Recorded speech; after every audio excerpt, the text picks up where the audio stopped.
not considered.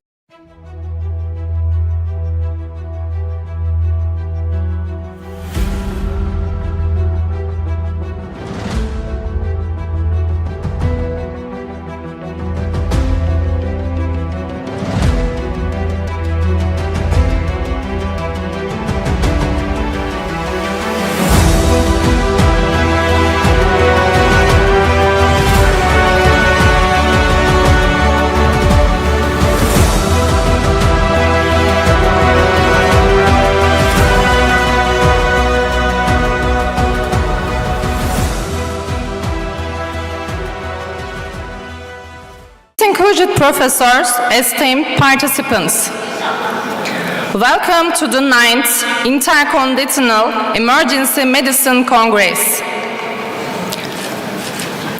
Now, I would like to invite you to the moment of silence to commemorate Mustafa Kemal Atatürk and his hero of friends, the ones who fell for this country.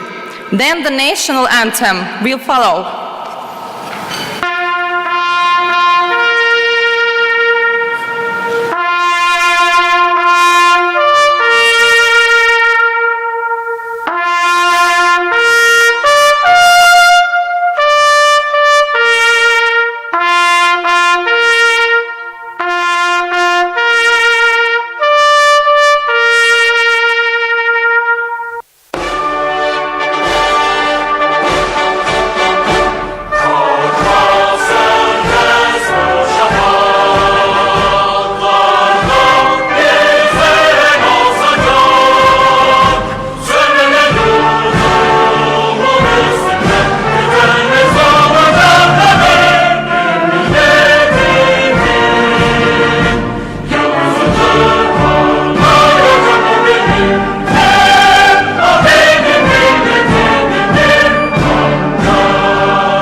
You're on the front line, everyone's watching.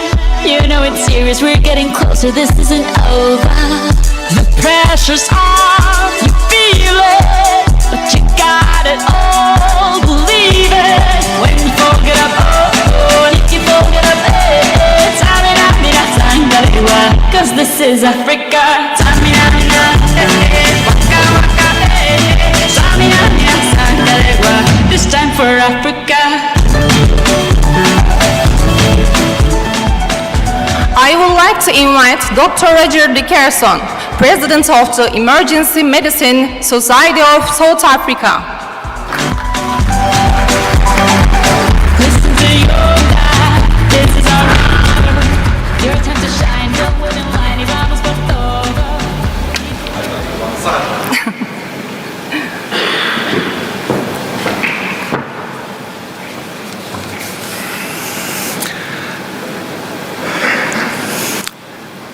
Merhaba Türkiye.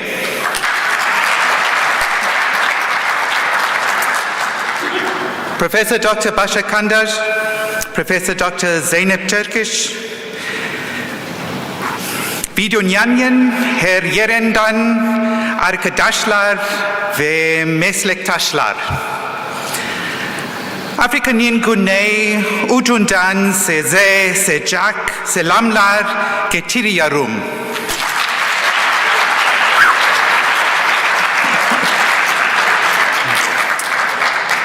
Bir kez daha bo harika konferansen bir parçise olmaktun onur ve mutluluk duyuyorum.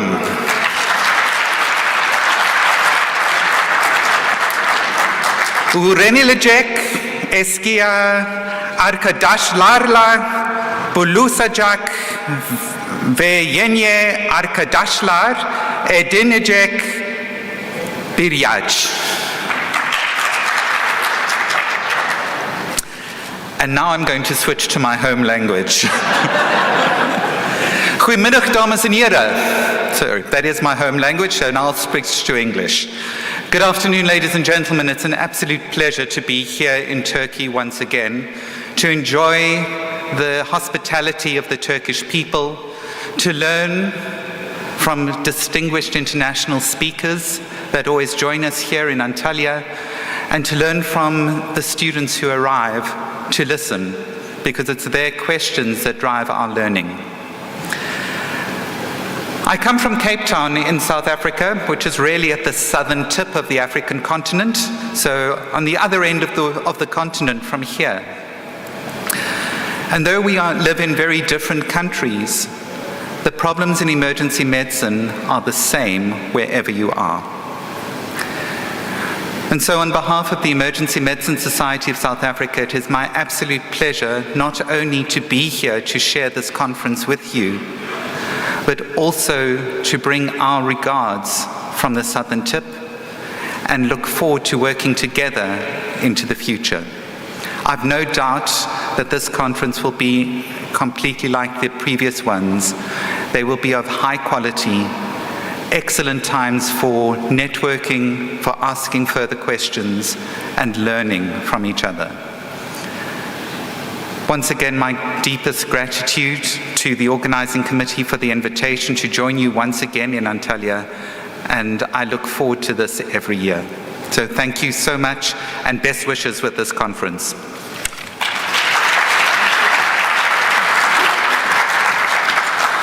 Thank you, Dr. Roger Dickerson, for your opening remarks.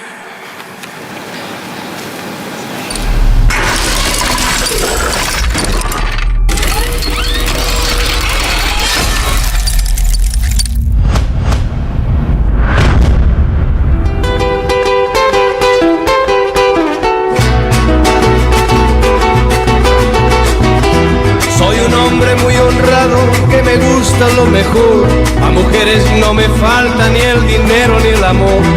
Jineteando en mi caballo por la sierra yo me voy, las estrellas y la luna ellas me dicen dónde voy. Ay, ay, ay, ay, ay, ay, mi amor, ay, mi morena de mi corazón.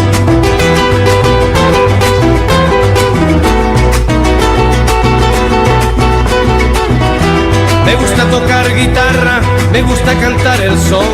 Mariachi me acompaña cuando canto mi canción. Me gusta tomar pisco. I would like to invite Professor Carlos Garcia Rosas, first president and founder of the Mexican Society of Emergency Medicine and Mexican Academy of Emergency Medicine.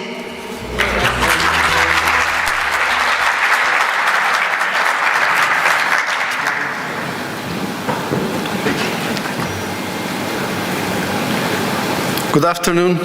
Thank you very much for inviting me to be here. Bashar, it's a pleasure. Emra, all team of the Society of Turkish, thank you for inviting me to be here.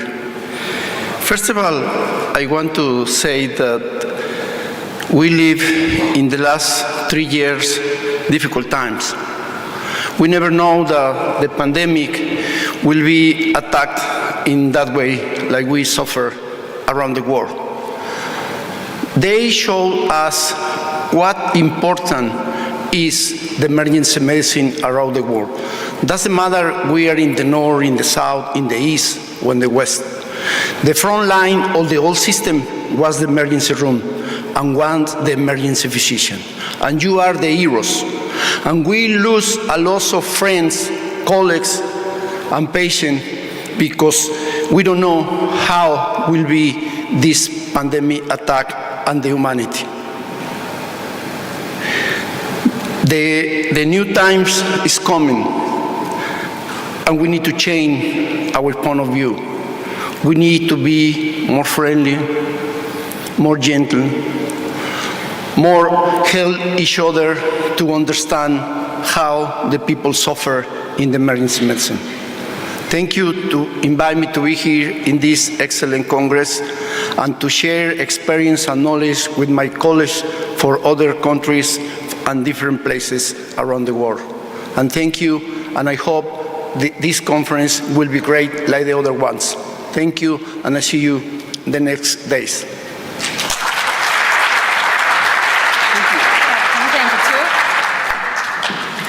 Thank you, Carlos Garcia Rosas, for your opening remarks.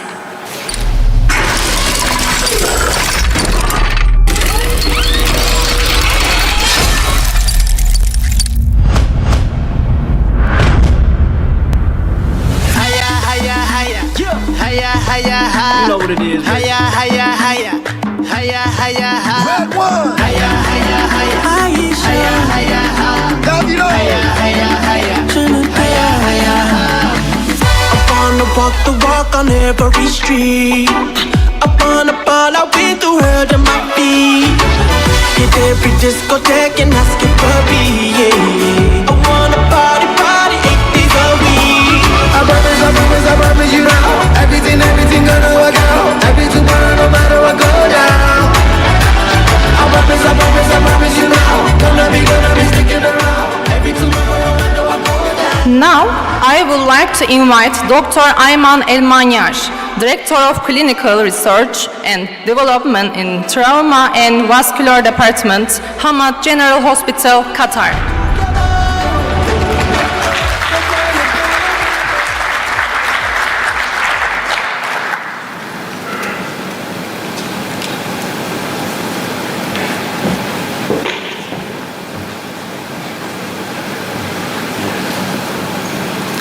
Good evening. Assalamu alaikum wa rahmatullah. I would like to thank Dr. Bashar and the organizing committee for inviting me to attend such a great congress and to maintain a strong academic and scientific relationship with Hamad General Hospital in Qatar. And I hope that this congress will be very successful, especially we are back in-person meeting. I came from Egypt and Qatar and USA. After I know Dr. Bashar since a long time, he is very active and he is working very well for this country. So I wish very successful congress and wish the best for all and always in-person congress. Thank you very much. Thank you, Dr. Ayman Elmanyar, for your opening remarks.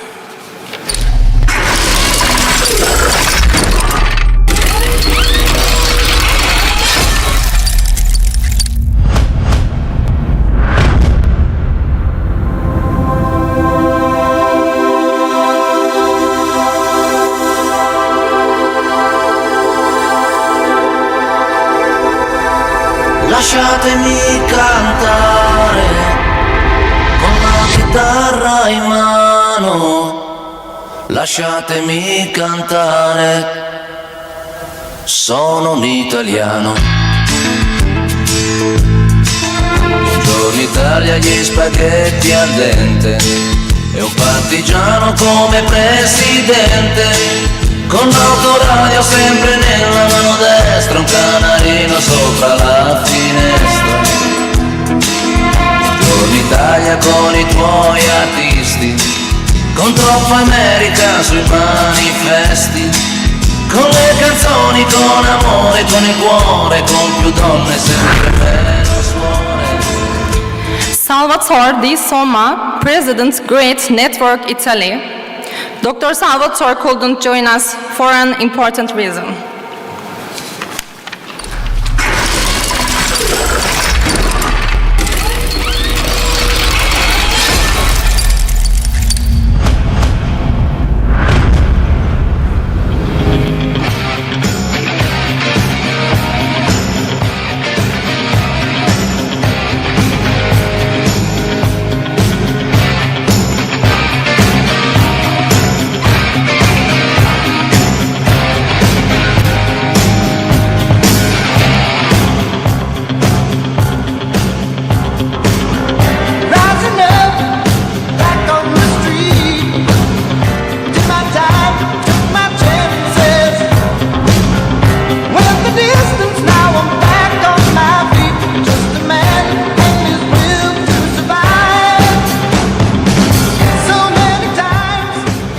Now, I would like to invite Professor Paul Kivala, President of the ASAP.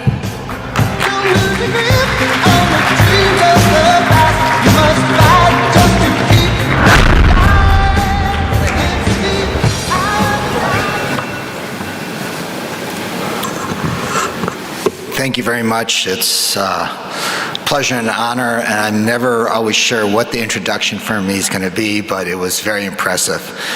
So I would like to thank the organizing committee and Dr. Kandar and Emery and everyone for having me back again this year.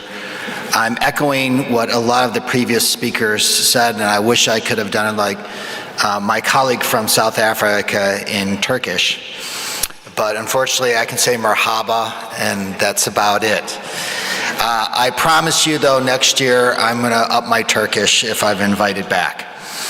But I have to say, you know, this is just such a wonderful conference, and I learned something from this from each of you, and I hope that I can give just a little bit back to each of you. And I think conferences like this make us all better, make our specialty better, and allow us to take better care of our patients and our communities. As was mentioned before, this has been a very tough time, and you know, to pull together a conference like this again at the end of the pandemic really requires some fantastic leadership. I think the organizing committee has done just such a wonderful job, but I would like to, I heard that do any of you guys follow, there's a TV show called Ted Lasso? It's about a football team in the UK that hires an American football coach to basically take over the program. And so I heard that Dr. Kandar was a big football fan. And in the United States, our football, we have American football. And we call football over here soccer. So in that, I'd like to have Dr. Kandar come up here for me for just a second.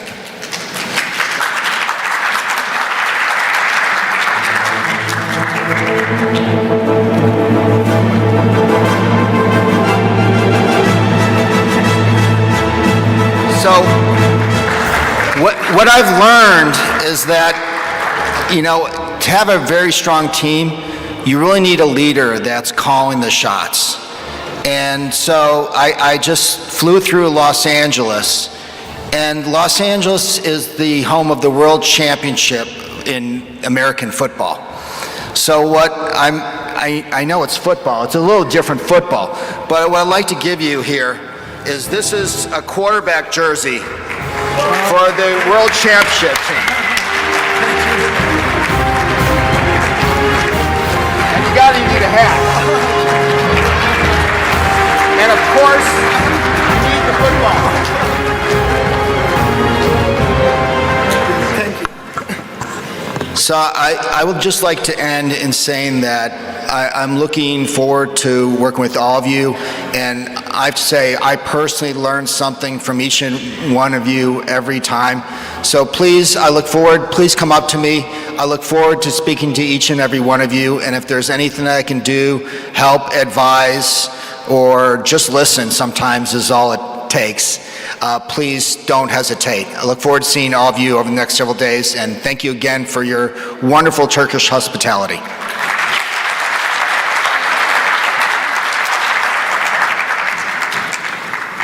Thank you, Paul Kivala, for our open air mics.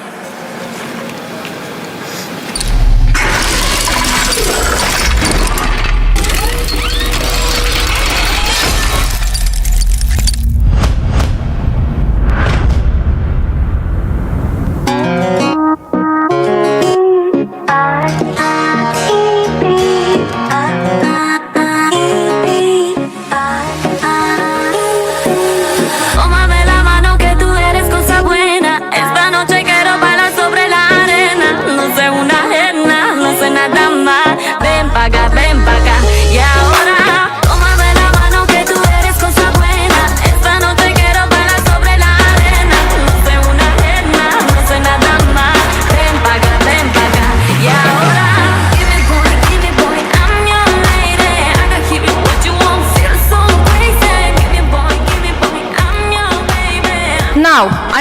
to invite Josep Brugada, who is named by the Spanish cardiologist with Pedro Brugada and Josep Brugada, who reported is as distant. The clinical syndrome is 1992. Thank you very much. It's a real pleasure finally to be able to come to your meeting. You know that we have been trying that in the last 3 or 4 years, but the pandemics made it completely impossible. So finally, I'm extremely happy to be here with you and to share with you all the knowledge that you have and that I might transmit to you also, and all the speakers and presenters in this meeting. So I really hope that the meeting will be an incredible success. The venue is fantastic. My first time in this part of Turkey, and it's absolutely magnificent. And I'm really sure that the days that we'll be here together will be great days for all of us to learn and to advance, and finally to treat better our patients, which is all about. And thank you very much for this extremely kind invitation, and I'm really hoping to see the next days with you in this meeting. Thank you very much.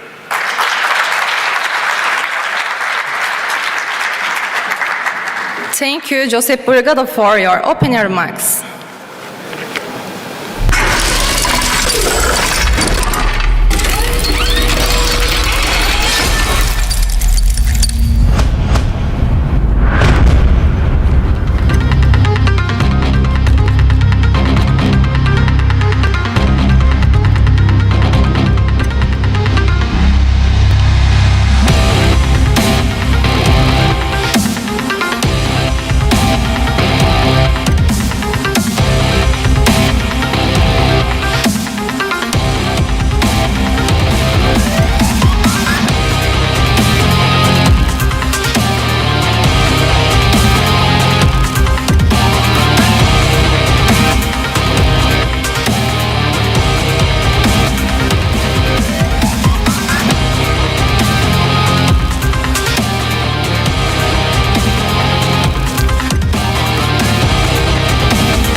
We continue our opening ceremony with important news. A World Congress will be held in Turkey in 2023, the centennial of our republic.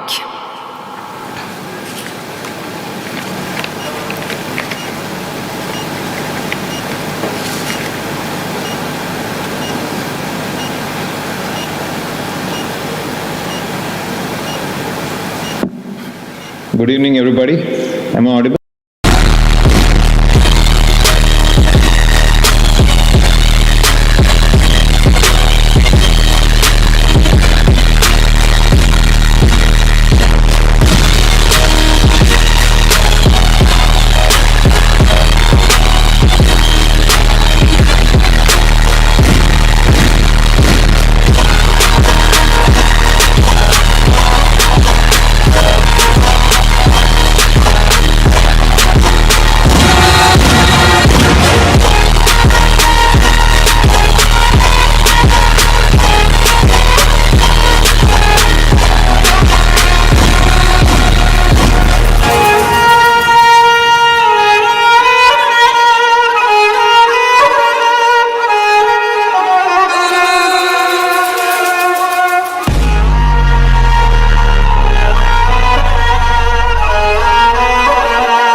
Evet arkadaşlar, hepiniz hoş geldiniz. Welcome everybody. Sanıyorum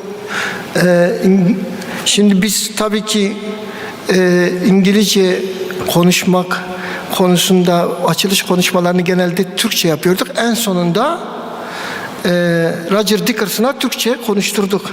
And finally, everybody speak Turkish. We don't speak English. Everybody speak Turkish. Okay. Emre, siz şeyleri getirin. Her zaman olduğu gibi geç. Bir şeyimiz oldu arkadaşlar. Tabii ki bu kongreye ilk defa katılmış olan birçok kişi bütün kongrelerin açılışlarının böyle olduğunu varsayıyor. Tabii bizim için bu çok sıra dışı, fantastik, birçok yerde göremeyeceğiniz bir açılış şöleni,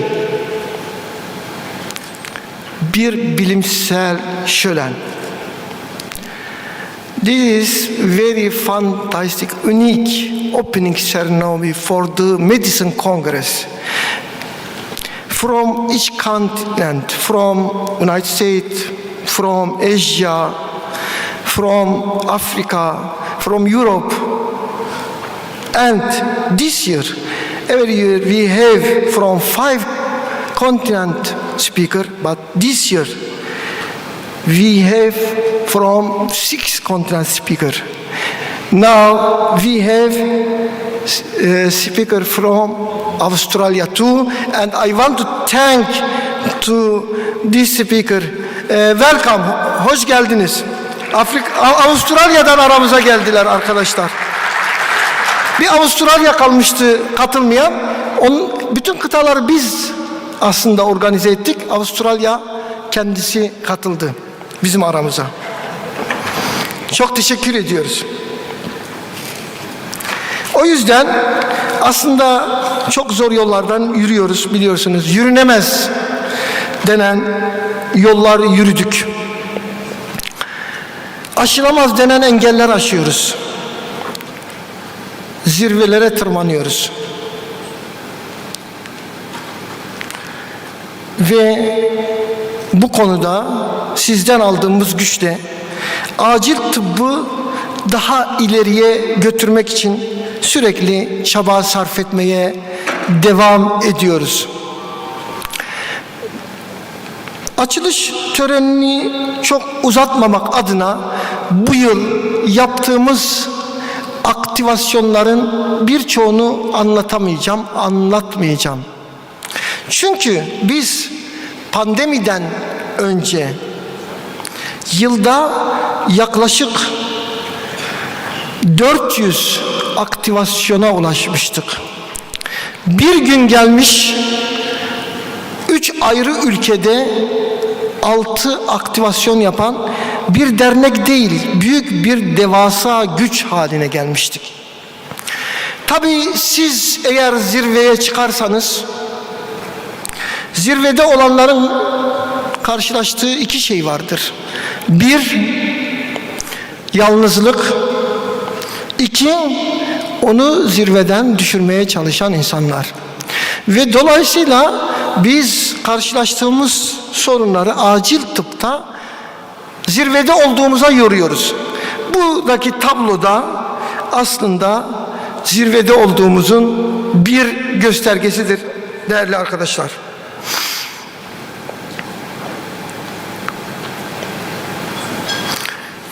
Birçok teşekkür alıyoruz aslında.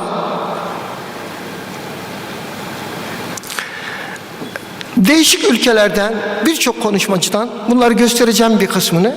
Ama burada Mehmet Gül hocamızın yaptığı teşekkür, hiçbir zaman unutamayacağım bir teşekkür. Türk bayrağı altında yaptıklarıyla onurlu bir şekilde dimdik geleceğe emin adımlarla yürüyen adam yorumu yapmıştı. Şimdi Mehmet Gül hocamızla ilgili bir şey anlatacağım da. Mehmet Gül hoca bugün rektör ataması için YÖK'te olması gerekiyordu. YÖK'te rektörlük için görüşmeyi reddedip ATÜDER'de olmayı tercih etti. İşte bizdeki ATÜDER ruhu bu arkadaşlar. Bunun için bizi yere kolay kolay sırtımızı çeviremezler. Sadece Mehmet Gül hocamız değil, onları da anlatacağım. Mesela şimdi Salvatore bizi dinliyor, Sagar katılıyor. Florida, büyük bir kasırga.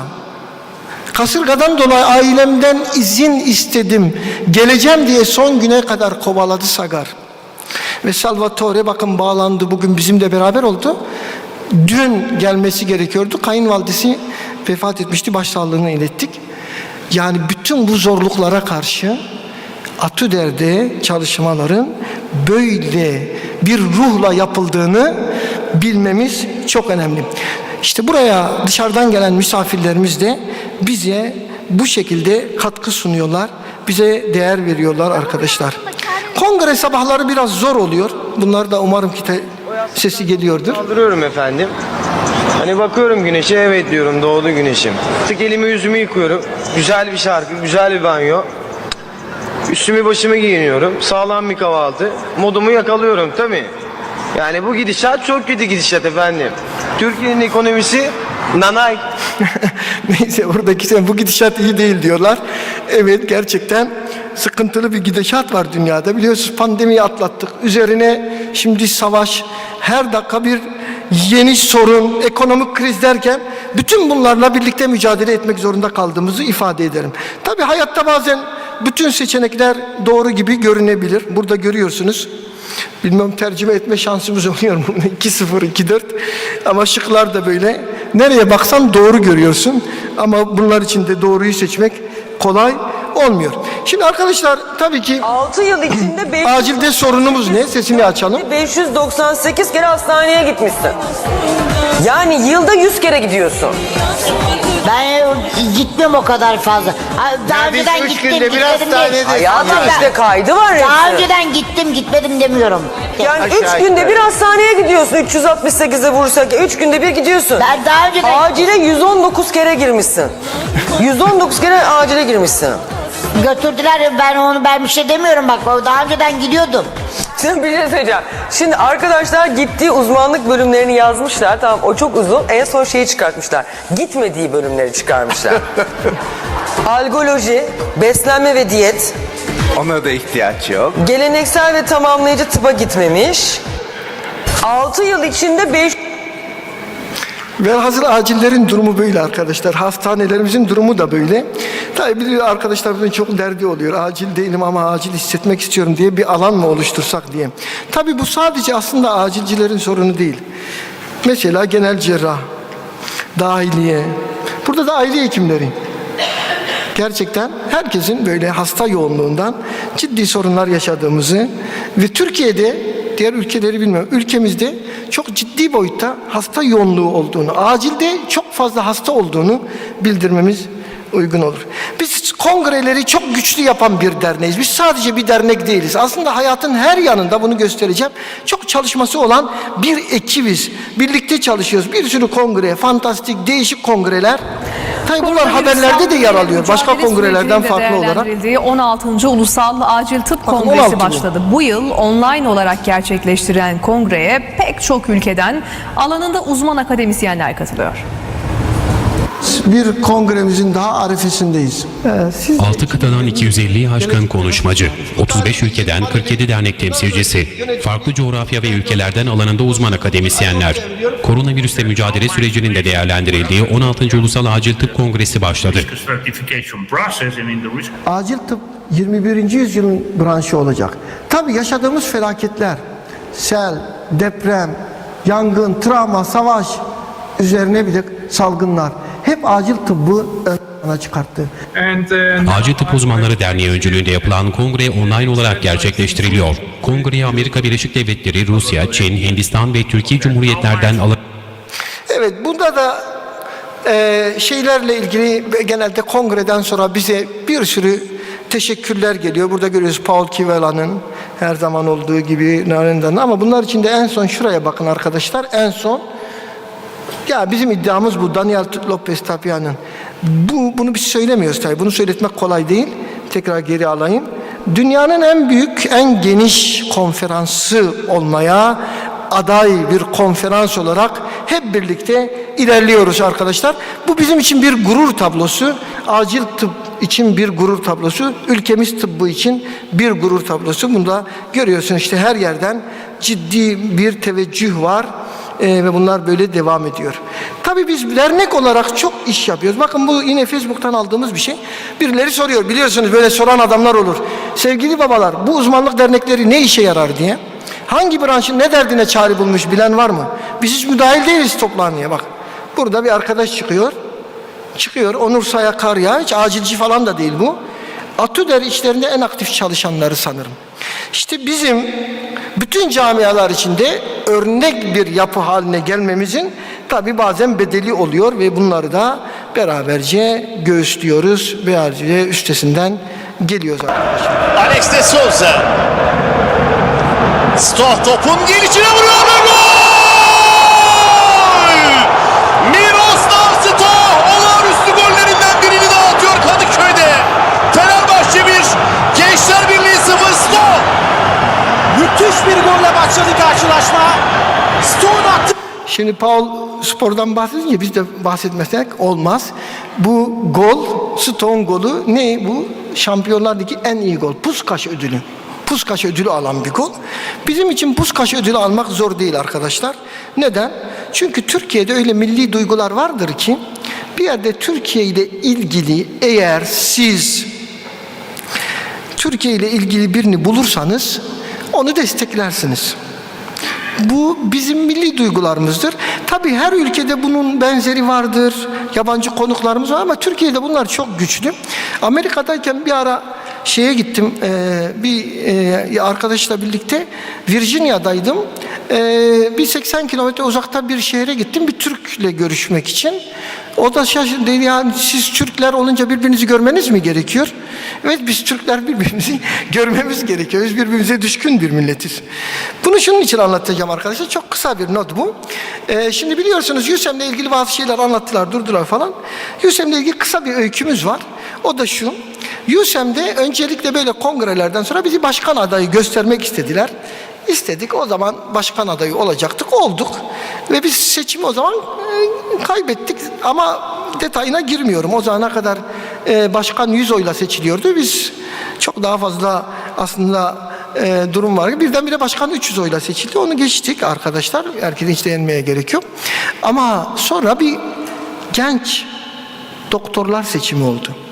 Genç doktorlar seçimi olunca da biz onların hani 20 yılda yaptığı üye sayısına 1 yılda ulaşmıştık.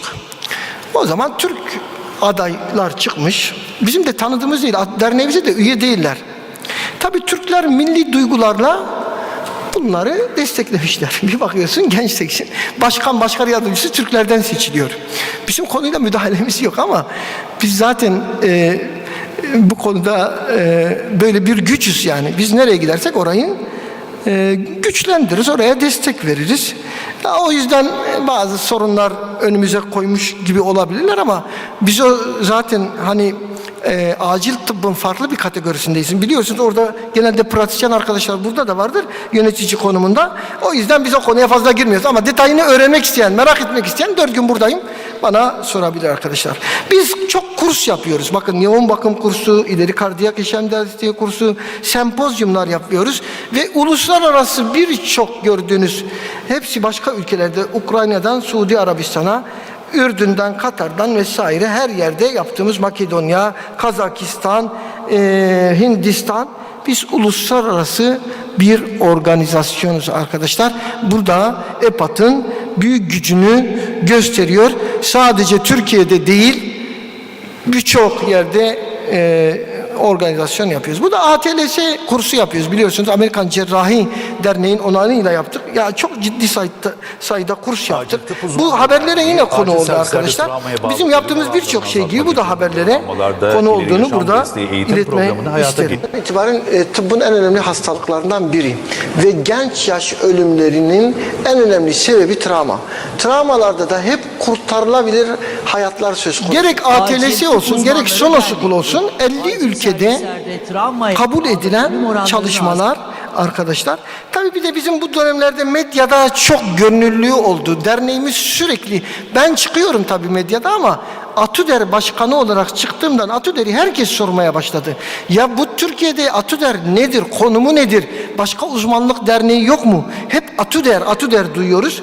Bu konuda çok iyi çalışmalar yaptığımızı işte görüyoruz. Mesela Mehmet Ceyhan Hoca'yla, diğer şeyleri Fatih Altaylı'yla vesaire sürekli bir şeyler yaptık. Tabii en sonunda böyle bir şey yakalamış arkadaşlar. Altını hep gösteriyoruz. Başkan olursa seslendi diye. Arkadaşlar da nasıl yakalamışlarsa. Evet, görüyorsunuz yurt dışı temaslarımız. Bakın Katar'dan Elman var. Elman, you know.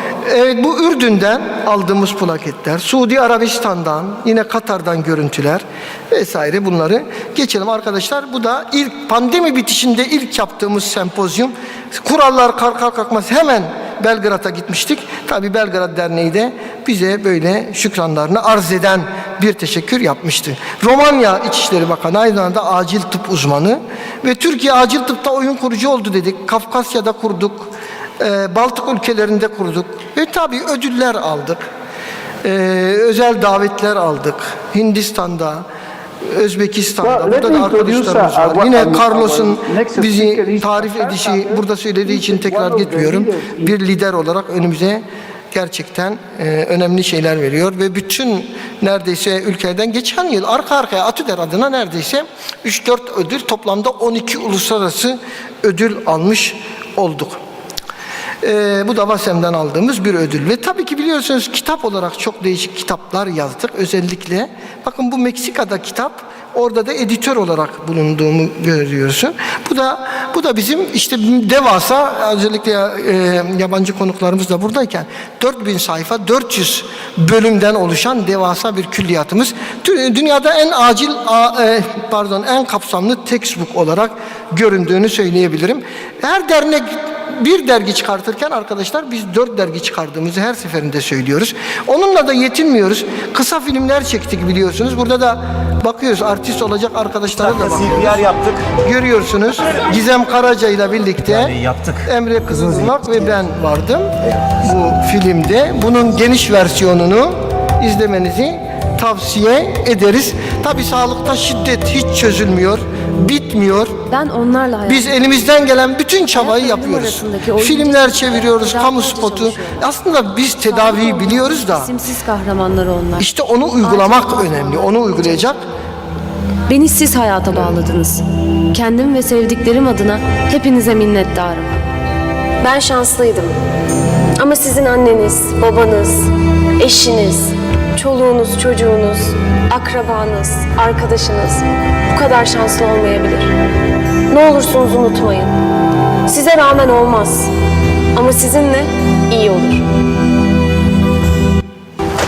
Evet, Türkiye bu filmi konuşuyor 80 milyon diye. Haber de yaptırdık ne olur ne olmaz diye. Şimdi gelelim bu kongremize. Arkadaşlar şimdi ben kongreyi çok anlatmak istiyorum ama vakit, ya bizim kongrelerimiz dolu dolu. Her santimetre kadar neredeyse bir aktivasyon var. Çok sıra dışı işler yapıyoruz. Çünkü çok güçlü bir ekibiz. Evet, burada bir futbol turnuvamız olacak. Karaoke olacak. Sonra tabu oynama ilk defa yapıyoruz. Uçurtma, bunları da yapacağız. Acil tıpçıların aynı zamanda bir sosyal bir aktivasyon yapması için şeylerimiz var, çabalarımız var. Tabi biliyorsunuz 99. yılı 100. yıla bağlayan geceyi burada birlikte kutlayacağız. 100. yıla burada birlikte gireceğiz. Gala gecesinde. O yüzden kırmızı, beyaz giyineceğiz. Gala gecemizde.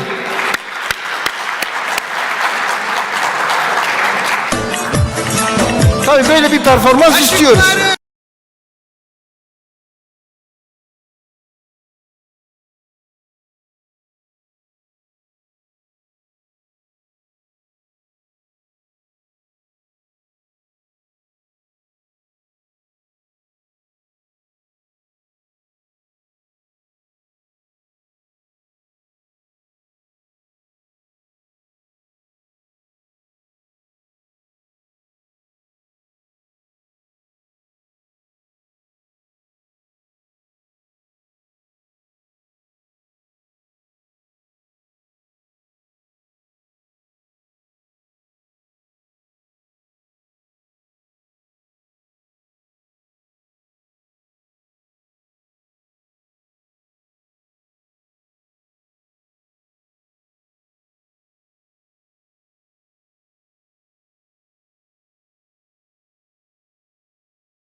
olacak. Cumartesi sabah yürüyeceğiz ama niye yürüyeceğiz? Hep yürümekten bahsettik.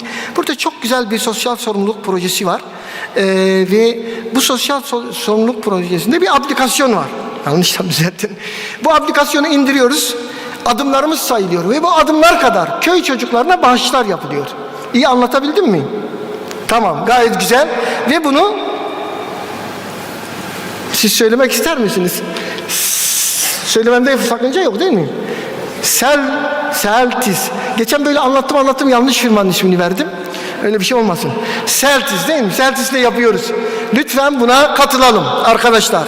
İndirelim. Bu işte birinciliği Zeynep Hoca kimseye bırakmaz, onu söyleyeyim. Zeynep Hoca 17 bin, 18 bin adım atıyor. Bilmiyorum başka atan var mı?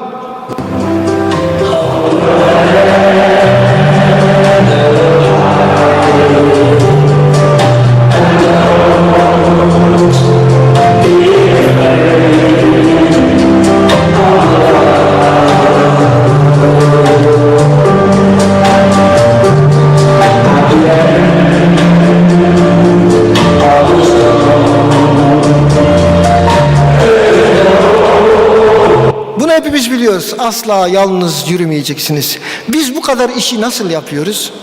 Çünkü biz asla yalnız yürümüyoruz. Benim yanımda benimle birlikte mücadele eden, dimdik benimle birlikte duran arkadaşlarla devasa bir organizasyon yapıyoruz.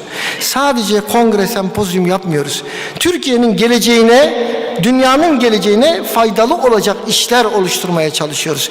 Tabii burada benim yanımda dimdik duran arkadaşlarım, hepsinin ismini zikretmek isterim ama başta Zeynep hocamız alkışlarla,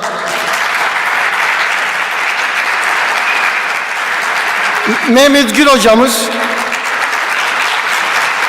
ve buradaki tüm yönetim kurulu arkadaşlarımla birlikte, çünkü hepsini sayma diyorlar, uzuyor diyorlar mecburen, ve kongre sekreteriyası, kongre organizasyon komitesi, hepsine minnetlerimizi ifade ediyoruz. Teşekkürlerimizi sunuyoruz arkadaşlar. Hep beraber güçlüyüz. Tabii arkadaşlar bu arada yaprak dökülme veya işte zayıf olanlar dökülüyor. Bir şey desin, beraber yürüdük biz bu yollarda demiyoruz. Şimdi arkadaşlar, bu zor günler bizim için çok zor günlerdi. Çok olağanüstü. Defalarca organizasyon komitesinde toplantı yaptık. Günlerce, haftalarca. Bu en zor kongremiz dedik. Bu en zor kongremizde ekonomik krizlere rağmen bizim yanımızda duran arkadaşlar oldu. Şimdi biz ödül töreniyle bitiriyorum arkadaşlar. Ödül töreninde önce firmaların ödüllerini hemen takdim edeceğiz. Daha sonra günün en önemli anı bir tarihi an. Dünyada birçok kişinin hayatını değiştiren bir sendroma ismini veren Burgada'ya ödüllerini takdim edeceğim. Şimdi arkadaşlar önce gerçekten bütün firmalara ben teşekkür ediyorum. Böyle zor zamanda ki bir şeyler anlatmak isterim de her şey çete girdi, acil tıbba da çete girdi. Bu acil tıptaki çeteler tehdit ve şantajla bilimi tehdit ediyorlar. Ya bilim tehdit edilmez. Bakın bilim her şeyin üstünde olmadıkça bilim olmaz. Bilimi en üstte tutmanız gerekiyor. Bilim siyasetten de diğer bağlantılardan da hepsinin üstündedir arkadaşlar. Bilimi üstte tutmak gerekiyor. O yüzden tehditlere, şantajlara boyun eğmeyen sizler burada en büyük alkışı hak ediyorsunuz. Önce sizi alkışlıyorum.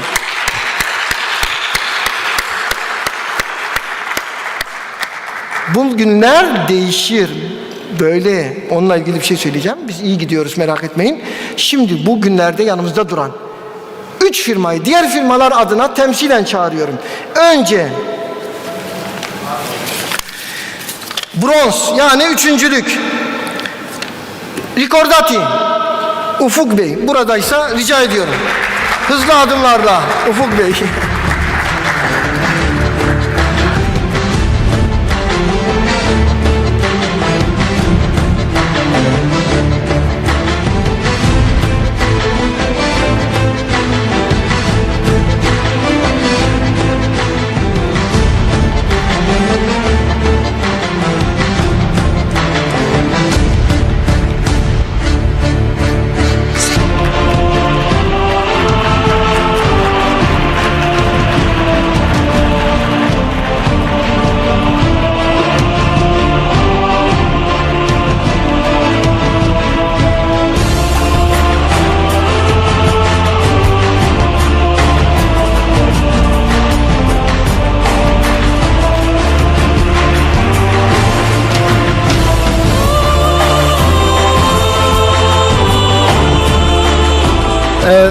tekrar ortaya kadar yürümek istemediğim için buralarda vermeye çalıştım, yutmadılar.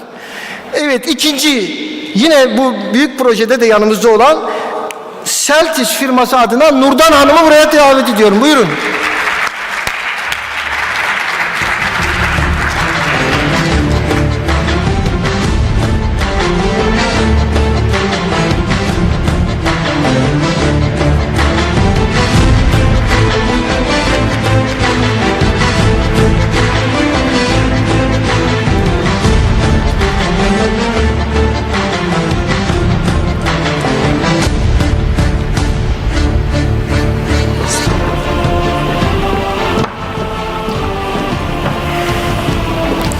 Ve sen olarak altın sponsorluk ödülü. Gerçekten her zaman yanımızda büyük bir güçle durdular. Bütün ekibe teşekkür ediyorum. Menarini Grup, onun adına Aslı Hanım'ı buraya davet ediyorum.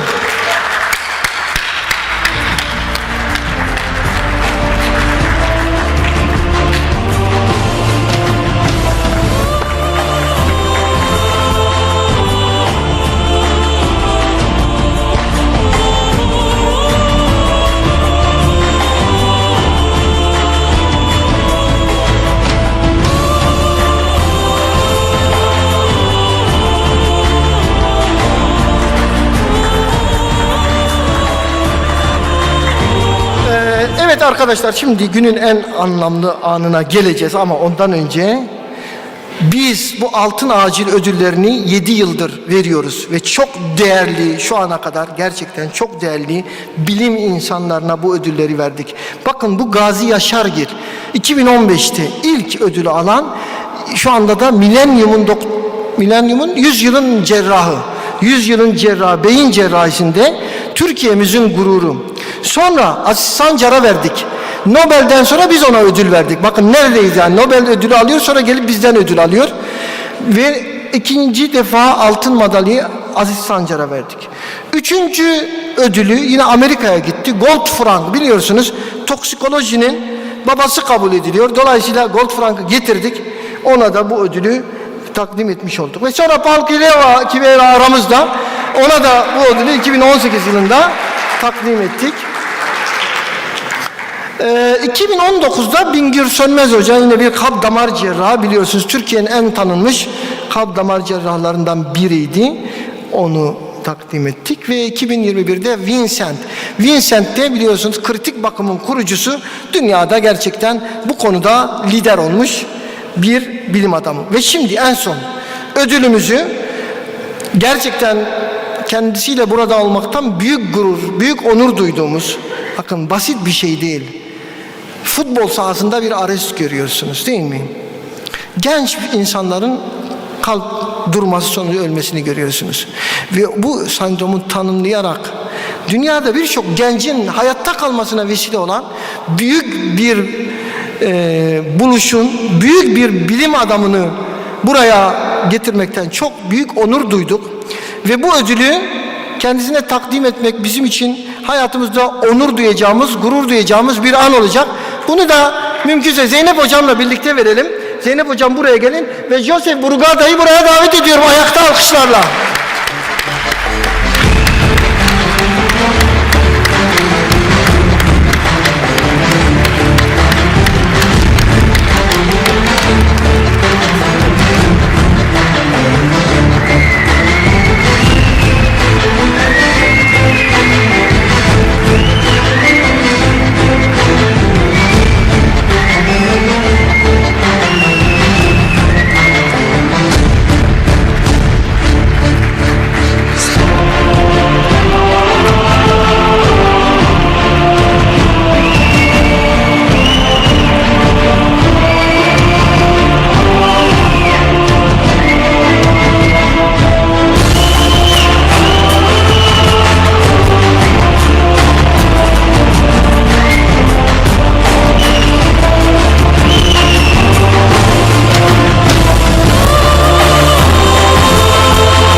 Bir aile fotoğrafı için gelebilen herkesi buraya davet ediyoruz. Evet, gelebilen herkesi buraya davet ediyoruz. For next photo.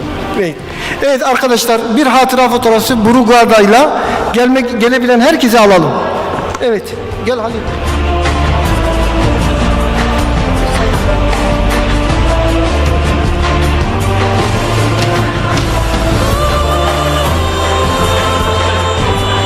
Thank you very much. It's a big pleasure for me to be here in Antalya, and finally I could make it after the pandemic, 2-3 years that we could not make it, and I'm really very happy to be part of this meeting and to be with you today here.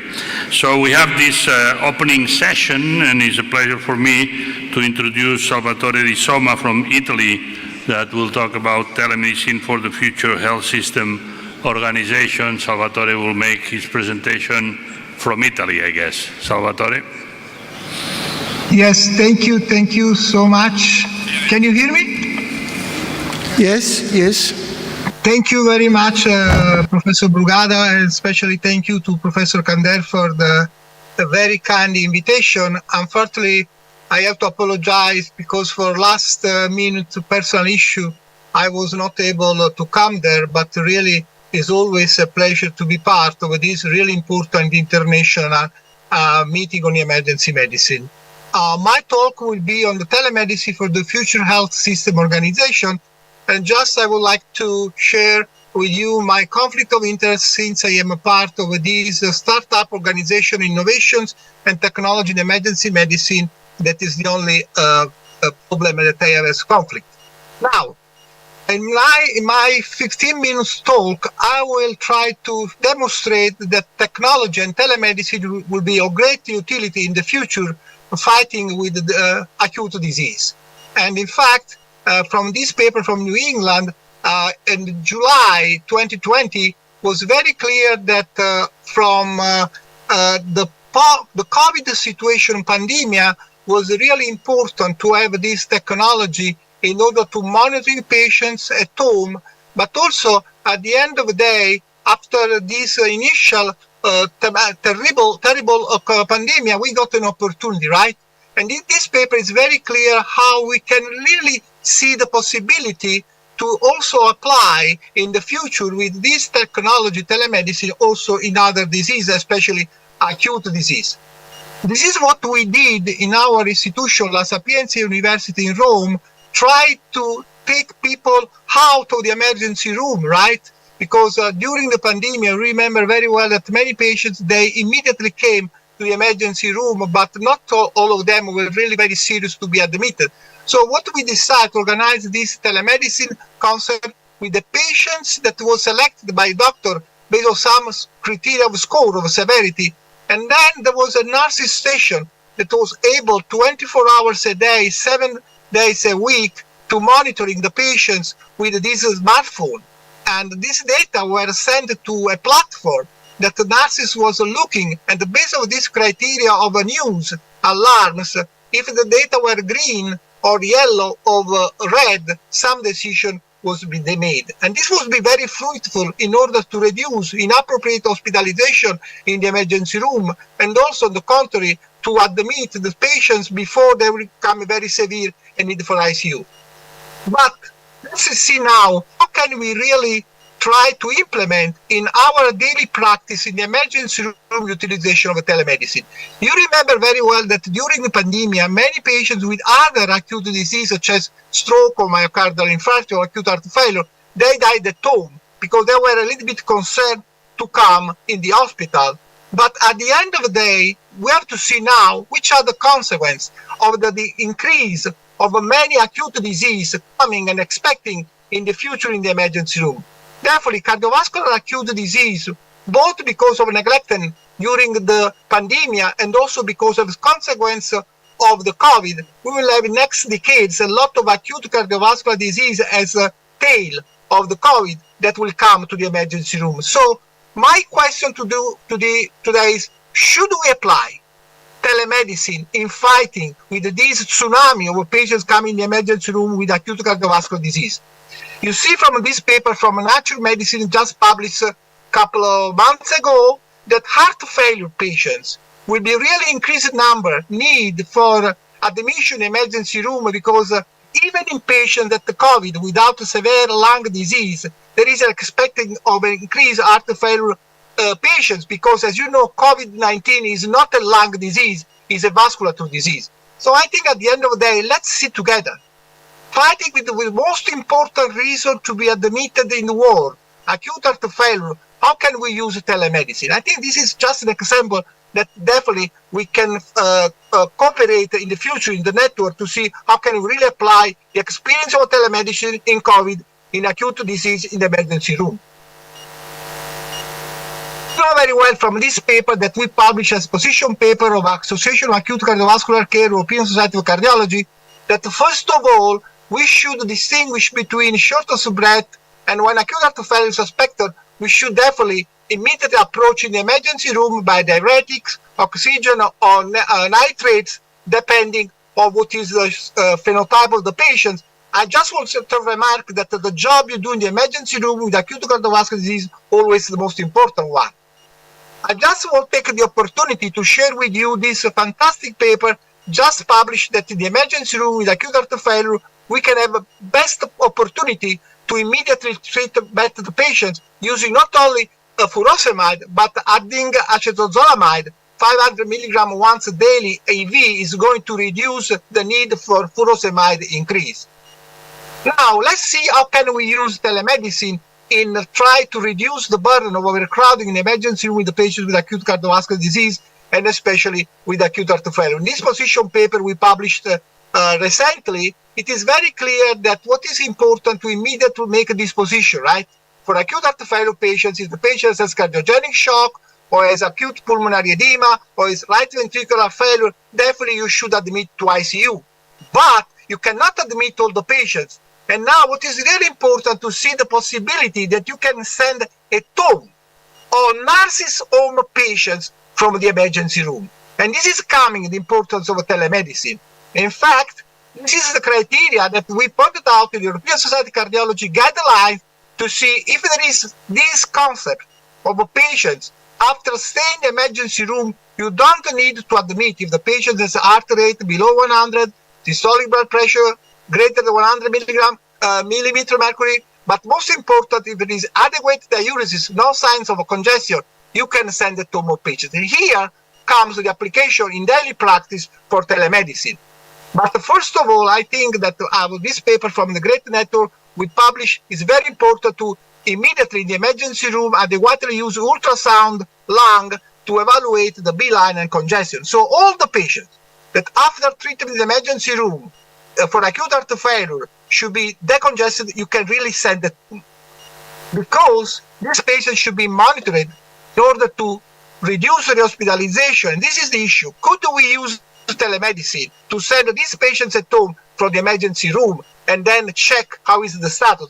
I understand that this is really one case, but I was trying to make a scenario that is really something that we are expecting in the future. A number of patients with acute heart failure, how can we manage with telemedicine?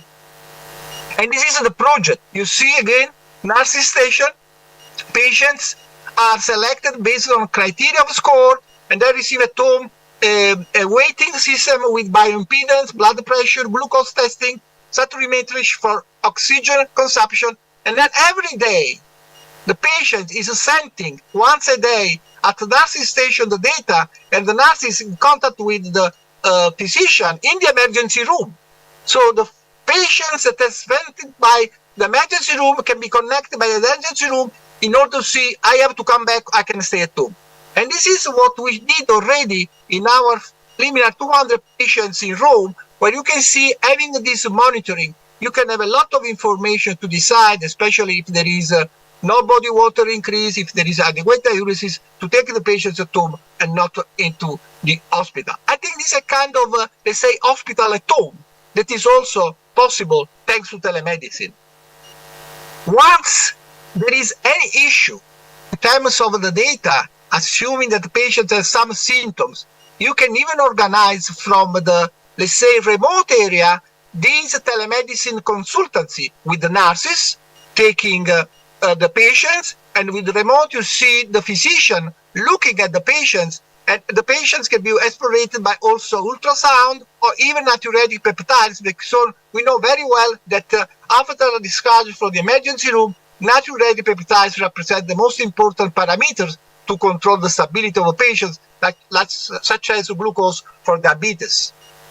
And this also technology improving, because if you really want also to monitor these patients, you know very well that blood pressure in these patients should be an issue. So we have this special watch that we can use in order to better monitoring the patient. So we also need to familiarize with the patient's need in order to make the technology familiar with him. And this is probably the issue, right? Doctors should be thinking telemedicine as a solution to reducing overcrowding, but the technology should be also an issue for the patients. And even in the future, why not? Like they prepared recently in the UK to send at home even nurses and doctors to take patients at home, especially for let's say final situation. And so the final goal of telemedicine is putting people together, working in the interest of the patients and reducing the inappropriate burden in the hospital to move the health system from the hospital to the community when possible. And this will optimize the job of emergency physician that will only work with the severe patients and also for the hospital per se. Now, within the WASM, we really were able to point out in this paper after the COVID that you see many people from the WASM group that I'm honored to be part of, to show which are really the need for improving telemedicine program for emergency medicine. And at the end of the day, these are the most four important pillars that we have to realize in the future: patient safety and confidentiality, matrix analytics and reform, and this is also kind of institutional need, recording audiovisual data, and health record is very important to have the possibility that these data are going with the patient, with also electronic data, and also at the end of the day, lastly, the cost and the possibility to make this kind of activity reimbursed. At the end of the day, this is the last issue that just come out today, New England Journal of Medicine. There are also a lot of ethics issues that we should solve. First of all, the possibility of privacy, right? We should make sure that these data are utilized properly by the patients, and also we should really make possible, as much as possible, the future of improving telemedicine in conjunction with the patient's need. At the end of the day, I was trying to demonstrate that thanks to telemedicine, we can definitely manage acute disease outside the hospital, making a good connections from the emergency room, from the hospital, with the community. And I was taking the example of acute heart failure because we are expecting a lot of patients with acute heart failure as a consequence of the COVID-19.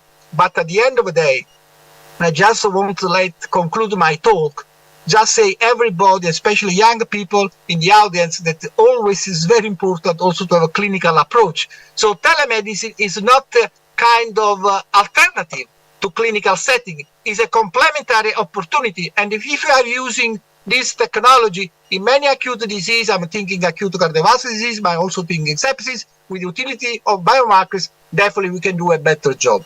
I hope that this was a good opportunity to take some thinking on the people there. How can we really implement the future using telemedicine for reduce emergency room overcrowding and to give patients better healthcare delivery?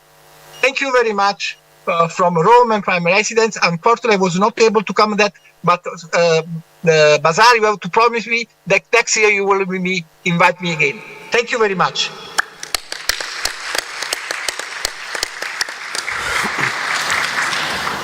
Thank you very much, Salvatore, and please accept our condolences for you. This is in this time, and you can join us. It's very big honor for us. Thank you very much, Salvatore, and in next time we waiting you face to face, I hope, inshallah. Yes. Thank you. Salvatore will have a discussion at the end all together with the three presentations. So now let me introduce Ariel Kibela, that will talk about the lessons learned from the pandemic.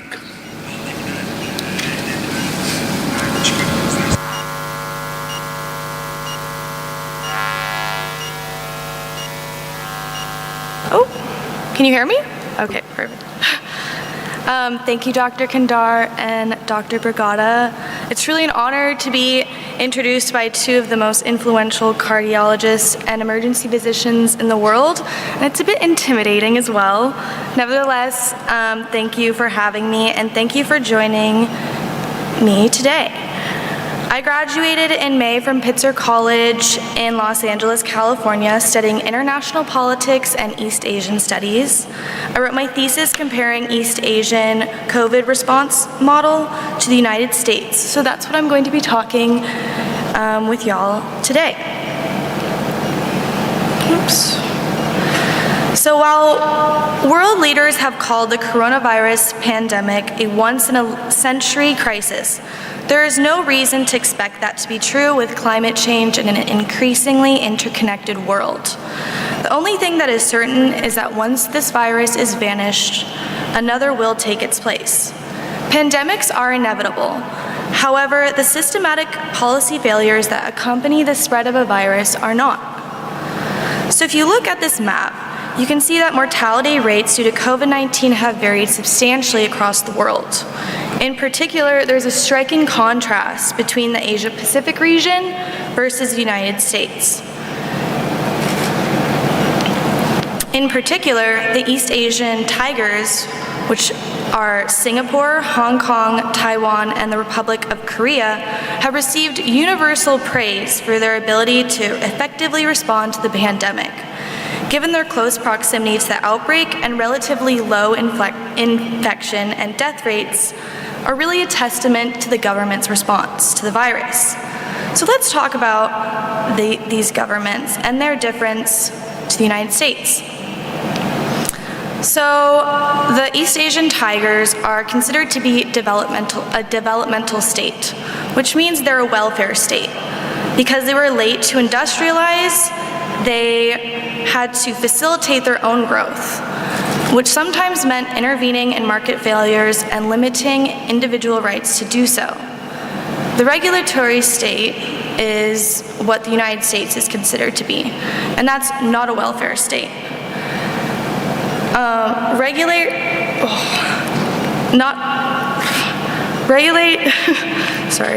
Regulating and rulemaking is more of the focus rather than providing. So basically, there are rules to prevent market failure, but there's not necessarily an intervention policy when market failure occurs. Also, they are not able to override politics in a time of crisis. So the East Asian tigers had a top-to-bottom approach. They started at institutions, and their institutions were made up of skilled technocrats and very educated elites. So these people made all the policies. Next, the institutions really partnered with had a public-private partnership, which means they connected with their companies and invested in companies to get things done. This created a trusting society. So when it comes to pandemic preparation, COVID-19 is not the first epidemic that has spread through East Asia. SARS spread rapidly across the region in 2002. While the global death toll of SARS was much lower compared to COVID-19, the SARS outbreak inflicted huge GDP losses to the tigers. So after the virus hit, the governments realized they needed to invest and create a protocol for other public health crises. So they all decided to create an institution to step up in case of a virus. So if warning of an illness arises, it acts as an operational command point for direct communication among central, regional, and local authorities. These disease prevention agencies are particularly robust because they can override politics in a time of crisis.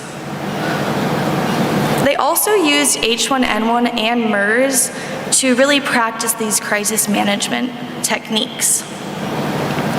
Masks also became a norm during this time, and they used masks a lot during COVID-19. So when word came out that COVID-19 had been spreading, institutions issued strict travel controls.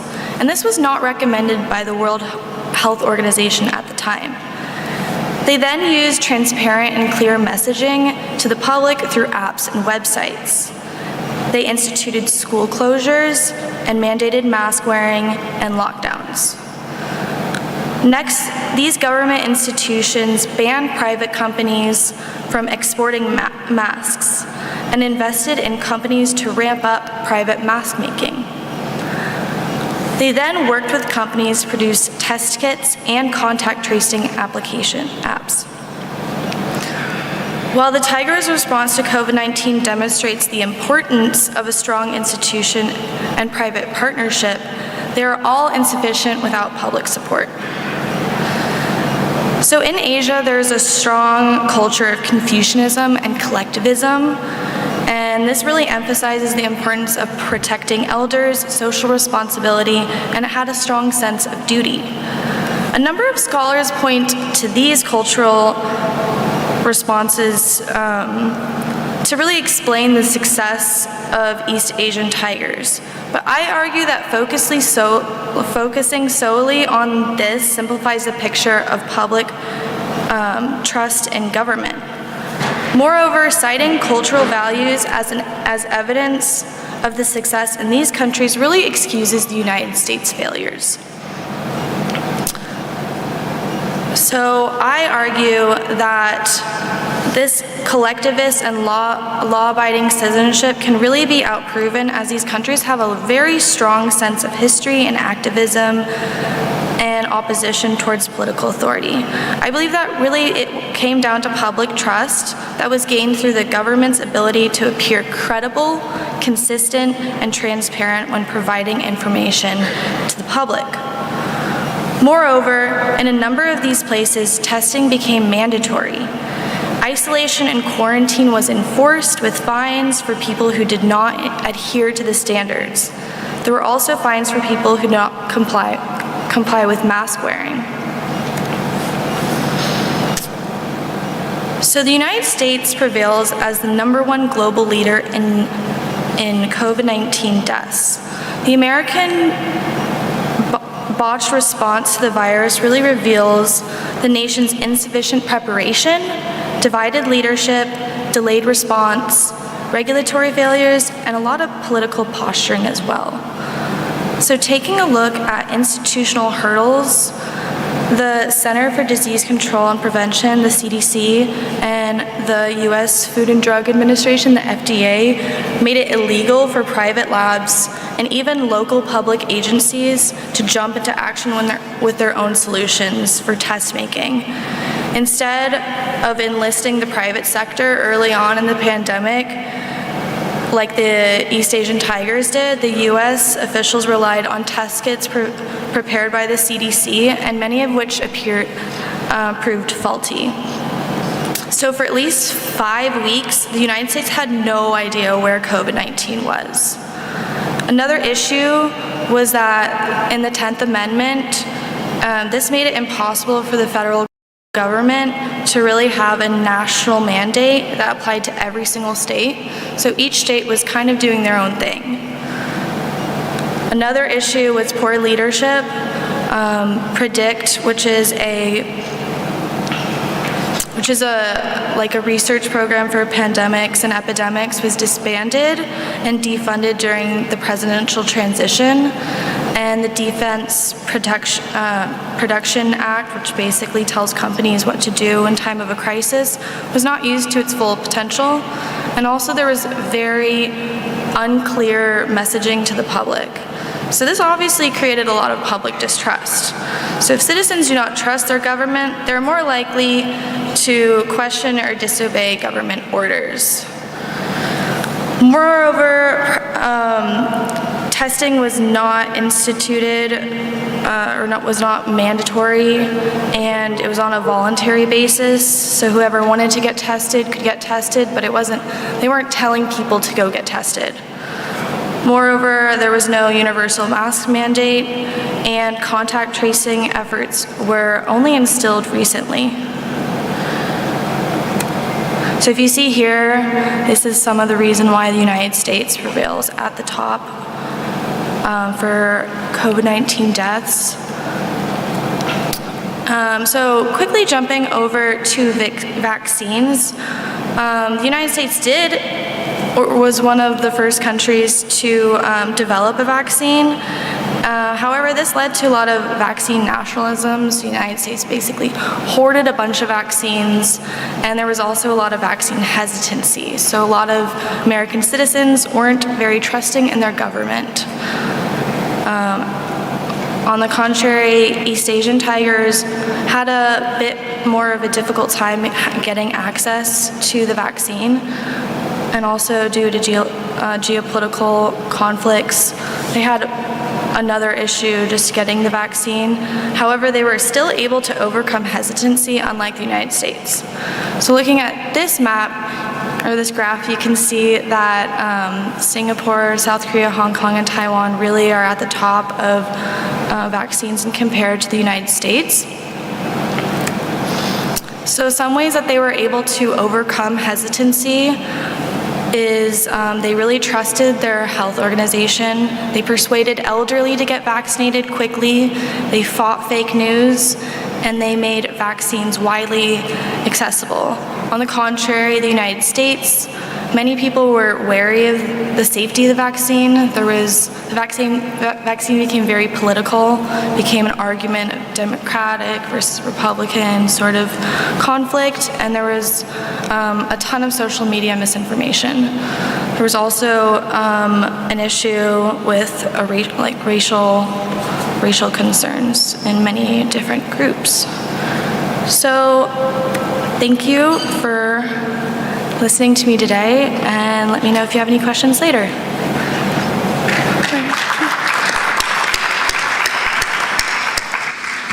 Thank you very much, Ariel.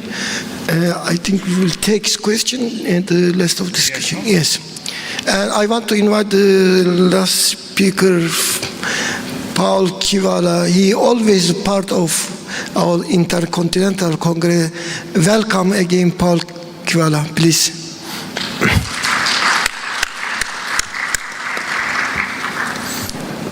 Thank you, Dr. Kander. It's always a pleasure and honor to be here in Turkey. This is definitely one of the best congresses that I attend every year, and I look forward to hopefully coming back and seeing you many times in the future as well. I'm going to be talking today about wearable technology in the emergency department and EMS, and this kind of goes a lot with the pandemic. It goes a lot with Dr. DeSoma's talk on telemedicine, because a lot of that has expanded very quickly over the last several years. My hospital does do something called mobile integrated health. And that's something where we use a lot of other providers to try to discharge patients home quickly, and oftentimes avoid admissions altogether. There's a program that our university is part of that has been at Johns Hopkins and Vanderbilt for many years, where it's called a hospital at home, where we'll discharge, potentially 20% of the patients can be discharged to home rather than admitted. And we'll talk about the wearable technologies and things that are in there. I also have advised to several different technology firms, and a member of the American College of Emergency Physicians Innovations Committee, and also their task force looking at the future of emergency medicine. And I also work as a medical director of an ambulance company that's pretty innovative as well. What I want to talk to you about today is kind of the technology that's evolving very, very quickly. And one of the things that happens is we as emergency physicians don't really get any specific training on these things. And the changes are happening very quickly. And so I'm going to talk about some of the pros and cons of wearables, but I'm also going to talk about the different definitions, because what's a wearable? Do you know what a wearable is? Has anyone ever told you what a wearable was? Well, there's a lot of different things, and we'll talk about wearables. We'll talk about carryables, things that you can carry, and then we'll talk about portables. And all of this is something that is in addition to the various apps that are on your phone that could be a whole nother talk all by itself.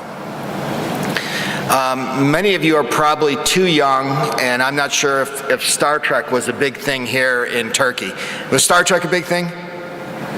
All right. So if any of you remember this, here was something that Bones McCoy carried around, and he was the doctor on there, but also Spock carried it around, and the Geo people. It was something called a tricorder.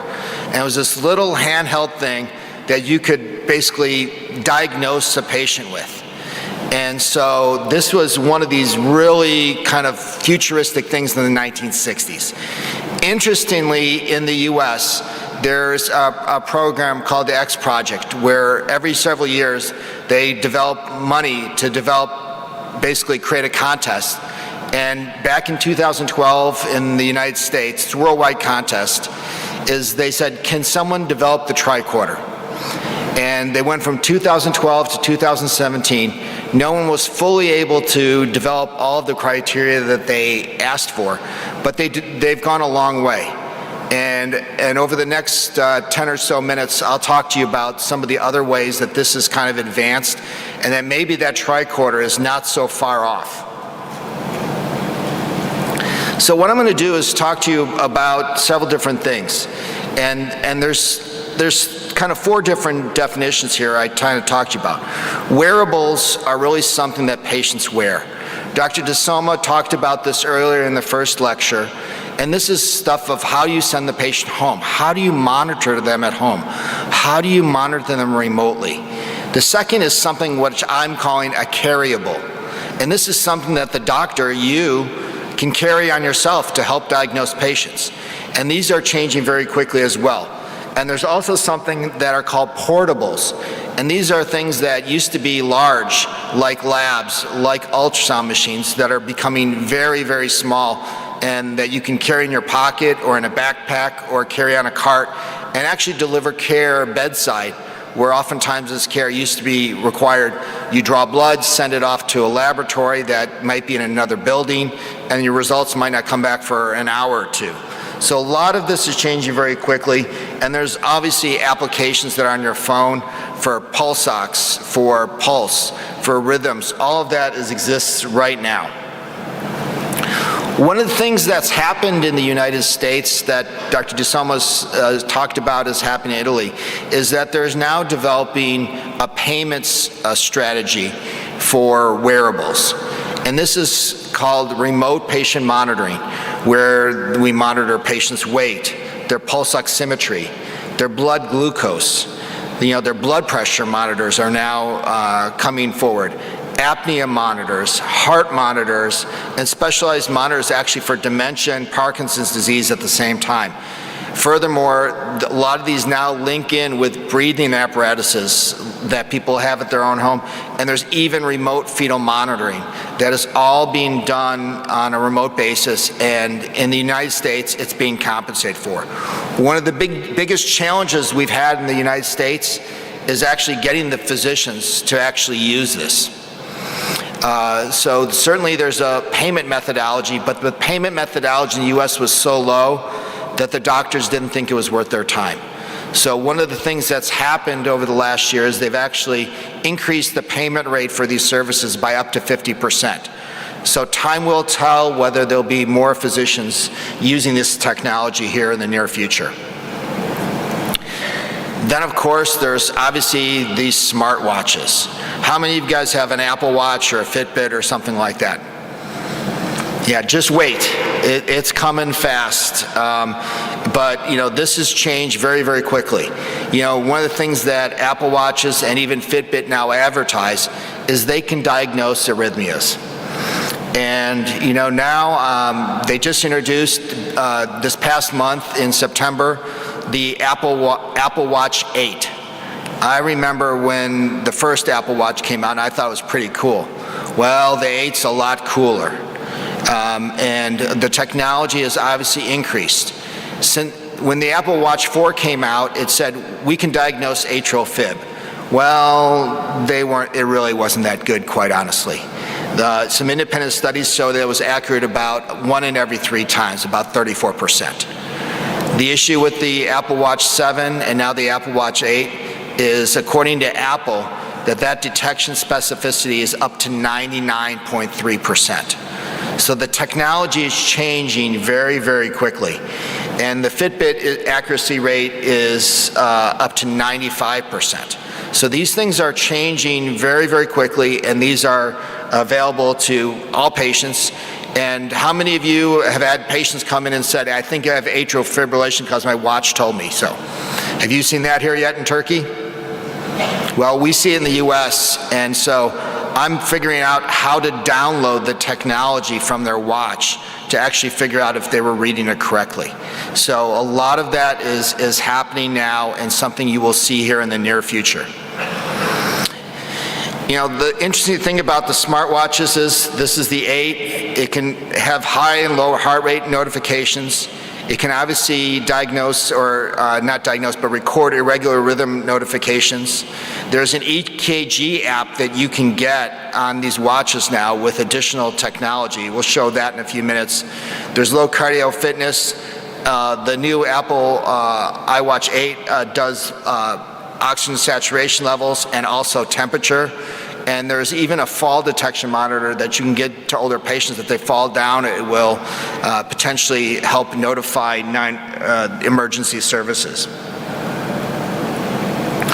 One of the things that we do see in the United States quite a bit now is glucose assessments and LVADs, or LVADs, or left ventricular assist devices. And so we are now using these, and we're learning how to record these. How do we use these to monitor patients' blood sugars without sticking them for additional blood, and making sure that their cardiac assist devices are actually working appropriately.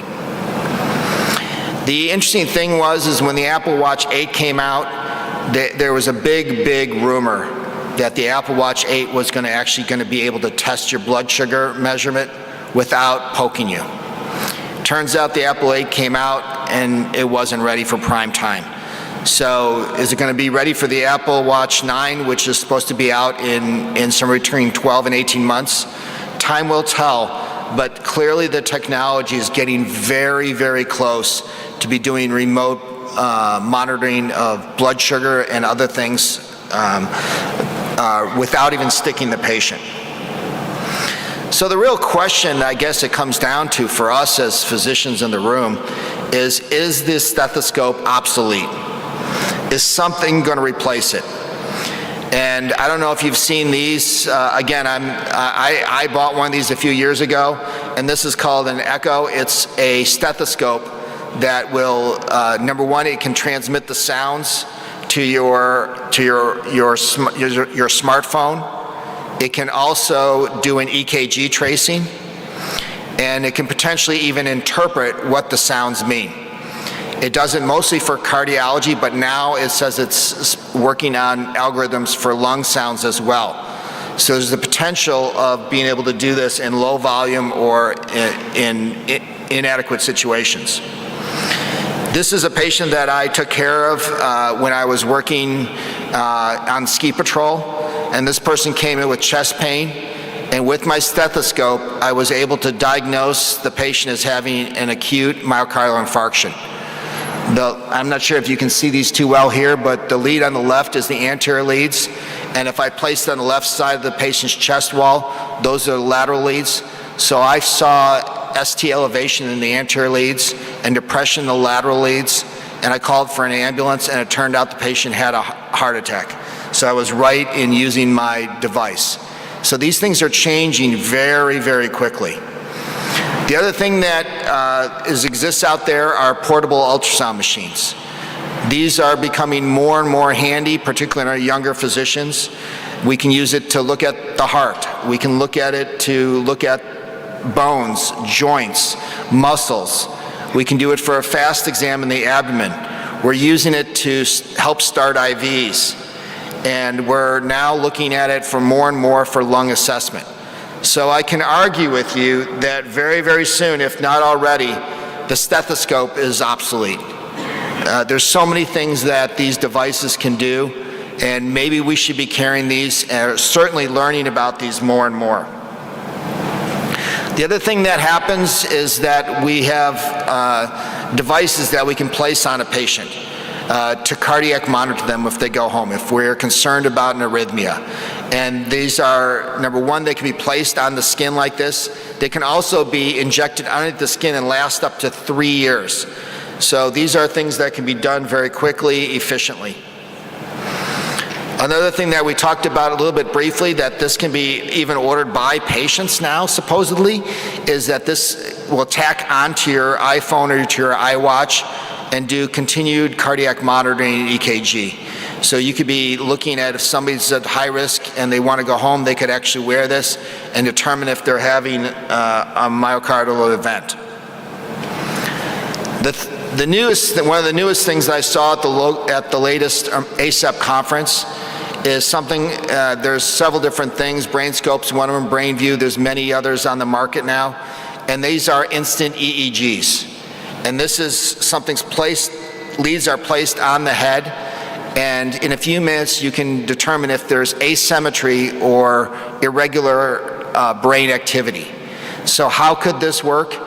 You could sit there and say in the field, if someone had a severe headache or head trauma, you could put this on them, and if there was asymmetric activity, you'd be worried about a bleed. If there was hyperactivity, you could be worried about a seizure. All of those things could potentially, or whether someone had a stroke, can even be detected on these devices. So at our hospital, sometimes patients wait 4 hours for a CAT scan. Potentially, this is a device that we're looking at right now to determine who needs the CAT scan first. When we have to figure out who needs it first or second or third, this is one of the devices that's available. The other thing that's been around for quite some time, but probably underutilized, are smart glasses. There's multiple devices. The main issue has always been connectivity, but this is improving very, very quickly.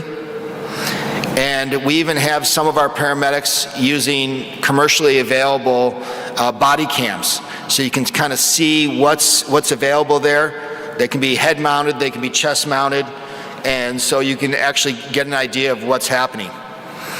The newest technology is smart bandages that are put over wounds, and these can detect if there's temperature changes, there's pH changes, which is one of the earlier evidence of infections, and they even are potentially looking at having certain antibiotics and everything being able to be infused by these.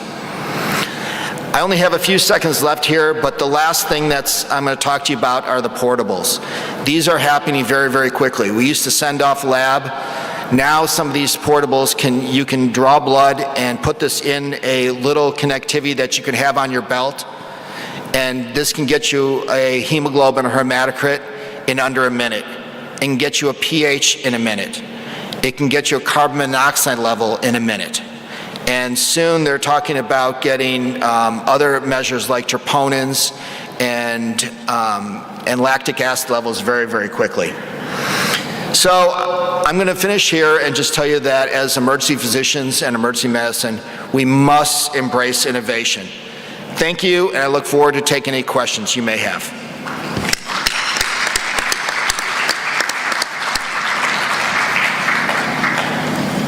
Thank you very much, Paul. Thank you very much, all the speakers. We have something like 9 minutes for discussion and questions. So if there is any question from the audience, and while somebody, yes. Let me ask you, Paul, first question about technology.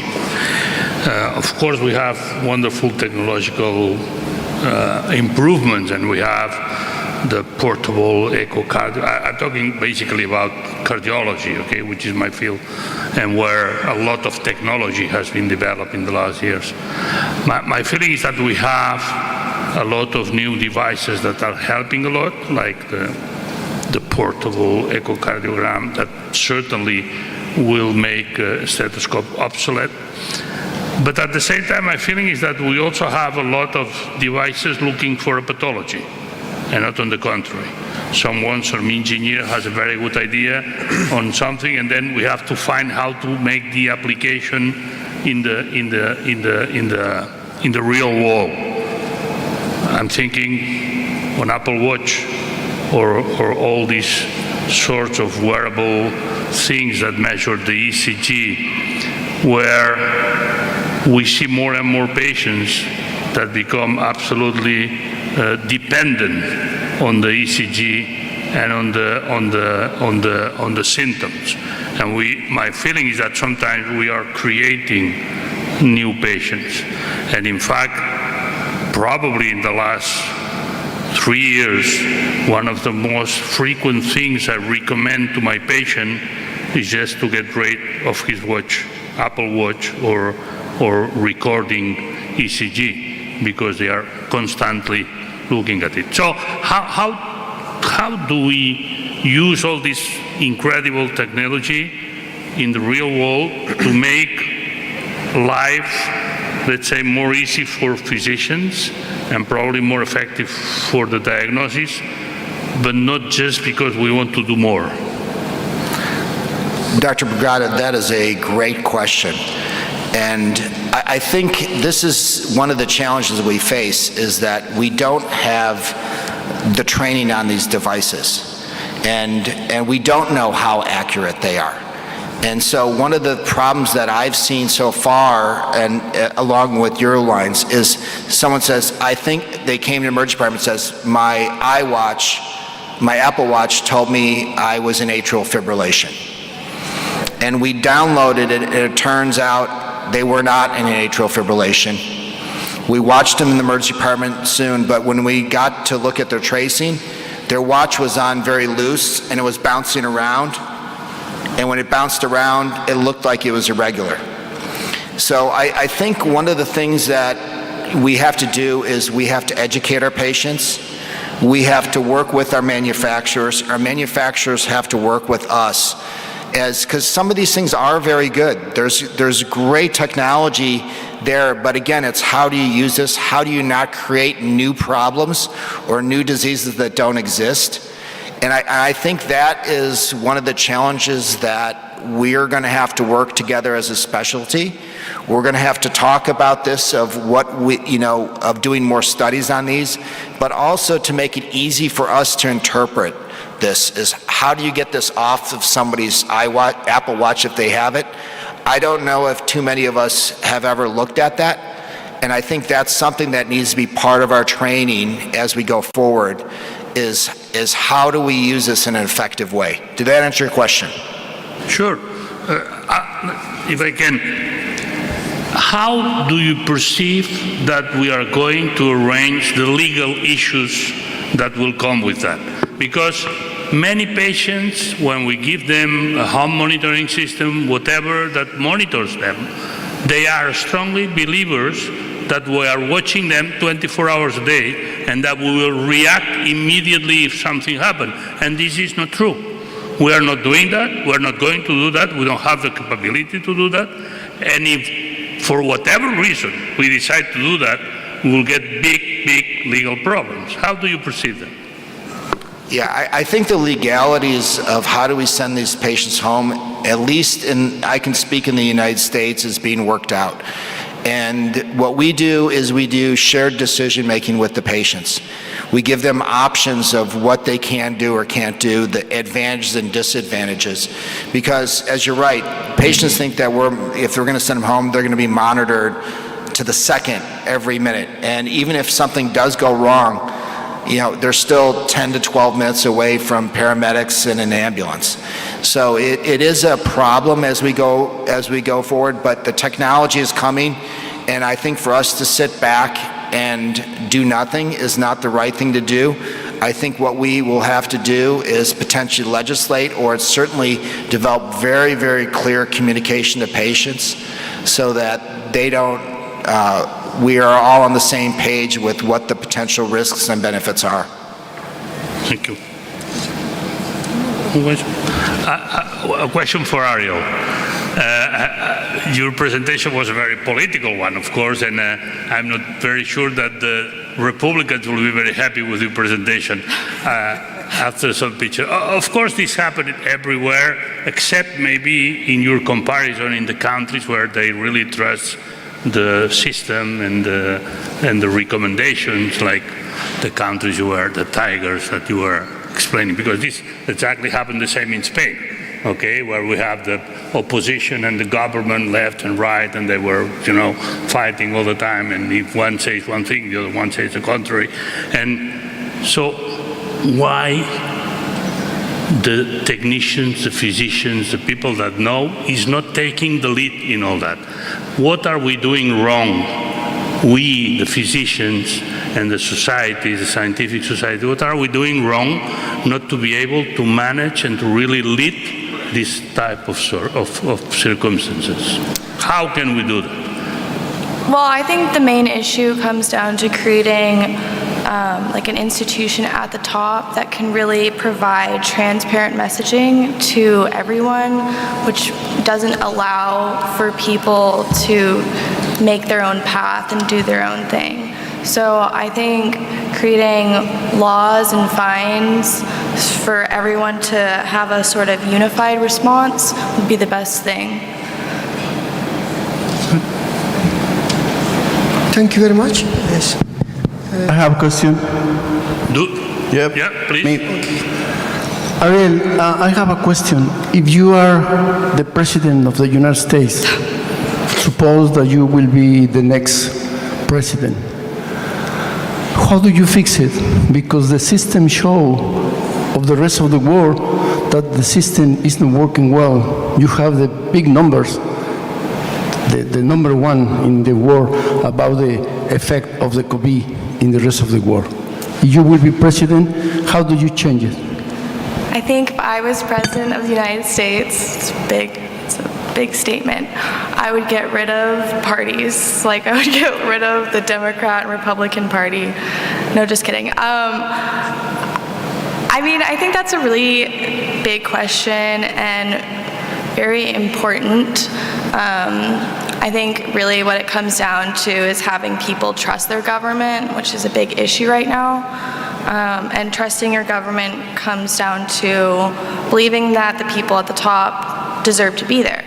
So having sort of like an educated elite, a technocratic elite, really would be important. And having that sort of partnership with your government and believing that your government is doing the best for the people. So that means the government needs to be investing in private companies to really get things done adequately and effectively, especially in a time of a crisis.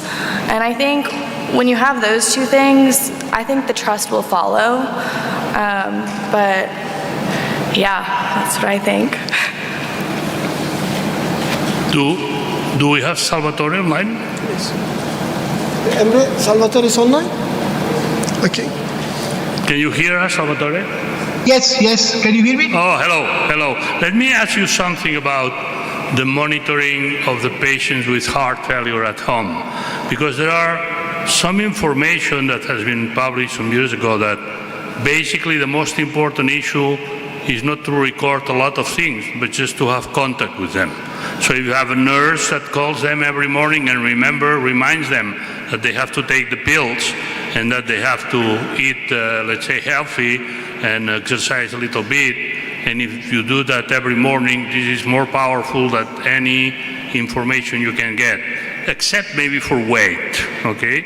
That's probably the only two things that have been demonstrated to be very, very effective. No control of weight, and if the weight increases, take more diuretics, and remember them to take the pills, because 50% of the patients do not take the pills appropriately every day.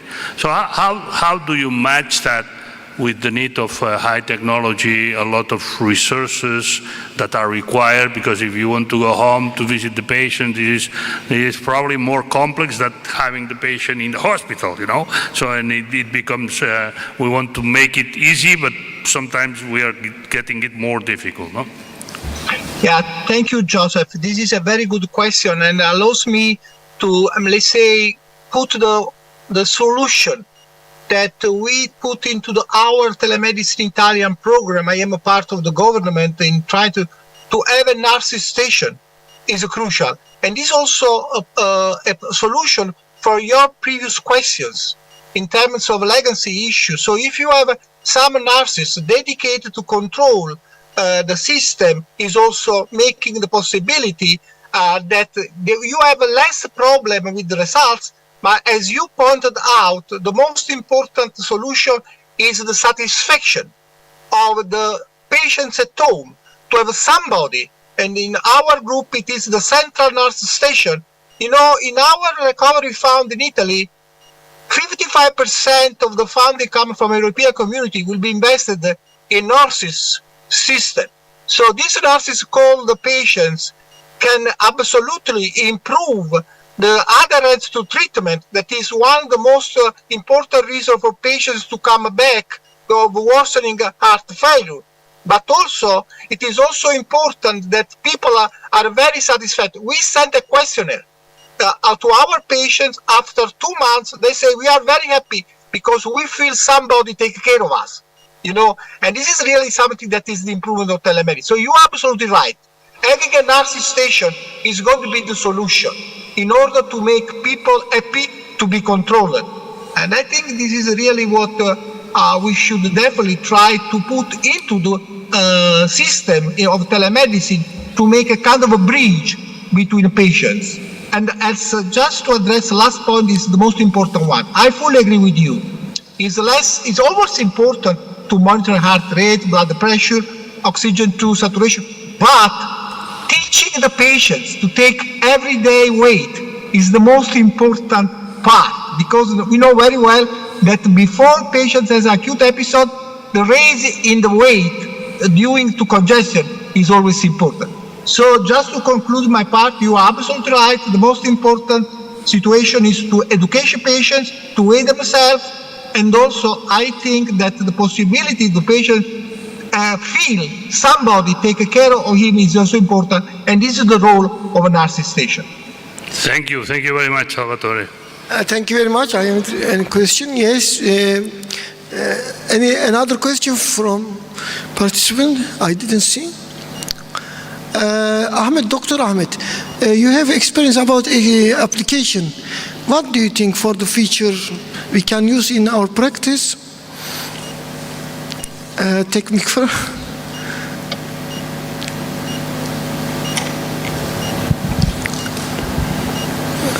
I use scoring system apps mainly in my phone, but maybe in the future I was really interested about the glucose monitor without the pinprick, but I don't see how it's coming to the iWatch before it's developed as a glucose monitor separately without a stick. Do you know if that technology exists currently?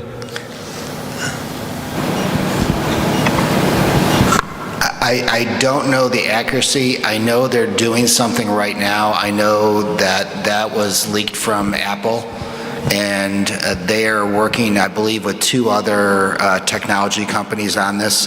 How they do it, I have no idea. But that was, I know it's there.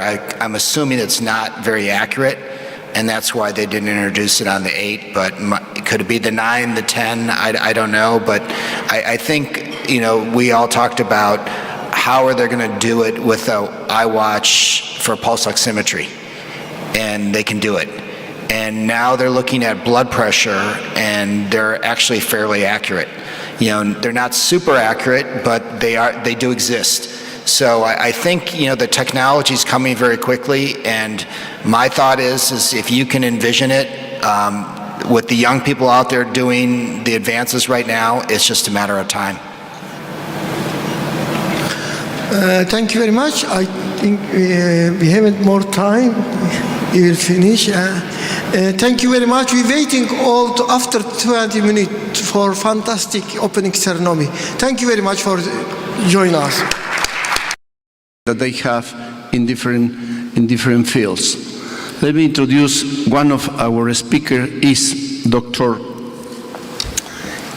Hikman Amarov. He is from Uzbekistan, and he wants to talk about the stent graft in emergency, challenges and achievements.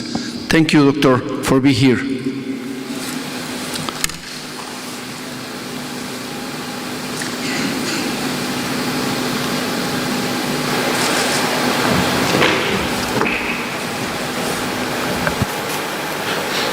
Herkese günaydın, merhabalar. Esteemed Chairman, dear colleagues, thank you very much for having me here. It's a great honor and pleasure for me. And I would like just to present our small experience in stent grafting in emergency cases. So the frequency of the occurrence of the aortic disease continued to increase in our country too, and with an incidence of 5 to 10 cases per each 100,000 populations. So recently the global severity of the disease 2010 project has shown that the global case fatality rate for aortic aneurysm and aorta dissection increased from almost 2.5 to almost 3 per each 100,000 inhabitants within 20 years with a male prevalence.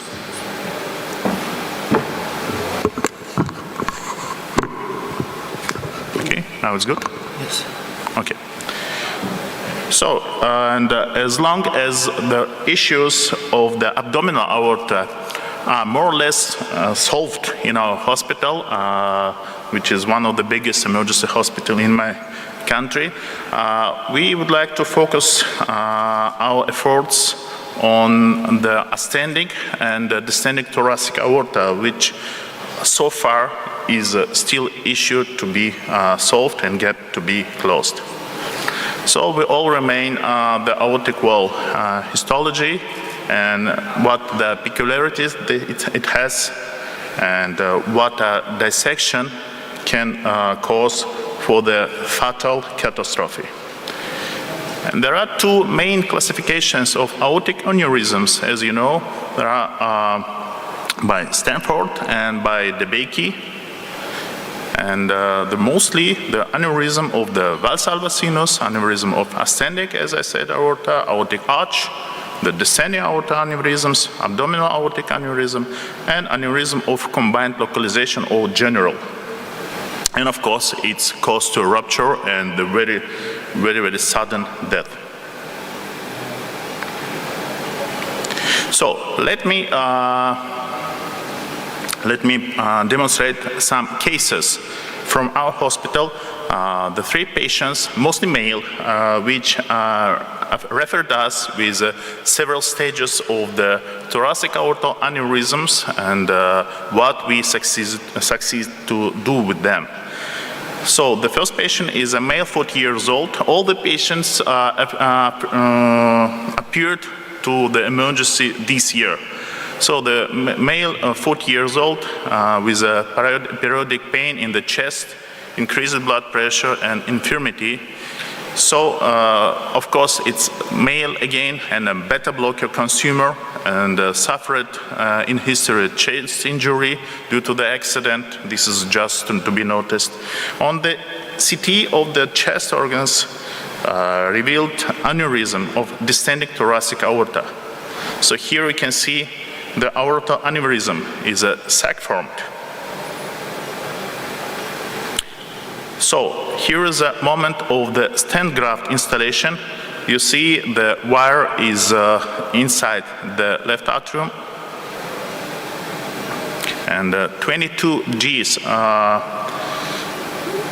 grafting is going down. Hello? So after the stent graft installation, we got this picture. You can see the mesh of the aneurysm now is isolated from the general vessel. And you can see the contours of the graft. And this is the final result. You see the stent graft, so we succeeded to use only one segment. It's about 30 centimeters long. And on the descending, so it's type B by Stanford. And here is CT angio after the implantation of the stent graft. So patient survived. The next patient is a 47 years old male again, with a pain behind the sternum, dyspnea for little physical, for very less physical exertion, increased blood pressure again, and general weaknesses. So I think the main clinical factors of this. So remarkable that the blood pressure was above the 240, and this was usual for them. So this is a chest CT again before the procedure. You see again the aneurysm of the descending thoracic aorta. Again, this is a type B by DeBakey. By Stanford. And this is angio, direct angio of the thoracic aorta. Again, you see the aneurysm. It's also mesh-like. And the wire provided. So in all cases, we use the transfemoral approach.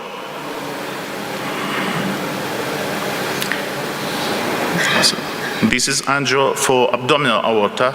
You see the aneurysm goes down for the infrarenal segment. Again, and this is after the stenting. And this is our third patient. It's quite young, 39 years old. The patient, again, with a pain behind the sternum, shortness of the breath, dyspnea after with a less physical exertion, increased blood pressure again. And so we diagnosed that there is a dissecting aneurysm of the thoracic aorta, type 2 by DeBakey, type B by Stanford, and sexual hypertension, and abdominal aortic thrombosis. And the remarkable that he has the ischemia of the left limb and right arm. So here you can see the arch and the blocked the truncus. Now it's restored.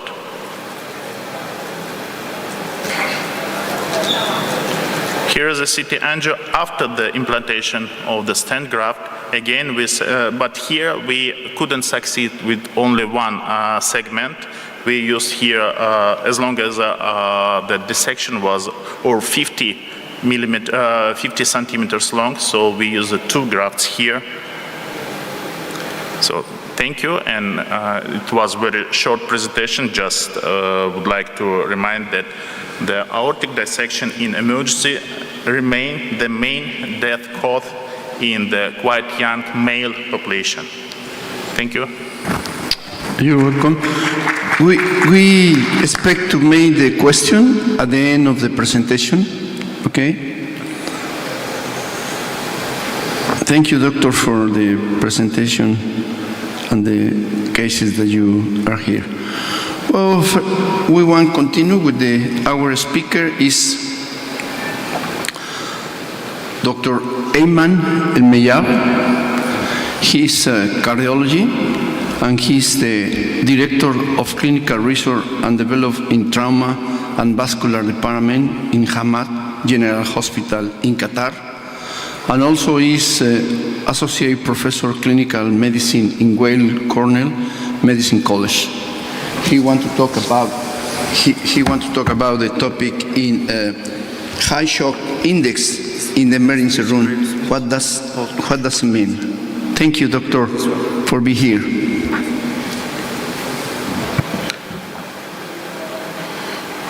Thank you. Good morning.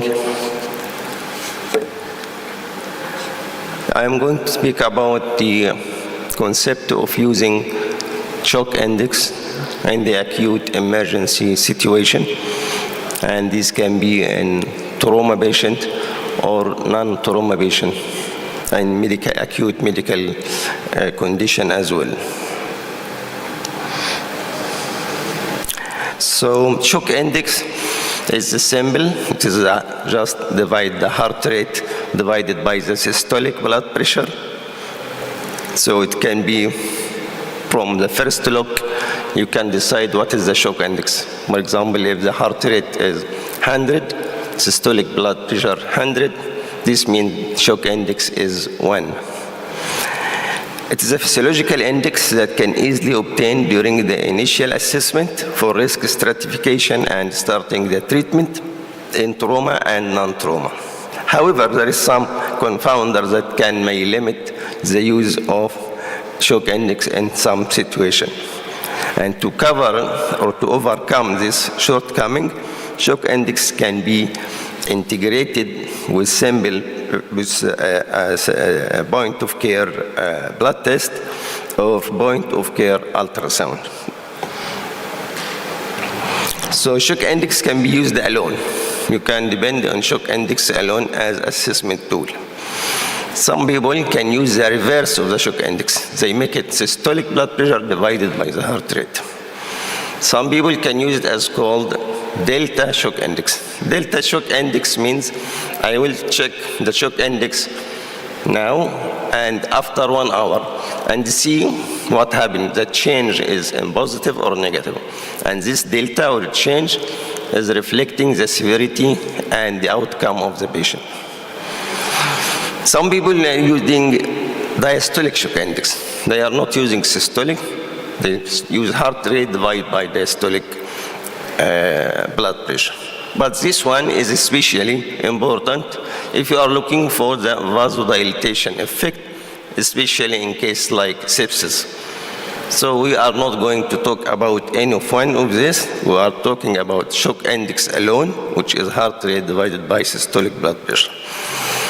The second issue is to use a shock index as a part of a tool that happen in what this score called the ABC score. They use shock index with other parameters, simple parameters.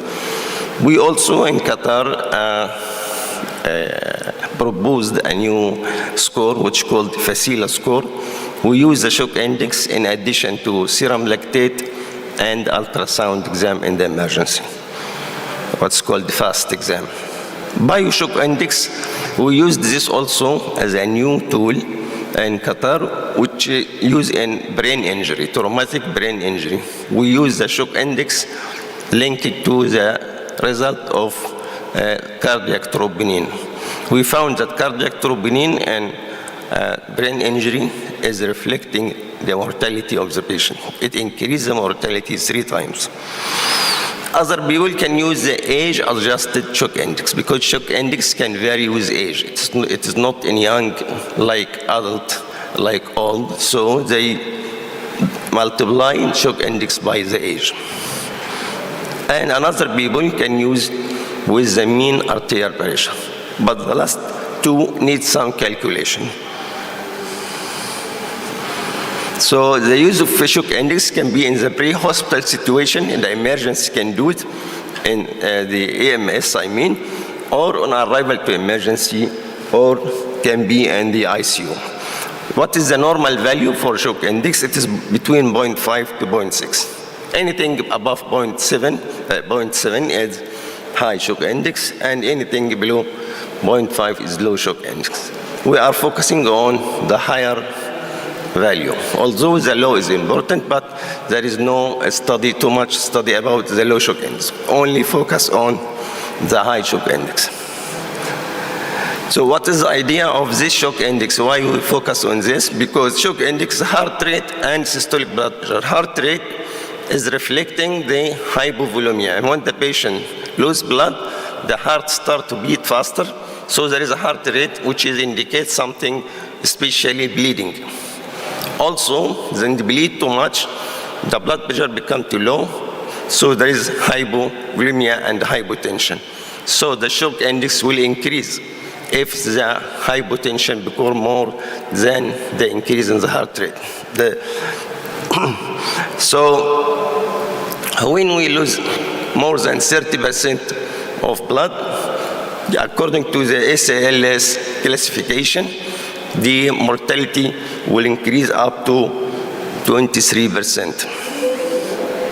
So it is important to look for the heart rate and systolic blood pressure in the trauma patient.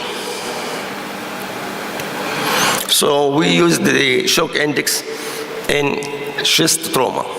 And we classify patient who has less than 0.8 and more than 0.8. And we found that in chest trauma, the patient who has shock index more than 0.8, they need chest intervention quickly, they need blood transfusion, massive transfusion, and the mortality is increasing. It reached 7% in comparison to less 1% if the shock index is less than 0.8.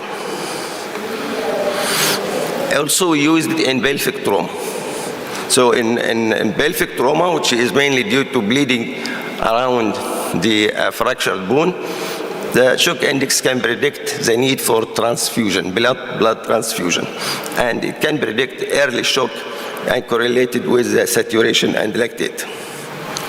So we divide our patient here, but using cutoff of 0.9. So patient with pelvic fracture and shock index more than 0.9, they need massive transfusion in 8%, and the mortality increase up to 13%. And the predictive value of shock index, we can see the negative predictive value is 98%. So this means that if the shock index is less than 0.9, the patient will not need any transfusion. So we can rule out easily by using the shock index in pelvic fracture. Also, shock index is correlated very well with the amount of blood transfusion. And you can see from this figure how the need for transfusion is increasing with increase the cutoff of shock index. So 0.8, 0.9, 1, and so on. This means more need for blood transfusion. The second one is the integrated shock index. As I told you, there is what's called Facila score. Facila is coming from fast scan, shock index, and the serum lactate. So we have three parameters which can easily taken during the emergency triage. And in a few seconds you can get the result. And according to this, Facila score more than 4, it has higher mortality, and also the need for Acil. The patient need to go for surgery emergency, and he needs massive transfusion, as you see in the curve. The increase in the Facila, the increase in the need for massive transfusion or any blood transfusion. Also, when we compare Facila with the other scoring, like rapid or ABC score, we found that Facila have good area under the curve. So we already published this in the World Journal of Surgery. The bioshock index, I said in brain injury, we linked the shock index with the troponin, because we found shock index is not predictor in traumatic brain injury. But when we link it to the troponin, we found the mortality is very high.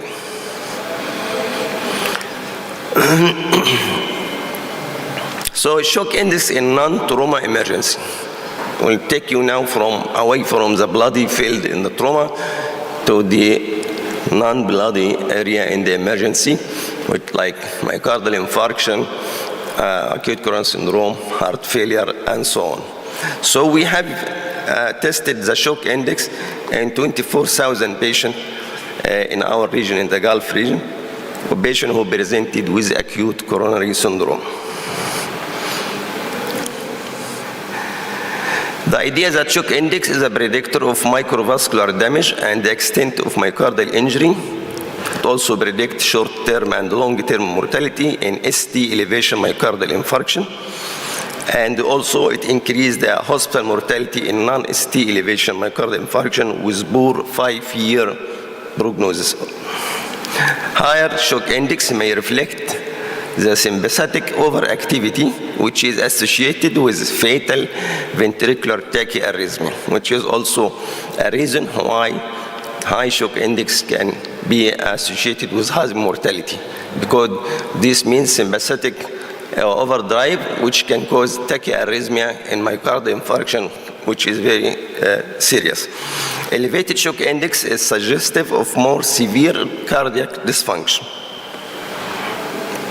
We analyzed the data from 7 Arabian Gulf registry and 24,000 patients.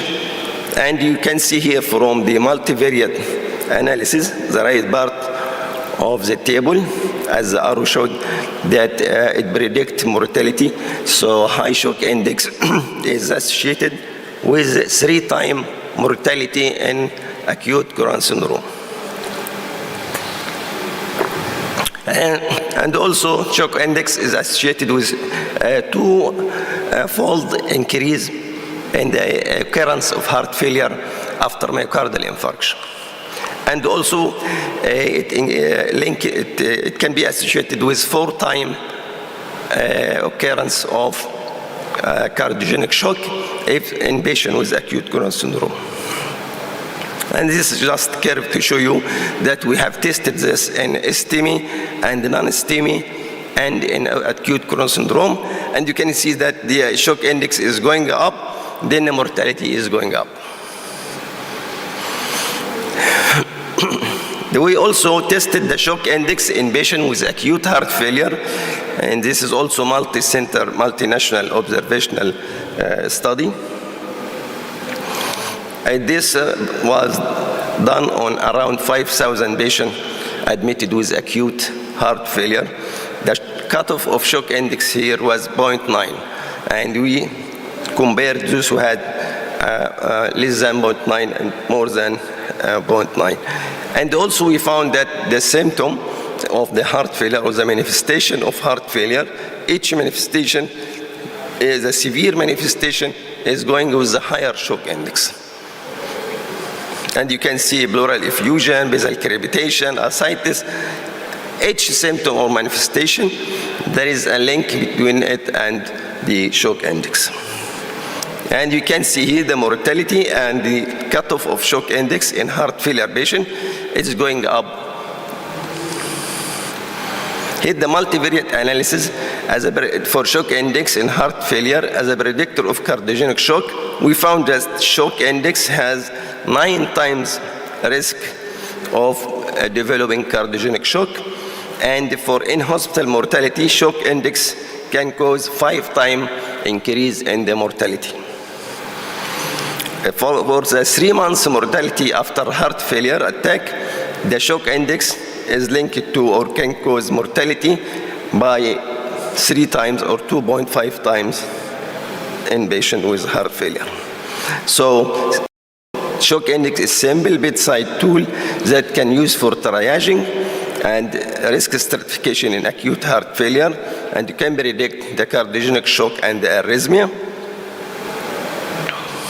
In conclusion, the shock index is a simple, instant, bedside, easy tool for triage, risk assessment, early intervention, and prognosis in acute care, including trauma and non-trauma. However, confounders should be considered and overcome. Confounders here means that some people in trauma, for example, or myocardial infarction, they have severe pain. Pain itself can cause heart rate goes up, so it will increase the shock index, which is not reflecting the losing of blood. So this is a confounder. Also, if you give the patient inotropes before arriving to the hospital, this will increase the blood pressure, so it will affect the reading of the shock index. So there is some confounder you have to put it in your consideration. If the patient have beta blocker, for example, before the accident, the heart rate will not go up, so the shock index will be affected. How to overcome this? As I mentioned, to link with other simple tool, which can be done immediately. The point of care lactate, it can be done in 1 minute. So this is a simple guide to save time, cost, and lives. And thank you. Thank you, Dr. Heyman, for the excellent presentation. And we want to continue with our next speaker. Is by Zoom. Is ready, Dr. I think is the well. Our next speaker is Dr. Wang Shong from China. He wants to talk about what we are doing in the prevention sepsis campaign in China in the emergency department. Dr. Wang is actually working in the Changgun Hospital in Tsinghua University in Beijing. Thank you, Dr. Wang, for being here by Zoom. Thank you for the President for your introduction, and thank you for invitation, and I'm very glad to share our work with all of you.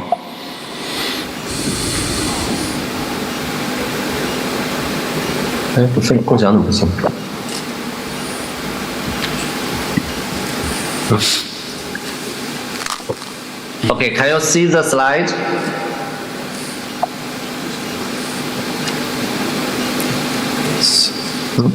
Yes. Can you see slide? Yes. Yeah, right. Okay. Yes. Oh, I want to spend some time to introduce the program Preventing Sepsis Champion in China. You know, 1 million people suffer from sepsis around the world each year, and in the developed country, its average cost of treatment for the sepsis patient more than 20,000 British pounds. The lethality of the patient is also terrible, with a 90-day mortality as high as about 35%. As the disease worsens, it can raise to 50%. In China, approximately 23 million people have to be treated in ICU for sepsis each year.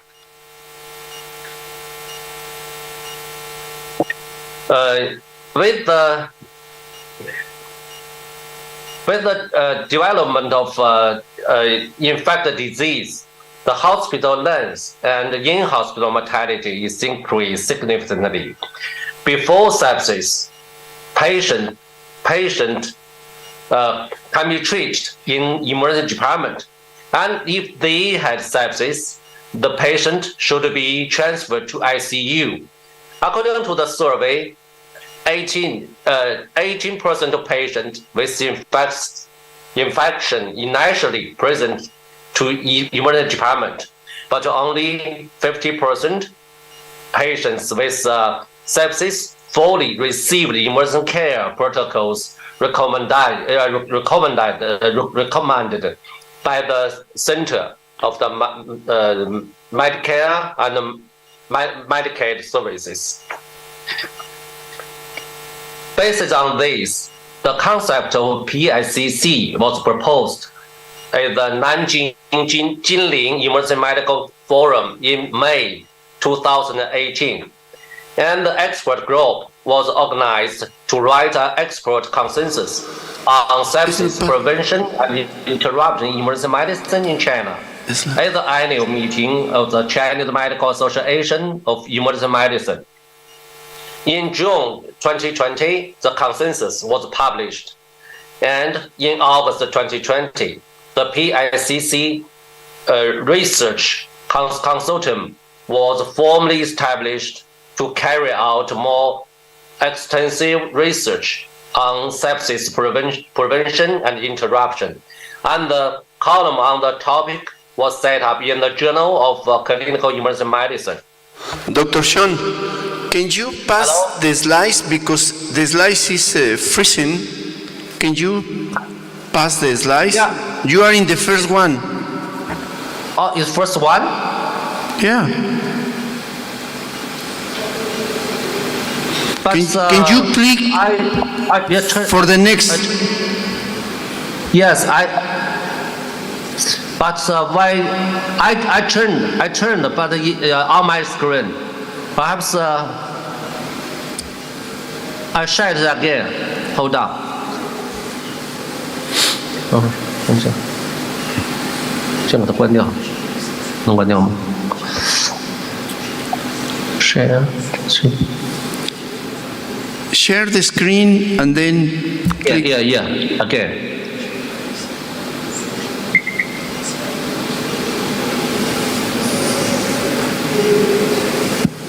这啥意思 ？I'm sorry. Okay. Can you see? I see. Okay. Okay. 要不就别全屏了，全屏我估计它是不是就 Is it changed? Now we are I in see. the diagnosis of sepsis. Is the The 8? diagnosis of sepsis?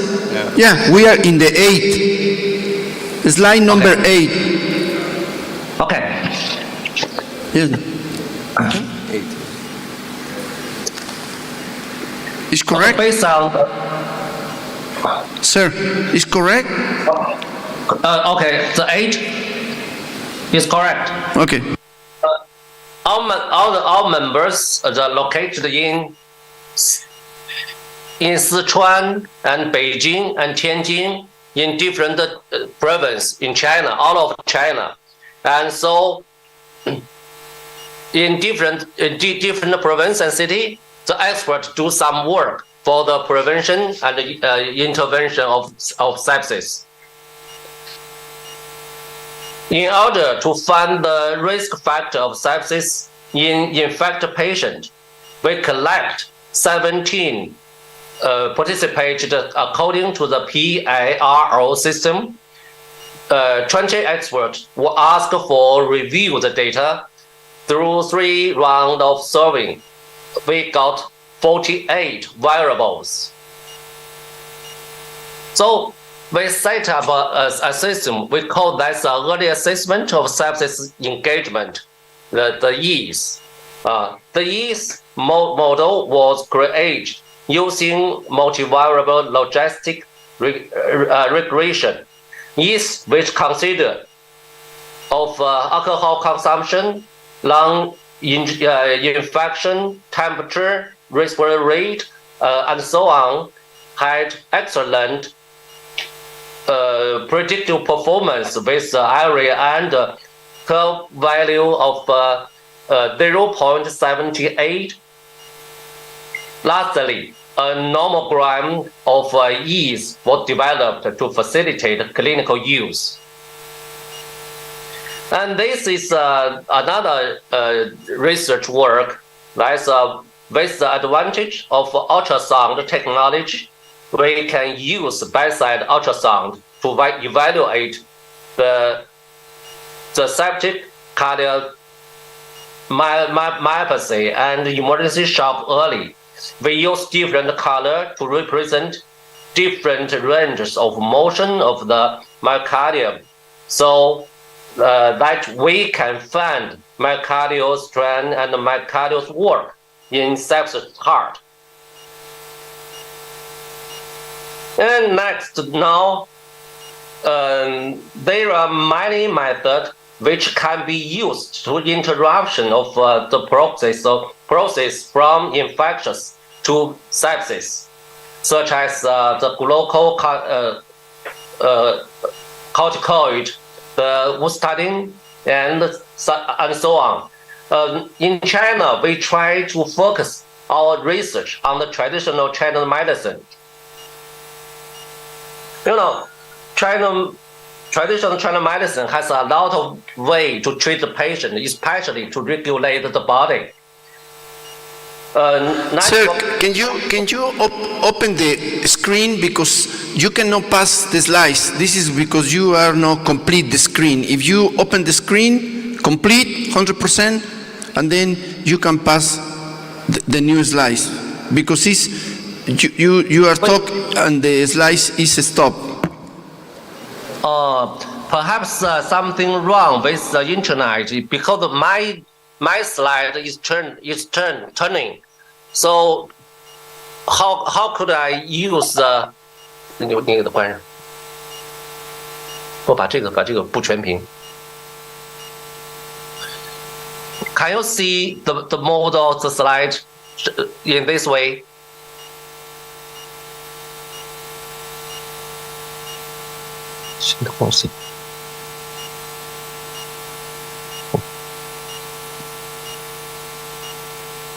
Can you see the slide?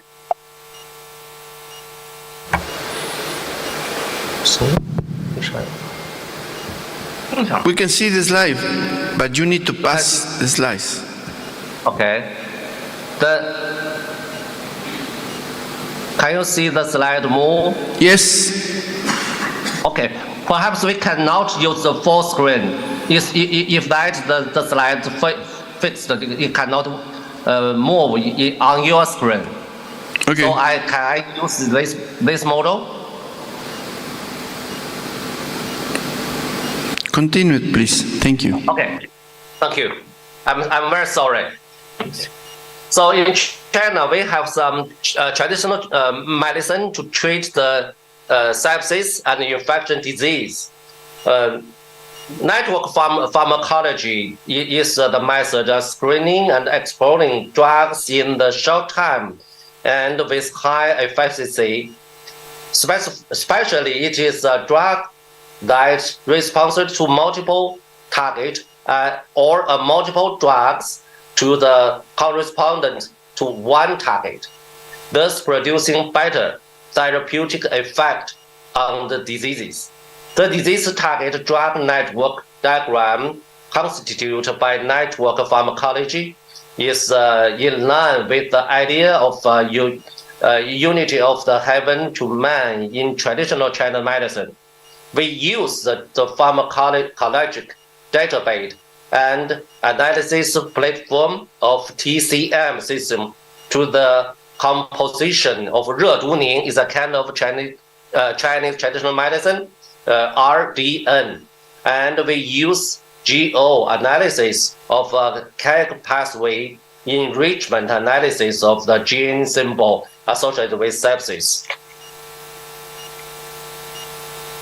We use molecular blocking and molecular dynamic stimulation to measure the binding tightness of the stability of the quercetin and sepsis target molecules. And finally, we found that the quercetin, one of the compounds of 热毒宁, can protect endothelial cell with the PI3K AKT pathway acting on AKT1 in sepsis state. And as confirmed by Western blot and cellular immunofluorescence PAK2 and PI3K level increase and apoptosis associated protein level cascade 3 expression decreased in LPS-induced sepsis cell after the addition of 热毒宁 intervention compared with the sepsis group. And another research is routine can prevent septic cardiomyopathy by reducing mitochondrial damage in cardiomyocyte and inhibiting cardiomyocyte apoptosis. A result had republished in the journal Frontier in Physiology in 2022. And we have some basic research. Glycocalyx is the multifunctional layer in Valley-like cellular structure covering the surface of the endocellular cell, which can regulate leukocyte adhesion, migration, and inhibit intravascular thrombosis by affecting microvascular tone and regulating endothelial permeability. And it is a key factor in the regulation of intra and extravascular fluid balance. The glycocalyx catabolic fraction was elevated the patient with sepsis compared with those with no septic infection. Silicon-1 was moderately associated with albumin damage, oxygen index, and duration of the invasive mechanical ventilation. And HS was associated with oxygenation index and calculative positive fluid balance in the first 3 days of ICU admission. In mechanism of endothelial barrier injury, glycocoagulants change from infection to sepsis. Destruction of glycocoagulants by autophagy in sepsis. In sepsis, stage 3 mediate autopsy leading to the degradation of glycocoagulants in endothelial cell. We have another research about involved PIRK1 and the iron death in DC cells in sepsis. So this is the Long River in China. We call it the Yangtze River. It's a very famous river in China. In our mind, the infection is the start of the response of the body, but it's small. According to the water down to the river to the sea is become very large. With the release of the sepsis 3 guidelines, the diagnostic value of organ dysfunction in the course of the disease has been emphasized more clinically, which is summarized a life-threatening organ dysfunction caused by the dysfunctional response to the organ to infection. However, there are many pathophysiological aspects in the process from infection to sepsis, which make it possible to prevent and interrupt sepsis in emergency department. The pathophysiological mechanism involved the progressive from infection to sepsis are extremely complex, covering immunodysregulation, inflammation factor storm, vascular endotracheal damage, capillary leakage, microcirculation, coagulation, and many other aspects. The main studies in our group currently include regulation of immunoresponse, barrier protection of endothelial cells. In order to ensure the implementation of the program, we also structured a platform.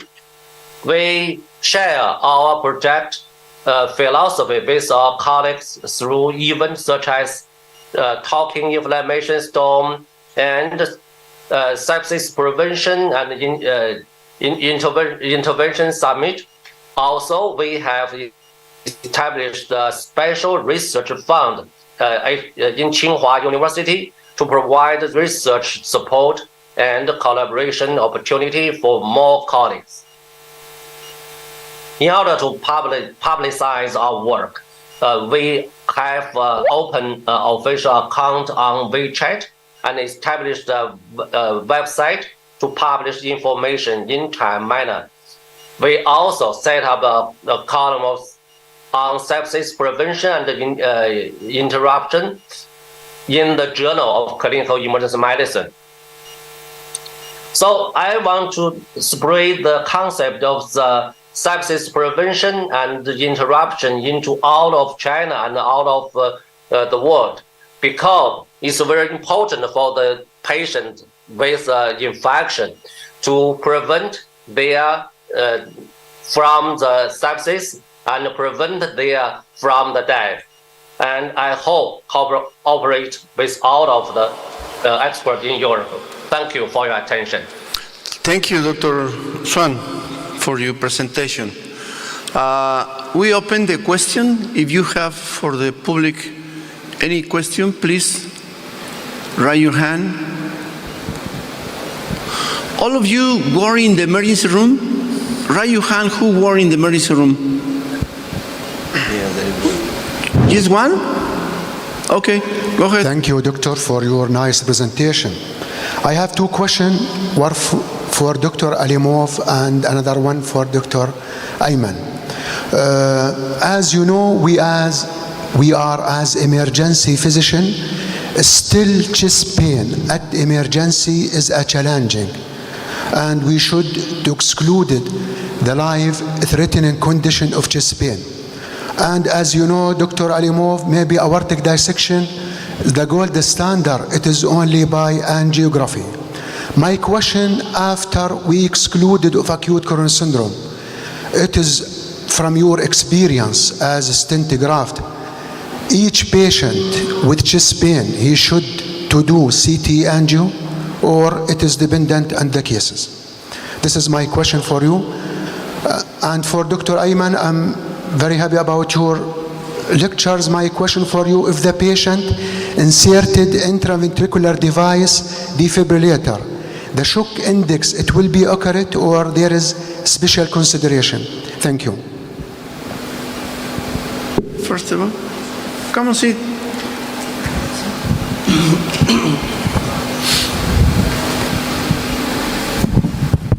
Thank you very much. So yes, chest pain is most frequent symptom in the ER, and of course, the first we have to exclude acute coronary syndrome, and there is no doubt. And within my presentation, I just was talking about the aortal dissection as it, not about the chest pain and what it can cause too. Of course, firstly, we have to exclude acute coronary syndrome, and only after that thinking about some things about aortal dissection or the rupture of it. And exactly for these cases, the CT angio is, by our standard, is a first step. We as a society, there's too many, we call them merit badges. It's everyone's another badge. And so philosophically, we believe that all that training is already incorporated into our residency, so we do not necessarily require each one of these badges, so to speak. So I hope that answered your question, but yes, it's important that we're all doing the same thing. You know, we incorporate ATLS into our training programs. We obviously do ACLS, we do periodic updates for all of our doctors, not just our doctors in training, but our doctors beyond training. And so once they get certified in emergency medicine, you know, every 7 to 10 years, they have to recertify. This used to be a big problem for us in the US, but now what we do is we do a little bit each year. And we find that to be a better situation than having to retake a test every 7 to 10 years.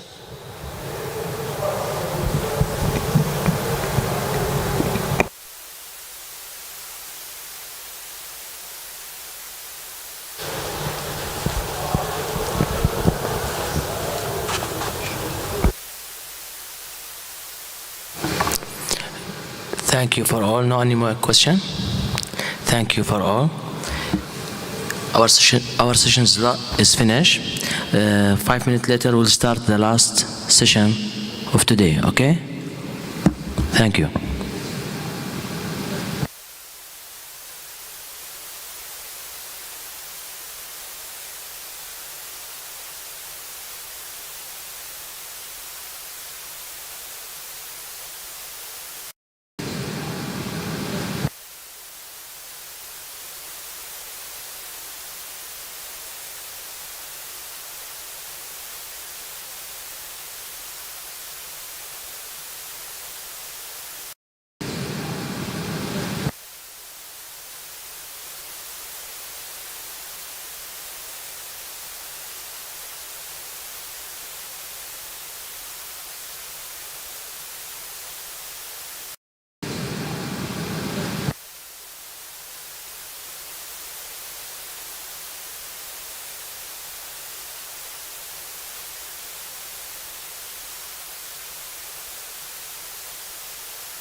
Ben de ilk defa bu proje vasıtasıyla yürümeyi ön plana çıkarttım. Ben çok teşekkür ediyorum. Çünkü projenin katkısı gerçekten çok önemli bir sosyal proje. O yüzden de yani böyle bir katkıda bizim de payımız olsun. Atuder'le birlikte böyle bir çalışmayı da yaptığınız için ben firmaya özellikle çok teşekkür ediyorum ve şükranlarımızı arz ediyoruz. Çok teşekkürler. Şimdi evet. Yürümek önemli, biliyorsunuz. Açılışta 2-3 defa yürümekten bahsettim.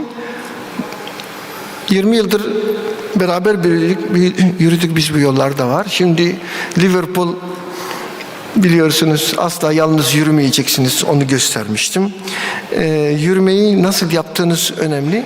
Bu yüzden de özellikle bu bölümü de hani acilleri nasıl adım adım inceleyebiliriz, başka bakış açıları sunabilir miyiz? Onunla başlayacağız. Evet arkadaşlar, şimdi hepimiz acilde yıllarca birçok şeyle karşılaşıyoruz. Ama mesela saatlere göre acil başvuruları nasıl?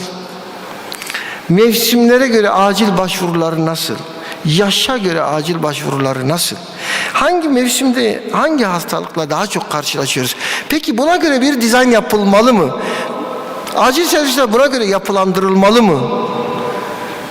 Bunlar çok önemli konular. Örneğin bizim hepimiz bildiğimiz bir konu vardır. Yaz aylarında bizim ortopedi yataklarına ihtiyacımız vardır. Ve ortopedi hastalarıyla uğraşırız. Ama kış aylarında da bizim bekleyen koa hastalarımız vardır. Koa hastalarını yatırmaya uğraşırsınız. Ben o zaman öyle flexible bir hastane olmalı. Yani bizim yazın ortopedi yataklarımız artmalı. Kışın göğüs hastalıkları yataklarımız artmalı gibi flexible acil modellerin oluşturmamız lazım demiştim. Şimdi onlarla ilgili de bazı konuları burada irdelemiş olalım. Bu yayını hazırlarken gerçekten biraz hani rastlantısal oldu diyelim. İlk çalışmamız da Aksaray Üniversitesi Tıp Fakültesinden, Sayın Dekanımızın fakültesinden çıktı. 5 yıllık süre içinde acil servise başvuran hastalar, miktar ve çocuklar incelenmiş. Çok önemli. %50 erkek, %49 bayan. Yani hemen hemen eşit. Burada ciddi bir şey görüyoruz. Ve yine de hiç aslında tahmin etmedim. Mesela ben burada bir anket yapsam en çok hangi yaş grubu başvurur desek o kadar belki de tahmin edemeyeceğimiz bir şey. 10 yaş altı en fazla. Halbuki çocuk acil farklı bir konuma alıyoruz. Burada beklediğimiz yaş yüzdesi aslında bakarsanız yani biz geriatrik acillerin çok daha fazla olduğunu düşünüyoruz. Ama neden böyle oluyor? Çünkü geriatrik acil muhtemelen çok daha fazla zamanımızı alıyor. Yatak doluluğunu oluşturuyor. Yoksa burada bir anket yapsa eminim ki en çok %60 yaşın üzeri olarak çıkacaktı diye düşünüyorum. Bunun dışında yine dikkat çekici bir şey var. Yani 10 yaş altında ondan sonra ikinci değer 20-29 yani. 20-29 acil başvurusu. Bunlar üzerinde düşünmemiz gerekir. Tabii bunu yeşil alana göre falan hesaplamak lazım. Hepimizin tahmin edeceği, doğru tahmin edeceği bir şey var. En çok başvuru 16-24 prime time. Peki bundan nasıl bir sonuç çıkartalım? Bakın burada da flexible yani esnek çalışma saatleri oluşturulması lazım. Yani 16-24 teki ekip daha dinamik, sayısı daha fazla, daha güçlü bir ekip olması lazım. Burada bir sürü ana bilim dalı başkanı ve idareci arkadaşlar var. Onlara söyleyeyim. Bu istatistikler önemli istatistikler. Hepimiz yaşıyoruz bunları. 16-24 arası. 16-24 arası en çok ihtiyacımız var. Nöbeti ona göre ayarlayalım. Ki ben bunu yapmıştım. Nöbet usulünü şöyle yapmıştım. 8-16, 16-08. Böylece 16 ile 24 arasında 2 kat nöbetçi olmuş oluyordu. İlk uygulayan benim yani bunu. Uzun yıllar önce tabii.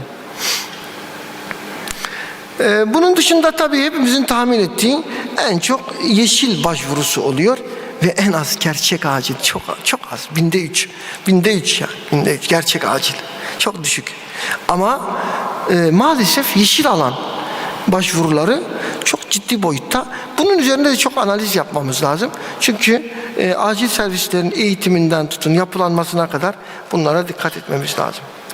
Bir de çok önemli yine bahsettik mevsimsel aylarla ilgili başvuru oranları. Genellikle hep Ocak ayının yüksek olduğunu biliyoruz. Pandemiden önce, pandemiden sonra bunları da gördük. Peki hastalık gruplarına bakarsak acilde en fazla gördüğümüz hastalık grubu solunum sistemiyle ilgili. Bunu her zaman zaten biz de görebiliyoruz. Bunun dışında yine öne çıkan kardiyovasküler sistem var ve buna göre de tedbirlerin alınması, solunumla ilgili acil servis yapılanmaların ön plana çıkartılması, ayrıca eğitimin tedavilerinde bu konuda mutlaka göz önüne alınması lazım.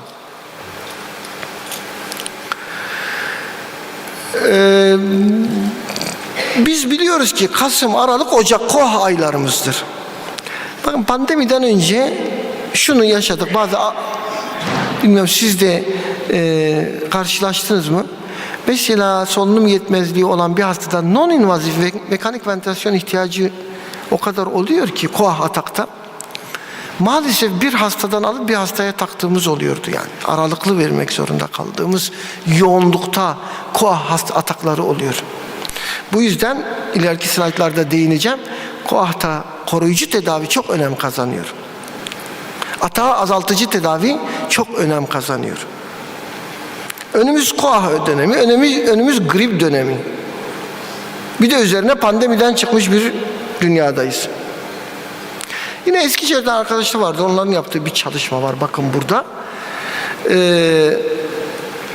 Balgam atılması, azaltılması, bütün bunlar bir şekilde ne yapıyor? Solunum sistemiyle ilgili fayda veriyor. Ama öncelikle çalışmayla ilgili şunları söyleyelim. 632 hasta incelenmiş ve bunlarda işte gördüğünüz gibi akut bronşitin çok önde olduğunu, KOAH'ın da tabii ki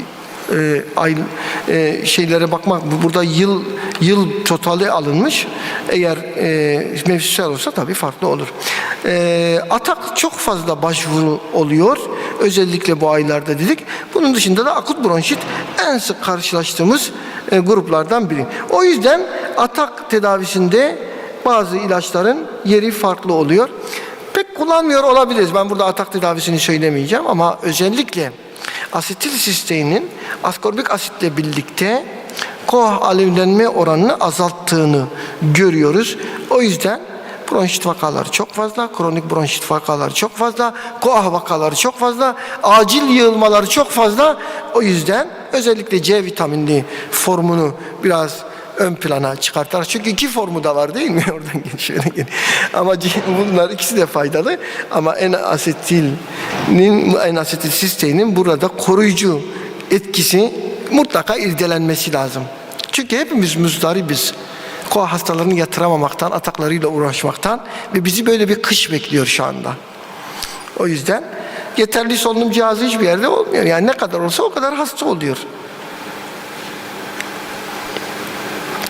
Yine böyle bir çalışma yapılmış, meta analiz bu. Akciğerde oksidatif hasarı azaltarak akciğer fonksiyonu ve serum antioksidan seviyeni arttırdığı gösterilmiş. Tabii meta analiz olması daha bir değer katıyor. Üstelik 2022'de yayınlanmış bir çalışma bu. Araya karışmış bir şey mi bu ya? Dur bir dakika, nereye gittik biz? Emre, biz nereye gidiyoruz? Geriye şöyle gidiliyor. Dur karıştırmayalım. Geriye gitmeyi buldun mu?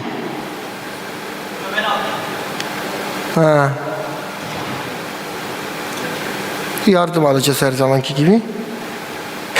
Başa kadar gittik, tekrar gözden geçiriyoruz.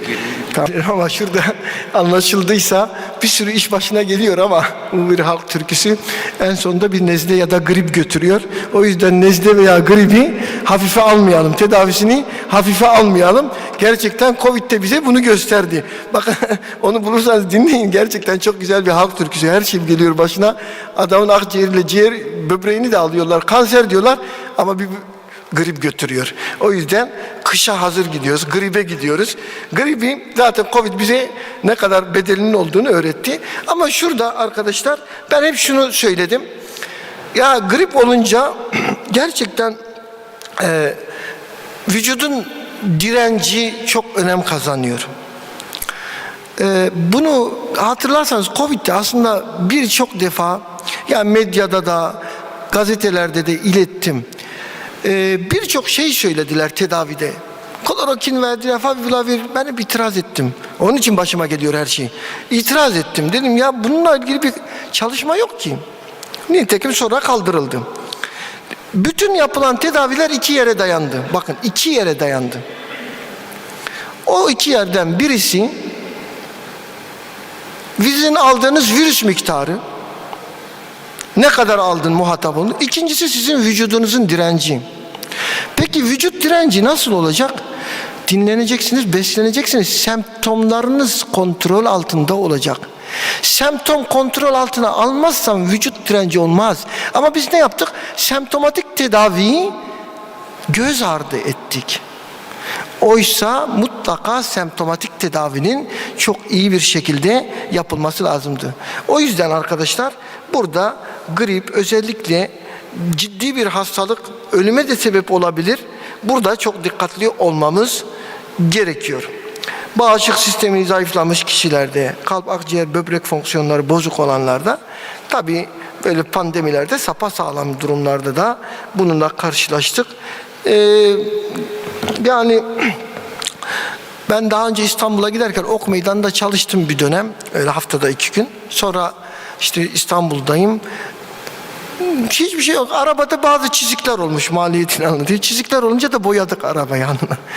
Boyayınca ne yapacağım? Araba yok. Ne yapacağım? Metroya bineceğim. Metroya bindim. Ya metroda tabii onun özel kuralları var belli saatlerde. Kendinizi bütün kalabalığın içine atmanız gerekiyor. Ve çok uzun bir mesafe. Yani orada gribi hayal edemedim yani. Grip bir pnömoni hayal edilemez. Yani bu nasıl bir ortam? Yani tabii ondan sonra hastaneler dolar taşar. Yani onun için koruyucu tıp çok önemli diyoruz. Grip bizim yakamızı bırakmayacak arkadaşlar, öyle görünüyor.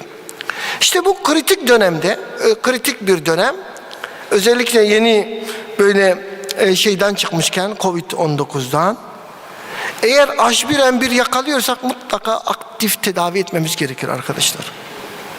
O yüzden buna pratik bir algoritma oluşturmamız lazım. Yani eğer siz akut influenzadan şüpheleniyorsanız mutlaka oseltamiviri de eklememiz uygun olacak. Çünkü pandemi sonrası risk faktörleri daha çok artmış durumda. O yüzden hani daha belki kendi geçer vesaire olmaz. Bakın burada bir özelliği daha var. Ateş, öksürük ve miyaj gibi az önce söylediğim semptomları tedavi etmekte de bize yardımcı olacaktır. Ayrıca vücut direnci demek iyi uyumak demek. Uyku düzenini arttırmakta önemli, viral yayılmayı önlemekte önemli. Dolayısıyla bunu mutlaka yapalım. Özellikle acilde burada çalışan arkadaşlarımız var. İkinci basamaklarda biz çocuk acili, erişkin acili ayırmıyoruz. Acil tıp uzmanlarımızın, asistanlarımızın çoğu uzman oldukları zaman bir de gidiyorlar. Ne yapıyorlar? Çocuk pediatri acili de bakıyorlar ki burada pratisyen arkadaşlarımız da var. O yüzden de influenza tedavisi onlarda da bir şey kazanıyor, önem kazanıyor. Orada da şahsi tedavilerin daha uygun olduğu görülüyor. Sadece oseltamivirin özellikle pediatrik yaş grubunda daha rahat alınabildi ki çocuklara ilaç vermek en önemli şey görünüyor. Bunun dışında biliyorsunuz koah atak tedavilerinden bahsettik. Soğuk hava şartlarında bunlar artacaktır. Ayrıca kapalı ortamlar bizim zaten hepimizin yaşadığı şeyler. Bu yüzden de atak tedavisinde mutlaka neyi kullanıyoruz? iprapropium bromürle salbutamolu, tabii onu biliyorsunuz, hemen anlıyorsunuz ne dediğimi.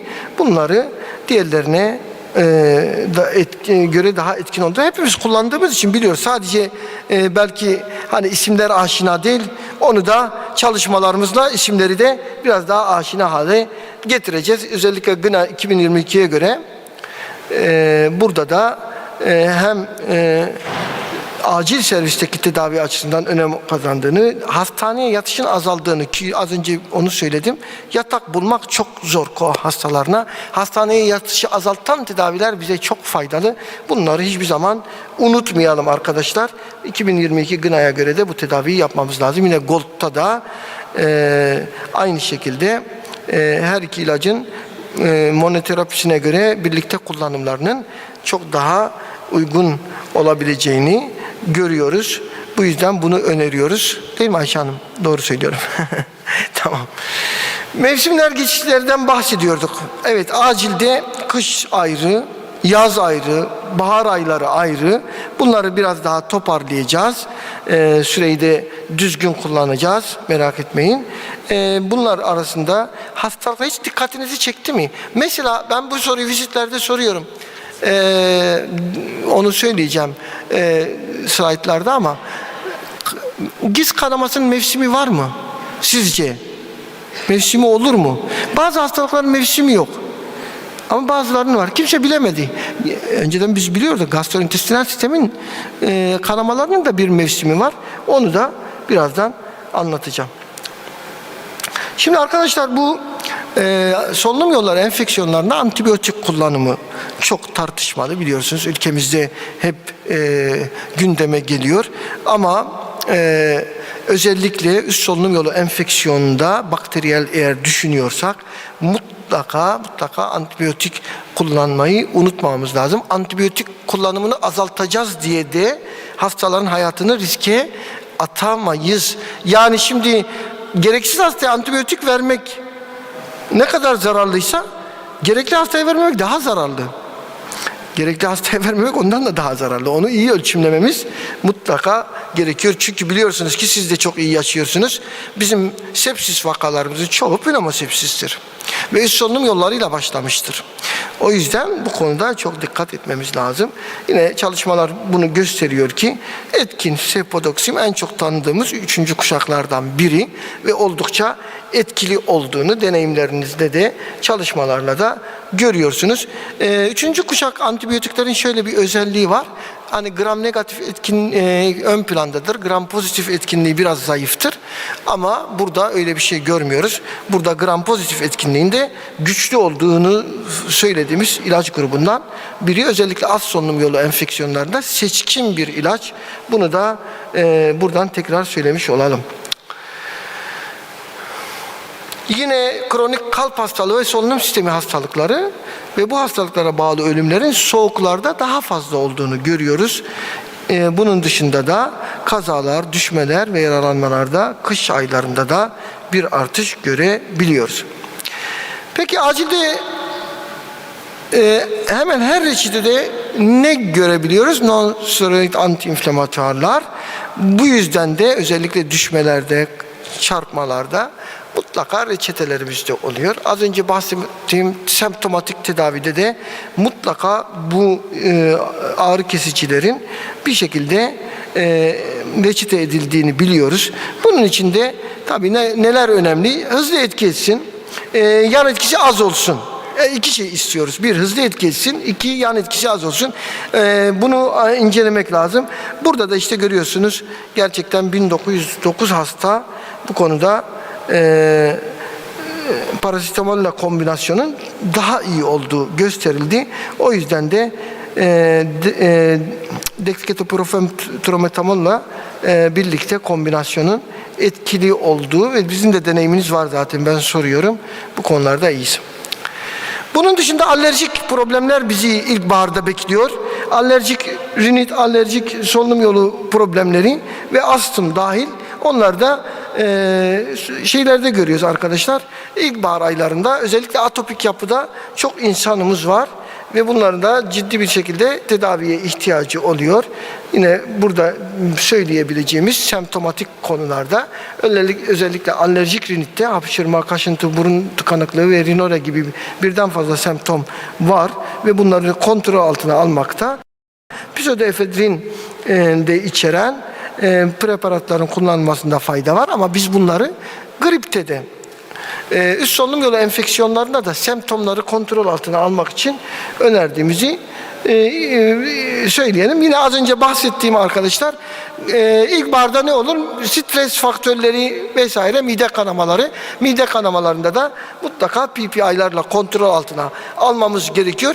Ve burada da dikkat ederseniz acilde bir infüzyon tedavisi yapıyoruz. Bunu hep söylüyorum. Burada tekrar söyleyeyim. PPI'da infüzyon tedavisi ayrı bir önem arz ediyor.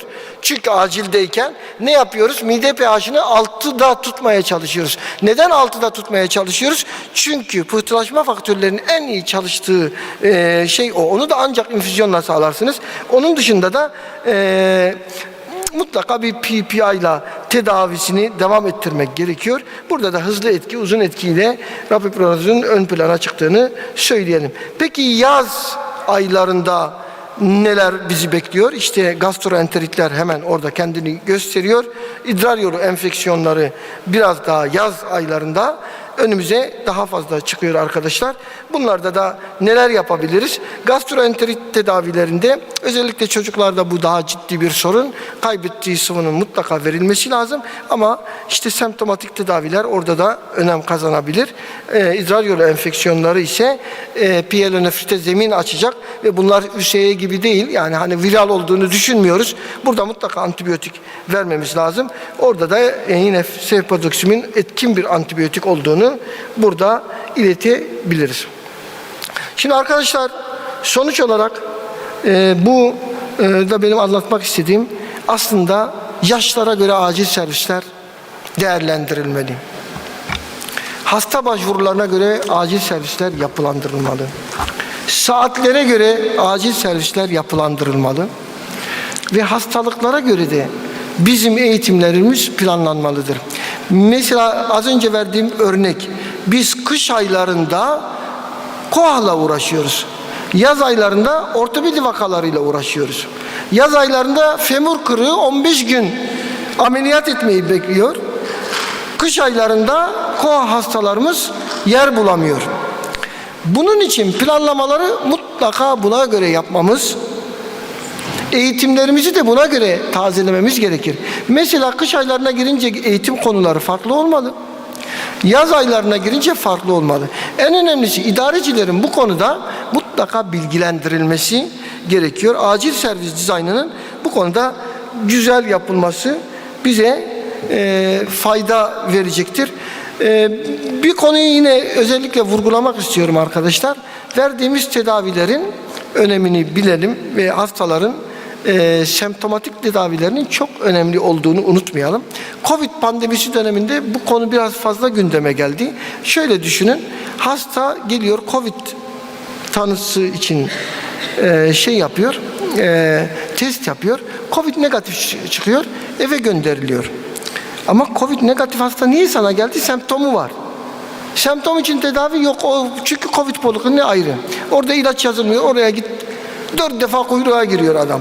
Bu yüzden de semptomatik tedavilerde biz geri kaldık. Bunun bir alışkanlık haline gelmemesi lazım. Mutlaka semptomatik tedavilere önem verelim. Gerekli hastalarda antibiyotik tedavilerine önem verelim. Ve bu konudaki yaklaşımlarımızı da mevsimsel olabileceğini, yaşlara göre farklı olabileceğini bilmemiz gerekiyor.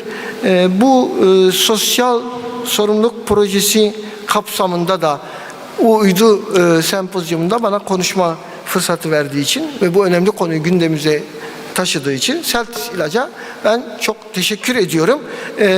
Soru ve katkılarınız varsa buradayım Sayın Başkan.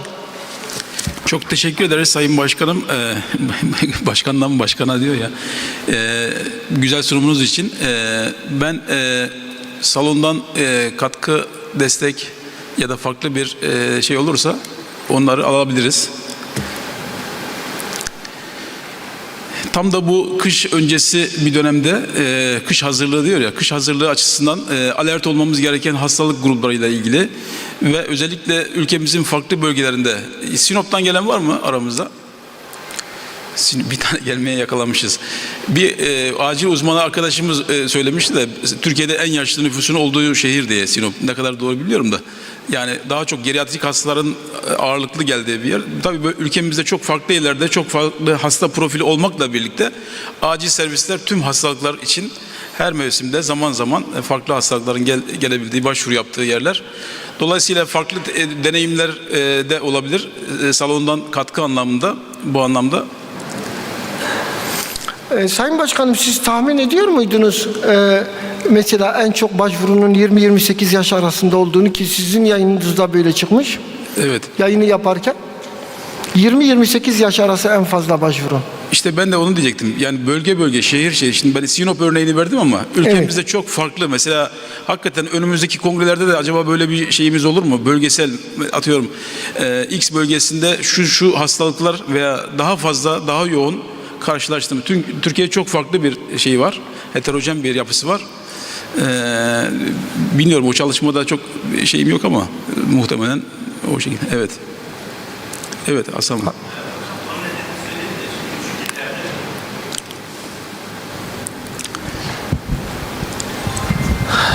Hasan Sultanoğlu Düzce Üniversitesi'nden. Hocam küçük illerde üniversitelerin çok büyük bir etkisi oluyor. Bizde de keza öyle. Üniversite açık olduğu dönemlerde genç başvuru sayısı çok fazla artıyor. 20 ve 29 yaş arası. Muhtemelen aksiyada çıkma nedenlerinden bir tanesi de o olabilir. Üniversite gençlerinin malum en ufak nedenden dolayı yani, acillere başvurması o oranı değiştirme şeyleri yüksek hocam. Sanıyorum çok önemli bir nokta, çünkü biz bu konuda deneyimimiz oldu. Bizim aslında tabii ki çok merkezli yapacağımız çalışmalar bu konuda bize ışık tutar. Bunlar içinde de muhtemelen geriatrik aciller ön plana çıkacaktır. Ama şunu da unutmamak lazım. Gerçekten sayı olarak yeşil alan çok fazla sayıları etkilediği için muhtemelen yeşil alana başvurularda da değişik yaş grupları olabilir. Yani hani geriatri çok fazla yeşil alana gitmiyor. Dikkat ederseniz burada aslında çok önemli bir istatistik de vardı. Bu bizim için de önemli tabii yine de. 1000'de 3 gerçek acil. Mesela Amerika Birleşik Devletleri'nde arkadaşlar bu semptomlara baktığımızda şuuru kapalı bir şekilde komayla başvuranların oranı %20'ymiş acil servise. %20.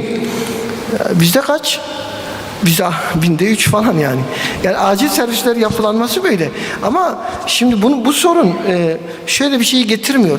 Yani bazı arkadaşlar özellikle eğitim konusunda diyorlar ki hocam biz yeşil alan hastaları bize bir şey katmıyor. Hayır, yeşil alan çok önemli bir alan. Neden biliyor musunuz?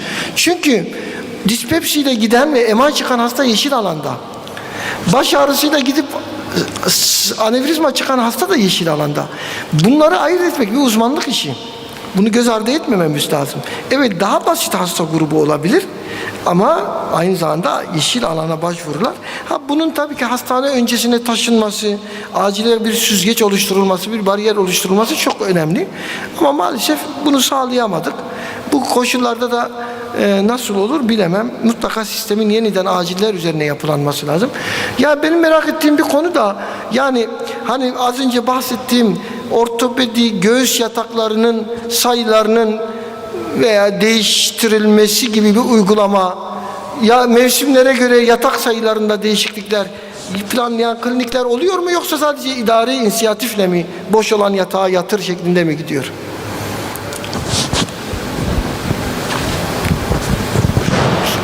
Hocam sizin yönetici olduğunuz birimlerde böyle uygulamalar düşünülebilir mi? Düşünülebilir. Şu anda birçok tahmin ediyorum yani salondan pek şey gelmedi ama farklı uygulamalar olmakla birlikte çoğunlukla acildeki bu yeni işte yönerge ve şeyden dolayı hastalar hastanenin uygun bir şekilde değil mi? Uygun yerlerine yatırılabiliyor bildiğim kadarıyla. O zaman hocam ya bu şeyler buradan birçok sonuç çıkartabileceğimizi söyleyebilirim. Yani bu istatistiklerin bize yol göstereceğini, bu istatistiklere göre yapılanma olacağını Mehmet hocam da sabah gösterdi. Bir tebliğ çıktı biliyorsunuz. O tebliğde 20 yıllık mücadeleden sonra kritik bakım ünitelerinin acilde yapılanması onayı çıktı. Sessiz sedasız bir devrim olacak acil servislerde. Bu çok önemli bir konuydu. Onu da buradan ileteyim. Hocam çekiliş zamanı geldi mi? Herhalde Çekiliş, şeyin en önemli zamanı çekiliş zamanı yani. Evet. Çekiliş zamanı. Tabii yürümeler de ödüllü değil mi? En son 1, 2, 3'e ödül var mı? Var. Tamam, herkesi bekliyoruz cumartesi sabahı. Ben hızlı yürürüm. Hızlı yürümenin bir faydası yok değil mi? Adım sayısı önemli. Yapma ya. O zaman adımları küçük atmak önemli. Adımları küçük atmak mı iyi? Pekala. Evet, çekilişi Mehmet hocamız yapıyorsunuz değil mi Sayın Başkan? Sunumun başında söylemiştik sürprizlerle dolu bir toplantı diye. Şimdi bu şanslı katılımcıyı bulmak için bayağı bir karıştırayım ben şöyle. Biraz kendimi arıyorum da. Evet arkadaşlar. Tek bir çekiliş yapacağız değil mi hocam? Bir tane yedek çek istersen. Önce yedeği çek, olmaz. Bir tane çek, olmazsa yedeği. Şöyle en sıkı sarılmış bir tanesini çıkardım. Heyecanla bekliyoruz. Boşmuş. Pardon. Evet. Çalışayım. Doktor yazsa herhalde. Doktor, Doktor Muhammed Çakas. Muhammed Çakas burada mı? Tamam. Muhammed ne istiyorsun? İsteyeyim. Çekiliş sende, ne istiyorsun? Sana özel, hadi bakalım. İlk çekiliş olduğu için. Ama canım yani şeyli bir şey iste yani şimdi. Kurallara göre bir şey iste. Evet. Kongre isteyebiliyor muyuz? Evet. Ya mümkünse kongre isteyebiliyor muyuz? Ağanın eli tutulmaz. İstiyor. Evet. İstiyorsunuz. Seneye Vasem Kongresi'ne kaydınızı yapıyoruz. Teşekkür ederiz. Tamam. Not alalım bak, unutturmayın bize o zaman. Menderes Bey'e ismini yazdır. Tamam. Vasem Kongresi'ne kayıtlısın. İlk üyemiz, ilk kongre katılımcısı sensin. Teşekkür ederim. İyi, başka bir şey istemedi yani. İyi. Ne istese vereceğiz. Evet. Peki çok teşekkürler. Var mı hocam? Hemen şeye başlamamız lazım. Arkadaşlar burada diğer sunum devam edecek. Katılımlarınız bize mutluluk veriyor. Biliyoruz tabii burada takım elbiseyle ders dinlemek kolay değil. Dışarıda değişik bir ortam var. Ama yine de burada bulunmanızdan çok mutlu oluyoruz. Burada bulunun, devam ediyoruz. Diğer tarafta görevli olanlar da çıkabilirler. Çok teşekkürler. Evet. I would ask him to introduce himself in a moment. We are looking forward to the session. Just some rules of engagement. Each of our speakers has prepared a presentation which will run for 10 minutes each, and then we'll be able to have a 20-minute discussion thereafter amongst all of the panelists, looking at this very important topic of concerns for the future of emergency medicine in the various areas. So with that, I'm going to hand over to my colleague to introduce himself. Good morning, everybody. My name is Anwar Lawadi. I'm from Kuwait. My background is emergency medicine, international EMS, global health and public health, and disaster medicine. I would like to thank the organizing committee for this, wonderful opportunity, and to meet colleagues from, internationally to share all these experiences. We also would like to thank also Roger for the introduction, and without further ado, we'll start the session. Right, so our first speaker is coming from India. Srinath Kumar is an emergency physician. He has been a pioneer of emergency medicine within the Indian region, and he is passionate about the work that he does. And I'm also told he is a fantabulous ballroom dancer. So time to dust off those twinkle toes and get him up to the stage.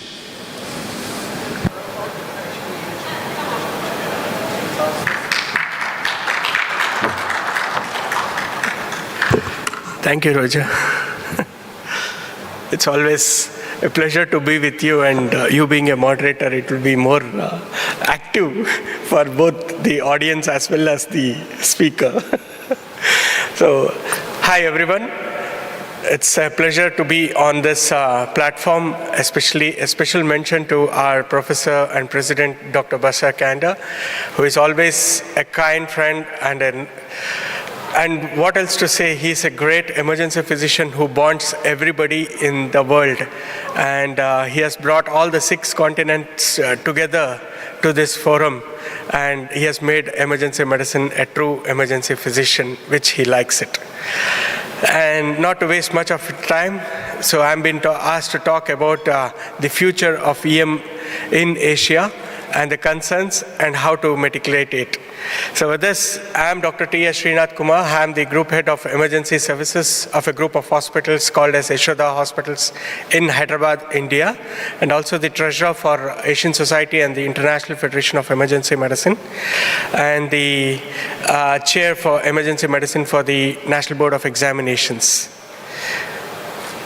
So why is it important in Asia? We all know, because the population itself says both India and China put together cannot match anywhere in the world. It's almost like 2.6 billion, if I'm not wrong. So that is the reason why we are here to take care of it. And remaining population, as you put together, it doesn't come anywhere near close to it. And the next one is the Africa, which my close friend will be speaking in the next few minutes. And we know in Asia there are multiple countries, and each country itself is a continent, and EM itself as a specialty was not recognized 30 years back or 40 years back, even before we have not been anything, before we were born also. And this is the whole platform you can see where all India, the EM is being recognized, and 27 as per 2019 data, that's what it says. And to develop any specialty, it is important that it faces through 3 phases. That's what every time we keep saying. That is a primary stage, where the various specialties apart from the emergency medicine come together, they make a platform, they create the syllabus, they give it across. And then the secondary stage is the economic structure, because every subject itself has its own importance by itself. And then lastly, when such societies form up, every country has its own society. They form, they create the curriculum, they create all the things which is required, and they submit it to the legislative structure, that is the national health policy. And then once the Medical Council of India, what we say in India, which or any other country, the health ministers sit with the societies and take a call and say that this is a specialty which has been recognized. So this is how each and every department gets into place, and EM is the one which is the most important. And as such, if you see in Asia, apart from our illnesses, which Dr. Basar was telling about, the influenza, COVID, everything, it is not the only one. We have the vulnerable continent as the disasters also. So these are the 10 top countries which has the disasters also. So hence the disaster medicine is also important apart from your regular medicine. And this data I have taken up from the Asian Society, where they have put up a good background of every country which has been developed as an EM as a specialty. So you can see Singapore was the one which got the earliest recognition in emergency medicine, and third was Turkey. And you can see India is way low. It was only in 2009. And if you see the year of post-graduation and the National Society of EM established, it usually takes a 10-year, that is 1 decade. So every specialty goes through this phase, and only then it becomes a recognized specialty in the country itself. So that is how EM has developed. And so we can imagine why I am telling all these things is the future of EM is now with youngsters of you all. You all should take it forward, because a hardship has been put into the specialty to be developed itself. So you can see the emergency doctors for the number of population. And again, country-wise, if you see, the Thailand has the number of population, and you can see the number of ED doctors, which has the highest. And then you can see the Turkey, which is the 5th highest, having the emergency physician. Again, it's a great credit to the society, the EPAT, which is doing a very good work in the system. And then, if you see the breakdown of hospitals with the emergency departments and the capability, again, you can see that Japan, followed by South Korea, Thailand, Taiwan, and again Turkey is in the number 6th position. And India, we could not get the data because not many emergency physicians are there. We could see only one in maybe in 10 million or per crore. That's how it is being going on as per the current data. And this slide will show you the whole of Asia, which has a emergency care systems for universal health coverage. And this is how it has been developed, and with this one slide we can see that how a tertiary care illness or an acutely ill patient or an injured patient which comes to the ED department and what happens in the ED department itself, and that is how the timeline, and that is where it is. And when I went into each and every country, it shows its own importance and its own problems which has been facing. And then the dispatch capabilities. Every country has a national ambulance system like 911 in US. So in our country, it started with 108 and it covers almost 32 states in the country, as well as we have extended our support to our neighboring countries like Sri Lanka and also in Nepal, where the whole EMS system has been maintained by the 108 ambulance service, which has been developed as a flagship of the Government of India. So now coming to the real problems, what are we facing? We are facing a huge issues, and this overcrowding is not only in India, everywhere, every part of the country, every part of the world, every ED which is facing. Usually I see some of the displays also saying that the next patient to be seen in the emergency department will take 12 hours, 14 hours, 16 hours. Even in NHS, that is the main reason. When I was contacting my colleagues, many of my students are there, they were also telling that the next patient to be seen in the ED with a priority 4 illness will take about 48 hours or so. And the other major issue is the disease variability. India is such a diverse country. From north, it is in Jammu Kashmir. In the south, it is Kanyakumari. So in the north, it is the disease variability is extremely different, because the temperature zones are extremely different in the north when it is in the south. So we see -12, -16 degrees. So there is cold emergencies, and down south the temperatures will go up to 45, 50 degrees. So you see in heat emergencies. So that is the variability. And then the accidents, then the disaster prone, whether it is accidents, whether it is natural disasters or man-made disasters. Everything is again different in culture. So in Myanmar, we all are aware that there is a military coup. So even the emergency departments are overflooded with the injuries itself, so that the Myanmar country has been looking after. And recently in Sri Lanka, we all know that there was an emergency which was being declared, and so many of the EDs were shut down, and the ED physicians had to flee the country, and also some of them who are there during the COVID also could not be able to manage the situation. And of course now, post-emergency, they have come up with a good plan. They're taking the support of the WHO, they're taking the support of all the SAARC countries and developing back their nation into normalcy. In Philippines, we see now and then it is the disasters which is happening, hurricanes, the earthquakes, everything. So they are more into the disaster-prone area, and they are being taking into that considerations. And Nepal, we saw there was a major earthquake in 2017, and post-earthquake there was a COVID, and again there was a huge floods. So they are coming out of this apart from the regular illnesses. Because I am speaking about as an emergency physician, and we are all looking into what care we can take care of. That is how it has been looked after. And Russia, I need not say, there is a war zone which has been going on, and that is how it is happening. And with Pakistan, there are a lot of mass casualties apart from the regular illnesses. So they are recouping with the mass casualties which they are looking into. Middle East, it is the majorly, when I went into the most of the countries of the Middle East, the first and foremost is the heat-related injuries. Second is substance is next common thing. The third one was the orthopedic injuries, trauma, high intensity traumas. These were the main things which we could see there, and that is how it has been looked into. And then EM in Japan and Taiwan, the population is growing. So they are more into the geriatric age group, and they are looking into how they can cope up. Like in Canada, again, the geriatric emergency services are getting ready, and when the population grows, the more intensivity falls on the EM physicians, because we are not only able to take care of the regular patients which are coming into the EM, but we have to take care of the people who are grown up, because they are the one who expect all the care for them. And when it is there, to triage them, to look into them, and again to mitigate them is very, very important, because a subdural hemorrhage in the case of an elderly patient is not the same as an adult patient, because for them it's a regular thing. And when you take a CT scan and see that it is a chronic infarct which they have there rather than the acute infarct. Whereas in an adult which is the 25 to 45 years age group, the relevance will be entirely different.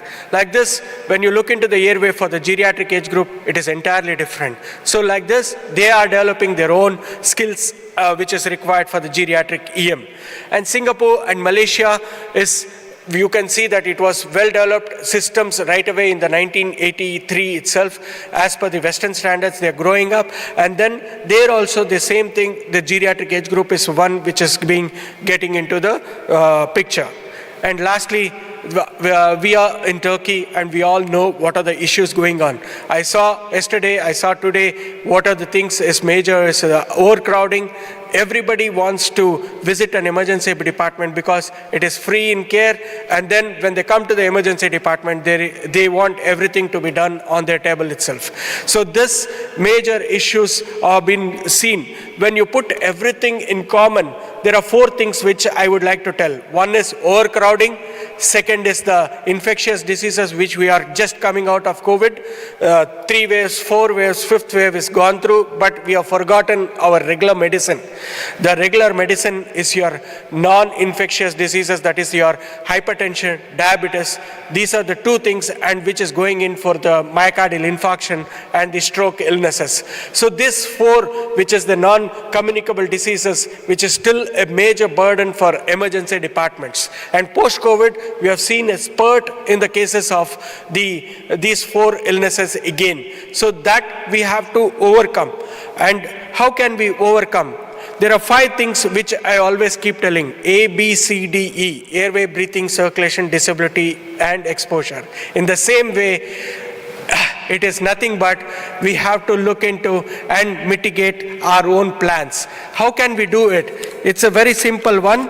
I just looked into A for aggression. Being in emergency department, we should be aggressive for the illness, look into the plan and detail it and do it.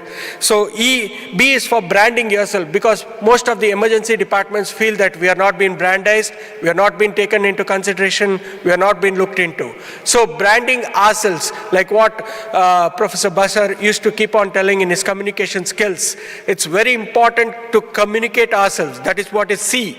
So you communicate, you will be in the top. If you don't communicate yourselves, you will always be let down. The third thing, that's communication. Fourth is your detailed planning.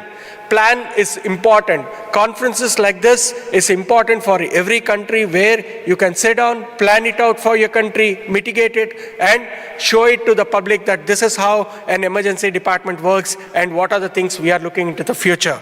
Lastly, environmental injuries, especially the climate change which is happening and which we are seeing across the world, is bringing in a lot of diseases which are unknown to us or not heard of it.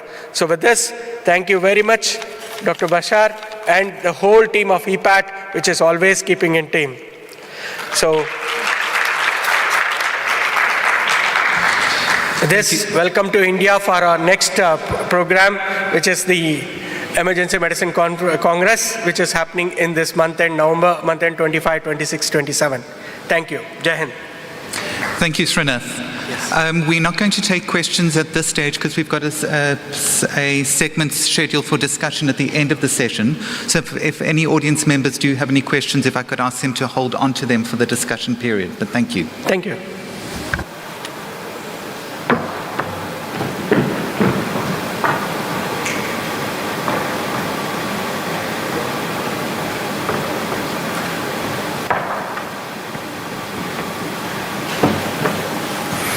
I've realized that I don't walk across the stage with half as much flair as Prof. Canlı does.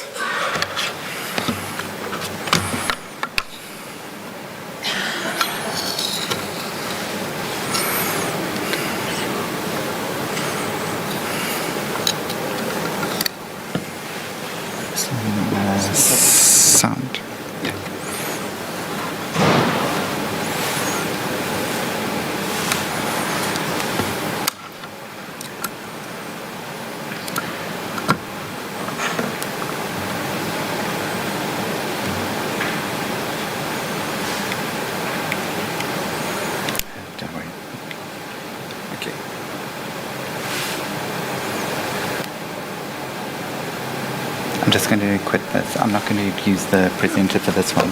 I've got my own one as well, so it's not a problem. But thank you.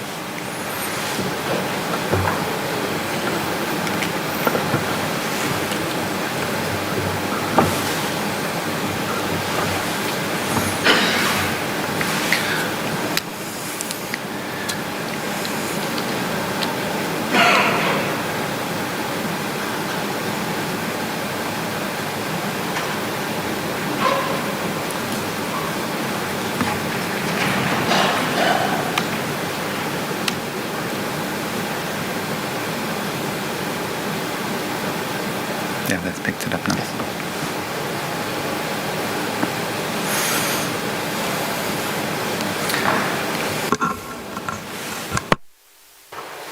Right, thank you very much. As I said, my name is Roger Dickerson. I am quite frequent at this conference, and it's wonderful to be back here once again. I am from the beautiful city of Cape Town. That is a picture of my hospital sitting in front of Table Mountain. But we are sitting in this beautiful part of the world at the moment. What I'm going to be looking at during this little while is looking at some of the concerns with regards to the future of emergency medicine on the African continent. And I'll be using some of the examples from South Africa and where they can be extended into the continent. Now, I just have to state from a declarations perspective is that I am an emergency physician. And because I'm an emergency physician, I do come with requisite warnings. I can do problem solving, I can do multitasking, but often I'm filled with bad language, and especially if I have not had coffee.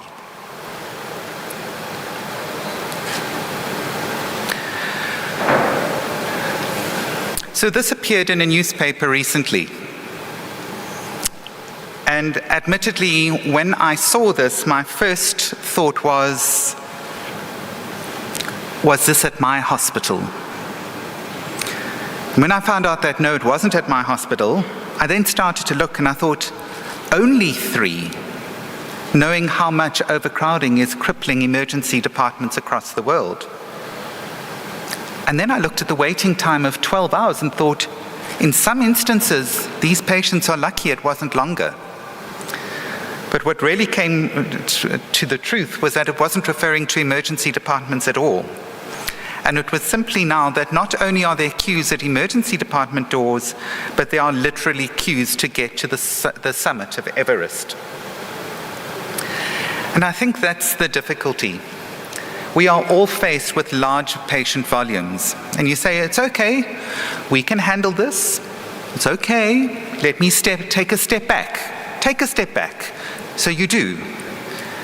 And you take another step back. And another step back. And you realize these are the patients who are needing our care. And how do we, as emergency medicine, cope with this? And I think this is one of the big difficulties, is that if we don't cope with it, it's going to lead to death. And that is something that scares me. It's something that keeps me awake at night. It's not about the numbers of sick patients in my department. It's about the numbers of patients waiting to get into it, because they are really an unknown quantity. We don't know yet what's wrong with them, what their severity of illness is, and what we can do about it. So, if we look at most of our hospitals, I'm sure your emergency department looks like this. Squeaky clean, more beds than patients. Anyone? Certainly not like this on the African continent. In the African continent, this is what our hospitals look like, where we've got stretchers in hallways, and it's become so formalized that the stretcher positions are even numbered so we can find them easier. But let's take a step back. This is an internal medicine resident in her natural habitat. Okay? And I've got a photograph of an emergency medicine resident in their natural habitat. I've just realized that that looks very much like Professor Zainab. Do you wear your hair out to the side, Prof?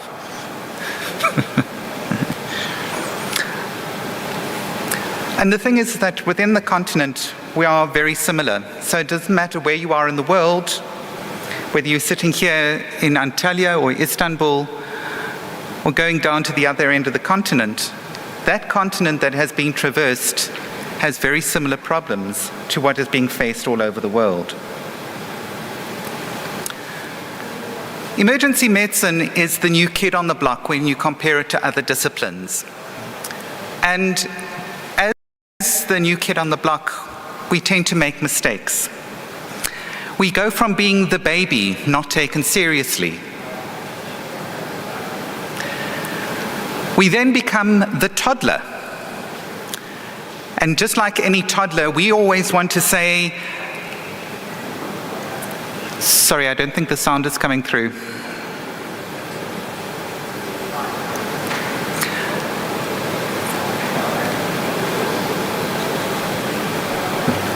What we find out is that the toddlers throw tantrums. We want it all, we want it now. So we throw a tantrum. And then when we get it, it's a bit of a problem. Because once we've got it, we're the nasty teenagers. And the nasty teenagers who can't learn from anybody. And so we've then got to say, we need to make a decision. We need to be able to see what are we going to do going forward to ensure that we don't make the mistakes that others have made in their development. The difficulty for emergency medicine is that our decision-making trees are never like this. Our decision-making trees look more like this. And trying to make an appropriate decision in the midst of chaos is never easy. We hope that we will make the appropriate decisions, and when we do, we get really excited. But we need to learn from the others, how others have done it. So what now? As we've seen the development of emergency medicine from its beginnings, and we learned from other disciplines, we grew up alongside other disciplines to a point that we were able to stand up on our own 2 feet and become recognized clinicians within facilities. But in our own minds, we are more than that. We are literally often, with our toys, the superheroes of the health system. We are expected to manage all cases at all times. And admittedly, I do consider myself a superhero, but I don't look as good in spandex as others.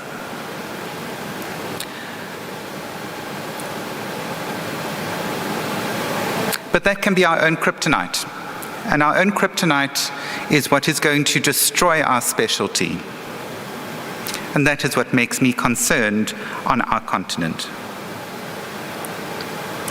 Because we need to look at the life after, and understanding that if we don't do something now, there might not be life after. Because many of our residents are starting to think, if I'm able to get through the speciality program and finish, then what? Is there life after my residency? And let's look at the realities that our residents are faced. Firstly, from a time perspective. Unlike most disciplines, emergency medicine has to function at a high level right round the clock against our circadian rhythms. But in addition to this, it has a tremendous impact on a normal family life, on social lives, when emergency physicians are spending 2/3 of their working careers outside of normal working hours. I've mentioned the patient loads already, but that places additional strain on any individual. And the uncertainty of when that flood will hit adds additional stress. Then there is inevitable conflict, and that conflict may be between divisions, so between disciplines within a facility. It may be between colleagues, and often, unfortunately, these days, it's often conflict between patients and the clinical teams. And we are seeing increased numbers of severe assaults occurring of clinical staff, nursing staff, medical staff, by patients and family members of patients. We have the turf wars, now that we are an established discipline, having to fight for what we believe in our disciplines. The access block. At this stage, I've just received the updated stats from my unit this morning.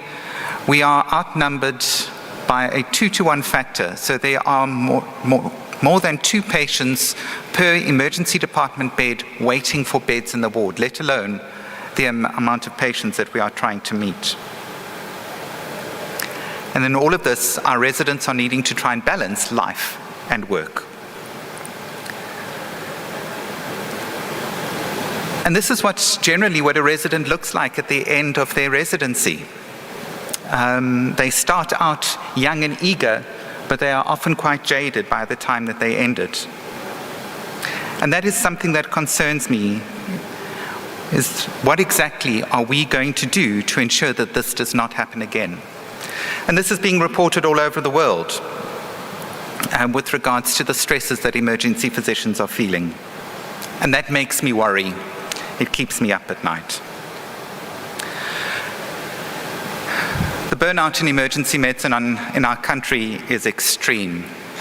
And most of our clinical specialists are looking to exit the specialty after only 10 to 15 years practicing as a specialist, because they just can't balance it all. And it's also not knowing what's around the corner. In addition to your regular loads, there are things like wars. And there will be another war. And there will be another pandemic. And emergency medicine will need to cope. Because, as was mentioned yesterday, emergency medicine is the front line.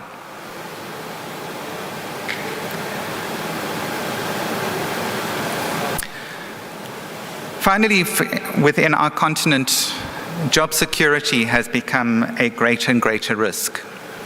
With financial meltdowns occurring all over, there are often not specialist posts for our residents to go into once they have graduated. And because of this, we see that many of these specialists that we've spent a lot of resources training are leaving the countries and leaving the continent simply in order to put food on the table. It makes me worry. This photograph is quite a unique one. This was the night shift welcoming the day shift and trying to impart their words of wisdom of what they'd learned overnight. So I've painted quite a bleak picture about emergency medicine on the African continent, that we are literally hanging on by our fingernails to keep services together.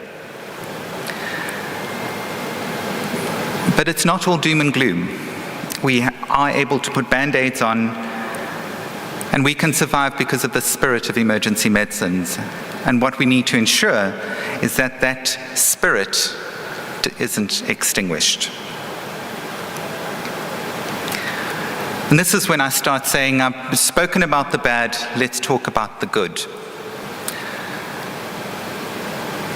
So in South Africa, emergency medicine has just turned 20. It is almost an adult. But within the African continent, it is still a toddler in some areas, a teenager in others. But what has assisted is the formation of the African Federation for Emergency Medicine.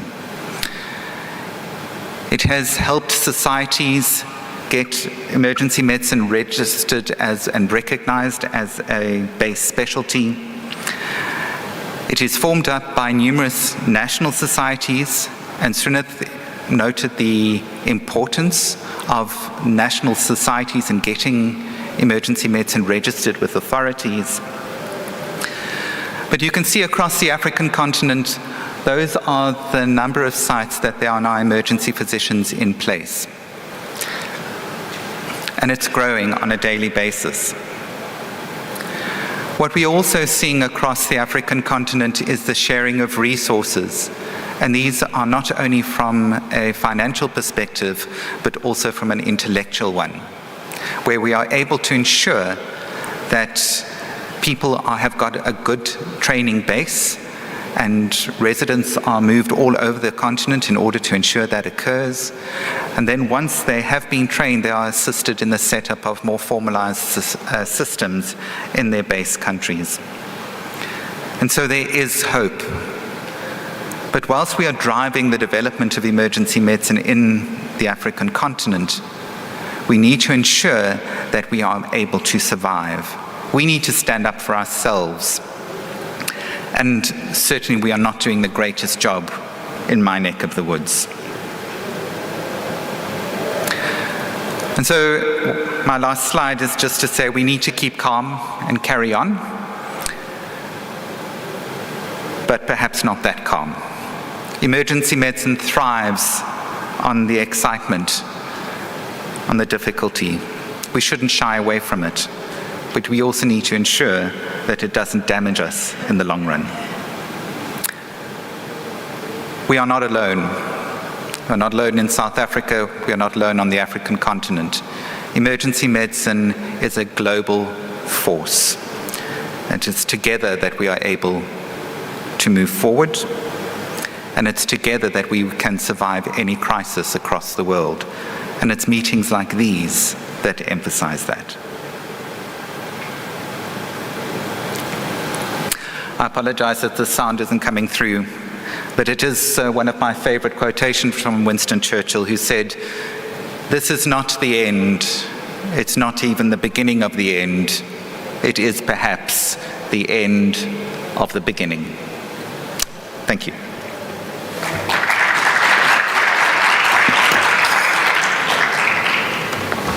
Next is Dr. Paul Cabela from the United States.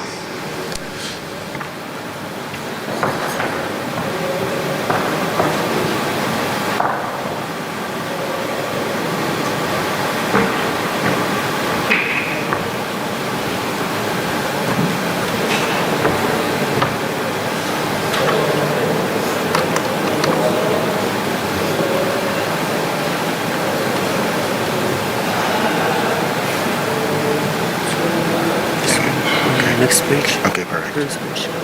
Later. Okay.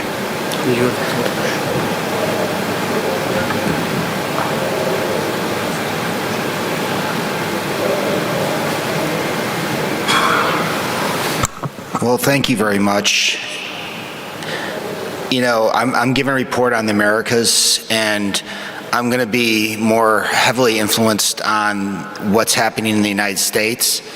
One of the things that's happened through the Americas, as I understand, the volume in Canada after the pandemic is actually up. The volume, the volume in Mexico is up, and overcrowding is a problem in every country. But as Dr. Dickerson has said and pointed out, you know, the African emergency medicine organizations are about 20 years old. In the US, we turned 50 a couple of years ago. And so we're reaching some unique problems that I think all emergency medicine organizations, whatever their age, need to address. And these are some of the issues that we face in the US, which will be very different than some of the issues that face elsewhere. So I'm going to concentrate not on the same issues of overcrowding, but really what's happening in the US, and this is concern to the emergency physicians there. The biggest issue that we have in the US right now is a workforce issue. For many, many years, we wanted to train more emergency physicians.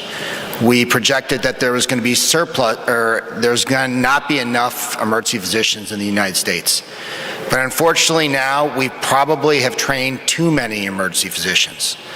And so we are looking at potentially in 8 years, in 2030, to actually have a surplus of emergency physicians. But the issue that's happening here is that no one, of course, saw the pandemic. But in the United States, emergency department volumes had gone up virtually every single year. And now when the pandemic hit, volumes obviously went down dramatically, up to 40% decreases during the pandemic. The issue that we have in the US is those volumes are still not necessarily back to 100%. And many people believe that we've plateaued in our volume of emergency department visits. I'm not so sure that's the case, but urgent cares have popped up, and telemedicine in the United States is becoming very prevalent. And insurance companies in the US, which is not an issue to much of the rest of the world, have scared patients from going to the emergency department, saying they're going to get a big bill, that was going to bankrupt them. So they're actually afraid to receive care. As I mentioned, there's these alternative delivery places. Telemedicine is taking off in the United States. It's amazing how many people will talk to their doctor on their phone now, rather than coming to the emergency department. You know, ED volumes are close, but again, our patients are much sicker than they ever were. The other thing that's happened in the U.S. is that we are always in the U.S., there's somebody trying to make things less expensive. And so oftentimes in some emergency departments, doctors are being replaced by what are called physician assistants. Whereas instead of receiving 4 years of college, 4 years of med school, and 3 to 4 years of residency or 12 years of training, these people receive 2 years of training, or 3 years of training, or 4 years of training. And so they're lesser skilled people replacing emergency physicians because they cost less money. And that is a big concern to many of our emergency physician graduates. Emergency medicine, again, as we came up through youth, we became one of the most popular specialties in the United States. We were well respected, and a lot of people wanted to go into emergency medicine. And hence, a lot of programs started popping up. And so the number of residents that we were graduating 10 years ago to today, it's almost doubled in the last 10 years. So now, perhaps we are training too many emergency physicians, which is a serious potential problem in the United States. The big question here is what's the need going to be? Are our estimates correct? What we've seen during the pandemic is a lot of emergency physicians basically quitting, saying, I'm not going to do this anymore. So perhaps we are going to have attrition, as Dr. Dickerson warned us about, that people are getting burned out and they don't want to go back to do their job. But this, again, is something that we're watching very closely. One of the biggest issues that's affect the United States has nothing to do with emergency physicians itself. It has to do with our nurses. Our nurses quit in huge numbers during the pandemic.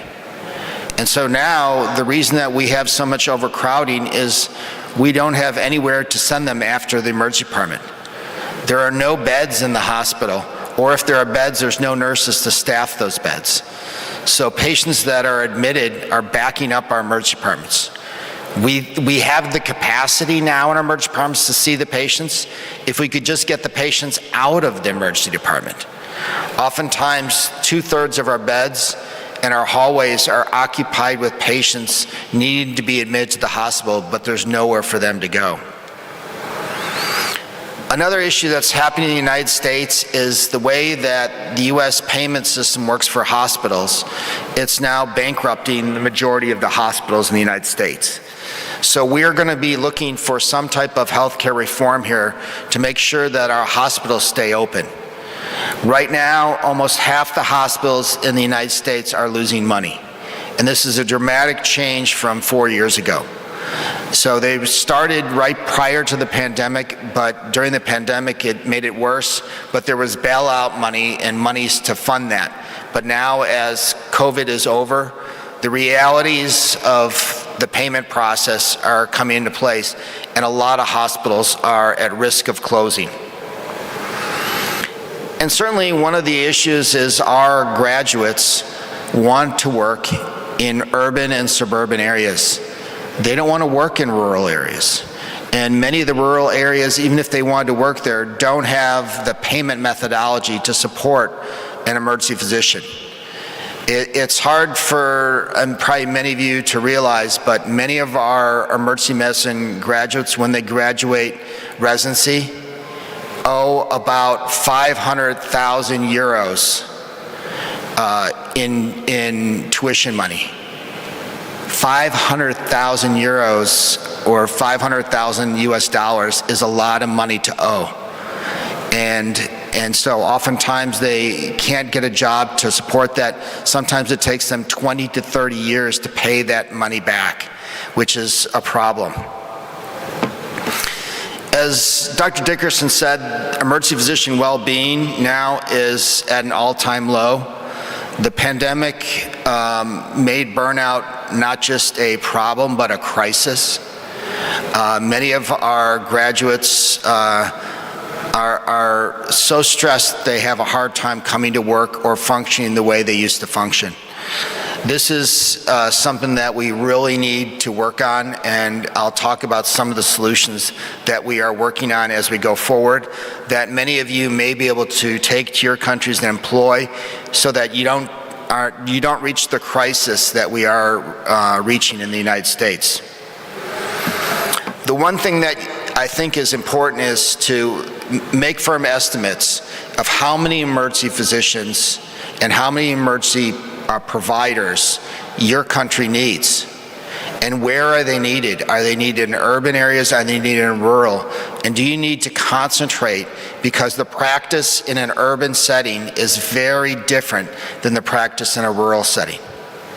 And are they trained the right way? Do they understand the technology that's needed?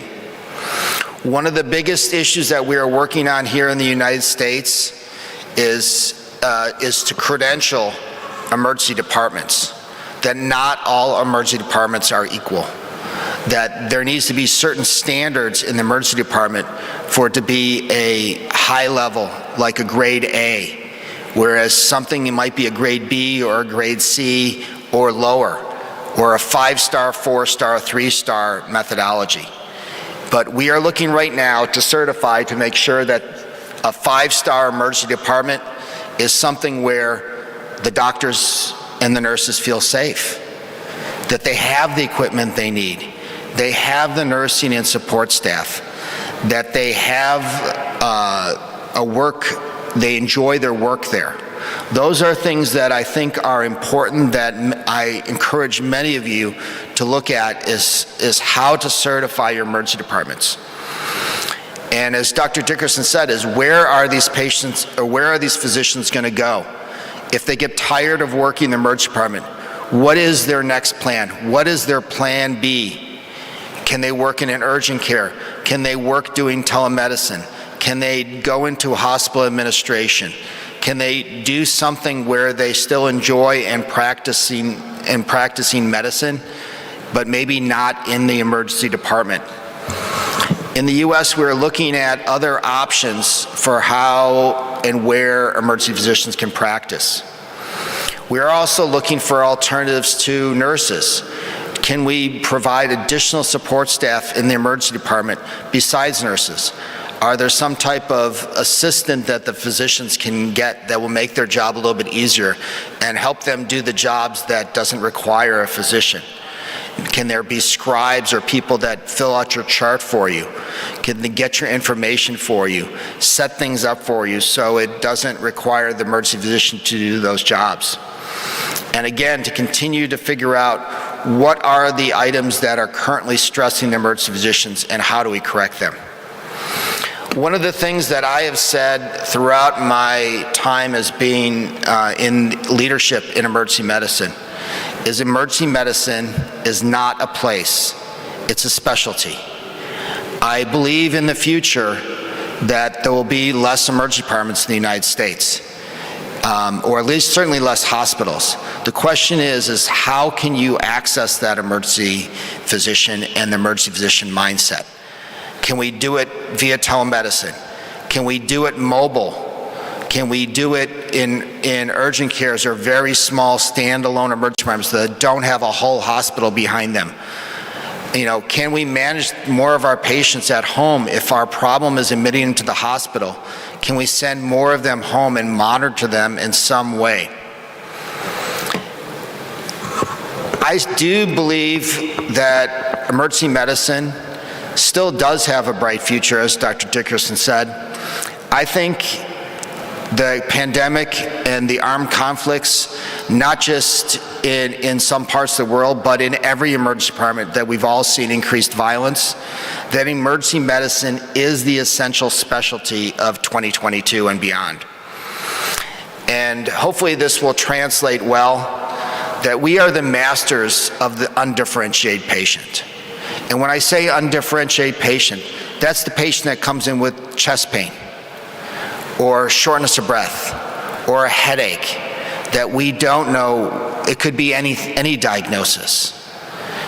We are the masters of anyone, anytime, soon any place, and the masters of doing more with less resources, less time, and less information.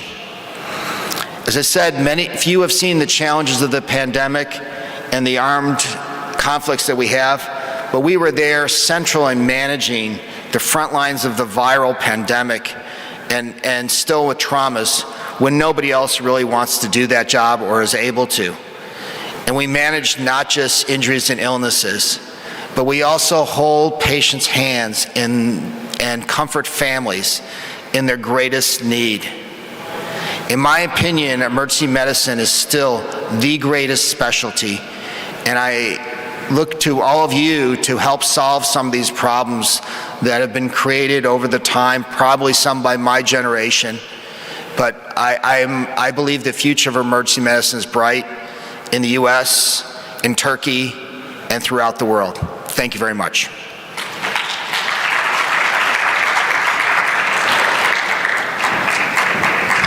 Thank you. Next is Dr. Eric Review from France. I think Eric is doing his lecture through Zoom, so.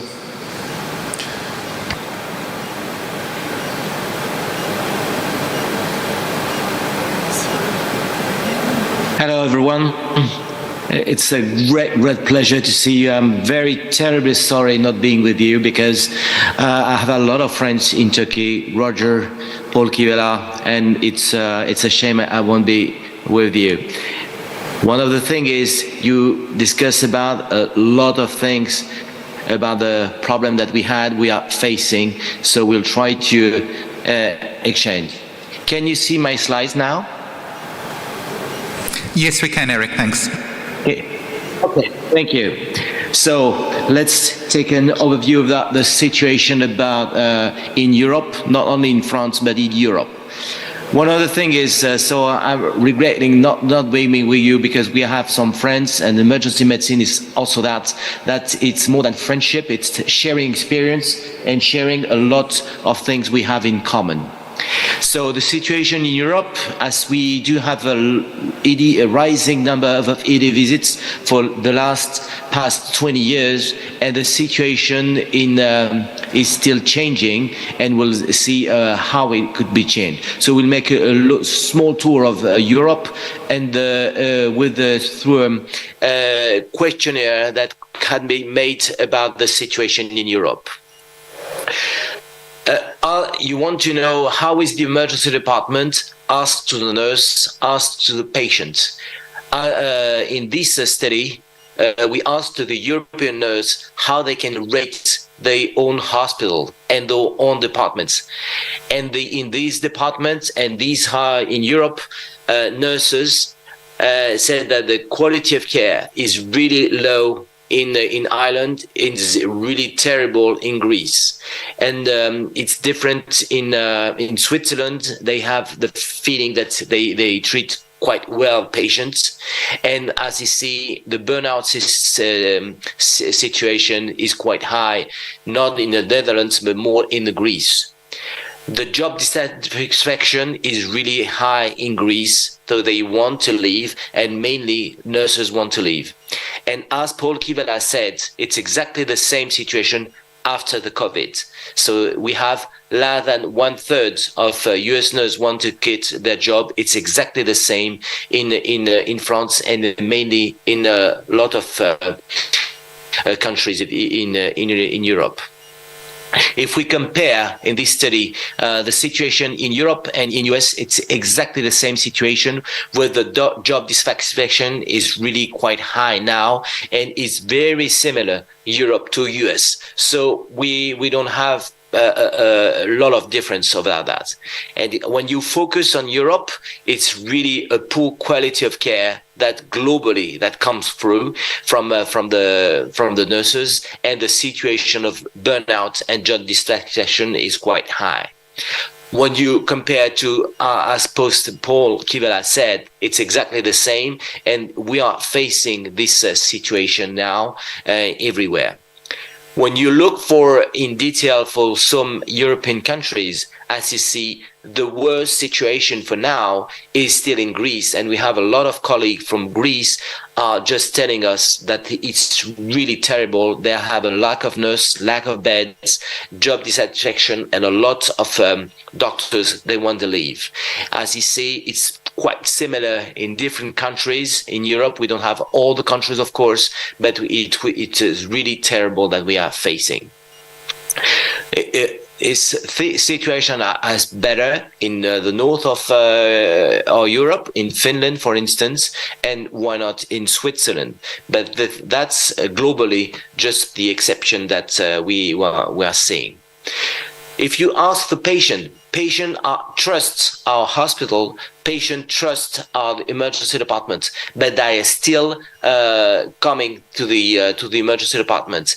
And patient just when they we ask them to rate the hospital, it's exactly the same analyze that the nurses. They are very low, they trust and they don't trust in Spain. They are quite, they trust the hospital in Finland, and they will recommend the hospital, they won't recommend the hospital in some country. They recommend in Switzerland, they don't want to recommend their hospital in Greece. So as you see, patients and nurses are saying exactly the same, with they are quite focused quality care, and the patient satisfaction is really quite low everywhere. So there are a few differences between to summarize between the countries. But we see that even when you pay much more nurses, it's not enough to change the situation. Ireland and Finland report the high level of quality, but the national level are really different from a country, for place to place. As when you see from USA, they have a fewer nurses per capita when you compare to European country, but the more nurses are not the same for per patient in hospital. So how we have to have some difference between Europe and US, but it's really quite similar. And one of the things I remember, I gave a lecture 2 years ago in Turkey. We are in the day after the COVID. And as Paul Kivela said, it's exactly the same situation. It's really terrible because we are missing more than 20% of nurses in our hospital now. 20% of nurses, it's exactly the same number of beds we are lacking. So we are closing our departments everywhere in the hospital because the lack of nurses, we need nurses. And it was due the day after, I could say day after, we are 2 years after the COVID, and it is the terrible situation. We had a congress a few weeks ago in Berlin with the USEM that was exactly the same situation in all over Europe. When you look at the old data about the situation, number of physicians, not a problem of number of physicians. I'm quite glad to see that they have a huge number of physicians in US. It's not the point in Europe, because a lot of emergency departments don't have enough emergency physicians. So we are trying to find other specialty could work inside the emergency department. It could be family doctors, it could be internal medicine, it could be geriatrics. It's one of the main concerns that we should have in our emergency departments. And the second problem we are facing in Europe is the aging population. And the aging population, as you see, is quite different from place to place in Europe, but it will be a tsunami that we will face in the next 10 years. So the aging population will come more and more. And the situation is really quite worrying in Germany, for instance, because they have a high level of geriatric in the emergency department, but exactly the same in Spain, in France, in Italy, that we have a lot of those patients. They are patients, they are geriatrics, but the problem, we don't care enough about them, particularly in the overcrowding situation, as you have seen in everywhere. The overcrowding, here is the map of Europe. Where are the overcrowding problem? Everywhere. And as you may have seen, it was worse after the COVID period. So we have a lack of beds. And why our patients are coming? Here are the data from Europe. They're coming in emergency department because they don't have family doctors, they don't have a GP available, they have for financial reasons, they have many reasons for coming emergency department, but those patients are not responsible of the main problem of overcrowding. The other problem of overcrowding is the lack of beds, and it's the output patients, and as Roger said, it's access block also. So we have many reasons to have quite worried about the situation in Europe.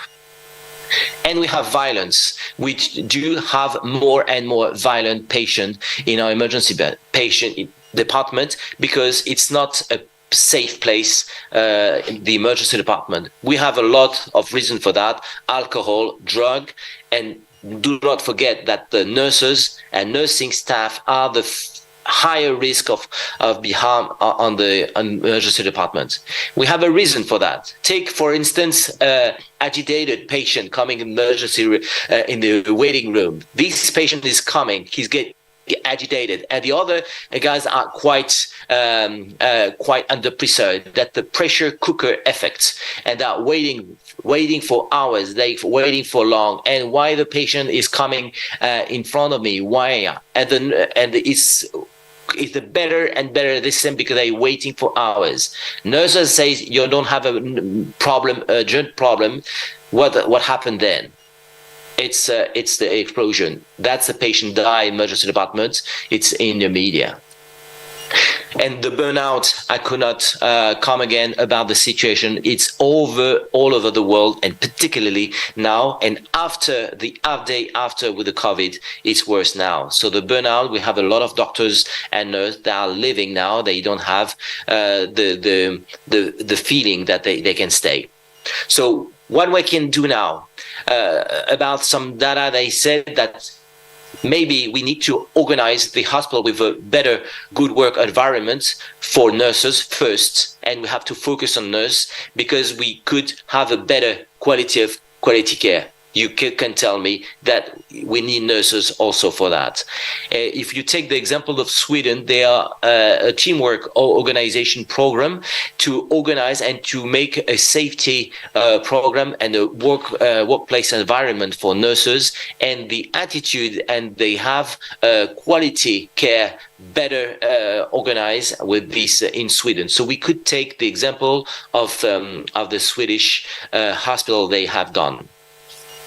So the situation in Europe is not really quite high. We need to organize things together, and thanks to Bashar to organize an international conference, because we need to have our brains together, how we can face in a different way, because it's very important to work. We want to solve the problem very quickly for the overcrowding, of course, and the thing is we have to focus what are the main threats we are facing, how we can be attractive for our emergency departments, and because we need to reorganize our emergency department and organize and take our resources. So I would like to thank you, Teşekkür ederim, and sorry, Joe Roger, for the pictures, because it was necessary for me to make that joke. Thank you.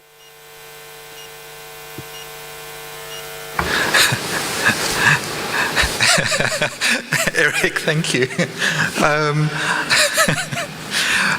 That brings the formal presentations to an end, but we've now got an opportunity to involve each of the speakers with regards to a bit of discussion. If I could just ask Paul and Srinath if you are still in the room.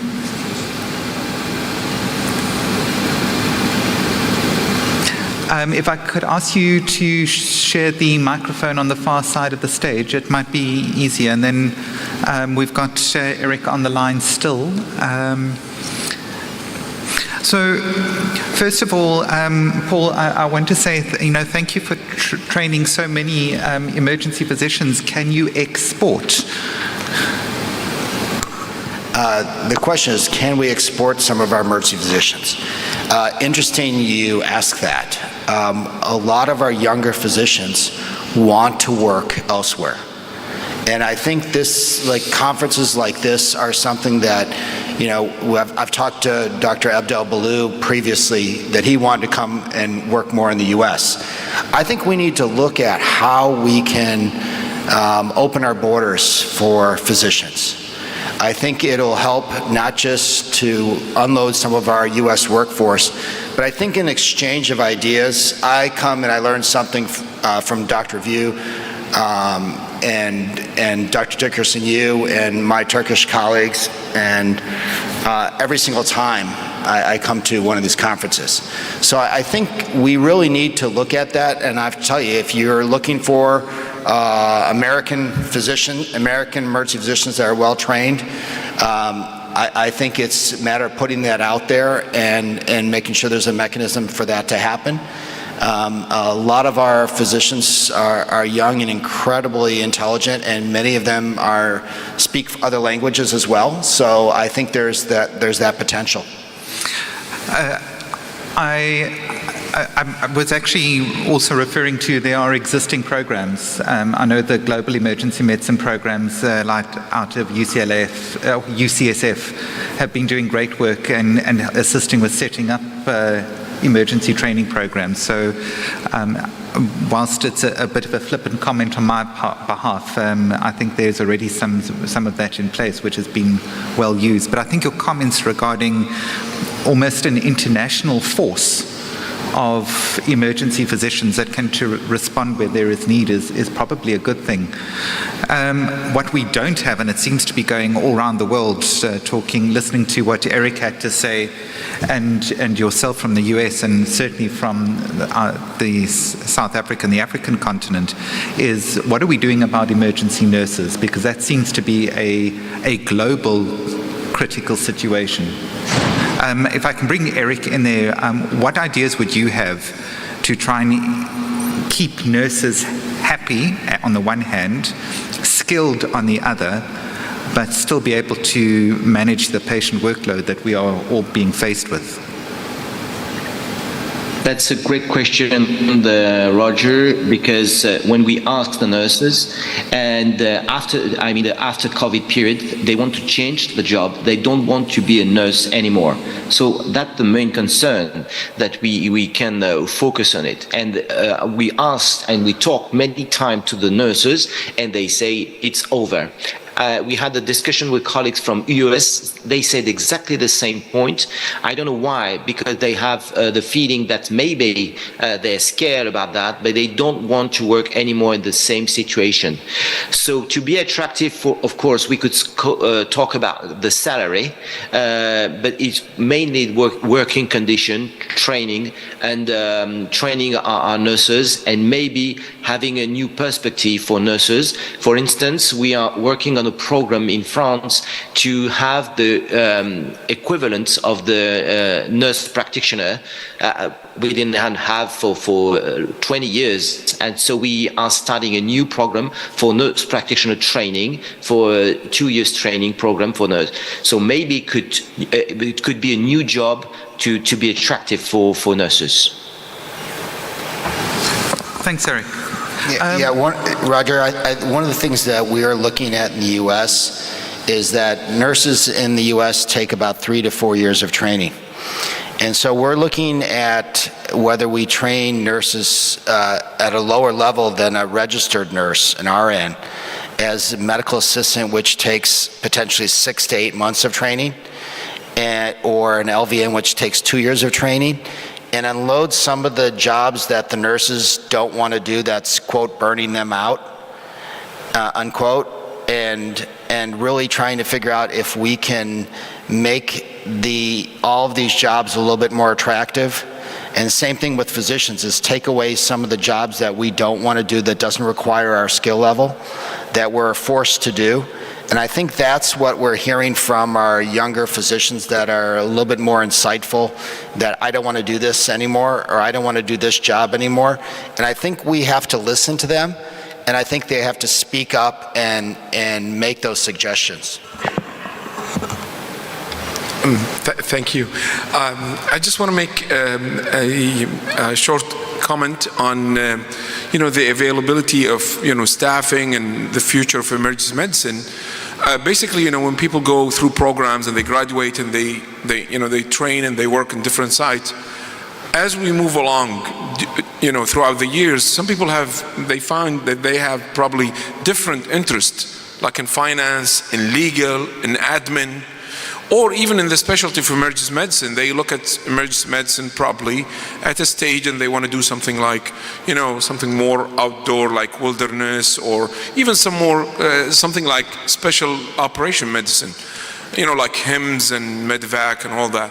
So I think this is a tool that probably institutions around the world want to tap into. First of all, to avoid burnout for emergency physician. Second, to explore other skills that an emergency physician or an individual or a nurse or an EMT or a paramedic has at a stage that he was too busy during his residency or the first few years of establishing himself, is actually to have probably an international umbrella to train people like that and put them in a more probably accredited programs. Not only this will feed back into emergency medicine and disaster and a global event, but it certainly would probably have a better response in terms of disaster like flooding or pandemic, or even unify the scope for payment, for example. And that's just a thought.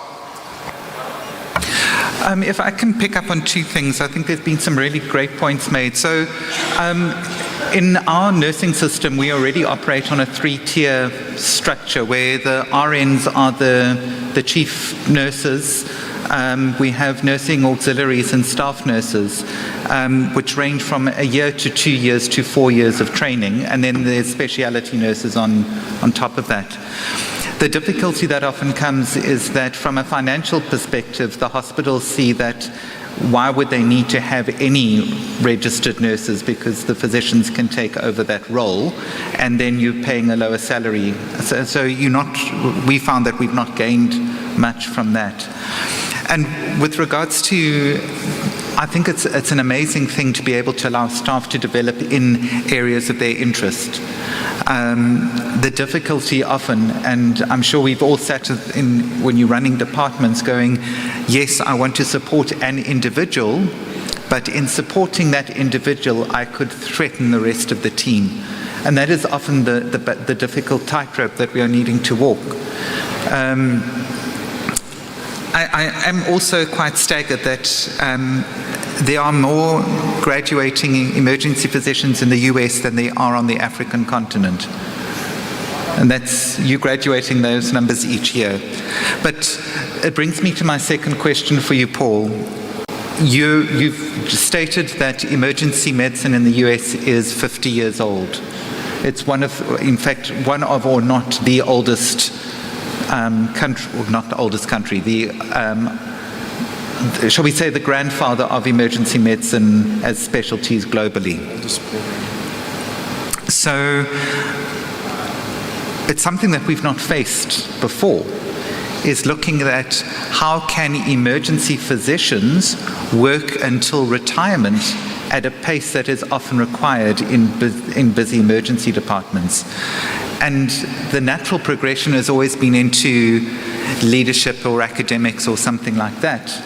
But do you think that emergency physicians can be a pit doc till the age of retirement or death, whichever comes first? And I do note Lewis has got a question, so if I could ask Paul to answer that, and then I'll take Lewis. I think, Roger, this is a great question, is can you be a pit doc till your 60s. I have to tell you, I've worked alongside a lot of the physicians that I worked with were 60 plus. And I have to tell you, it's a more difficult job as you get older. I'm looking into the audience, and when I was 20, 30, 40, 45, doing a night shift was easy. It's more difficult now that I'm in my mid-50s. And I still do them from time to time, but they're much more difficult than I recall them being when I was younger. So I think the issue here is there probably needs to be some type of seniority for the older emergency physicians, that they work less nights. And so I think that is probably the best solution. Maybe they work a few more weekends and a few less nights. I think that seems to be the right mix. That also takes off a little bit of the younger physicians that have time with their kids during the weekends. So I think that's the mix right there. It's, not a perfect system, but I think that's how I would address it. Thanks. You've got a microphone. Great. Thank you. Hi, I am Carlos from Mexico. They are the grandfather, but we are the second one. We have 37 years, and we had 37 years of emergency medicine in the war, so we are the second one. One of the things happening in the emergency medicine is that we need to tropicalize the emergency medicine in different countries. Every country has his own problem. So if you try to compare with the United States or with France, they have problems for the States because the medicine practice in the States is defensive for the States. If they don't do it correctly, they sue, and they have big problem for this. So I think the emergency medicine, I see the evolution for the 37 years. So at the beginning, like Paul said, we have less tools and we resolve the problems. Now we have a lot of tools and we make more mistakes. Why? Because if we have, one of the things happen is when, I remember 15 years ago when in Bahia, Gunnar Ollner, probably you know Gunnar Ollner, was the president of the USEM. At that time, he came to Puerto Vallarta in Mexico and he said, well, now in Switzerland, we are closing the emergency room. And say, you are closing the emergency room? We are overcrowding all the time. How you can do that? So, because they start to organize long time ago. But when you compare this with the countries like Mexico, other countries in Latin America, also in the United States, all the time they are overcrowding. You see in the States, patients start hour and hour waiting for something. In Mexico, if you go to the emergency room, you need to wait 1 week or 2 weeks to get CT. So I think every country has his own problem. My suggestion is, first of all, we need to see.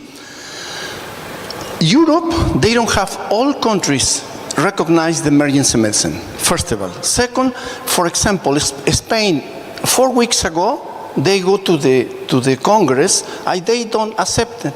But they have fighting for 25 years or something like that. Eric, you know better than me how many years they're fighting, but they don't recognize. So we need to training that the people is working in the emergency room.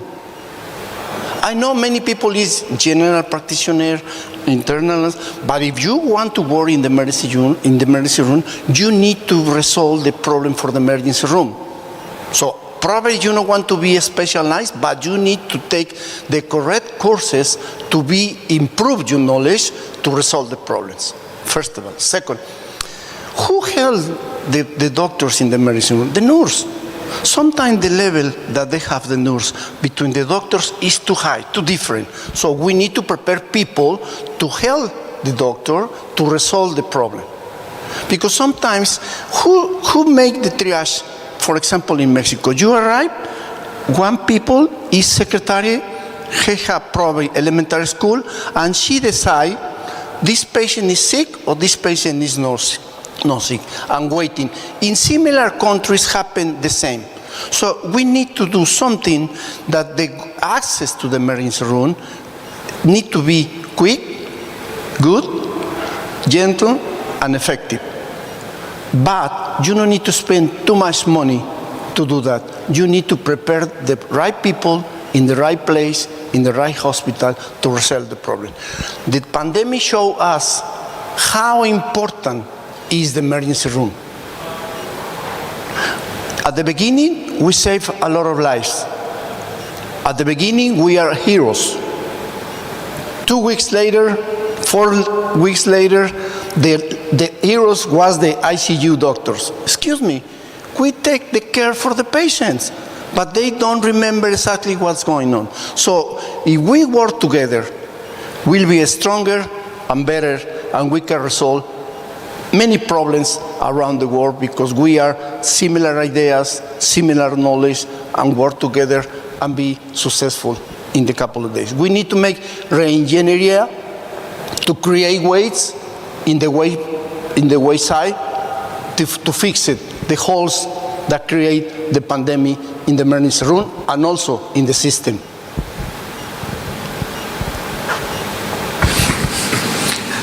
Carlos, thank you. I think there's some, if I can pick out some very important points that you've made, is that I call it the hero to zero phenomena, and it's something that we face in emergency medicine all the time.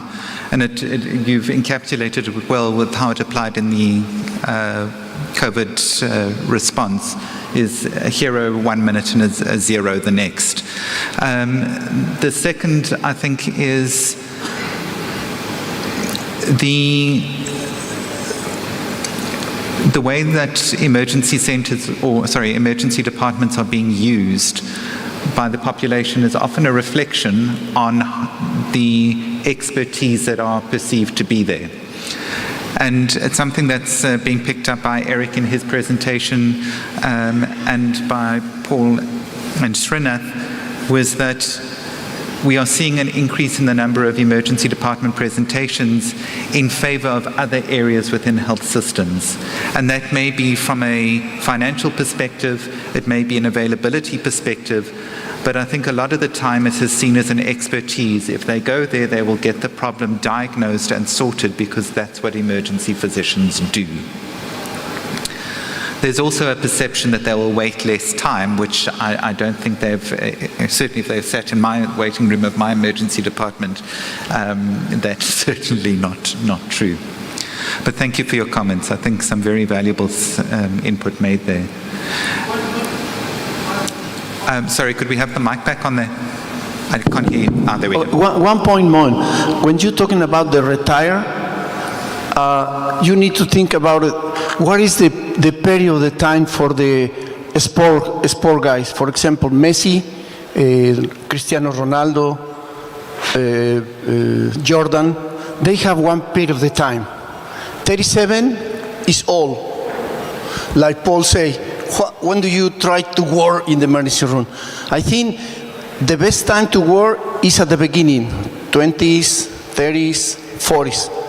And then you need to take other positions, like training, like teaching, but you don't need to go out all the time because you are the values that you have, you need to teach for the new guys. The new guys need to understand better than us to advance quicker and in the best way. Because one of the things happen now is that many of doctors, like you said, the burnout around Europe and around the world they affected our population. So we need to create, don't go away the old doctors, support for the teaching, support for the program, but stay there because you are very helpful for the system.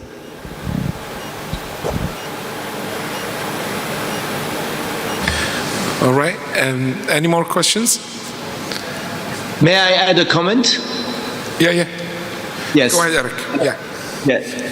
A quick comment about, to summarize what you said, and I agree with one main point that Roger said.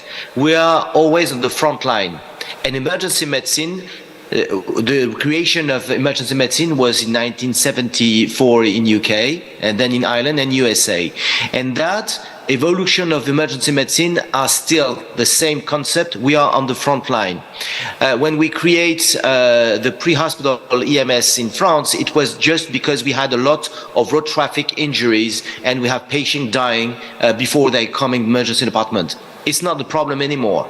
We reduce to 10,000 to 2,000 patients who die for road traffic injuries. But the main thing we had, with the exception of India and China, they still have a lot of concern, and Turkey, about the road traffic injuries. In Europe, it's mainly medical problems that are coming through emergency departments.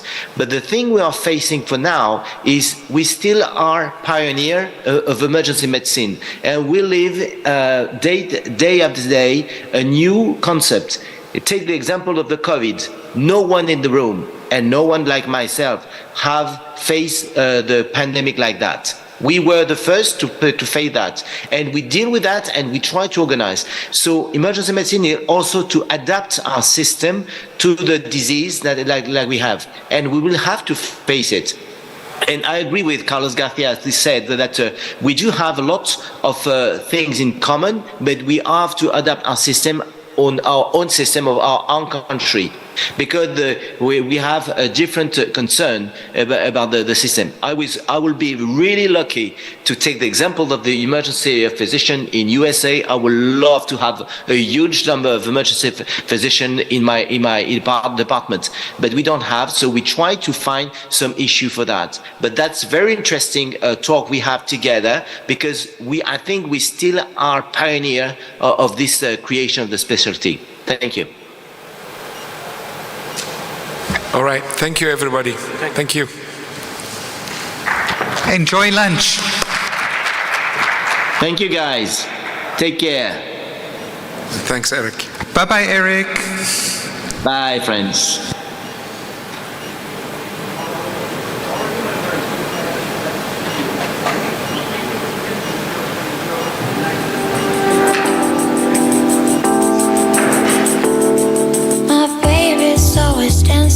And I want to give the mic to my close friend Hikmet from Ata Yurdu, Uzbekistan. We are in very good collaboration between Turkey Emergency Medicine and Uzbekistan. Yes, Hikmet, please. Thank you very much. Yes, indeed, we are collaborating for more than 5 years, and it's a great honor and pleasure for us. It's quite challenging to start after lunch session as usual, and this is an endless battle of curiosity with physiology, but nevertheless, let's start. So, as Bashar Hojam has said, it's our really great pleasure and privilege to invite here Professor Giuseppe Brugada for his topic, Sudden Cardiac Death. Por favor, tome la palabra.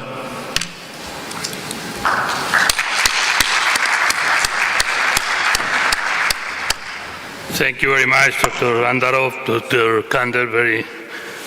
This one, next page. Okay. Next page, and laser. Translation? Hold push, yes. Hold push. Yes. Okay. Thank you very much. So I will talk in the next minutes about sudden cardiac death, and I will try, first of all, to remind you the definition of sudden cardiac death, which is a form of death which is natural, which is due to cardiac causes, unexpected in time and form of presentation, that is always preceded by sudden loss of conscience, that happens in the next hour after initiation of symptoms, and this happens in someone with or without a known cardiac condition. As you know, the final rhythm that produces sudden death is, in the majority of cases, ventricular fibrillation. But there are other rhythms that might lead to the same situation, which is the asystole, complete AV block, or electromechanical dissociation. But basically, in our interest, the most important one is ventricular fibrillation. Practically any form of cardiac disease can, at the end, produce sudden cardiac death. But basically, we are dealing with ischemic causes, with myocardiopathies like hypertrophic, dilated, or arrhythmogenic, but also some electrical conditions like the long QT, the short QT, Brugada syndrome, but also other conditions like the postoperative congenitals, cardiac amyloidosis, etc. All of them at some moment can produce sudden cardiac death. So if we talk about ischemic, we're talking about number one cause of sudden death in our environment. In Europe, number one cause of sudden cardiac death is acute myocardial infarction.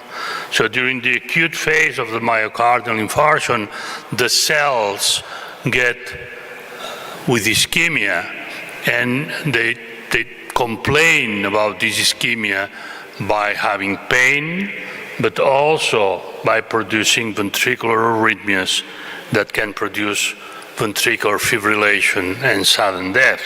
So if we want to fight against sudden cardiac death in our environment, we have to fight against acute myocardial infarction and prevent acute myocardial infarction. When we are dealing with patients that have already gone through an acute myocardial infarction and have survived the myocardial infarction, in the chronic phase of the myocardial infarction, there is also a risk of having sudden cardiac death because of the occurrence of electrical circuits in the area of the myocardial infarction. The bigger the myocardial infarction, the most chances that during follow-up ventricular arrhythmia or sudden death might occur. Although in the last years we have learned that it's not only a matter of the size of the myocardial infarction, but you see here that a small myocardial infarction, very homogeneous, is a non-arrhythmogenic scar, but also a huge myocardial infarction, but very homogeneous, it's also non-arrhythmogenic. On the contrary, you can have a small myocardial infarction which are very inhomogeneous, or large myocardial infarctions, very inhomogeneous, which are really arrhythmogenic. So the point is that probably in the future we'll be analyzing the risk of sudden death in a patient post-myocardial infarction, not only because of the size of the infarct, but on the quality of this infarct and the survival of cells producing an inhomogeneous scar, which is more prone to arrhythmias than an homogeneous one. When we're dealing with dilated cardiomyopathy, we're dealing with probably what has been called the pandemic of the 21st century, because the increase in the number of patients suffering from cardiac insufficiency, dilated cardiomyopathy because of the increasing age of the population, increasing risk factors like hypertension, diabetes, obesity, etc.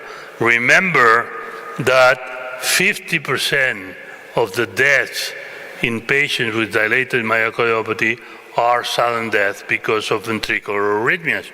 So we have to treat the cardiac insufficiency, but also we have to prevent the arrhythmias in this population.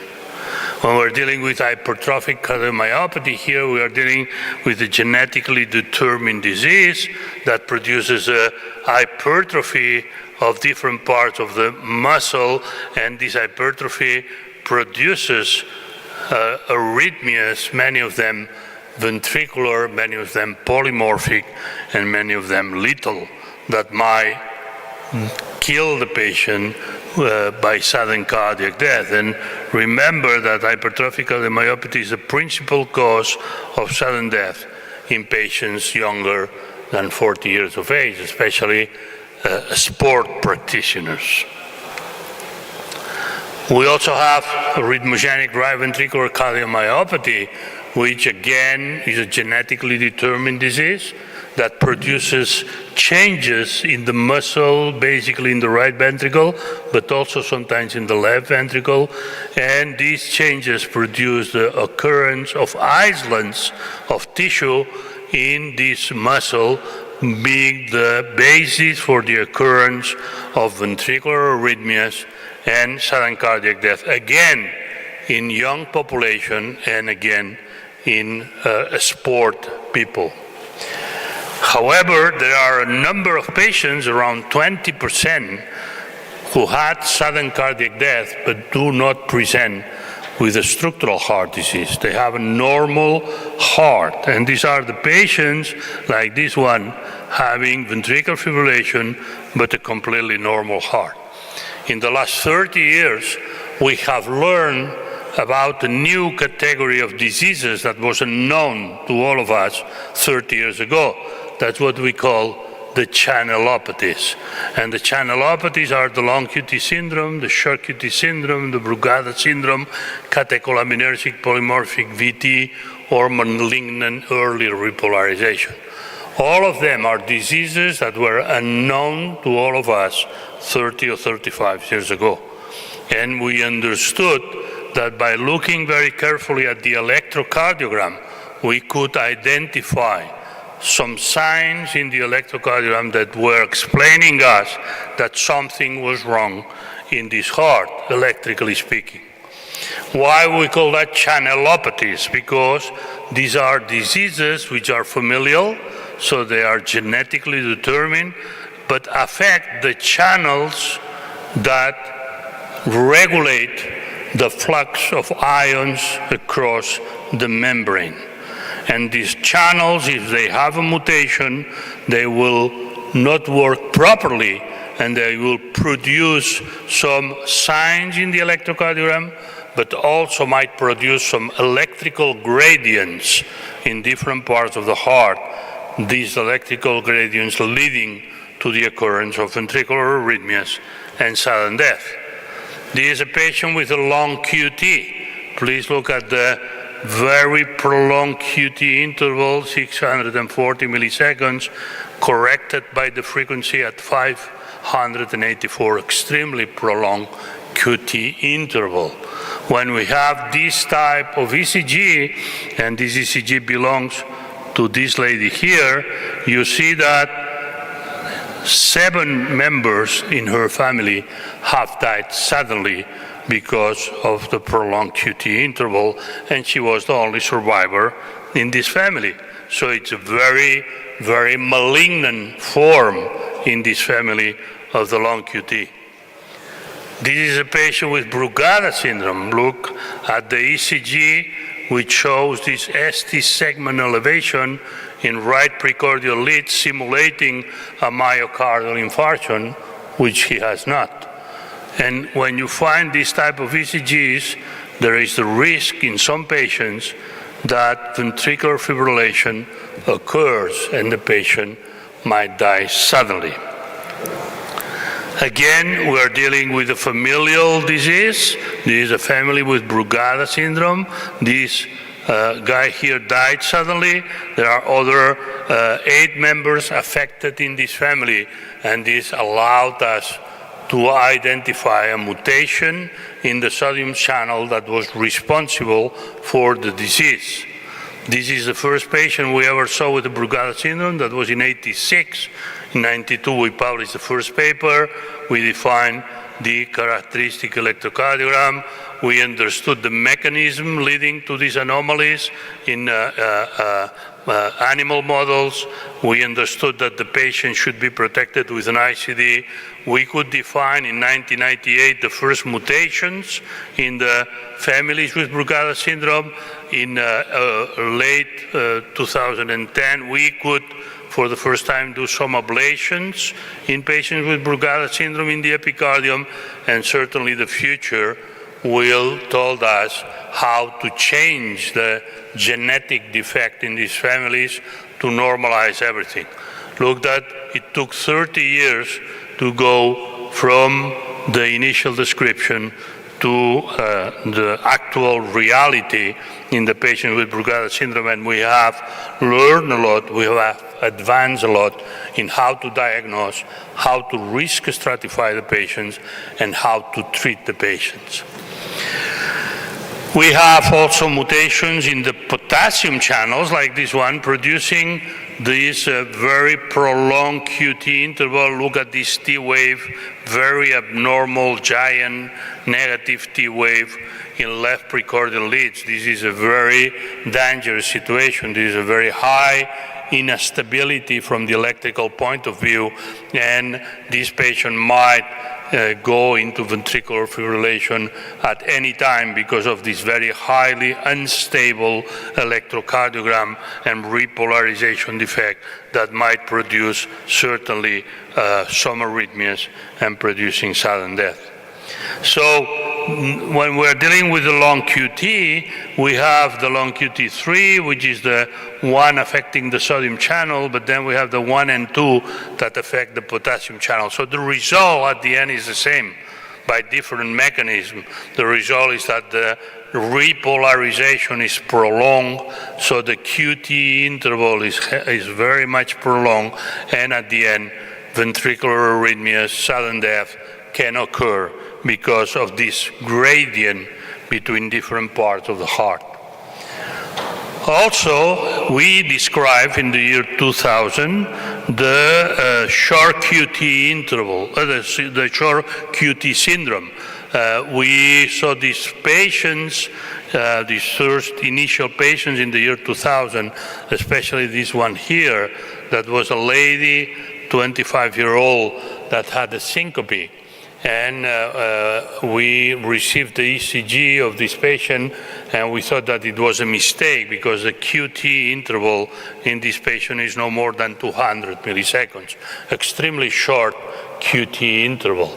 So at that time, we asked for a repeated ECG because we thought that the machine was not working properly, and we received the same ECG, so we understood that this was probably the first case of short QT syndrome ever described. Unfortunately, this lady, this was a Friday evening, and we asked the lady to come to our hospital, but the lady was living 100 kilometers away, so she decided that she will come to our consultation on Monday because she had a very young boy of 5 or 6 months of age, and unfortunately on Sunday morning, this lady died suddenly. So then we learned that this was a familial form. Here you have some families with a short QT syndrome. Look at these very short QT intervals, very tall T waves, and very short QTs in families with sudden cardiac death. So probably this is the most malignant of all the channelopathies because of the very short QT interval. There is a huge window of vulnerability in these patients, and any arrhythmia, any extrasystole might produce ventricular fibrillation and sudden death. That's why probably there are very few patients described with the short QT syndrome all over the world, probably because they are dead. This is a polymorphic, bidirectional ventricular tachycardia, and this is specific from a condition called the catecholaminergic polymorphic VT. Again, a familial disease, genetically determined disease produced by a mutation in the ryanodine channel. The ryanodine channel is the channel that regulates the flux of calcium inside the cell. And during mental or physical stress, the flux of calcium increases.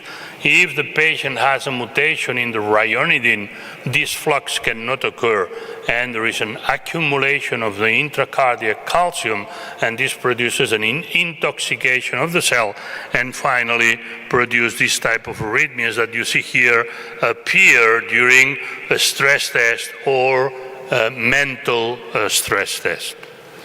This is the ryanodine channel and how the calcium accumulates inside the cell and produces this type of arrhythmias.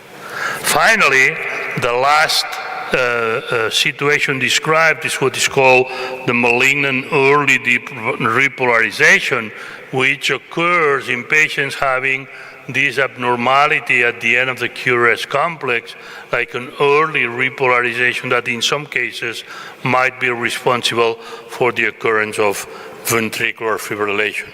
In some patients there is an overlap between this early malignant, early repolarization and Brugada syndrome, and still it has to be studied in the future. At the end, all of these diseases produce ventricular fibrillation because of this electrical gradient between different parts of the heart.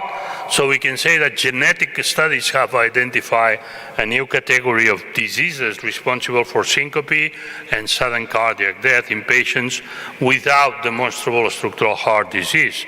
That's what we call channelopathies.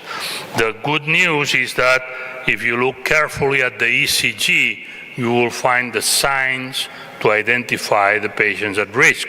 So be careful and read carefully the ECGs and learn how to identify the patients that might be at risk. So, of course, in the patients that are recognized as patients at risk, we have to protect them.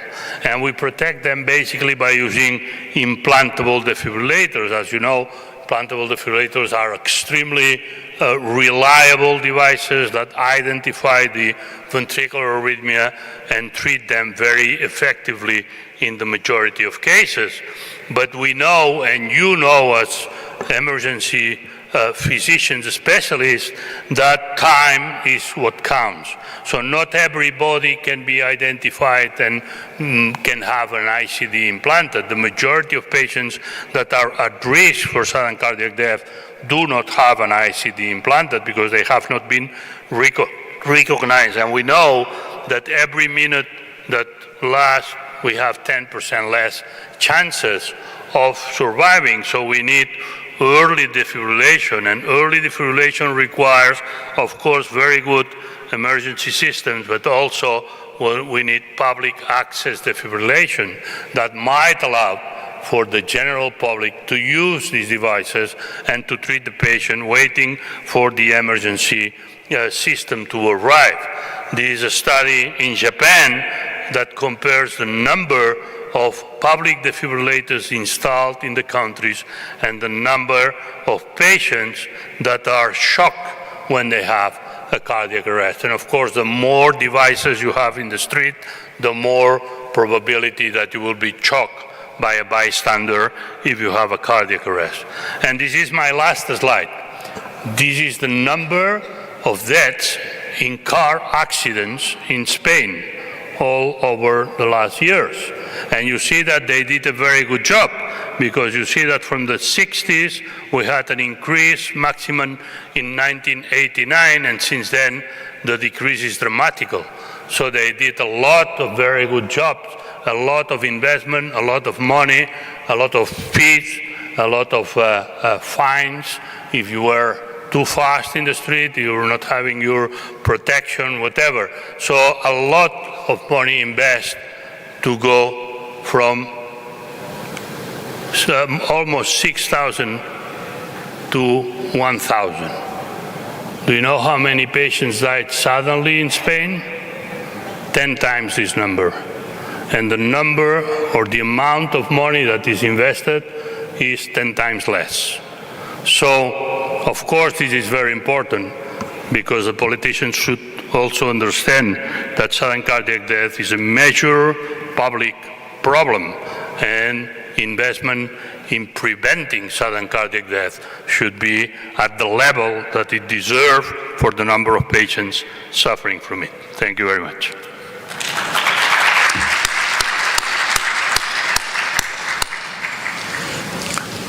Thank you very much for this great presentation. I think we can take the question, the last. Yes. Yeah, okay. Okay. Thank you very much. We will take the question later. Okay. Yes. Yes. Now I want to invite the second speaker, Dr. Hikmet Anvarov, about aortal dissection.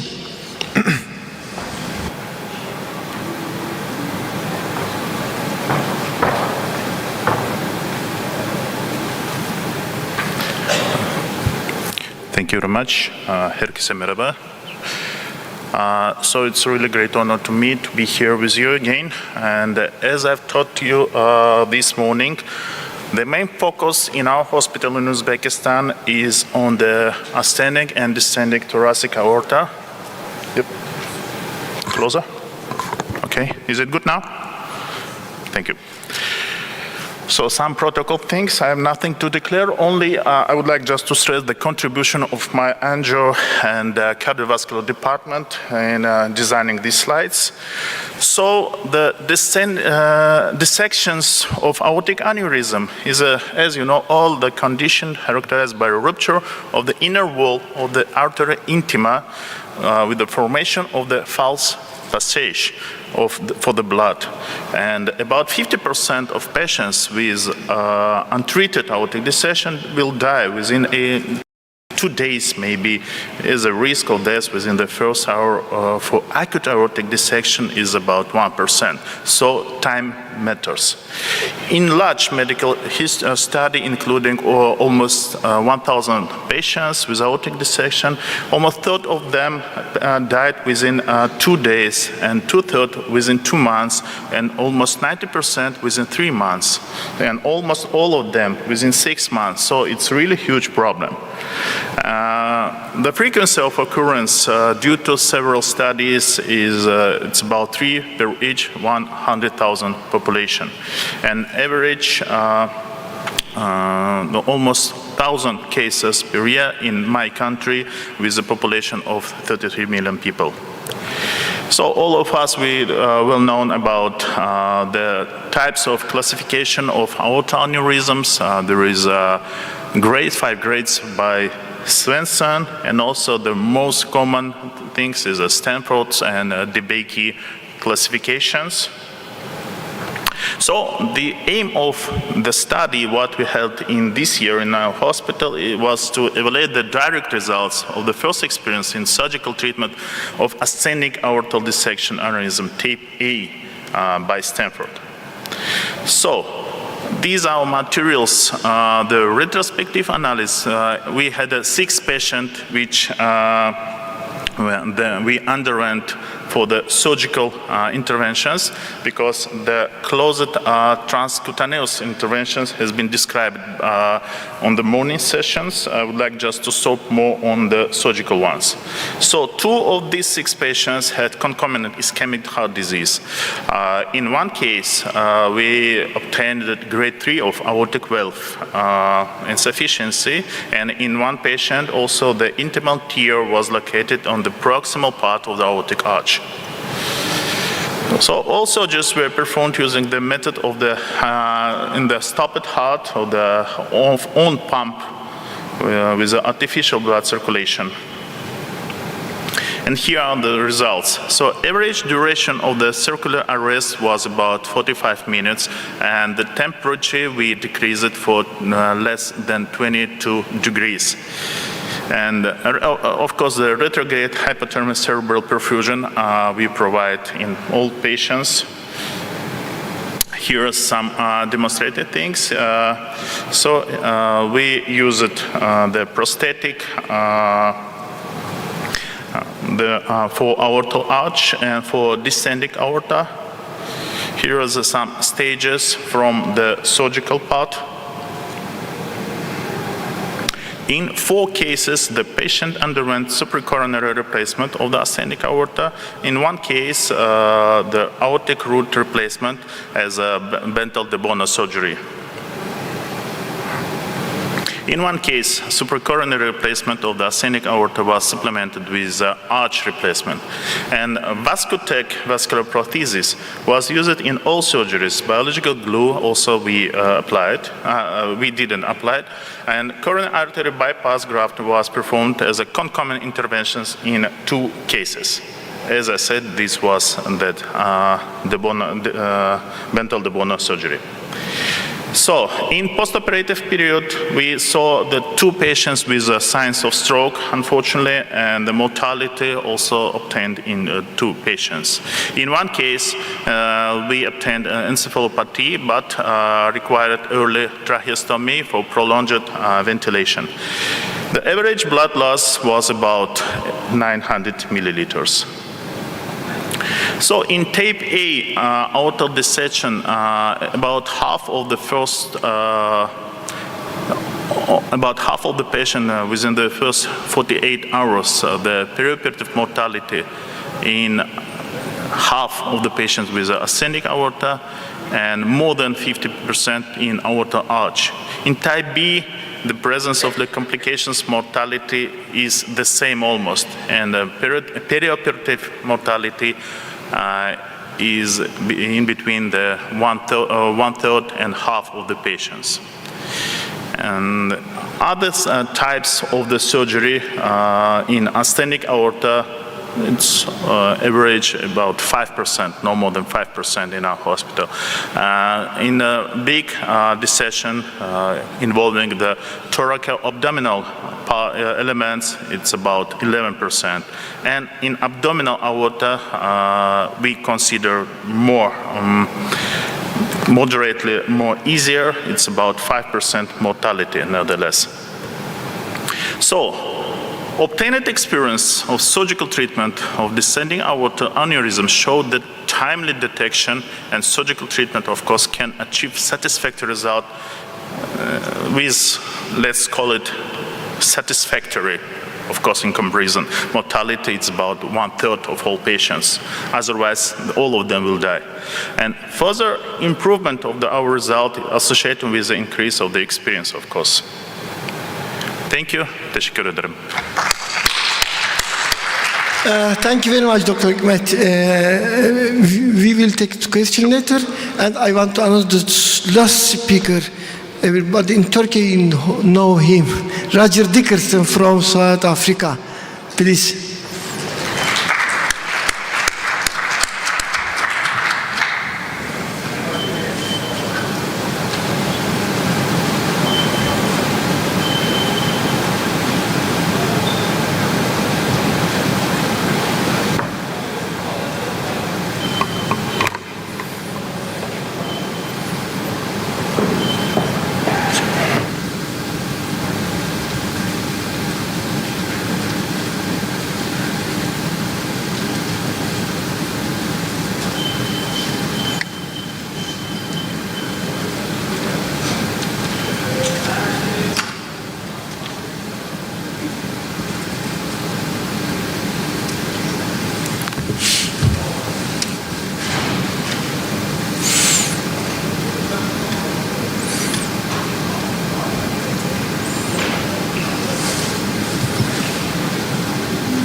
Short presentation. Yes, it's very good. Wow, wonderful. Maria said no. I understand it. I understand. No, I understand that. Short translation is very good. Very good.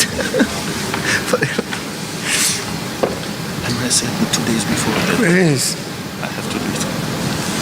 Because there are lots of topic and yes, they interest, but very, very tired. Good afternoon, everybody. I'm a great fan of movies from the 70s and 80s, and one of my favorites was Dirty Dancing. I don't know if anyone remembers that, or looking around the audience, I'm not sure if anyone was alive when that was actually on the silver screen. But one of the comments made was, nobody puts baby in the corner, and I hate getting poked into the corner. So I tend to move. I apologize if I make you seasick, but we'll see how we go.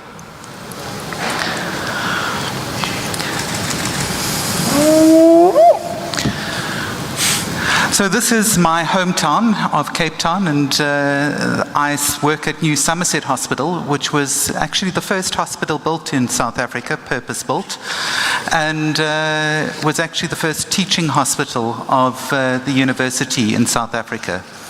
It is positioned in the waterfront, and so it's a really difficult place to work. But when it was first brought about, it didn't quite look the same. And this was when they were still constructing it back in 1806. But let's talk about this afternoon. Now, it's an interesting topic, and I must admit, I have to declare that I was a substitute. It was a topic that one of our esteemed colleagues had chosen, and he was unable to make it. And I must admit it was a very interesting topic. And so I'm literally hoping that whilst I know Prof. Kande is a great fan of soccer, I'm really hoping that I don't score an own goal when I go through this topic.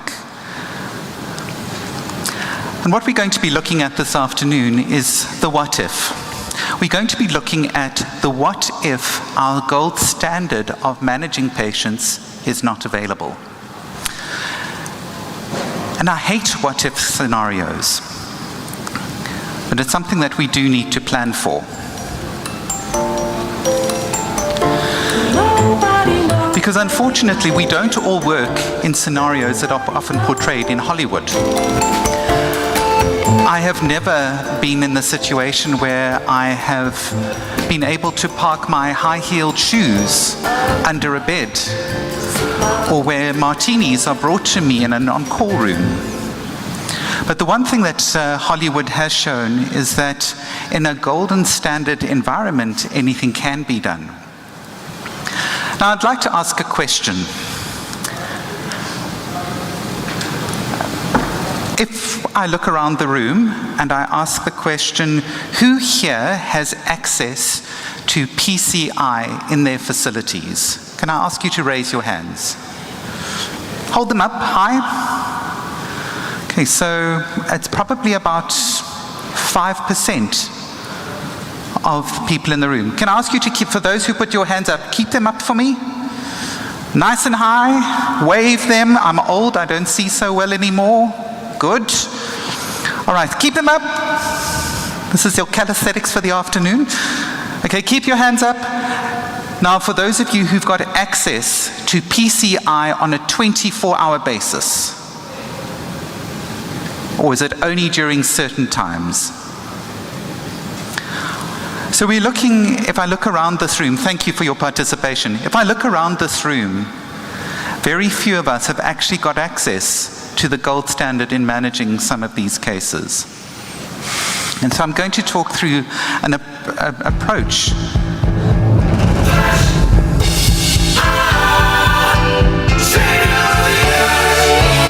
Now, for those of us who don't have PCI, thrombolysis does tend to be that savior of the universe.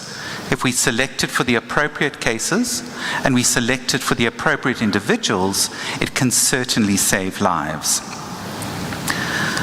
Now, if we think about the indications for thrombolysis, there are many applications. Some of them apply to acute cardiological emergencies, but there are many others that apply. So looking at the management of acute stroke, for instance, or for pulmonary embolism, or looking at peripheral vascular matters. But if we're looking at it specifically with regards to cardiological emergencies, they tend to become far more narrowed.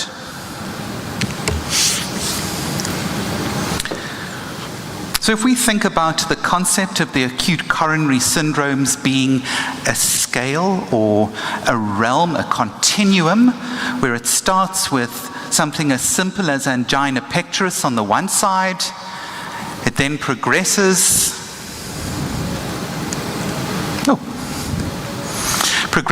from angina, it will progress onto unstable angina. We'll then end up looking at something like a non-ST elevation myocardial infarction. And there we can make true interventions with regards to thrombolysis. We're looking at your true STEMIs. Now, if we look at this continuum, the spectrum of the acute coronary syndromes, the application of thrombolysis is actually in a rather small subgroup. And the reason for that is that not only do you have to have a STEMI diagnosed, you need to confirm that it is not one of the channelopathies that Prof. Brugada spoke through, that we often can mistake it for. We also need to look at things like, do we have access to PCI? And if we don't have immediate access, what time frame would we have access to? And there's been various timelines that have been postulated, But the suggestion is that if you don't have access to PCI within 2 hours, we should be proceeding with thrombolysis. Now, in the facility that I work, we do have a cath lab, but it doesn't operate on a 24-hour basis. And so, depending on the time of day, will change our approach to these cases. So time is an aspect. There are indications and contraindications that need to be applied from a patient perspective, and they need to meet the diagnostic criteria. And so it really is a very small subgroup. That very small subgroup of the acute coronary syndromes that can, in fact, be thrombolyzed. But now the problem that we often run into in these scenarios is that we use it as our base therapy. But if we are not able to access it for our patients, we start getting ourselves into a bit of a quandary.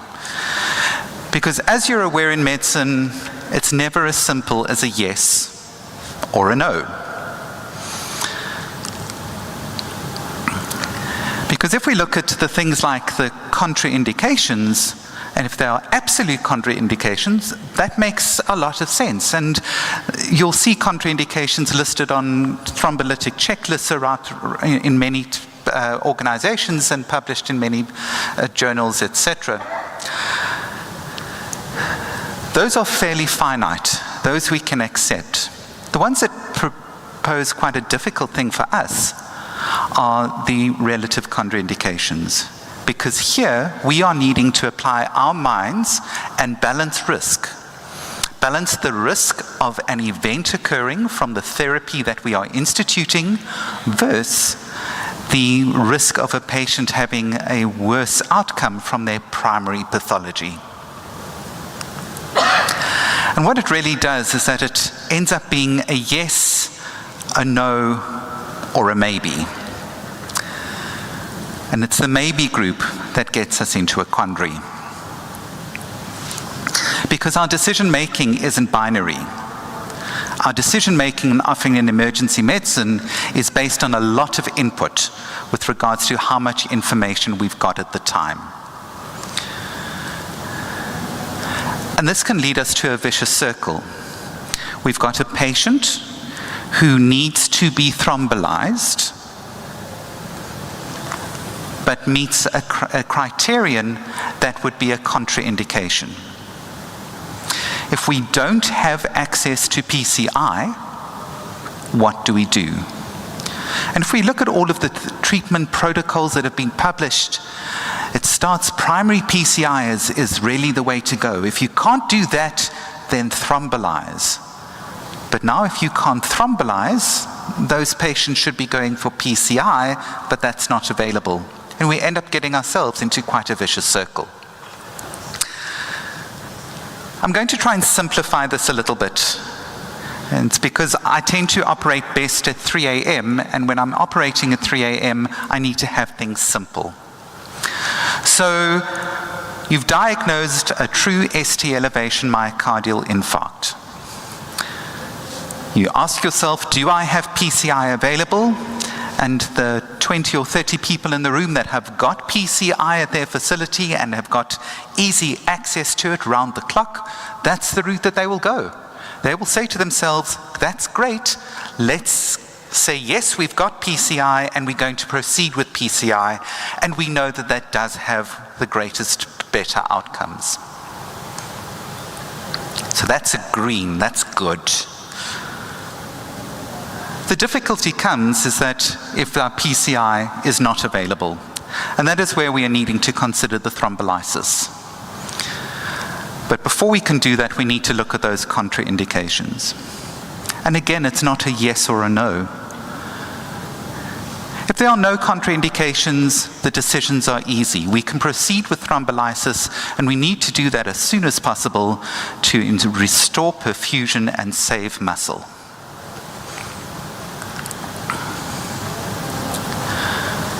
If the answer is yes, there are absolute contraindications, then we can't proceed with thrombolysis. And we'd have to consider them alternative maximal medical therapies to try and improve a patient's outcome, but we're not going to be able to save that muscle. But it's the middle group that often leads us to quite a bit of difficulty, and those are the maybes. And in that group of the maybes, we're needing to balance the risk. And I think this is where we find ourselves often in a position of difficulty. The green is the easy. The red is the easy. The difficult one is where we, as clinicians, are having to balance risk.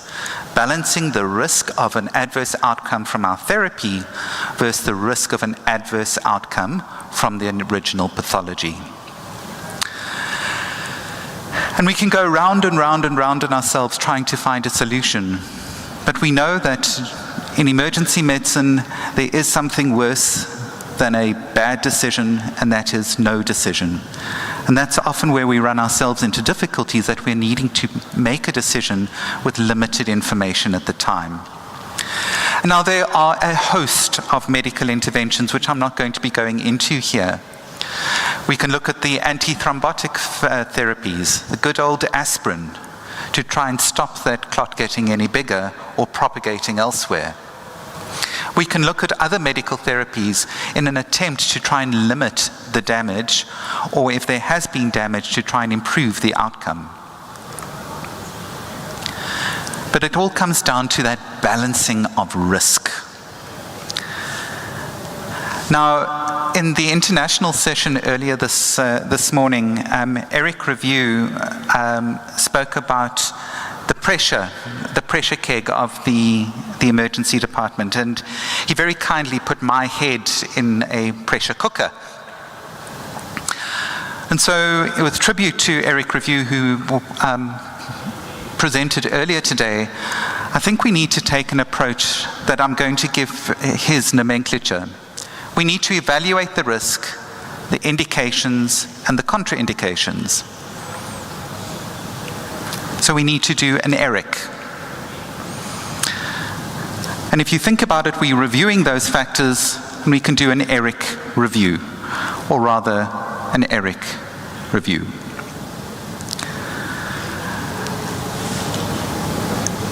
We need to evaluate the patient, evaluate the risk, and then make a decision. And it needs to be timeous. The longer we wait, the greater the pathology. The maybe group is the most difficult one that we have to manage. It is non-binary. We take risk ourselves, but at the end of the day, the patient takes the ultimate risk. Thank you very much.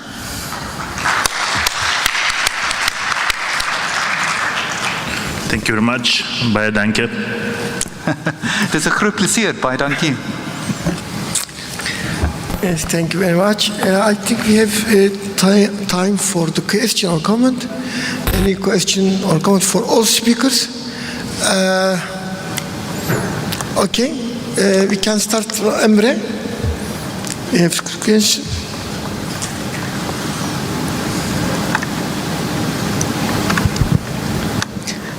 Hello, my name is Emre Atish from Karabük University. I have a question for Professor Brugada. Before your presentation, Professor Brugada, we had a patient who suffered long QT and VTAC. After we analyzed the ECG, we found that ECG axis was changing constantly. Is it a common sign of long QT syndromes, or is a bizarre thing? Sorry, did you get the question? I'm sorry, did you get the question? Sorry, could you just repeat that question? We were just struggling to hear. Yes. Before your presentation, we had a patient with long QT and VTAC. After we took the ECG, we found that ECG axis was changing constantly. So is it a common sign for the VTAC with long QT syndrome, or is it a bizarre thing? I'm sorry, I'm having a reflux of the sound again. I'm getting close to it. It's a personal consult. Yes. I'm sorry. Before your presentation, we see a patient who had long QT and we take a test after we took the ECG. Yeah. We found that the ECG axis constantly changing. Is it a sign of the long QT channelopathies or is there a thing for... What was the sign? What the? Axis, ECG axis changing constantly. Oh, the axis. Yes. Okay. Sorry, I'm sorry for that. No, the T wave, yes, but not the axis of the ECG. I mean, the axis of the ECG, if you mean the QRS complex axis, this is not a long QT sign. This is a conduction system disease sign. But if you have a changing in the axis of the T wave, then of course this is something that you should take into account because it's clearly related to the repolarization. It is a very poor sign, normally indicates a very high risk. No. Okay, thank you. And Iqbal, okay.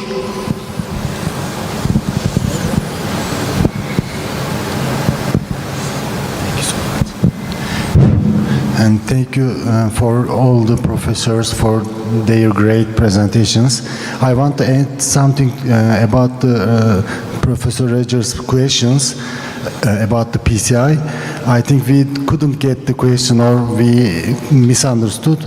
In our country, more than 90% of the patients from ST elevation MI, they are underwent to PCI. And I have a question for Professor Brugada. The patients are coming to emergency or emergency department for the syncope or loss of consciousness or chest pain, and we diagnosed Brugada syndrome. But even they are stable. Are all the Brugada syndrome patients must underwent to the ICD replacement before discharge, or can it be delayed?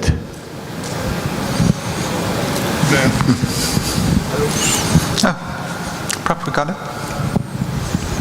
Okay, so the first thing, we have to make sure that he has a Brugada. That's the first thing, okay?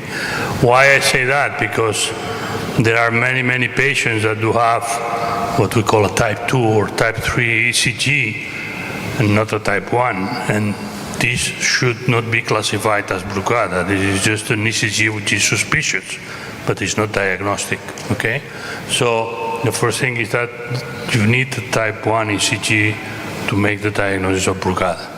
If the patient has a cardiogenic syncope, I mean, if the patient has had a cardiac arrest and has been recovered, of course, you have to do whatever you have to do, and probably the patient should be on a defibrillator before it leaves the hospital. If the patient has a cardiogenic syncope, so syncope which is clearly cardiogenic with no prodromes, and you have a type 1 ECG, probably this is a patient that should receive an ICD. But be careful because this is the minority of patients. The majority of patients do have a syncope or do have a chest pain or do have palpitations, and then they are diagnosed because they have a type 2 or type 3. Be careful. This is not yet a Brugada syndrome. This is not yet something that you have to treat as a Brugada. You have to do the test. Sometimes you have to do pharmacological tests to see whether you get a type 1 or not. And in our hands, you will always do an electrophysiological study to make sure that the patient is inducible before implanting the patient. You know that this is controversial in different departments, but we always do electrophysiological study. If I could just, it pleases me greatly that you've got access in so many of your facilities to PCI. It's certainly not like that in other parts of the world, where we find that healthcare is very stratified, and cardiology, for instance, in the system that I work in, is considered a super specialty, and it's housed at the tertiary level hospitals. So it is a very small minority that will have primary PCI. And it's not only with regards to getting the patient to, and so if I look in working in the metropolis of Cape Town, we should be able to get a patient to a PCI suite within the necessary timeframes. The difficulty is that we've got large rural areas with long distances, and getting a patient to those facilities becomes problematic. I previously worked at Krisani Baragwanath Hospital, which is in a township called Soweto, a very large tertiary academic hospital, but with a cardiology department that I used to have to pull out of the emergency department because they would come hunting for patients to take to PCI. And what it meant is that none of my residents ever learned how to thrombolize because the cardiologists were so active, which is, it's not a complaint, it's great for the patients, but when I move to, and our residents go to other places, they've never had the exposure to the difficulties that thrombolysis can have. And it's easy when it's a true yes or a true no, that's easy. It's making that maybe call, balancing the risk of the relative contraindications versus the risk of the patient actually dying from the myocardial infarct. And also the difficulties of which thrombolytic to choose. Do you go a fibrinolytic or a thrombolytic, or what is going to be best for the patient? It also comes down to finances. In my facility, we have limited access to the true alteplase or any of the TPIs, but we've got free access to streptokinase. And so it becomes that difficult scenario of not only deciding whether the patient should get thrombolized or not, but then which agent to do it with. And I think it thrills me that you've got such free access. May I ask just to sign who here has thrombolized myocardial infarct? Maybe that was a better question to have asked.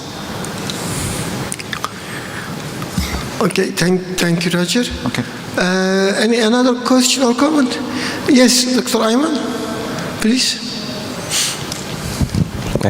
Thanks, Dr. Borogada, for this excellent presentation. Do you know sudden cardiac death is a disaster, actually, and it's common in poor country like South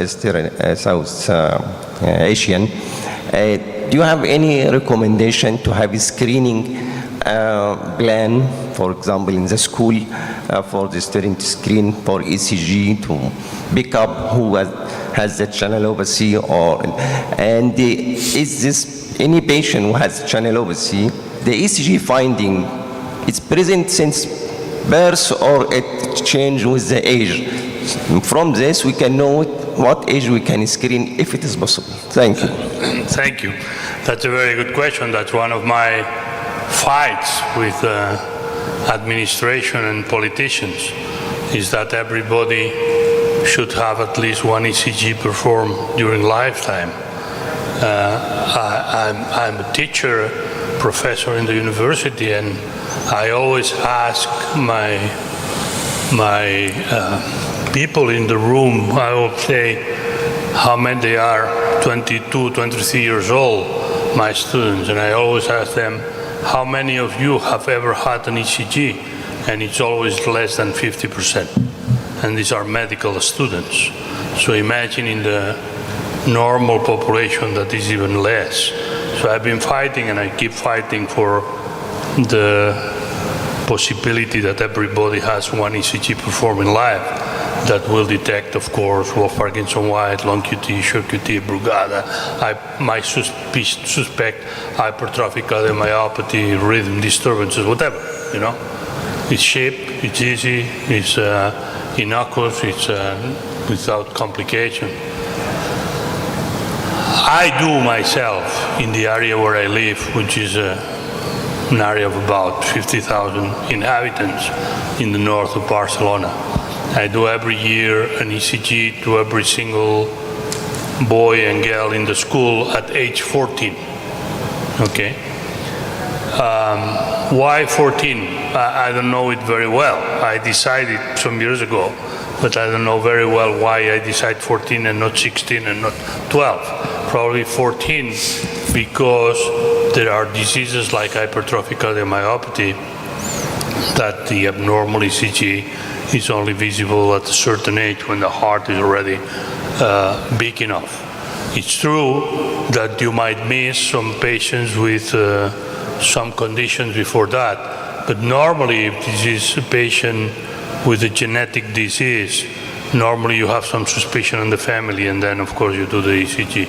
But as a general screening, I think 14 is a good age. You only have one bowel, you only have one in your life. I would say 14. If I have 10, then I would say at 2, at 10, at 20. But if you only have one bowel, I would say 14 is a good age. But I don't know why, but that's my feeling. May I ask, in those screenings, how frequently do you pick up issues with these children? Okay, so we do about 500 ECGs per year, okay? The first thing that is very curious is that 12% of the parents do not allow us to do an ECG on their child, which is something incredible for me. I still don't understand, you know. Say, look, this is free, I will do it, there is no problem. So, of course, we ask for a small record on medication or symptoms, family history, etc. And then authorization of the fathers to do the ECG. And 12% every year, 12% say no, which I do not understand, but that's okay.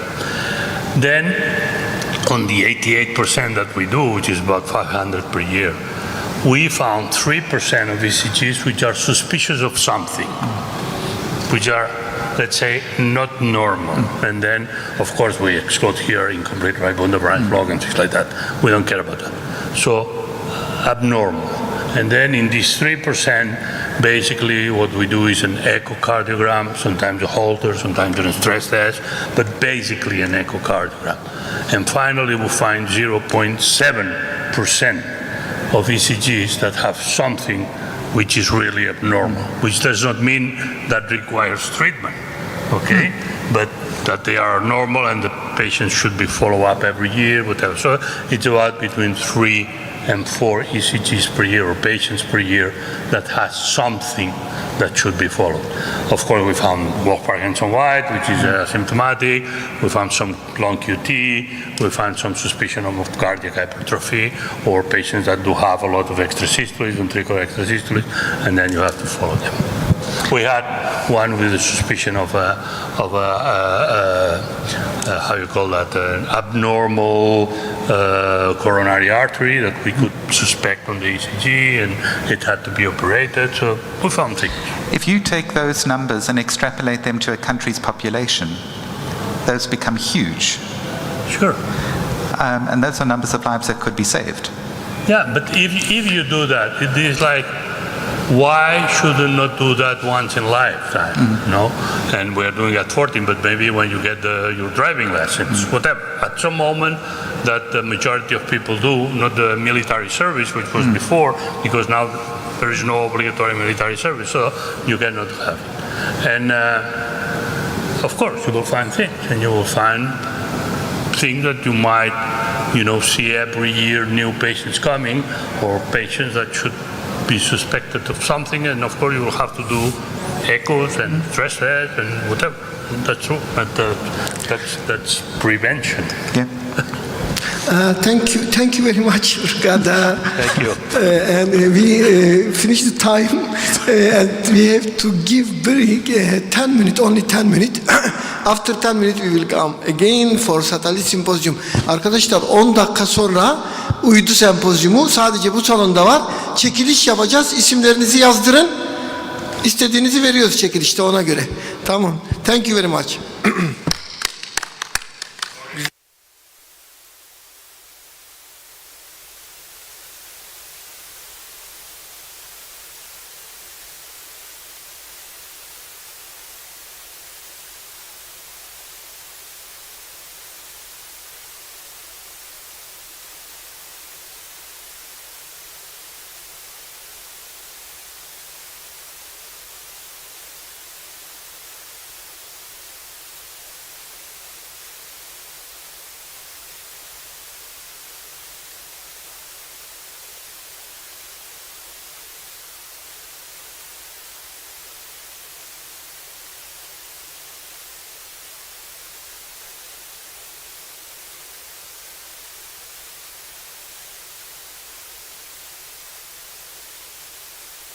Ortam.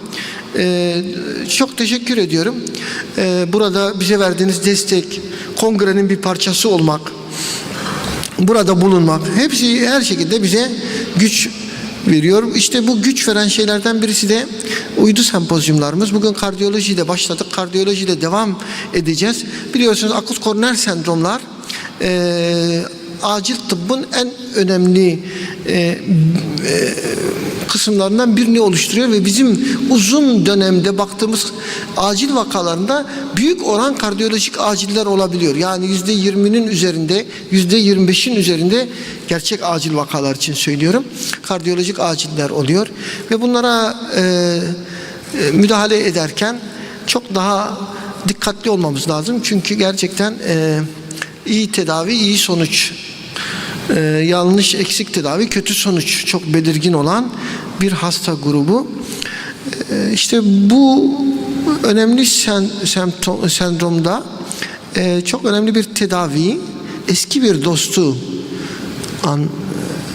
inceleyeceğiz. Şimdi eskiden bilirler, filmler, bilmiyorum, bir Mehmet Hoca var benim bilen, bir de Zeynep Hoca, Zeynep Hoca küçük bize göre de, o eski filmler olur ya Yeşilçam'da, göğsü ağrırdı, bir tane cebinden bir teneke çıkardı, sarı teneke. Üstünde ne yazar onun bilir misiniz? İşte bilene ödül vereyim. Efendim? Firma olmaz ama, firma söylemesin, o bilir. Trinitrin, sarı bir kutu. Nitrattı yani, trinitrat. Onu alırdı, iyileşirdi. Şimdi o dönem bitti. Ondan sonra spreyler geldi ya. Spreyler çok avantajlıydı bizim için. Filmlerde yer almadılar ama iyiydiler.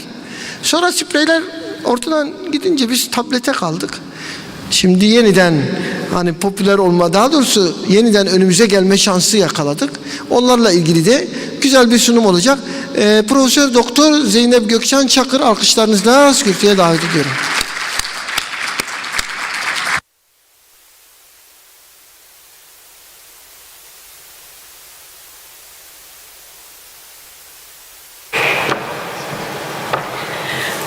Daha fazla adım olsun diye biraz uzağa oturdum. Sahneye çıkmam zaman aldı. O arada adımlarımı da saymaya devam ediyorum. Ben kazanacağım inşallah diyorum. İndirdiniz mi uygulamayı? Evet, Başar Hocam zaten neredeyse benim anlatacaklarımı anlatıp bitirdi. Ben de size yine de kısa etkili nitratlarla, Başar Hocam'ın dediği gibi o eski dostla ilgili bir şeyler söylemek istiyorum. Yani çağları deviren, çağları yıkan, yeni çağ açan, orta çağın karanlığını sona erdiren kara barutun icadından sonraki en önemli kimyasal icat, ilk kullanışlı patlayıcı olarak icat edilmiş bir madde, gliseril trinitrat veya trinitrogliserin dediğimiz madde. İtalyan kimyager Sobrero bunu icat ediyor. İlk patlayıcıyı geliştiriyor ve kendisine progliserina diyor bu madde için.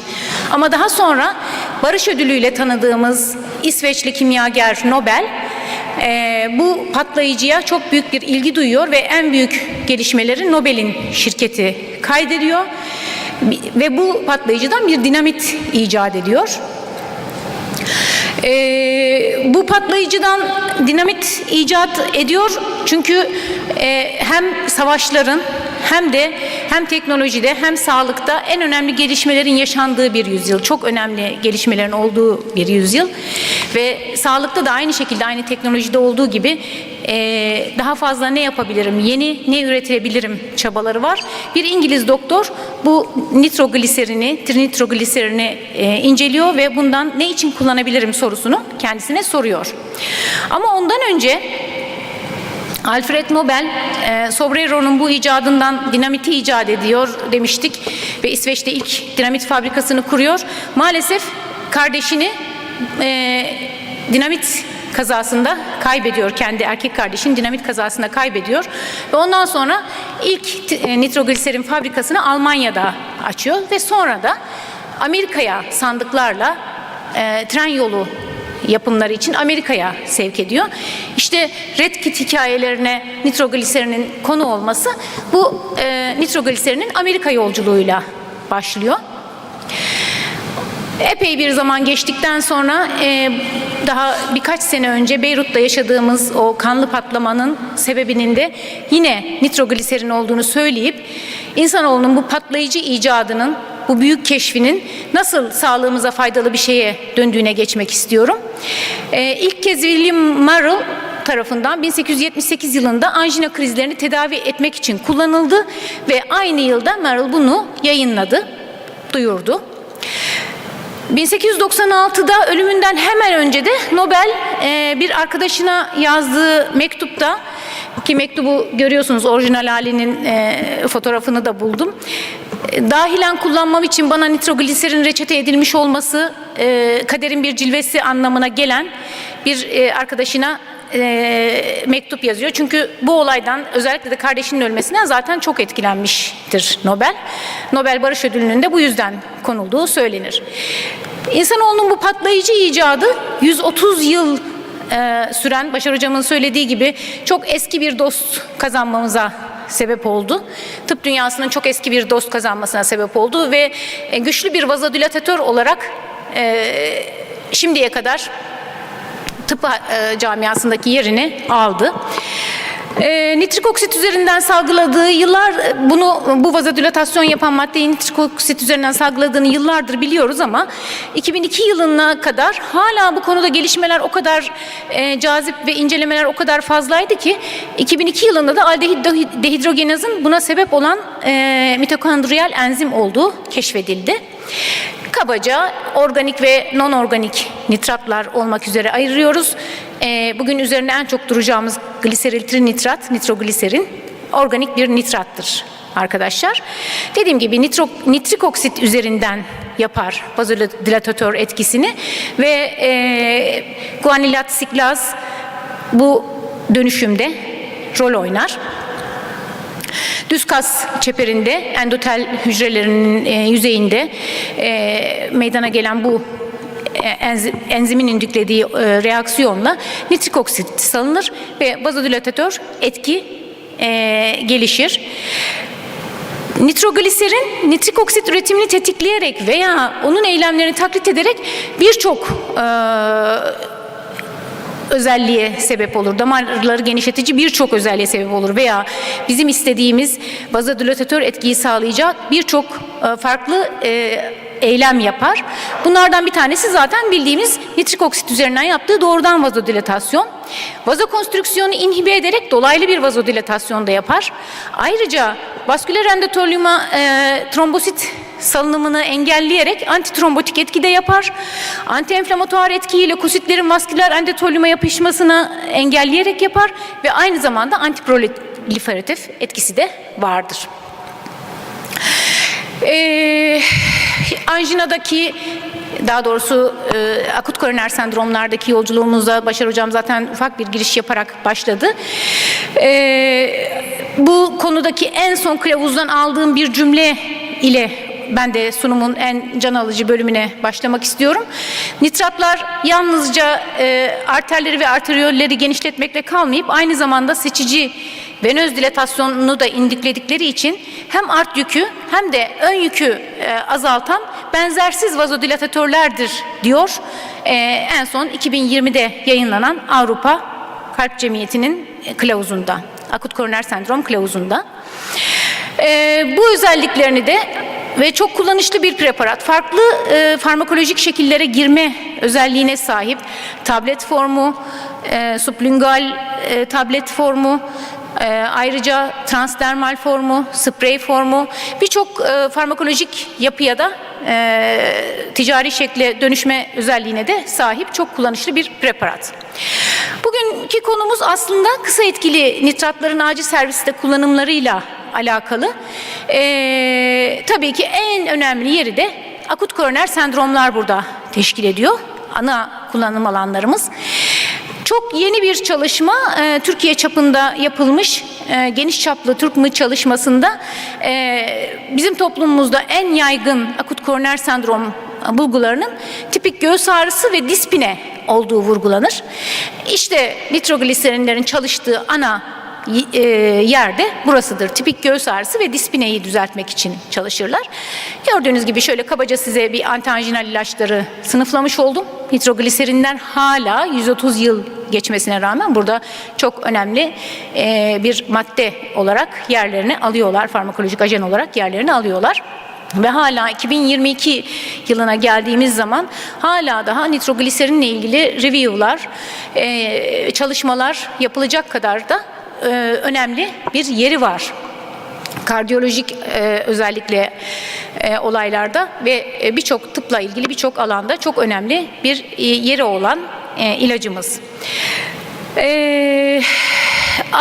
Acil serviste kullanımıyla ilgili aslında tabii ki akut koroner sendromlar ve şimdi sıralayacağımız birçok nitrogliserinin etkili olduğu tıbbi durum acil serviste gerçekleştiği için, ilk başvuru yeri acil servis olduğu için aslında nitrogliserinin de en çok kullanılacağı yerler acil servislerdir.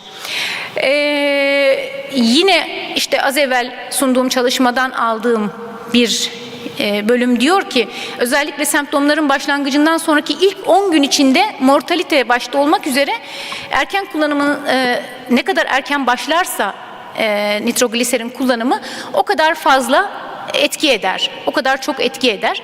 Burada erken kullanımın altını çizmek istiyorum. Ne kadar erken başlanabilirse bu erkenlik saniyelerle, dakikalarla ölçülen bir erkenlik düzeyi. Onu saniyeleri, dakikaları geçtiğiniz zaman da günler içerisinde başlanabilmesi, mesela stabil anjinada bir an evvel reçete ediliyor olabilmesi çok çok önemli. Eskiden kullanıldığı, artık kullanılmadığı bir yer var güncel kılavuzların vurgu yaptığı. O da tanı amaçlı kullanımı.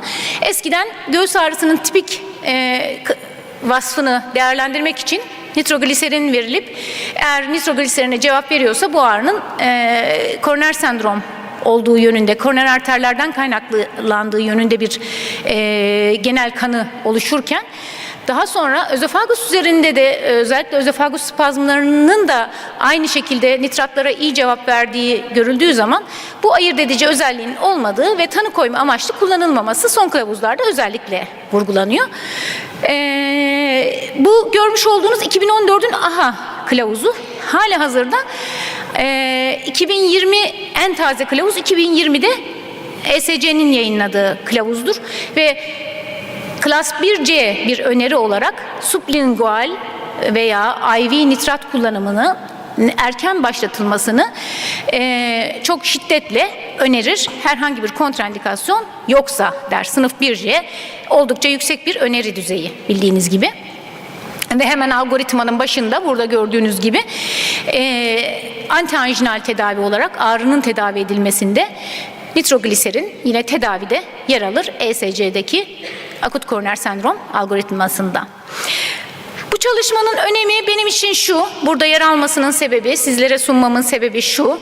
Bu çalışma nitrogliserin dil altı spreyin 5. dakikasında, kullanımının 5. dakikasında hastaların %48'inde koroner dilatasyon yaparak iskemi bölgesinde reperfüzyon ile hasar oluşumunu gerilettiğini iddia etti. O yüzden benim için önemli. Güzel de planlanmış, güzel yapılmış bir çalışma. Tek merkezli, çift kör, prospektif, plasebo kontrollü bir çalışma. Ve 96 hasta sayısı da az değil böyle bir çalışma için. Dolayısıyla 5. dakikada hastaların yarısında neredeyse ciddi etkili olabilecek bir vazodilatasyon olduğuna vurgu yaptı ve tabii bu şekilde de Circulation'da yayınlanma hakkını elde etti.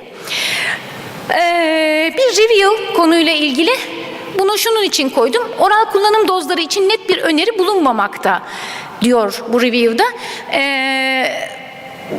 Biz IV dozlardan yola çıkarak oral dozları tahmin yoluyla buluyoruz diye hatta bir iddiada bulunuyor. Fakat klasik kaynaklara geçmiş, klasik review'larda, kitaplarda yer alan dozlarımız aslında belli. Translingual spreyde gördüğünüz gibi doz 400 mikrogram sprey 1-2 metreden puflanacak şekilde 5 dakikada bir tekrarlanabilecek şekilde ağrı iyileşinceye kadar verilebilir. Sublingual sprey için söylüyorum. Acildeki önemli kullanım alanlarından bir tanesi de acilin yine mayor hasta gruplarından birinde akut hipertansif kalp yetmezliği ve pulmoner ödemde tabii ki. Bildiğiniz gibi akut hipertansif tedavi ve pulmoner ödem, akut hipertansiyon ve pulmoner ödemin tedavisinde, temel farmakolojik tedavisinde vazodilatatör ve diüretikleri kullanırız. İşte nitrogliserin burada vazodilatatör olarak önemli bir rol oynar. Çünkü neydi? Az evvel gösterdiğimiz o kılavuzda yer alan cümleyle, vurucu cümleyle hem ön yükü hem art yükü azaltacak vurucu bir vazodilatatör etkisi vardı. Ve kalp yetmezliği belirtisi olan kişilerde oldukça faydalıydı. Bu da yüksek doz nitrat kullanımının düşük mekanik ventilasyon, düşük endotrakeal entübasyon yapılma ihtiyacı, kan basıncında iyileşme, miyokard hasarında azalma, hastanede kalış süresini kısaltma ve yoğun bakımda kalma süresini kısaltma ya da yoğun bakım ihtiyacını azaltma gibi kriterlerin iyiliğiyle alakalı olduğunu vurgulayan bir yayın. Ve yüksek doz IV nitrat kullanımının altını çiziyor. Fakat ben bu yüksek doza bir de erken kullanımın vurgusunu yapmak istiyorum. Ne kadar erken o kadar iyi diyen bir makaleyi de sizinle paylaşmıştım. Bir an evvel başlanmasının bu açıdan da yanınızda olmasının ve hemen kullanılabilmesinin, Başar Hocam'ın anlattığı Türk filmi sahnesi benim gözümün önünde. Çok da aradım aslında buraya görsel olarak koyabilmek için ama bulamadım. O beyaz saçlı amca cebinden işte ilacını çıkartıyor ve kısa süre içerisinde toparlıyor. Çok da aradım buraya koyabilmek için, bulamadım. Çok dramatik ve kısa sürede başlandığı zaman çok belirgin etkisi olan bir ilaç olduğu için bir an evvel başlanılması yüksek doz kadar önemli. O yüzden ben bu yayının yaptığı yüksek doz vurgusuna ve bir an evvel diye de bir etki faktörünü eklemek istiyorum.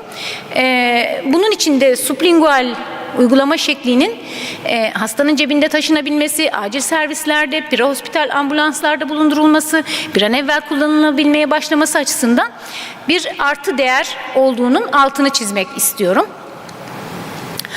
Bu sublingual tabletlerin burada kullanım dozunu görüyorsunuz bu hastalarda.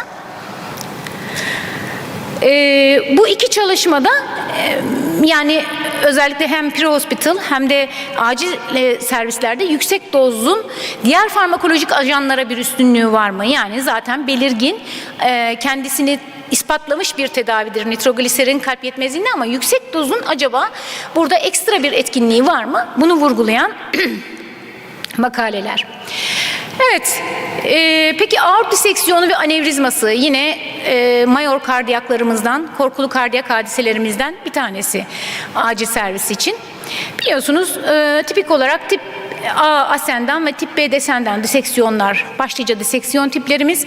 Tip A tamamen cerrahi bir diseksiyon tipi, ama tip B'de başlangıçta süreç medikal olarak yönetilebilir. İşte bu medikal tedavi hasarlı aort duvarındaki kan basıncını azaltmaya ve hemodinamik stabiliteyi sağlama amacına yönelik olacağı için burada bir vazodilatatörün işimize yarayabileceğini kabaca tahmin edebiliriz.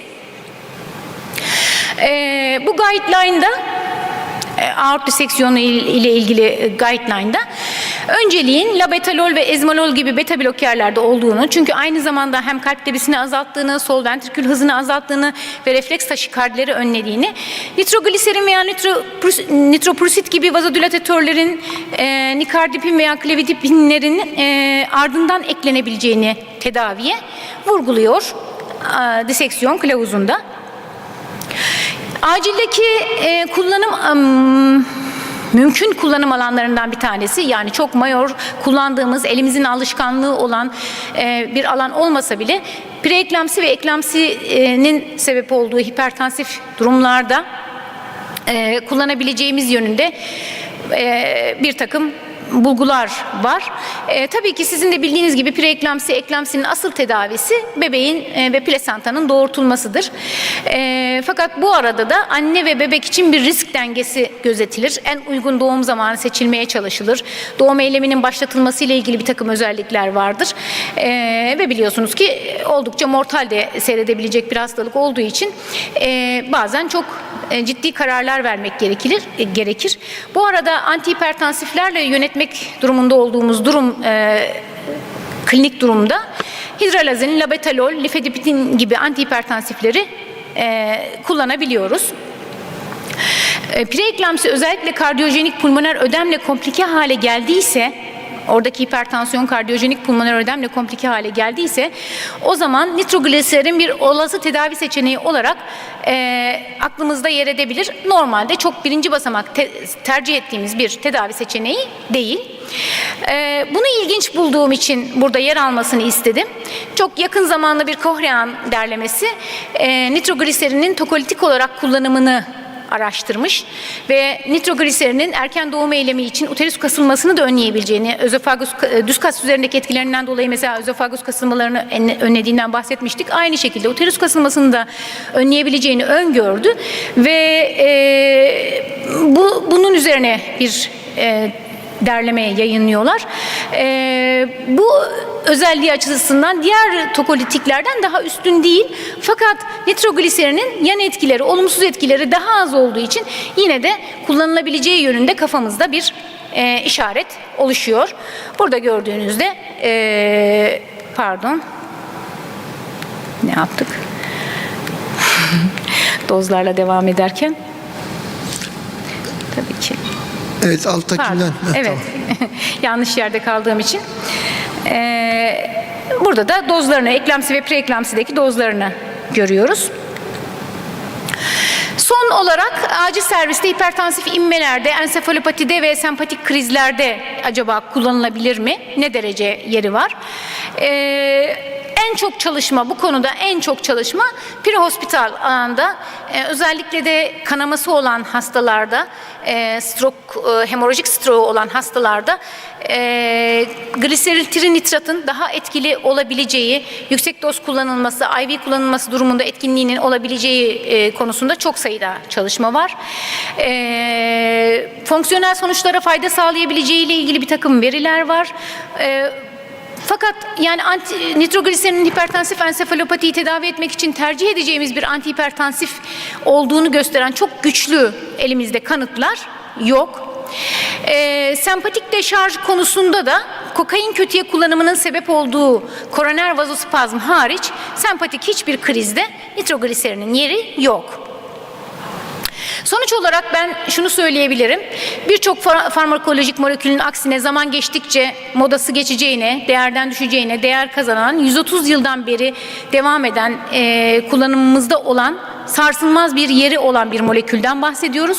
Ve bu molekül sublingual sprey formuyla kolay taşınır, çok çabuk elde edilir. Yanınızda taşıyabileceğiniz, o anda yanınızda olabilen bir form halinde çok özel bir kullanım alanı sunar size diyorum ve çok teşekkür ediyorum.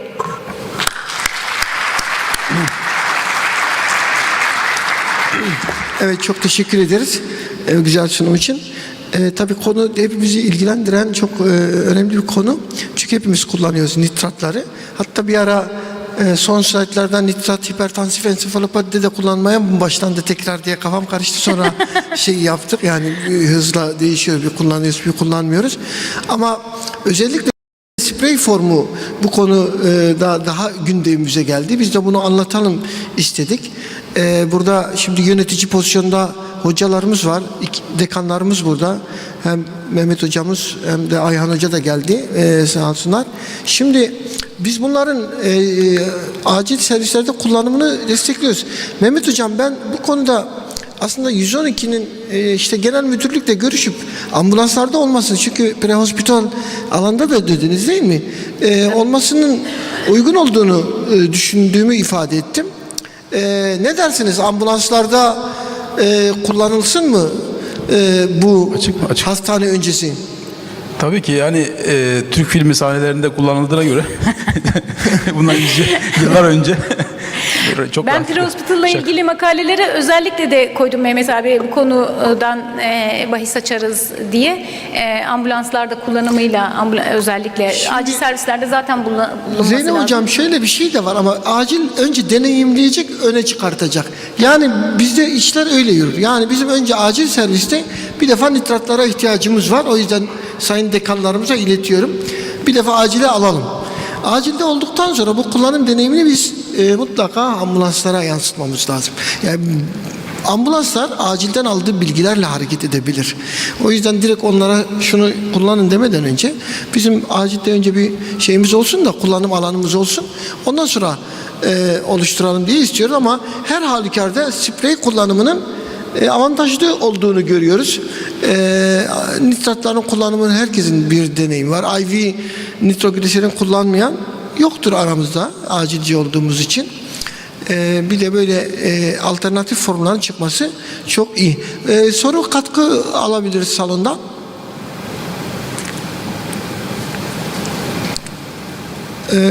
Pek soru katkı yoksa biz soralım falan diyormuşum. O zaman çekilişi getirin bari. Çekiliş yok mu? Kimse sormuyor. Çekiliş yapalım. Nitratlar tanıdık. Onu da söyledim. Bak bu soruya ödül ver. Trinitrin de hatırladın mı Mehmet Hocam? O sarı kutu. Bir de o şey vardı. Yaşlı amca alıyordu böyle göğsüne alıp iyileşiyordu hemen. Şimdi arkadaşlar ben bunu karıştırıyorum. Ondan sonra bir tane isim çekeceğim.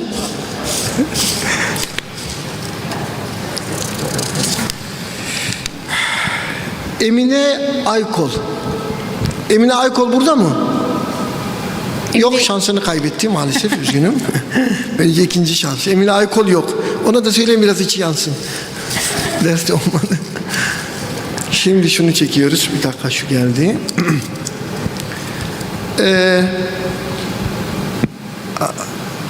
Bunu okuma şansım yok ya. Şimdi soyadı Değer ama. Soyadı Değer. Rabia Değer olabilir mi? Rabia mı? Vay, Rabia Değer. Evet, alkışlarımızla. Tamam Rabia, ne istiyorsun? Sen böyle bir kura gördün mü? Bak, ne istiyorsun? Ona bırakalım. Vay, çok güzel. Yani hocam haddimi aşmazsam az evvel Menderes abiyle standın başında konuşurken ATLS kılavuzunu gördüm. Biz satmıyoruz dedi. Satar mı, ne yapar bilmiyorum. Efendim? Çok da mütevazi bir isteği var. ATLS kılavuzunu Yani ilk aklıma gelen oydu diye. Tamam, ATLS kılavuzu içeren bir kitap istiyorsunuz. Tamam, anladık. Ama çok mütevazisiniz. Ben de daha doğrusu bunlar kursu da isteyebilirim ama yani ilk aklıma geldi. Bir şey soracağım. Rabia, öncelikle cevap şöyle. Hocam canınızın sağlığını isteriz diye bir cevap oluyor. Bunları öğretelim asistanlarımıza. Önce can sağlığı. Evet. Şimdi Rabia Hanım'a o zaman ATLS kılavuzu içeren bir kitap istediniz. Tamam, bunu temin edeceğiz. Bence kongre falan istiyordur. Ben kitabını kendi adresine gönderebilirim. Tamam. Behçet Hoca sponsor oldu kitap. Behçet Hoca mı gelmiş? O Behçet Hoca mı? Odur, evet. Galiba tamam, hoş geldin hocam. Behçet Hoca size kitap gönderecekmiş. Tamam. O zaman siz başka bir şey isteyin. Behçet Hocam ATLS kursu hediye etsin Rabia'ya. Tamam. Behçet Hocam yok, ATLS başka bir şey yok artık. Başka bir şey yok. Evet. Teşekkür ederim hocam, sağ olun. Behçet Hocam, siz baklava yollasanız daha iyi olmaz mıydı? Neyse. Evet. Behçet Hoca da geldi, renklenecek şey tabii. Kongremiz biraz daha renklenecek. Evet Mehmet Hocam, buyurun. Sayın Dekanım, buyurun. Şimdi bir devlet büyüğümüz bir seçim sonrası yüksek oy alması nedeniyle bir şehre geldiğinde ben de ne dilerseniz diye söylediğinde şehir halkı demiş ki ya sizin sağlığınız Rabia da biraz öyle oldu ama buna cesurca şey yapmak lazım. Behçet Hoca herhalde onu tamamlayacak. Evet. Tamam, ben de huzurunuza ATLS kursunu arkadaşımıza hediye ediyorum. Tamam. Teşekkür ederim hocam, sağ olun. Behçet Hocam, yanlış anlamadıysam siz hediye ediyorsunuz. Bizi karıştırmıyorsunuz değil mi? Tamam. Evet. Tamam. Tamam. Behçet Hoca hediye ediyor, tamam. Ona göre. Tamam, peki. Teşekkürler arkadaşlar. Şimdi arkadaşlar, bugün performansınız için teşekkür ediyorum. Burada olduğunuz için teşekkür ediyorum. Daha fazla vaktinizi almayalım. Diğer şeye geçelim. Ama bakın, bugün Avustralya'dan gelen bir konuğumuz var. Kaç saatte geliniyor? En uzak uçuş herhalde Yeni Zelanda ve Avustralya. Yani lütfen arkadaşlarımız, özellikle buradaki arkadaşlar öyle hani bu ne demek istediğimi hemen anlıyorsunuz. Bu misafirlerimize bilimsel saygımızı gösterelim. Ve burada onları dinlemeye çalışalım. Gerçekten elimizden geldiğini biliyorum. Bu çalışkan bir ekip var. her tarafa koşturuyorsunuz. Bildiriler, A salonu, B salonu. Bir de diğer ekip var. Ona da bir o havuza, bir diğer havuza, bir şunun da tadına bakalım. Bir de şuraya bakalım. Ama ne yapalım? Biz böyleyiz işte. Onlar öyle, biz böyle. Bu taraf onun. Tamam.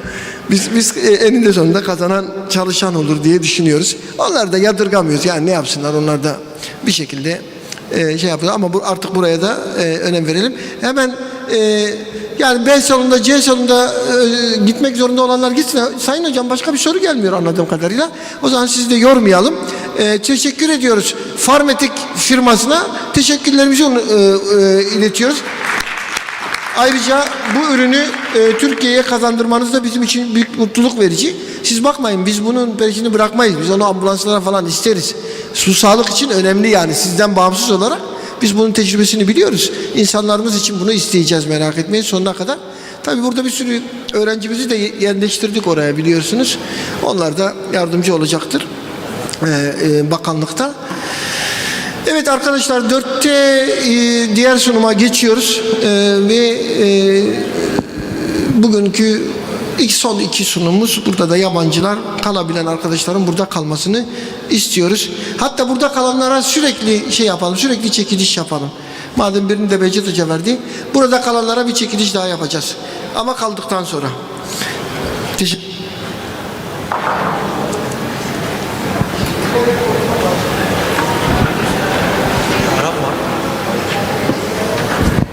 Department and Poison Center for taking any kind of an help. So with this, I thank you all very much for giving me an opportunity, and I welcome you all to MCON 2022, which will be happening from November 24 to 27th in India, in Trivandrum. It's a God's own country, it's called as. So welcome you all. Thank you very much. Thank you, Doctor, for interesting lecture. Thank you. Thank you. Next speaker will be by Dr. Ahmed Dhoum. Dr. Ahmed is a Lieutenant Colonel in the Royal Medical Services, Emergency Consultant, European and France, Emergency Fellowship, Louis Pasteur University, ICU and Critical Care Training, Basket University, Director of NIMSIC. He will speak about the role of the NIMSIC Training Center at Royal Medical Services to improve the quality of the emergency medicine. From Jordan. Thank you, Doctor. Good afternoon. It gives me a great pleasure to be among you. Thank you, IBAD colleagues, for invitation.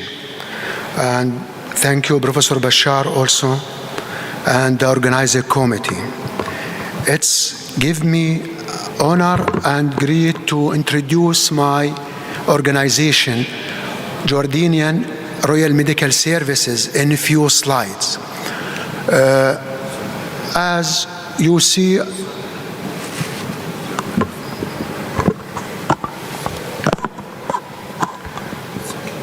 we have around 24,000 Royal Medical Service personnel, 11 or 12 institute and military hospitals, 4 military hospitals. Our Royal Medical Service mission, it's multi-focus organization working under the mission of providing, improving and developing efficient by using optimal using of available resources.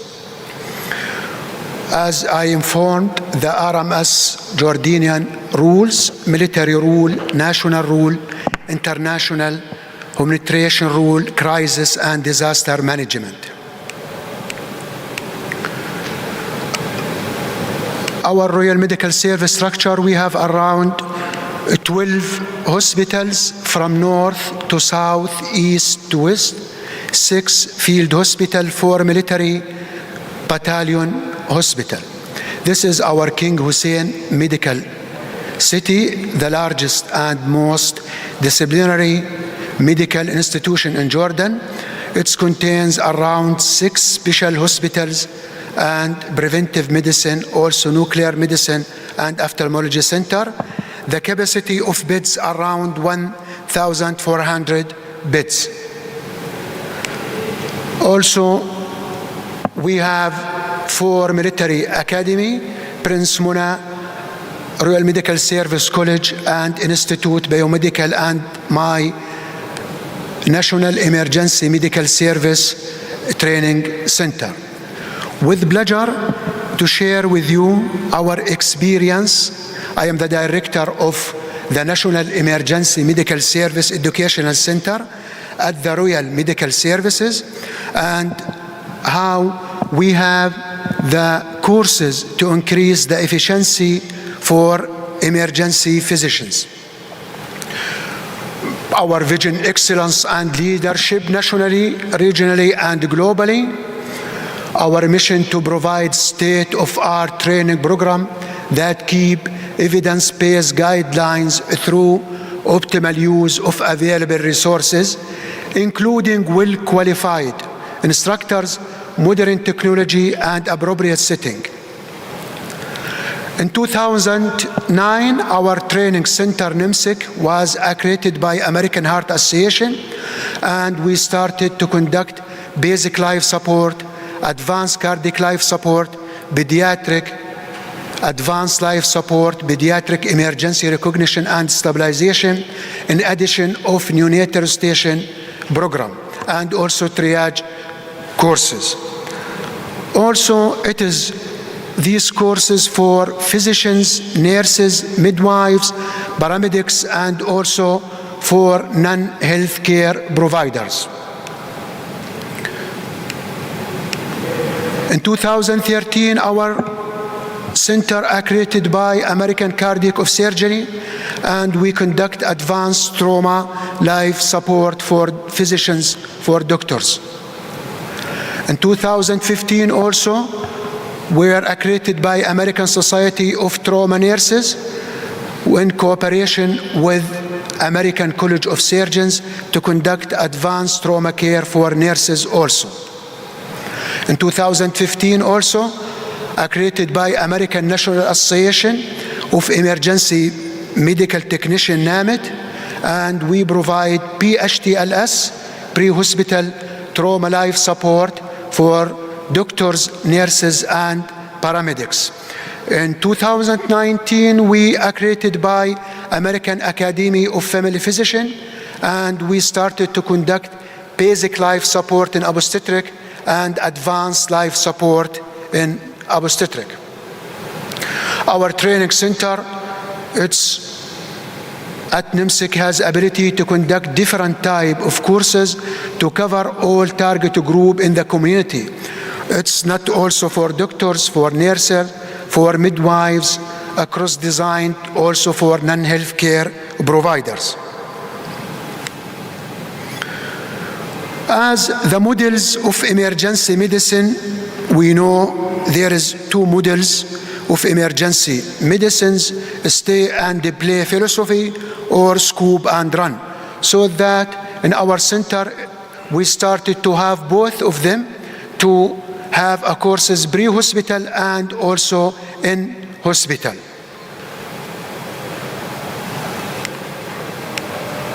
It is our accreditation from training center. This slide, it gives us information how many participants in our training center. It is not only for emergency physician, but also GBs. And what we are did that the all medical or Royal Medical Service doctors, they didn't have promotion from rank to rank, or from, for example, specialist to senior specialist or consultant, if he didn't pass some of these courses. As you see, basic life support around 150 per 1 year. We have advanced cardiac life support, PULSE, peers for pediatrics, NRP also for program of neonatal, emergency triage, PULSE, and also basic life support, advanced life support for doctors. They are working in as pediatrician or gynecologist, advanced trauma life support for doctors. They are working with a trauma or surgeon, pre-hospital trauma life support also for all paramedics and doctors. They are working in the field. Also, we have TCCC, Tactical Compound Casualty Care, tactical emergency casualty care, and also tactical medic, emergency medical technician basic and intermediate. To rising the paramedics we have for newcomer and emergency medical technician qualification. As I mentioned before, our American Heart Association courses, it's basic life support. I think you are familiar with these courses: advanced cardiac life support, pediatric advanced life support, pediatric emergency assessment and recognition. Also trauma courses, advanced trauma life support, ATLS, and we congratulations Professor Bahjat that you are instructor of ATLS, I think, in Turkey. ATCN also for nurses, as I mentioned before, pre-hospital trauma life support, and all of these courses, it's very important to raising the efficiency for emergency physicians. They are working at emergency or at the field. The importance of courses that conducted at our training center, that they provide conscious of easy to remember framework for the medical personnel who involved in the courses. When they come across with any medical emergency, they will be able for optimal using of available resources and teamwork dynamics. Others courses we have like Diploma of Emergency, Neonatal Triage also, and tactical courses for non-medical health provider. This is the average of our courses during the year. We cover around 90% from our military Royal Medical Service, and the statistics 10% from the civilian people. Thank you very much.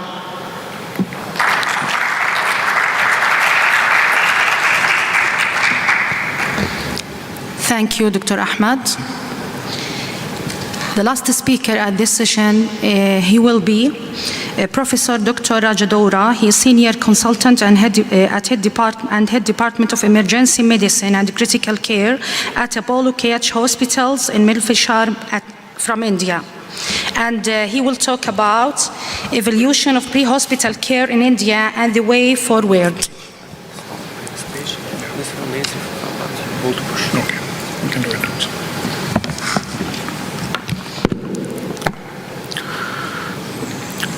Thank you for that nice little introduction. Thank you for the opportunity. So I'm going to talk about the journey of pre-hospital care in India since a decade. And the good news is I'm going to talk within 10 minutes. And I'm going to keep my lecture short as possible. Well, not this short. So who said the thank you slide has to be only in the end? So I take this time to thank the organizers for giving us the kind of opportunity. Professor the President, EPAT, and all his team, our SEMI team, and all the organizers for giving us this wonderful opportunity to speak on the platform, which deserves this kind of topic. Is this topic important? So most of my presentation will have this slide as a mandate, where I'll usually engage the participants about whether the pre-hospital or the topic what I'm going to talk is important. So here, the pre-hospital care, probably after some slides you'll understand whether the pre-hospital care is important or not. So these are all some of the statistics across the world, where we see 80% of the deaths occur outside the hospital. So please note that it is not the deaths which is happening only inside the hospital. In a developed nation or a developing nation or in the Western countries, we come across more deaths outside the hospital. And this is a statistics which was taken 5 years before the COVID. So it is still rising. Over 2 lakh people die of sudden cardiac arrest every year. And the single most strategy to improve the victim's chance of survival is always bystander CPR, and the single most effective intervention that has saved maximum lives in the history is CPR, which is bystander CPR. So let's talk why we need early CPR. I am sure this is a crowd where you all know aware of about the platinum 10 minutes and the golden 1 hour concepts, so I'm not going to talk much on this. To be more precise, CPR increases the sustainability of rhythm and the chance of survival, which is the platinum 10 minutes. So this is a familiar slide to all the emergency physicians across who are sitting here, the trimodal death distribution. So do not take only, this pattern is only for trauma. This is for all medical as well as surgical emergencies, including trauma patient who comes to our emergency department. The first, you can see the 3 peaks here, the first phase within minutes, second phase within hours, and the third peak within the days or months. So the first peak usually, they say it is not unable to prevent. So when we have a good pre-hospital care, the chances of the peak is coming down is very highly. That is what we have demonstrated in our country. And the second phase, when we have a good ER, good functioning ER with all, good emergency physicians, trained emergency physicians to take care of ACLS, the cardiac life support and trauma life support and all emergencies, this peak also can come down. When the accessibility and the emergency physicians, the ambulance services, which all I'm going to talk in the next coming slides, we can bring down these peaks also. And the third peak, which happens mostly inside the hospital, either in the ICU or in the wards. So death due to infection or multi-organ failure, when you have a good team of doctors working along with you, and when you have good pre-hospital care and the emergency care, the chance of you reducing the third peak of death is also inevitable. Right, so this is a trauma statistics. This is our country, India. Most of you all know. So by the time I was talking, I was talking for the past 2 minutes, a death would have happened by now. Death related to trauma and other medical emergencies would have happened. So every 2 minutes a death is happening because of trauma or related to it. And these are the various state-wise representation of deaths which is happening inside our country. So how do we prevent or how do we reduce the chances? So we need to improve the pre-hospital care. As I said, the first peak have to come down because of the good pre-hospital care. The second peak, we need to improve the knowledge of our emergency physician, improve the basic structure, and improve their skills with regards to treating those critically ill patients, and you need to form a good team in our critical care units and the wards to reduce the third peak. Whether we have done it is not a one-day process, it is a gradual process. And so as it has been mentioned in AHA's chain of survival, you need to follow this interlinked chain of survival without any break. Any break in this interlinked chains reduces the chance of survival for patients. So now you guys tell me, based on the statistics, is this topic important? The pre-hospital care, what we are doing for the past 10 years? Definitely yes. So I'm going to talk a little bit about the journey of our pre-hospital care for the past 10 years in our country. And I'm not going to include, I'm unable to include all the people's work here. So we have included maximum what we could do for this objective. In short, the short objective would be to save lives. So a typical scenario on Indian roads, a road traffic accident. So what do you think people would be doing there? Or what do you think a healthcare professional would be doing there?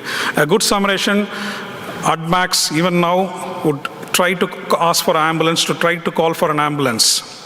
Why they are not coming forward to help these victims? Of course, there are places where people are helping and people are doing resuscitation. People are trying to help each other, but not everywhere it is happening, particularly not only in our country, almost all the countries. Why? When we assess the reasons, we found that it is lack of awareness, because people are scared when somebody is fallen, collapsed, and with a lot of blood, and somebody screaming or screaming next to the patient. Somebody has fallen unconscious because of various reasons. They do not know what they exactly need to do. So it is lack of awareness, fear about the loss. People think that most of the time the bystanders are also harassed after the incident, and they fear about the loss.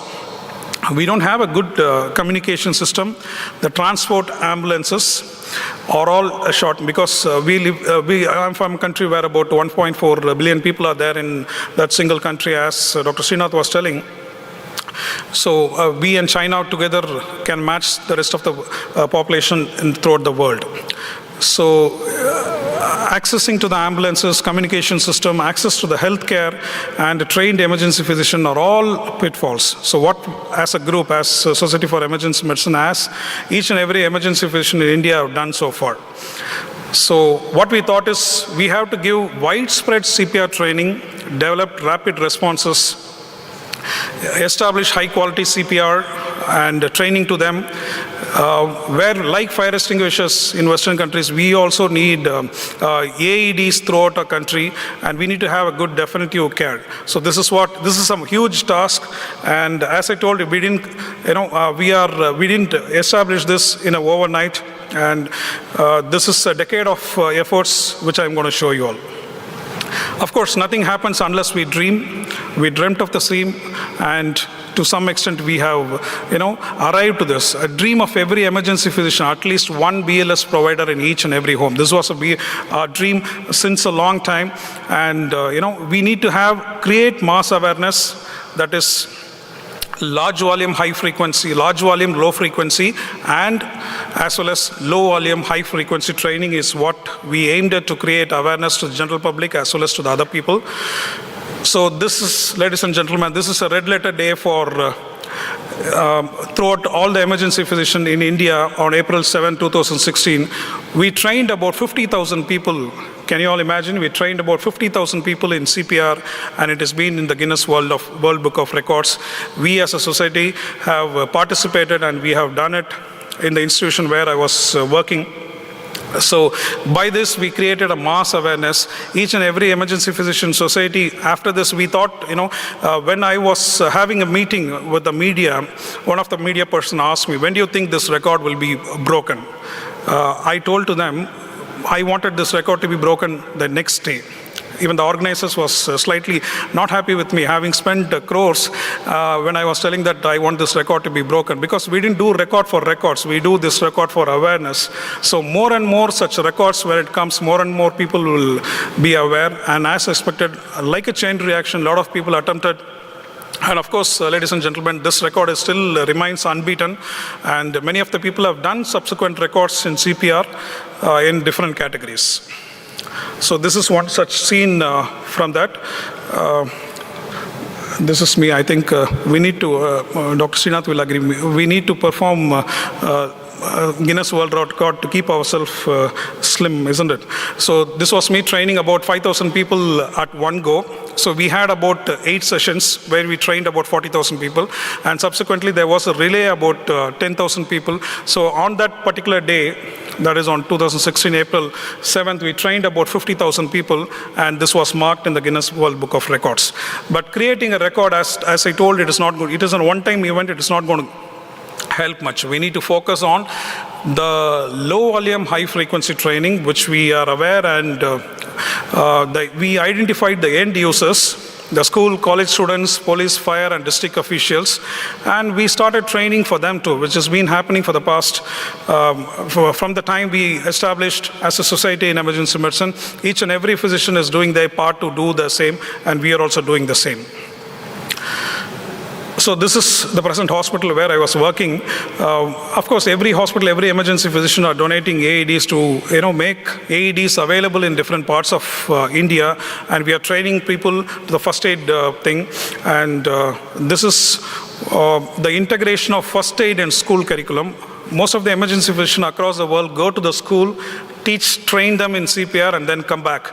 Instead, what we have made in our group is, what we have made in our places, we have integrated first aid in the school curriculum, like how the kids will learn maths or physics, they will learn CPR. CPR is a non-exam subject. So it is it has been taught in each and every,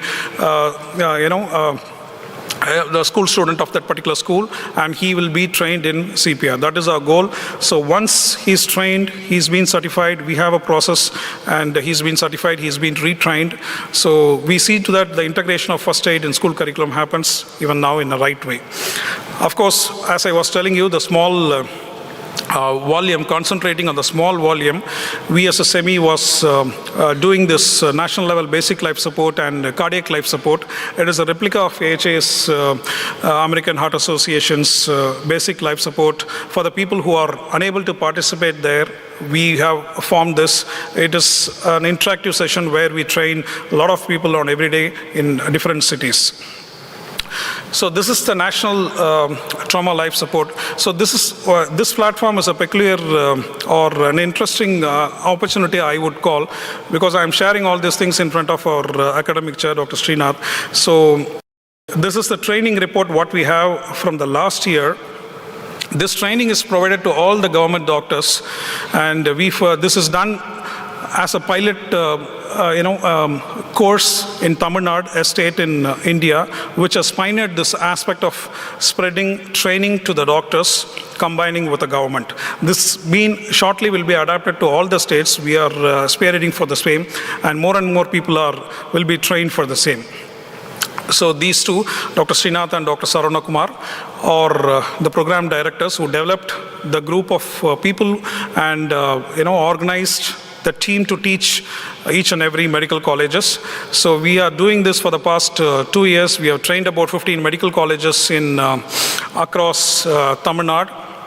As it is again like an advanced trauma life support 3-day course with interactive lectures, hands-on training, Kahoot online quizzes, and pre-test and post-test. On the completion, they will be given a certificate. So we didn't do just the course, we assessed the outcomes also. As the graphs clearly mention, the knowledge post this NTLS course was very high to the participants, and this is what exactly we wanted at the end. So when it comes to the ambulances, of course, the drone ambulance is coming into the picture, which I'll be talking in the newer advances. We have road ambulances. Of course, we have pioneered the air ambulances across India, and we have separate teams to take care of air services as on date. And we have what is called as bike ambulances, which we introduced a decade before in our country, to assess the narrow roads to help the victim as soon as possible. So of course, we cannot be expecting everyone to be a good Samaritan. So we have, approached the government to look after a few guidelines to help the victims. So in that way, we have suggested that, the bystander have to help if there is a patient suffering from the unconsciousness or after a polytrauma. So he has to be trained, and the legal system should not harm the Good Samaritan in any way, is what we have suggested to the legal system, and it has been carried out in a right way. Hopefully we have a system where people will be helping out and will be scared if they don't help out. Of course, I was talking about the innovations. We have drones. We have developed drones to help people. This is in the pilot project, and hopefully we'll have drones all across in the country in a short while. Of course, the telemedicine, Dr. Srinath was mentioning about the telemedicine, which has played a vital role during our COVID scenarios. And we have developed several applications for the patients to approach the hospital, the ambulances, in a way it is very effective. Right. So this is the slide which I am projecting again. So for your country to develop the pre-hospital care, you cannot do that on day one or within a short span of time. You need to have a specific period of time for which, and of course it is an ongoing, so you need to have widespread CPR training, both large volumes as well as small volumes. We need to develop rapid response and AEDs and definitive care. So there is no I in teamwork, right? Everyone can be a superhero if they combine together when it comes to emergency medicine. Once again, thank you for the opportunity given to me. Thanks for all speakers at this session, and it was interesting lectures, and they have enough time to listen to your comments or if you have any questions to them.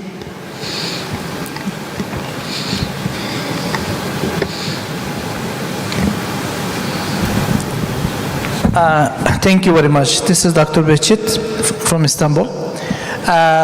Each speech was really very nice. Great. Thank you to everybody, to all speakers. Just my first question to Dr. Srinath. Can we hope for new antidotes in toxicology? This is for you, infection especially. And for the Dr. Ahmed, Prof. Ahmed, is it necessary to have all these trainings in Jordan? Is it must? I just want to learn it. Then for the last one for Raja, thank you very much for your sharings. Just firstly, I want to appreciate and say congratulations to the Savitri University in India for their basic life support and first care that they teach to the community. But the photo should be specific to India. It must be really very difficult to teach basic life support or first care to 1,000 people in stadiums. But it is specific to India.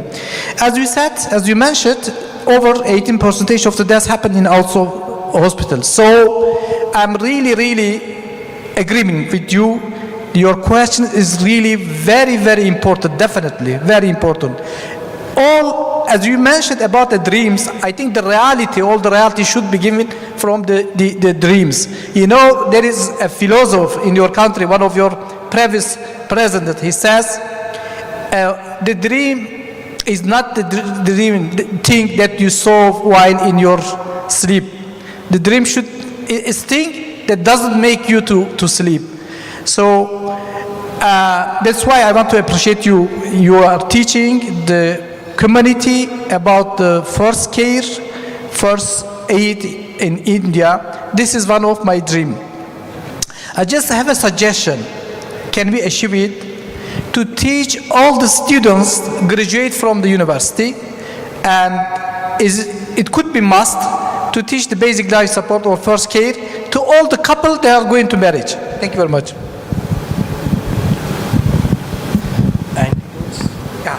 Antidotes in question. The second question. Yeah. So the first question is towards the antidotes. Yes, there are a lot of things which is happening, and especially if you visit to many emergency departments now, they have created the disease-specific antidotes in those emergency departments where they see commonly. If you take me, I have created a full box of antidotes which comes commonly. I have taken an epidemiology of my system where last 2 to 3 years which have come to my emergency department, I have seen that this is what is required. Now the next question is about the newer antidotes, like lots and lots of patients are coming with the chemical poisoning, especially those requiring the methylene blue. So methylene blue is not available readily in every emergency department. So nitrates have become a biggest poisoning in most of the countries today in Asia. So there we have started using the methylene blue, and it has shown much results, and the patient outcome is also good. And regarding the training, what Dr. Rajdari was mentioning, it was a mission which he took it for almost 6 to 7 years. And then he ensured that all the people come together and it was being done, so that it gave an impact of emergency medicine in the whole country. That is all. Thank you. Thank you. Thank you, Professor Bahjat, for your nice question. Really, we are share a knowledge. Our technical training department. We as a society, there's too many, we call them merit badges. It's everyone's another badge. And so philosophically, we believe that all of that training is already incorporated into our residency, so we do not necessarily require each one of these badges, so to speak. So I hope that answered your question. But yes, it's important that we're all doing the same thing. You know, we incorporate ATLS into our training programs. We obviously do ACLS. We do periodic updates for all of our doctors, not just our doctors in training, but our doctors beyond training. And so once they get certified in emergency medicine, you know, every 7 to 10 years, they have to recertify. This used to be a big problem for us in the US, but now what we do is we do a little bit each year. And we find that to be a better situation than having to retake a test every 7 to 10 years.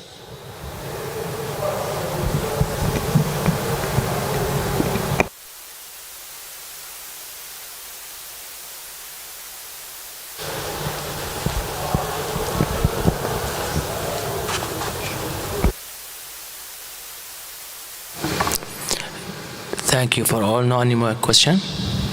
Thank you for all. Our session is finished. 5 minutes later, we'll start the last session of today. Okay? Thank you.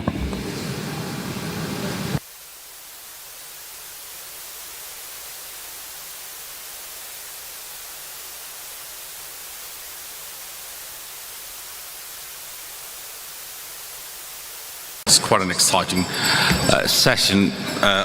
My name is Atar Ali Mohammed. I'm one of the ED physicians from Australia, and I have got Dr. Ahmed Al-Joom with me. So there's a slight change in the program. I think the first session we will be kind of starting with the pediatric ocular trauma by Dr. Hesham Kaftan. Thank you, Dr. Kaftan. So Dr. Kaftan works in the emergency trauma team at the King Hussein Medical Services in Jordan, and he works in the head and neck emergency trauma division. Next page. Next previous page. Laser. Okay. Good evening. I'm glad I'm here with you. Our lecture is about the pediatric ocular trauma and emergency.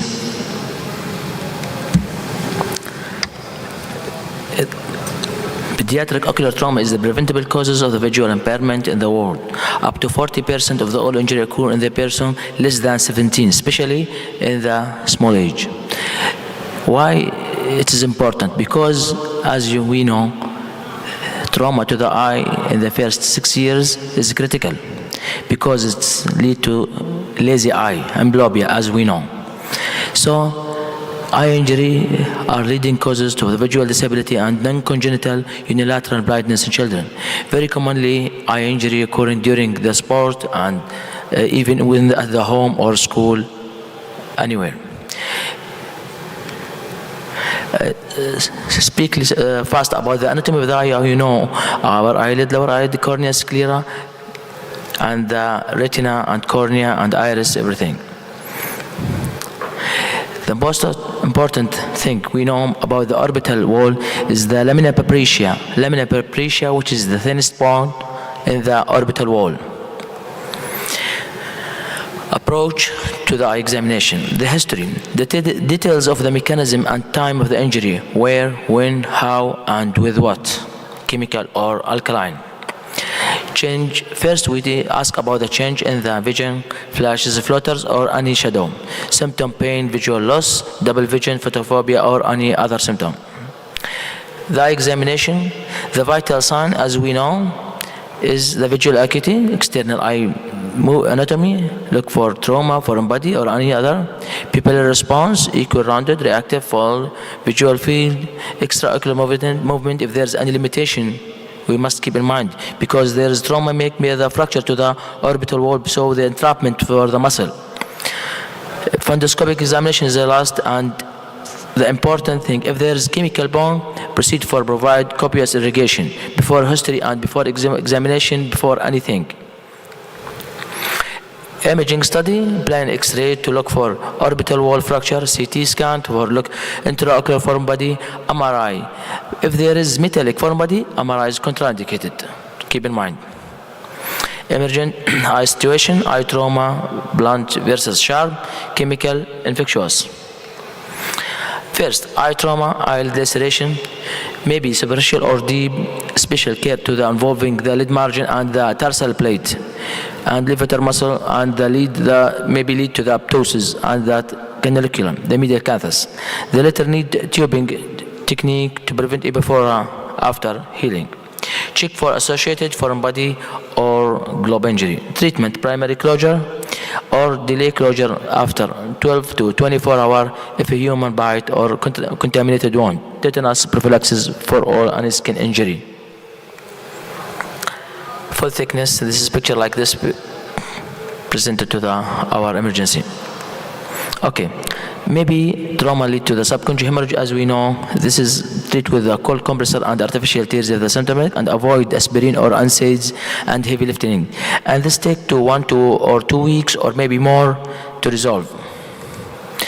And maybe trauma lead to corneal or conjunctival foreign body, which is the patients complain of the pain, tearing, photophobia, blepharospasm, and foreign body sensation. We must avert the upper eyelid to look for any hidden foreign body or any entrapment. Treatment: topical anesthesia and remove with the foreign body by the needle or cotton, triangular swab, or topical antibiotic drop or ointment. We must avoid patching in children because it leads to the lazy eye. Like this foreign body, maybe in the upper eyelid under the on the inner surface of the upper eyelid or on the cornea directly. Corneal abrasion ulcer. It's an epithelial defect due to the trauma occurring by the pain. Foreign body sensation, tearing, blepharospasm, and decreased vision. Dramatic response with installation topical anesthesia because it's pain relief. The ulcer could be sterile or contaminated or infected. If you have the upper eyelid, always as foreign body maybe it is the causes of the ulcer. Treatment: lubricant and topical antibiotic and cycloplegic to relieve the pain. Like this ulcer. Orbital anatomy, as we say previous, the most important is lamina papyracea, which is the thinnest point in the orbital bone. Orbital wall anatomy, orbital wall fracture, orbital floor fracture, maybe blowout fracture.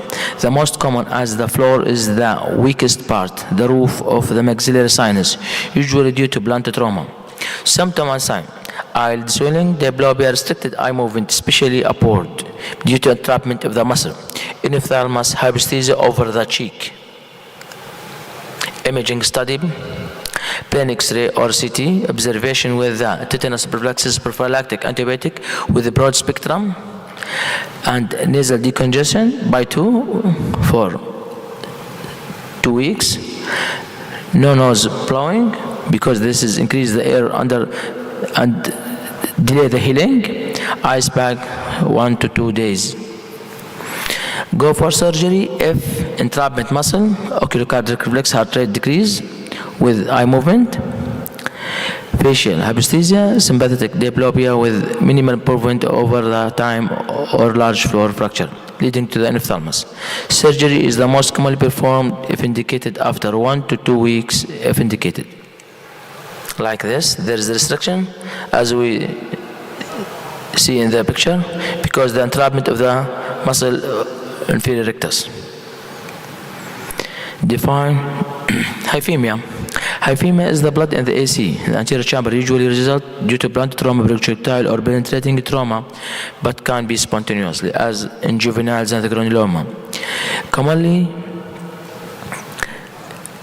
in the pediatric population, sign, symptom, pain, decreased vision, and irregular pupil. Clinical grading from 1 to 4 according to the level of the blood in the AC. Complications: secondary hemorrhage, rebleeding, high risk in the first 5 days, and high rate in young children, and cerebrohypemia. Corneal blood vessel stain, anterior, posterior synechiae, optic atrophy. Prognosis outcome: the lower the grade of the hyphemia, the better the prognosis. Management of the hyphemia: complete bed rest, risk of hospitalization or outpatient. Most important is bed rest. Risk of the bleeding, grading of the hyphemia, according to all this control. Treat the patient as hospitalization or as outpatient. Elevate the head 30 to 45 degree. Eye shield to prevent the rubbing of the eye. Pain control, avoid antiplatelet effect, certain NSAIDs. Topical cycloplegic, atropine, atropamide to reduce the ciliary muscle spasm and dilate of the iris to decrease the rebleeding risk. Topical maybe need drugs to decrease IOP, and topical or systemic steroid to decrease associated irides and development of the synechiae. As this picture of the hyphemia, blood in the AC.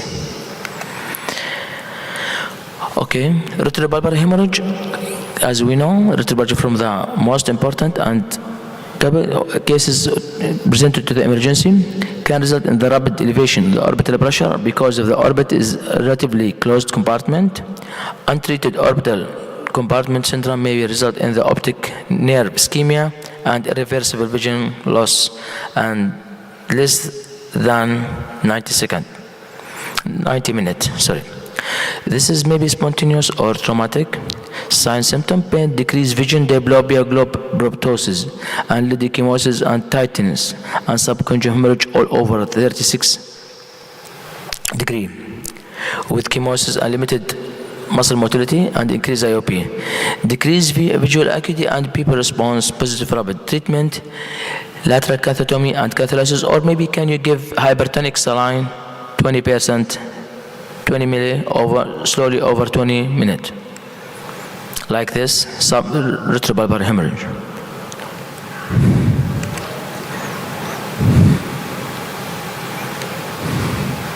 Okay. Iridodialysis separation of the iris may be result from the trauma to the eye, blunt trauma. Separation of the iris from its root due to blunt trauma. Or maybe the result of the trauma is ectopia lentis, subluxated of the lens from its normal position, maybe downward or in the anterior chamber, according to the mechanism of trauma. Optic nerve avulsion, which is very rare to happen. Partial or complete avulsion of the optic nerve as a result of the trauma that lead to the sudden extreme rotation of the globe or sudden anterior displacement of the globe. Retinal detachment is immediately post-traumatic or maybe delay up to several months. Separation of the neurosensory retina from its base. Rupture of the globe may be a result from the trauma. For thickness, laceration of the globe as a result of the trauma that may be within blunt or penetrating or perforating object. Can be corneal scleral or combined corneal scleral. Symptom, pain, greatly decrease in the vision, diplopia. Sign, low IOP, teardrop pupil, prolapsed iris, hyphema, maybe with normal or high IOP, 360-degree subconjunctival hemorrhage all over. Management, if suspected rupture, minimize manipulation of the globe and apply the protective eye shield. CT orbital or brain axial coronal with thin cut, coronal thin cut to evaluate for the intraocular foreign body. And keep patient NPO in order to prepare for the surgery under GA. IV antibiotic to cover, especially in the children, and antiemetic pain medication, surgical repair is the definite treatment. This is rupture of the eye, like this picture presented to our hospital. Okay. The most important again, ocular chemical burn. Being irrigation immediately before complete history and examination. We must directly start it by irrigation, especially if alkaline, because alkaline is more detergent than acidic. Alkaline burn are worse than acidic burn. Acidic burn lead to coagulative necrosis, denaturation of the tissue protein, act as a barrier to prevent further diffusion and further penetration for the acid, as battery fluid and chemistry lab solution. Alkaline liquefative necrosis don't denature tissue protein, tend to penetrate deep in the eye, like cement cleaner, drain cleaner, fertilize, any other alkaline burn, because they contain sodium hydroxide. Clinical finding, conjunctival hyperemia, blanching. The latter has bad prognosis and indicate severe ischemia, hemosis, corneal epithelial erosion, and corneal haziness and edema, and severe corneal opacification, limited ischemia all over. Complication, corneal melting, severe corneal and conjunctival scarring, uveitis, glaucoma, and maybe lead to the loss of the vision in this eye. Like this chemical injury, which is very dangerous. Ocular chemical burn, continued management, immediate irrigation with normal saline or lactic ringer or ringer lactate for at least 30 minutes until the pH is normalized, maybe require up to 8 liters. Do before checking VA or hospital or a history or an examination or fluorescein, and recheck pH 5 minutes later in order to be sure that his pH is normalized. After irrigation, check the visual acuity and complete the examination. Treatment, give any ointment like erythromycin 1 to 2 hours with cycloplegic atropine, and may need IOP lowering or steroid. Eye infection in ophthalmic is conjunctivitis within the first month of the life. Common causes is chlamydia, and this is from the cases presented to the emergency because this small baby and her parent is very fair, like chlamydia, trachomatis, and staphylococcus aureus, strep, Neisseria, gonorrhea, and herpes. Sign, purulent gonococcal and or mucopurulent discharge, conjunctival injected and eye edema chemosis. Management, conjunctival scrubbing for gram-positive and stain, chlamydia antibiotic test, culture, blood and chocolate agar, and viral culture for treatment with topical antibiotic, eye drop, and oral ointment, and guided by the result of the gram and negative. If chlamydia trachomatis, treat with the systemic erythromycin, and since pneumonitis and otitis media can coexist with the erythromycin ointment 4 times per day. Acute conjunctivitis, the last, may be viral, chemical, bacterial, conjunctivitis, mucopurulent discharge, viral watery discharge, treat as bacterial, topical antibiotic, and expectation is the gonococcal, which is the required systemic antibiotic and topical drop.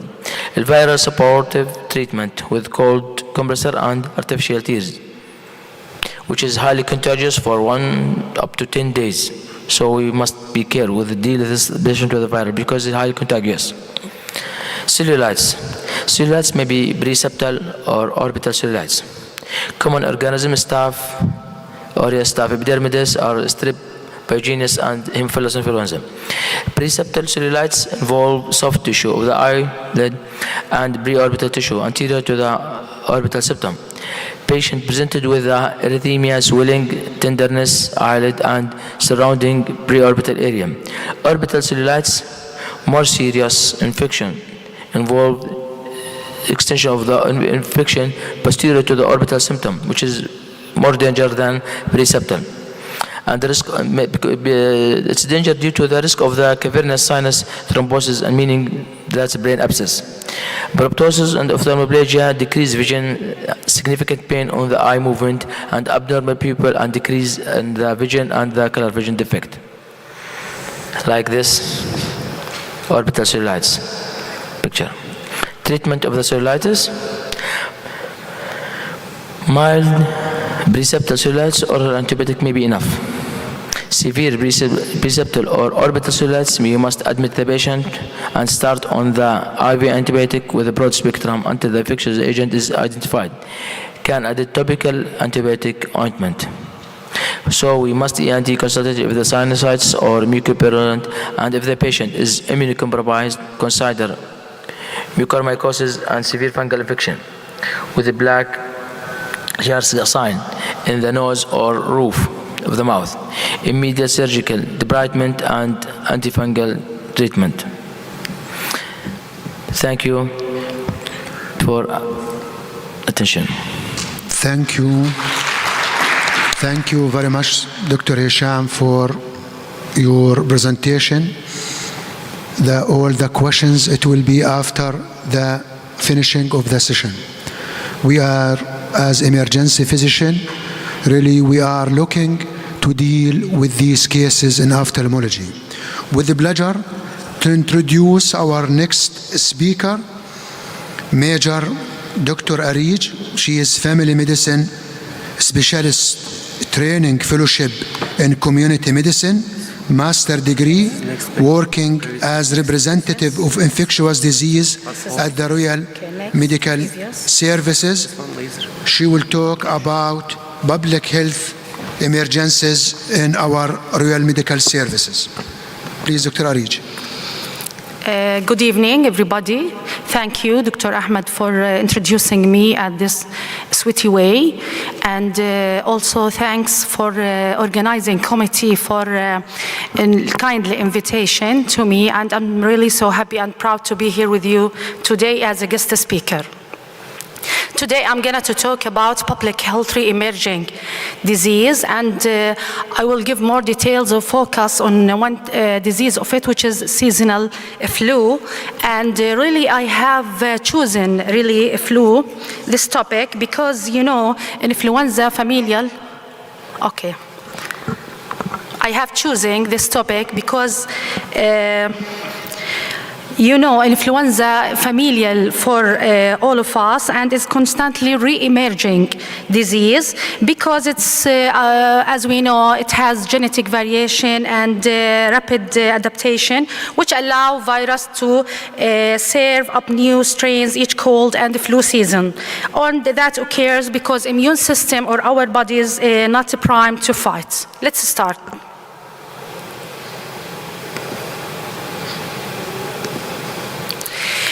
First, we must differentiate it between, both of it are epidemiological terms, which is emerging and re-emerging disease. Emerging disease defines as disease that haven't really appeared in a population or have existed, but are rapidly increased in incidence or geographic range. And the most important example, it's a COVID-19 of emerging disease. About re-emerging disease, we can define it as diseases that reappear after they have been on a significant decline, or re-emergence may happen because of breakdown in the public health measures for disease that were once under control. And the most important example for it nowadays, which is cholera. Cholera in most Middle East countries and all over the world, we can see more cases of cholera, but now in the Syria we have epidemics of cholera. And what we mean by epidemics, it's also epidemiological terms, it's occurrence of disease in normal of expectancy. And all the countries around the Syria or had refugees from Syria now prepare new guidelines to control these cases if we have more cases in our country. They can also happen when new strains of unknown disease-causing organisms appear. I will give more details about influenza, seasonal flu. It's RNA enveloped virus. It's related to family called Orthomyxoverdi. It's very, very, very small. This picture, it's under microscope. It's about 80 to 200 nanometers. We have more than 400 types of viruses, but we will focus mainly on the 3 types, A, B, and C. And about the B and C, we have not genetic mutation over it. More the mutation we can see with the strain A. So also we will focus on the serotype A. About the A, it have something which is called glycoproteins over the surface of the virus. Glycoprotein antigens, which is called H and N. H refer to hemagglutinin and N refer to the neuroaminidase. These pictures give us more details about how these glycoproteins present on the outer surface of the virus, and if we have any genetic mutations, it will be happen at these glycoproteins.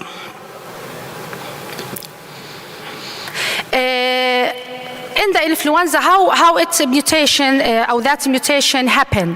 It through something which is called antigenic shift and drift. What we mean by antigenic drift and shift, at what's the main differences between it? About the antigenic drift, it's a show change. It's a slow change, and the main difference between the antigenic shift and drift, it's a slow change in the viral genes due to replicating error or random mutations result in the new virus strain, and that's what happened with seasonal flu every year. But about shift, it's rapid and large antigenic change in a virus and requires at least we need 2 different types or serotypes or strains to combine to form a new viral serotypes. Also, we have another name for it, which is called phenotyping change. And the most familiar example of us, what happened in the swine flu, H1N1 and H5N1. Let's give more details about influenza flu. Why it's important? Because we have every year about 9 to 41 million cases. And despite how common is it, it's a serious disease. And every year we have 450,000 deaths and about 650,000 hospitalization occur in all age groups because of it.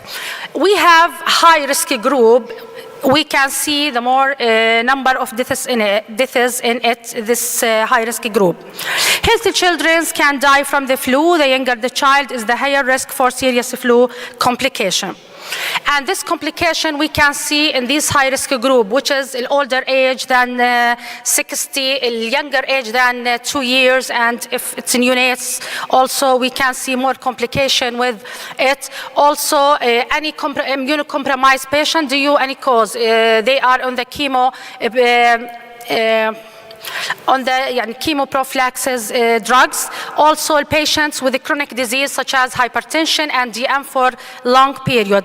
They will suffer more if we have influenza flu, seasonal flu. So when we give vaccine and talk about the flu vaccine, we will focus on this high-risk group. Young children are at high risk for serious flu complications such as secondary bacteria pneumonia, ear and sinus infections, and also dehydration. Now let's give you some information about seasonal flu. As we know, seasonal flu incubation period about average from 5 to 7 days and average about 4 days. We have symptoms appear about 2 days before the patient will be infectious to others, about 2 days before appearance of signs and symptoms. And about signs and symptoms, all of us are familiar with it, which is general weakness, headache, low back pain, also low-grade fevers, and بالإضافة اللي هي عندنا اللي هي respiratory symptoms such as productive cough. About the treatment of it, as we know, antibiotic is not effective for treat because it's viral, so we use antiviral. And the most important prophylaxis measures, which is اللي راح talk about اللي هو الvaccine, الفلو seasonal flu vaccine. Mainly we have 3 types of the vaccine. Contains اللي هي عندنا أول شيء the first weakened pathogens اللي هي life attenuated, which we called life attenuated vaccine, and inactivated, or which we called inactivated vaccine or killed vaccine. It's the same pathogen. It can't make us sick. And also we have, if we have made the vaccine from subunits of the virus, which is a smaller part of pathogen like an antigens. What's the main differences between 3 types? A life attenuated vaccine, it give us something which is called lifelong immunity. So in the future we don't need extra or booster doses of the vaccine. But about inactivated, we still need more doses and booster doses of the vaccine because it doesn't give us lifelong immunity. And about اللي هي subunit like طبعا اللي هو الانجريكس or hepatitis B vaccine, the most example of it. Life attenuated, the most example of it, which is the mumps, measles, and rubella vaccine. And the inactivated اللي هو seasonal flu vaccine, example of it. All vaccine mechanism of actions contains antigens which trigger the immune system to create specific antibodies, which is we called memory antibodies, and it will give a signal for pathogen destruction in the future. What's the benefits of the vaccines? It provides us protection from pathogens which can kill or make you sick. Also, we use this to control and eradication of once common pathogens like polio, smallpox. Polio, it's one of the re-emerging disease. It stops outbreaks and global epidemics, and that's what happened with the COVID-19. The COVID vaccine, it have a great role to stop outbreaks and the global epidemics. About the risks and challenges, we must know about the vaccine. We must know no medicine is 100% effective. So people can sometimes still catch the pathogen, but this is very, very, very rare. Side effects, maybe we have side effects, and we can classify it into local and systematic side effects. Local side effects such as swellings and fevers. And also we have the most dangerous side effects, but also it's very rare, which is anaphylactic shock, and it's need emergency. Not all pathogens have a vaccine. For example, still now malaria, it doesn't have specific vaccine for it. The benefits overweigh the risk, so vaccines are given to people. We must give it. And also, scientists work to make and improve vaccines. We will give more details about the flu vaccine. Who should get vaccinated? As I said, هم mainly focus on the high-risk groups. Who are high-risk groups? Everyone, we can give it for everyone 6 months and old. We have mainly two types of the vaccines. We have injectable one and nasal spray one, and I will discuss or give more details about the main differences between them. About that اللي هو هون بحكي I'll talk about الشوت flu vaccines. Who should get vaccinated? Everyone 6 months and older can receive it, especially individual at high risk of developing flu-related complications, and or if you live with or care for people with high risk for developing flu-related complication, or if you are medical staff, so especially in emergency rooms, so you are always in close contact or direct contact with patients, maybe they are flu patients. What's the absolute and relative contraindication for the vaccine? Who should not get vaccinated? People who have severe allergy to chicken eggs, and because the vaccine is prepared at chick embryo, anyone who had known allergy to chicken pox, it's absolute contraindicated, so we must take a good history from the patient before give him vaccine. People who had a severe reaction to the vaccine in the past, people who developed Guillain-Barré syndrome after prior dose of the flu vaccines, and people with moderate or severe illness. People with moderate or severe illness, it's not, it's relative contraindication. We will wait until the patient gets well, and after that, give him the vaccine. About the nasal spray, الشوت injectable vaccine, it does about 0.5 ml. We can receive it IM, and as we said, it's given to the age from 6 months to the 65 years, and its type of it's inactivated or killed. But about nasal spray, we are in Jordan, we don't have just injectable type, we don't have nasal spray, nasal spray vaccine. Nasal spray vaccine, it's life attenuated vaccine, so any absolute contraindication to any life attenuated vaccine should not receive the vaccine. And about nasal spray vaccine, اللي هم بياخذوا healthy people aged from 2 years up to 49 are eligible for this type of the vaccine, and absolute contraindication for it, they should get the flu shot instead.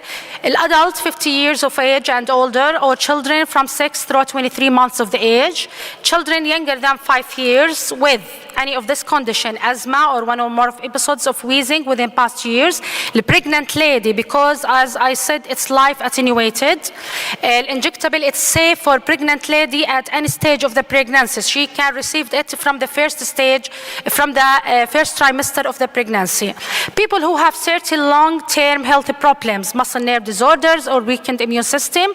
Also anyone in close contact with someone whose immune system is so weak, because it's, I said, life attenuated and they require care in the protected environment. Also children or adolescents on long-term aspirin treatment. Does the shot cause the flu? It's the most common questions we received from the patient. The answer, no, the flu vaccine doesn't cause the flu. Maybe it causes flu-like symptoms, but it's not a flu. The viruses in the vaccine are weakened, as we said, it's attenuated or killed, inactivated, so the shot and the nasal spray won't cause you to get the flu.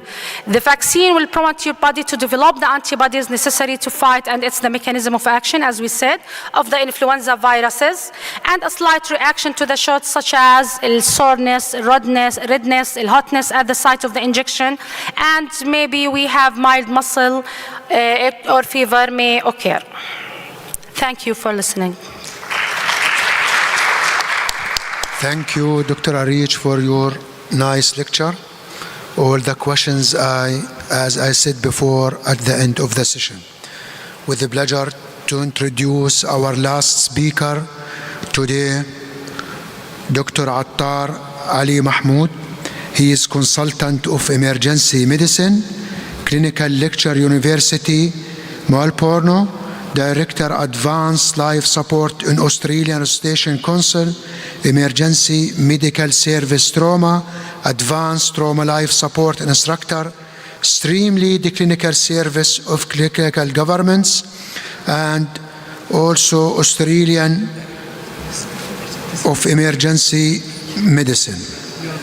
He will talk about transformative scenario planning in healthcare.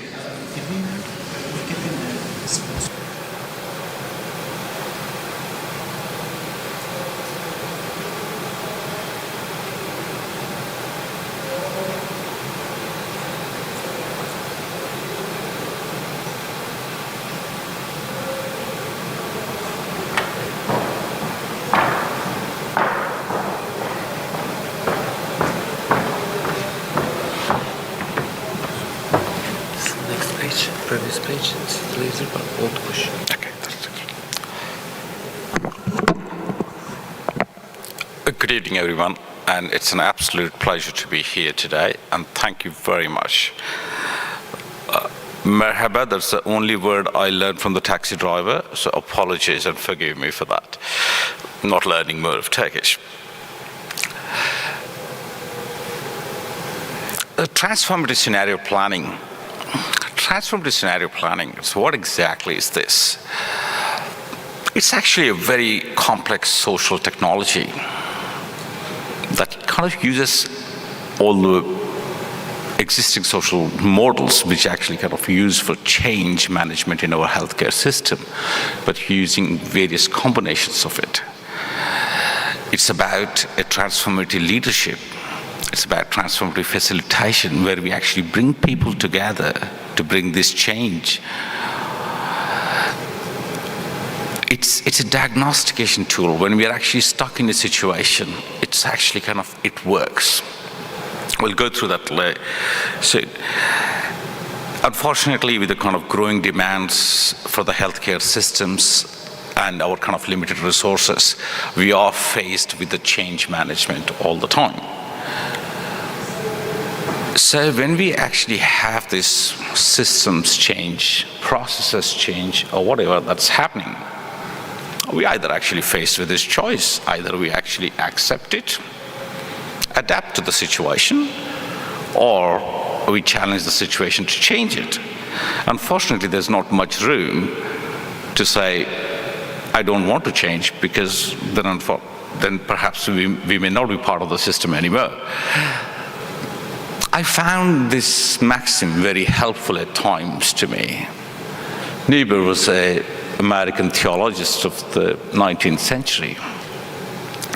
And he said, Lord, grant me the serenity to accept the things that I cannot change, the courage to change the things I can, and the wisdom to know the difference.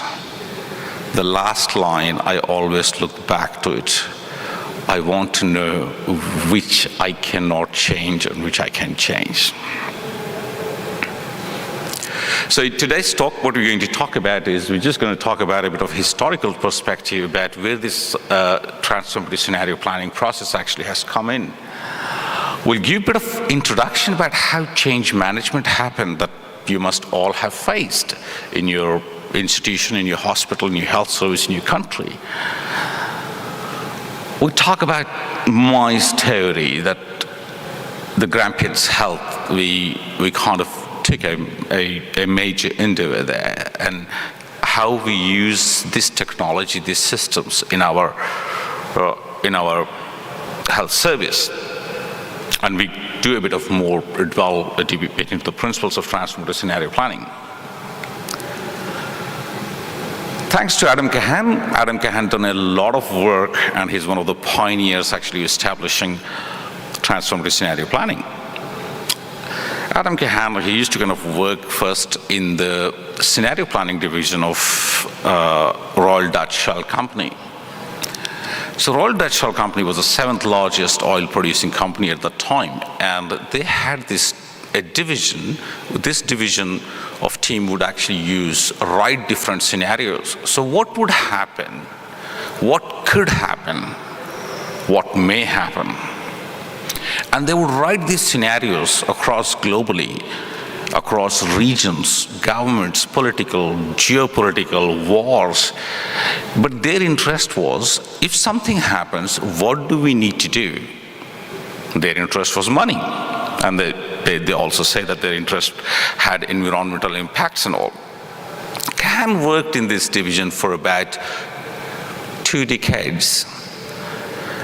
And he did not stumble across. He did stumble on the transformative process. It's purely by an accident. He was invited to Montfleur scenario planning meeting. This is the transitioning of South African post-apartheid government into the new government, into the newer systems. There was a lot of conflict, the conflict between the government, conflict between the rebels, the unionists, civil societies. Everybody had a different vision for how they want the change to happen, how they want the country to change. And there was a very famous joke at that time in South Africa. We are faced with only 2 options, a practical option and a miraculous option. A practical option is we all kneel down and pray to some angels come and take our problems away. And that was the practical option. Whereas the miraculous option was we all sit together and work and bring this change forward, and that was miraculous. So Kahan stumbled upon Montfleur. And then what he noticed, that has changed, that has actually developed into transformative scenario planning process. He kind of worked after that in the Colombian transition, Guatemalan transition. He worked in Ethiopian, the conflict management. So initially it went on to the high conflict zones, then it actually came to some civil society movements, health movements. There's a lot over the next 2 decades. He has worked a lot, and if any of you interested, these 2 books would be very, very useful. I refer still often to these books, and it gives me always kind of a bit more insight about certain things. When I'm stuck, I don't know how I'm actually bringing this change.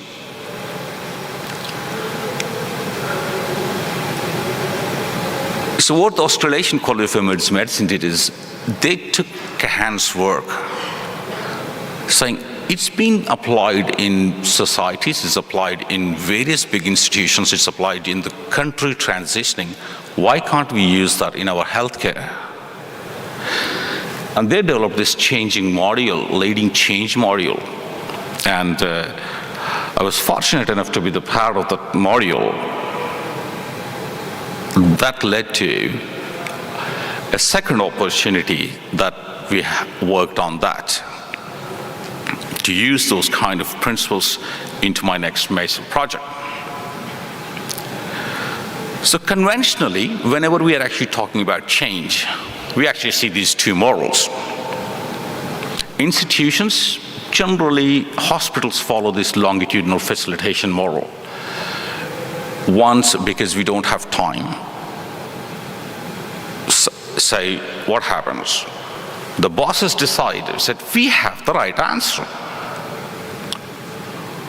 Then they say, we need to agree. We know the way forward, and we will decide, and we must fix this.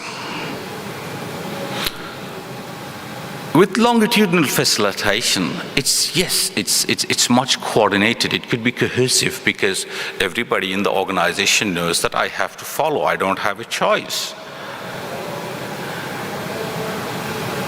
So this could be quite rigid, and it may not give you much opportunity to think laterally, saying, hey, we could do something else.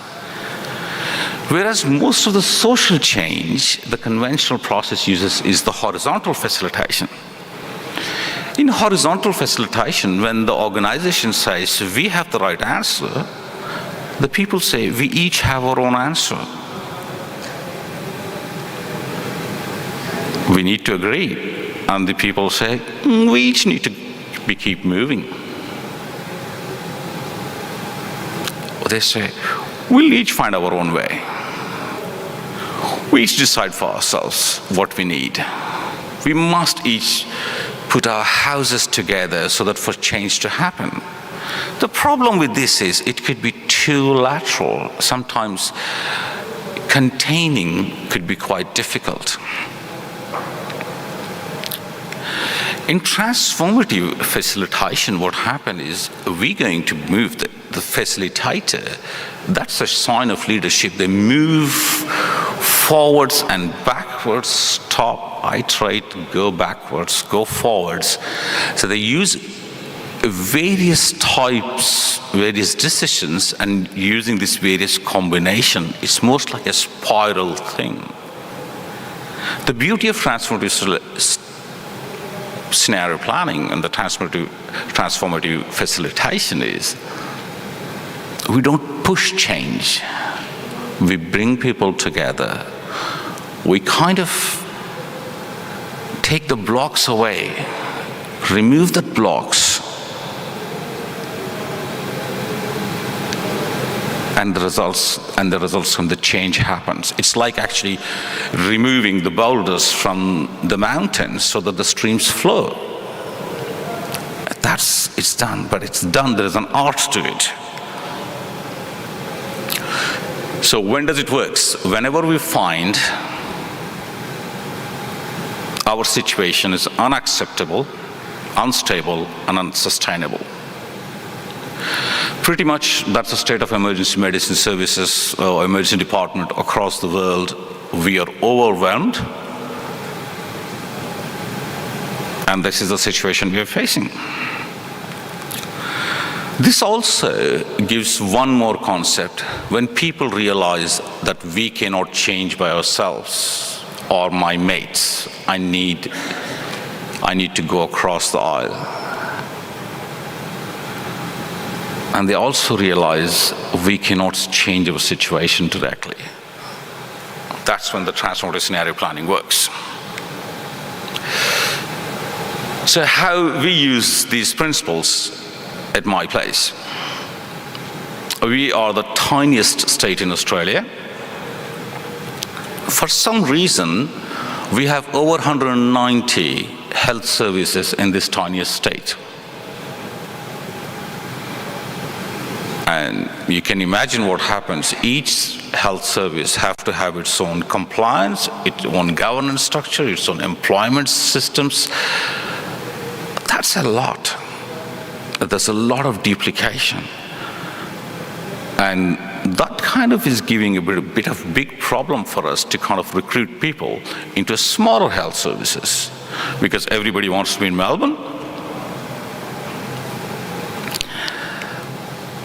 So this is kind of a detailed map, and I'd just kind of like to point out, so I work at this place called Ballarat, which is about an hour from northwest of Melbourne, and we are the second largest regional receiving unit.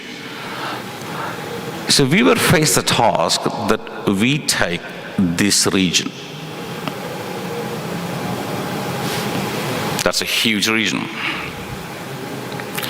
Okay, please do not compare Australian population to the size with any European nations, because our population size is a lot smaller than for our geographical areas. So the 4 health services, which is the Ballarat Health Services, was where I'm primarily based, and we were actually had to bring another 3 health services under a single entity of Grampians Health. Just a 2020 snapshot that actually when we looked into our service, that was the population in the first column, and then the second column actually talks about how much admission rates that we had. So what are the service challenges we were getting? The Wimmera Health Group, which is our second biggest hospital in there, we almost spend about 10 million for the year on locums. And there was issues with actually having these people consistency in providing the care. Whereas the smaller hospitals, which is the Eden Hope and the Stoll, we actually seen there's a less public engagement there. The public did not have trust because of, again, the staffing issues and all other. As a result, we were kind of underutilizing those capacities there. Whereas at Balrat, our surgical wait list gone up by 12%. Our bed occupancy was almost kind of 90. We were running at 90 to 95% bed occupancy per day. And we all have noticed our population is getting older. So we had to do something about it. Okay, we realized if we bring all these health services together, there are few things we can achieve. There's a local community access, so the people actually don't have to travel for long distances. We want to kind of build some strength and some capacities. As a bigger organizations, perhaps we would be able to do that. We want to deliver a more effective healthcare system. And plus, we want to have that community engagement that they don't have to travel 100 k's down the line, right, to kind of just access the same cases. So whenever we actually face with change, this is the behavior change paradigm. What happens when there is a drive to change is very high, and also there is enough support for the change to happen, that change in behavior can happen. If there is any mismatch, unfortunately, this change doesn't happen. So we had to form kind of a massive project team. I don't want to dwell into much into that. And I was leading the clinical services and governance structure of this team. So we have to make one governance structure, we have to make one clinical services plan. And there are a lot of factors, a lot of players in this. And the biggest thing what happened,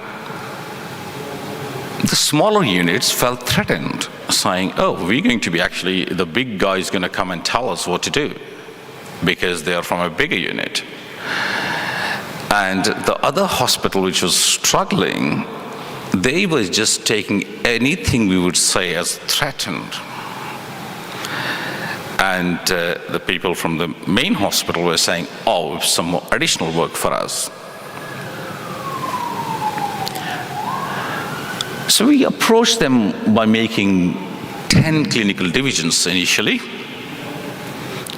However, once we started kind of working them, we realized the pharmacy services did not want to be part of it because they did not identify themselves as the part of the diagnostic group, which is fair enough. So we had to actually create an 11th division, and then we worked with the scenario planning process with each of these services. You have 5 minutes, Dr. Attar. Thank you. So what happens in the transformative scenario planning process? It's a 5-stage process. You want to start with co-initiating, co-sensing, co-presencing, co-creating, and co-evolving. The first step as a co-initiating is quite important. You want to kind of recruit people. The system-wide representation, you want to have as much wider group that you want to recruit. But there's few things that you want these guys to be.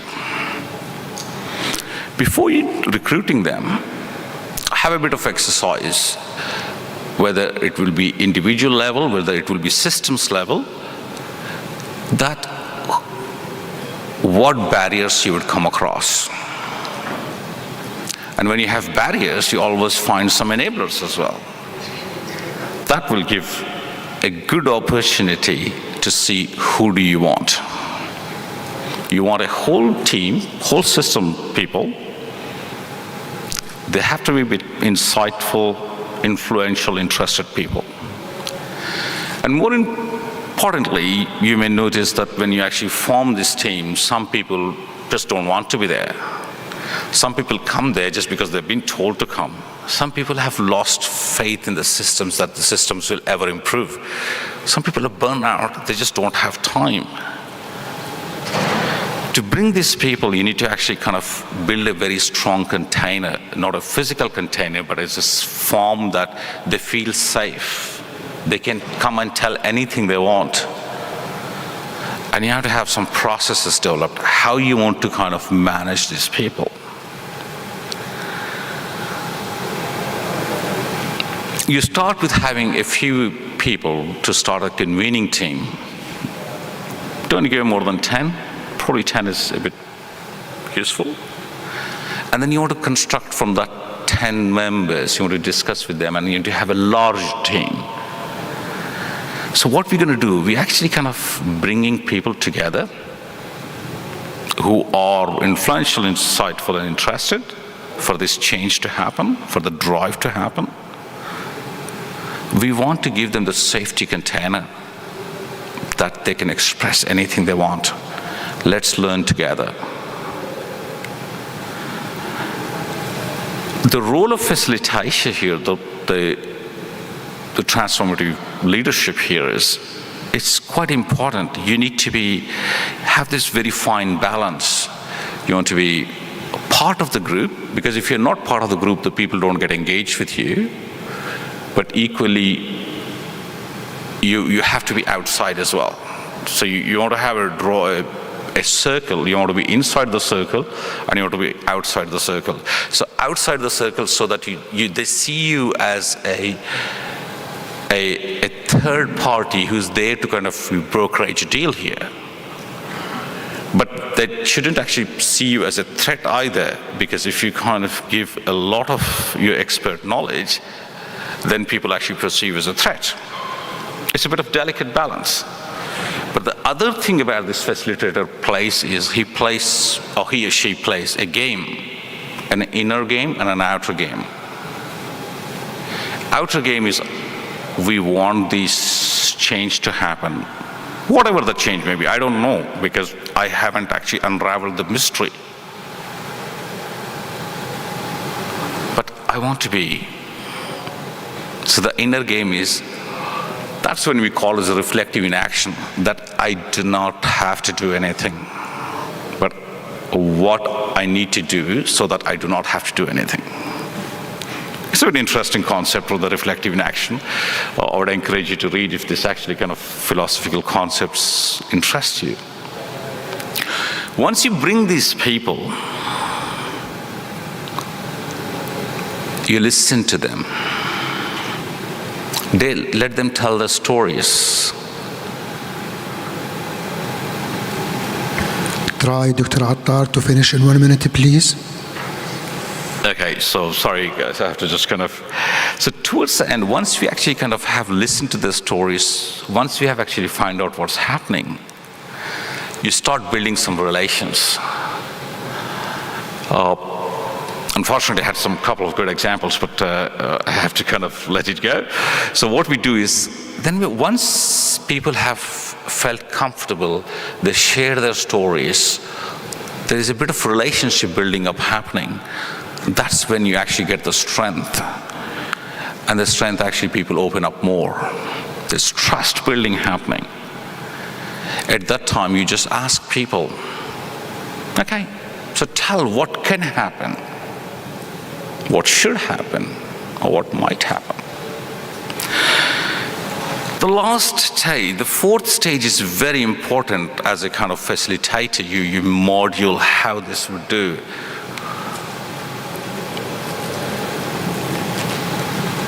So this is a likely scenario when the systems is moving slow to fast. So from the left side is the systems.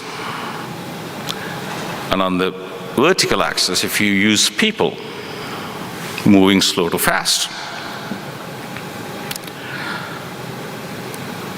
The scenario one, what happens is, when people and systems move, so one is moving very fast, the people are moving very fast, or the process is moving very fast.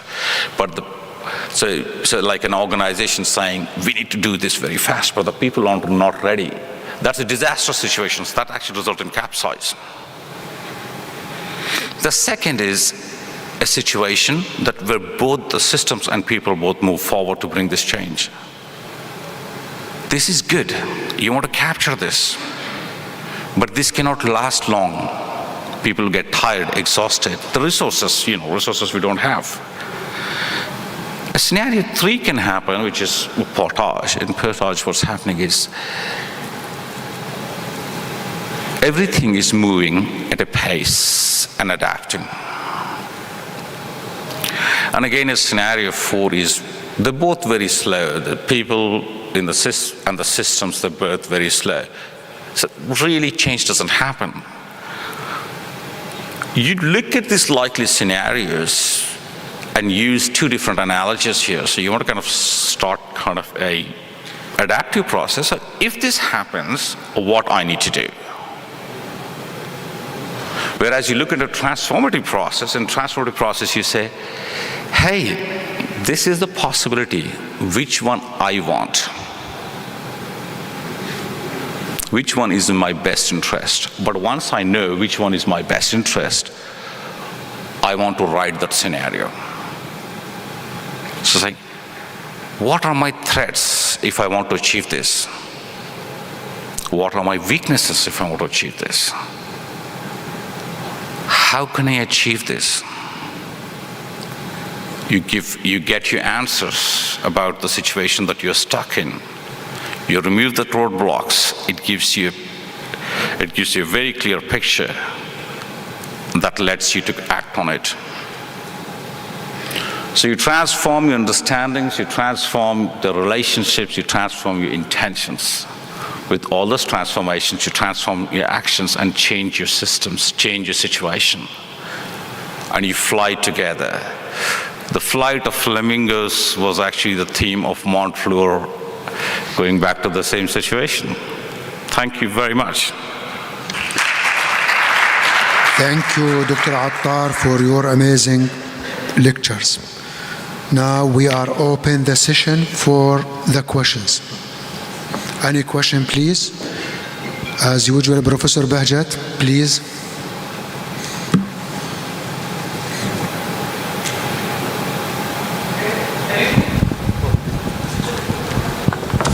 Please give microphone to Professor. Thank you very much to all 3 speakers for their nice speech. I have a question for Dr. Hisham and one for Arish, and a comment for you, Dr. Akhtar Ali Mohammed. To me, in emergency department, the most difficult physical examination of the patient is ocular emergencies.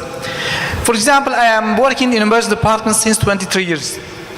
2 years as GP, 4 as residents, and the remaining as physicians.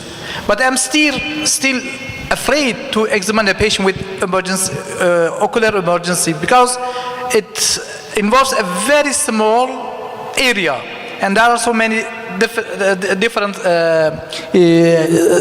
disease.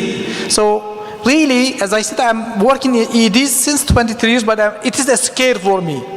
Do you have any suggestion for me to be much more better to examine the patient and care and do their management? And please let me finish my question. And one question for Dr. Arish.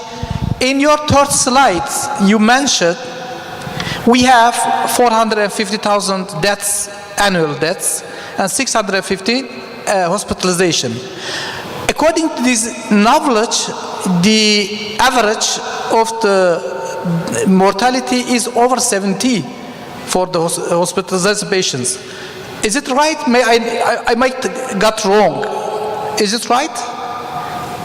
The average of the mortality in the hospitalization patients is about 76. This percentage, it's... Dr. Arish, Dr. Hisham, please be in the front of listening. Okay. You can come here, please. And for Dr. Ali, Akhtar Ali Mohammed, thank you very much. It is really very impressive, very interesting for me to listening to such a lecture. and it is about transformative scenario planning. You mentioned about many things that are really, really very important for a success. I mean, you talk about the coordination. Okay, I think it would be better to have additions such as communication, a well communication, how communication, when to communicate, to whom to communicate. And also we may mention about the responsibility, sharing the responsibility. And also to accept the mistake. If anybody accepts the mistake, they can find a solution. Otherwise, never. They can, if I do not accept my mistakes, I cannot find any solutions. Then, and to, always we mentioned about the self-protection. I think it is wrong. It should be a group or whole protection. We may mention about it, and changeable. Everybody should be prepared as changeable, change their mind, their skills, their, practice, and like this. And we may know about our limitation, knowing or aware about the limitation. Nobody is a hero alone. Nobody is here alone. So you shared and philosophy sentence. I want to share one of my. There is a problem. You have a problem, and it needs a solution. If you have a solution, do not wait. Do it immediately. This is the first step. The second, you have problem, but there is no any solutions. There is no any solution. Please and please, do not hurt anybody and neither yourself. Thank you very much. No any question. Okay. First, thank you, Dr. Bahjat.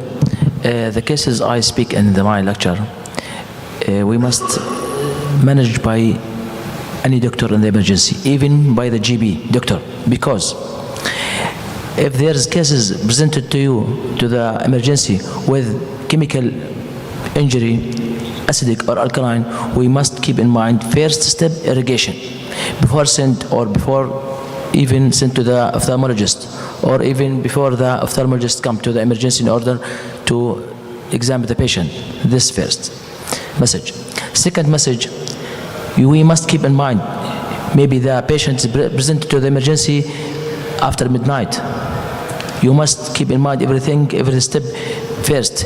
You must examine the eye. You must know this is orbital cellulitis or retrobulbar cellulitis, retrobulbar hemorrhage. We must deal, because the time is very important. We don't delay up to the ophthalmologist come, because maybe this is affect the patient and maybe lost. If you try to examine the eye, maybe you manage the patient in proper way. But maybe you fair because it's a small area. No, this is wrong. You can deal even before the ophthalmologist come. According to from the history, take the history of the patient and try to examine the eye. If there's foreign body, we can remove by triangular swab or by anything. If there's trauma or rupture, we can under the good light, we can manage the patient and solve the problem before the ophthalmologist come, because the time is very important in these cases. Thank you.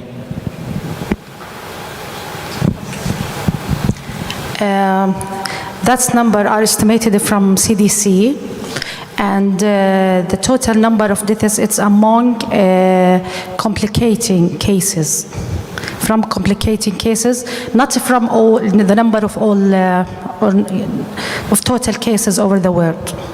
So it will be less than the world. You have any that else? No, I think, do we have time for Dr. Akhtar to share his story? Dr. Ahmed, do we have time for Akhtar to share his story? Yes. He has a story. Thank you. I think one of the things that is, as you said, mistake. Except mistake. As an organization, as people, we need to learn to forgive people. We can't be holding people for mistakes. Mistakes happen. We all can make mistakes. So in a conducive environment and a good organization, you want to achieve this balance of power, balance of love with sense of justice. When this balance prevails in any organization, you have a much healthier staff, you have a much healthier organization.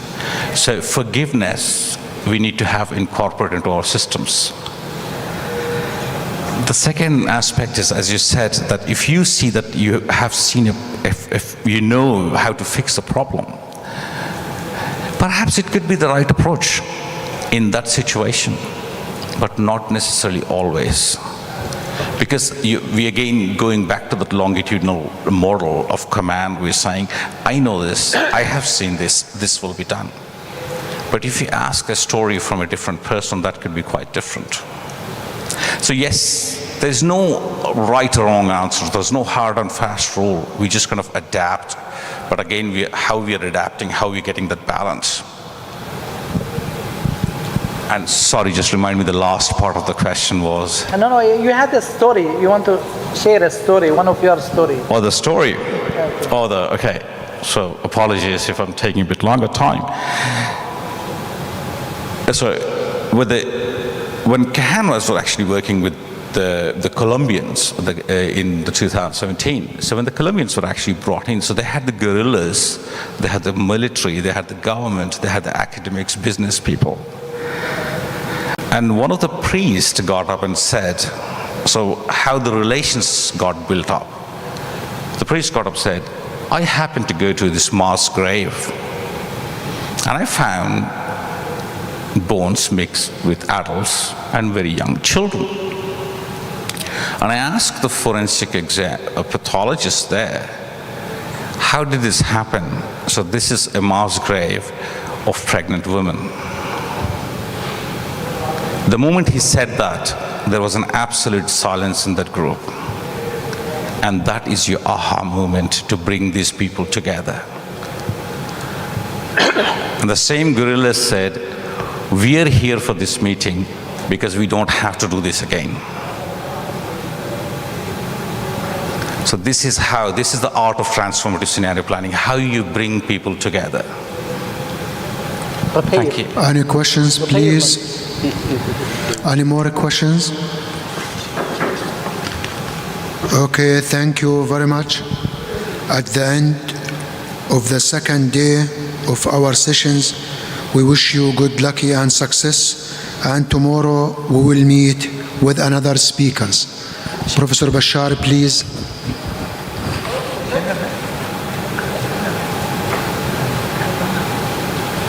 Okay, no.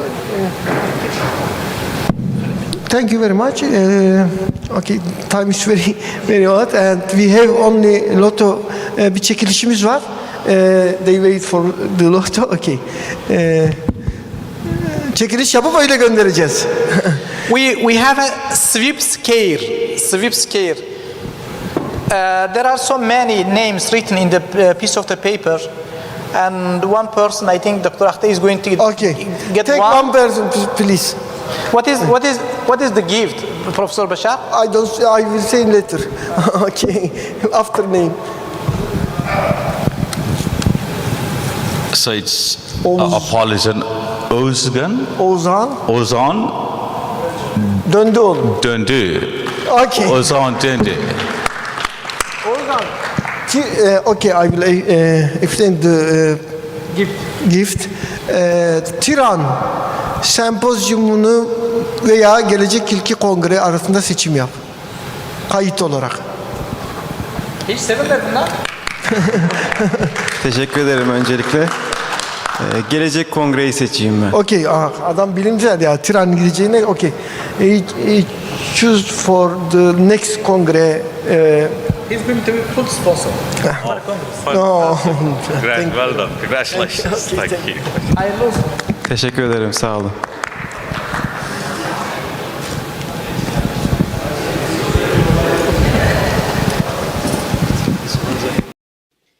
Distinguished professors, esteemed participants, welcome to the 17th National Emergency Medicine, 8th International Critical Care, and 8th Intercontinental Emergency Medicine Congress.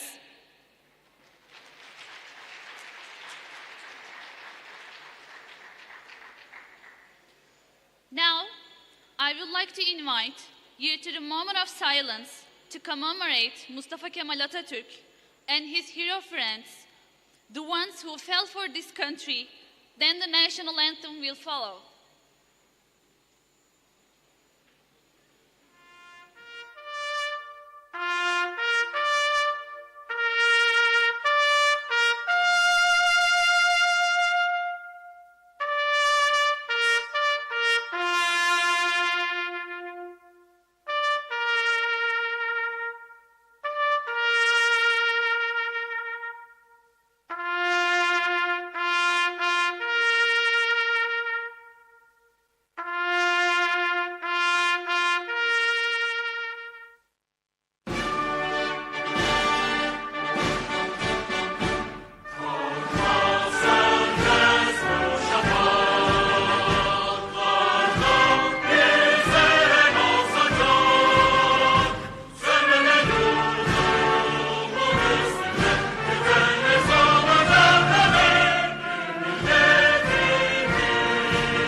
This year Congress is another scientific feast with more than 50 associations from more than 40 countries.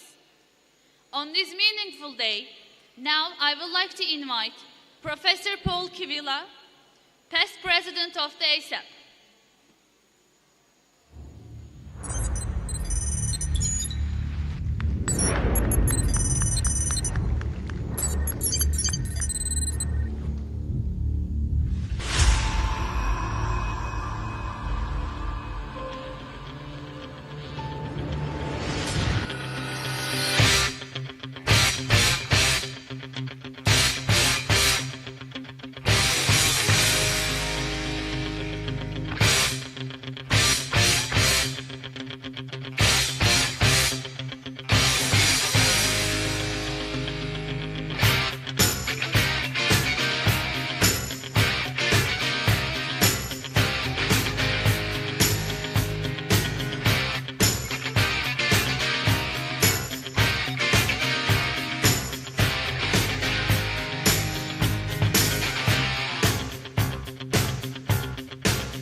Kivela. Alkışlarla sahneye davet ediyoruz.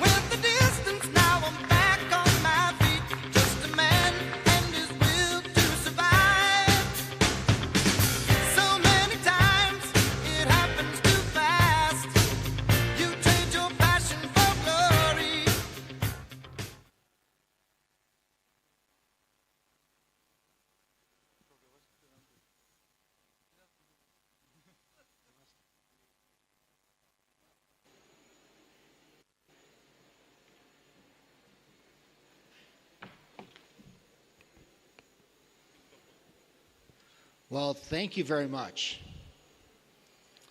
It's a pleasure and an honor to be back here in Turkey with my friends and you, my colleagues.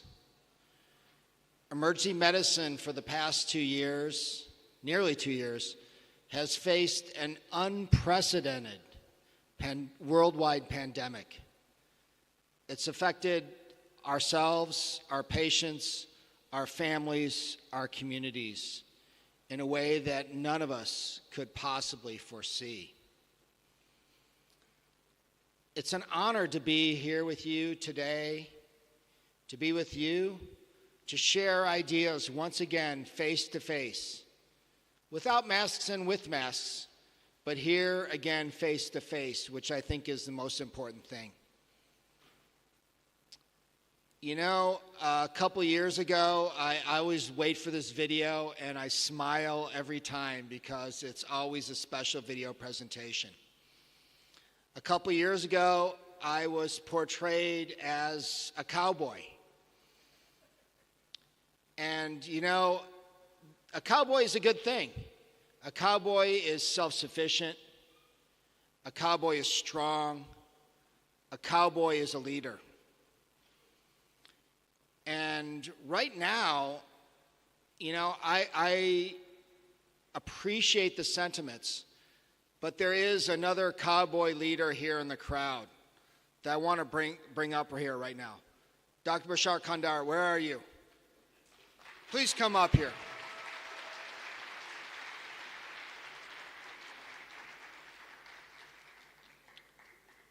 And no conference, no group is without a great leader. And there needs, as we say in the United States, and especially Texas where I'm at, we need a sheriff in town to wrangle 30 countries of emergency physicians and all the emergency physicians. So there's nobody better that I can see that's the sheriff in town.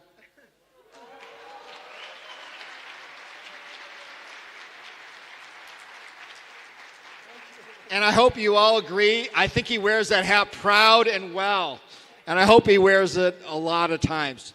Thank you very much. I look forward to seeing all of you here for the next several days. And it's an honor to be here again with you here, my very close friends from Turkey and around the world. Thank you again for having me. It's a pleasure and honor to be here with you. Thank you.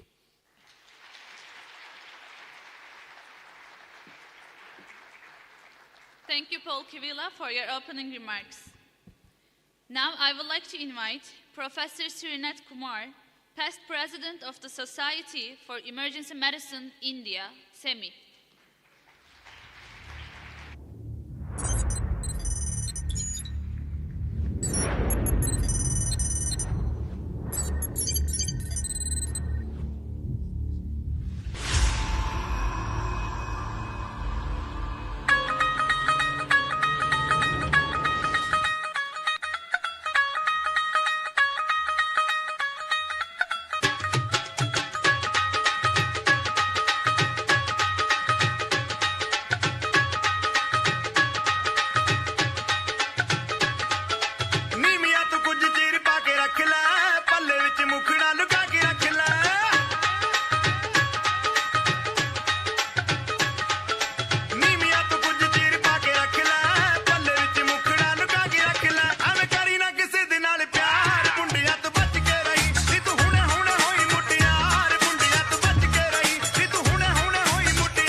Srinath Kumar.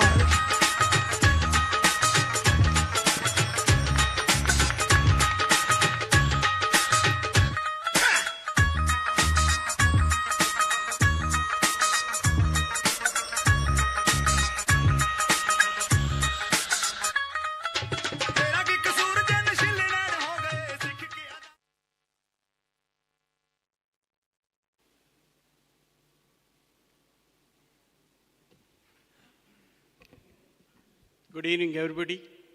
It's always a pleasure to be here in Turkey along with Professor Bashar Kandar. There is no words to express tonight that last 2 years how much we missed each other. And then every time when we come here, it's a great experience. It's just not only exchanging our ideas, but meeting the people and getting to know each other. And every year by year, you meet a lot of leaders across the world here in Turkey. It's always blessed to meet the tallest leader in emergency medicine in Turkey. There is no competition. He has come 3 times to our country, and it was always a pleasure to be with him in our country also. Many leaders we have met, many leaders are come, many leaders will go. But what we never forget is emergency medicine, which brings together all of us. I would request Professor Bashar Kandar to come onto the stage to receive a memento from India. And I also request my secretary, Dr. Saravana Kumar, Society for Emergency Medicine, to join and give away this memento, which is very particular. And you can see what it is. It's nothing but we had sent a that is the Society for Emergency Medicine India emblem to NASA, which was been taken all the way to Mars. And there we dedicated this to each and every emergency physician across the world.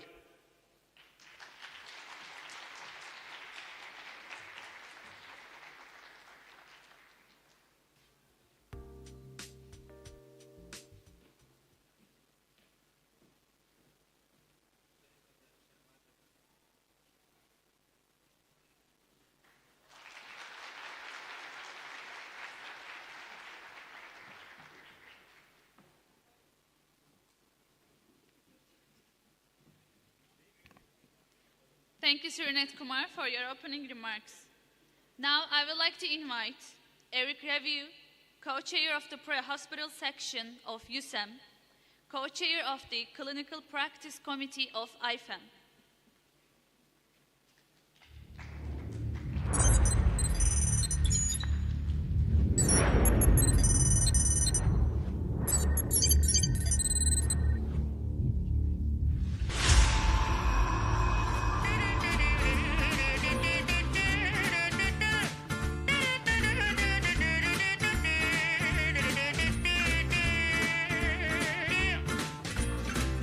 Donnez-moi une suite au Ritz, je n'en veux pas. Des bijoux de chez Chanel, je n'en veux pas. Donnez-moi une limousine, j'en ferai quoi?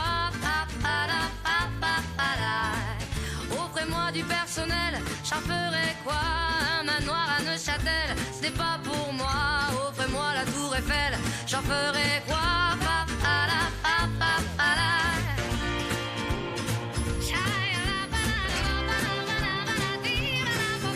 Je veux de l'amour, de la joie, de la bonne humeur. Ce n'est pas votre argent qui fera mon bonheur. Eric Review!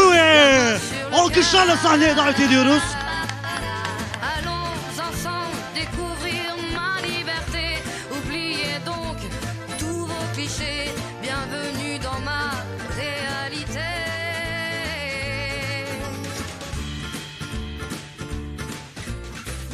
J'en ai marre de vos bonnes manières. C'est trop pour moi. Thank you. I didn't have a present, I gave it already to my friend Bashar. 2 years, it's too long. I miss you guys. And just let's have 5 minutes, about why we are here and why we love emergency medicine. This emergency medicine is the most interesting 15 minutes of every specialty.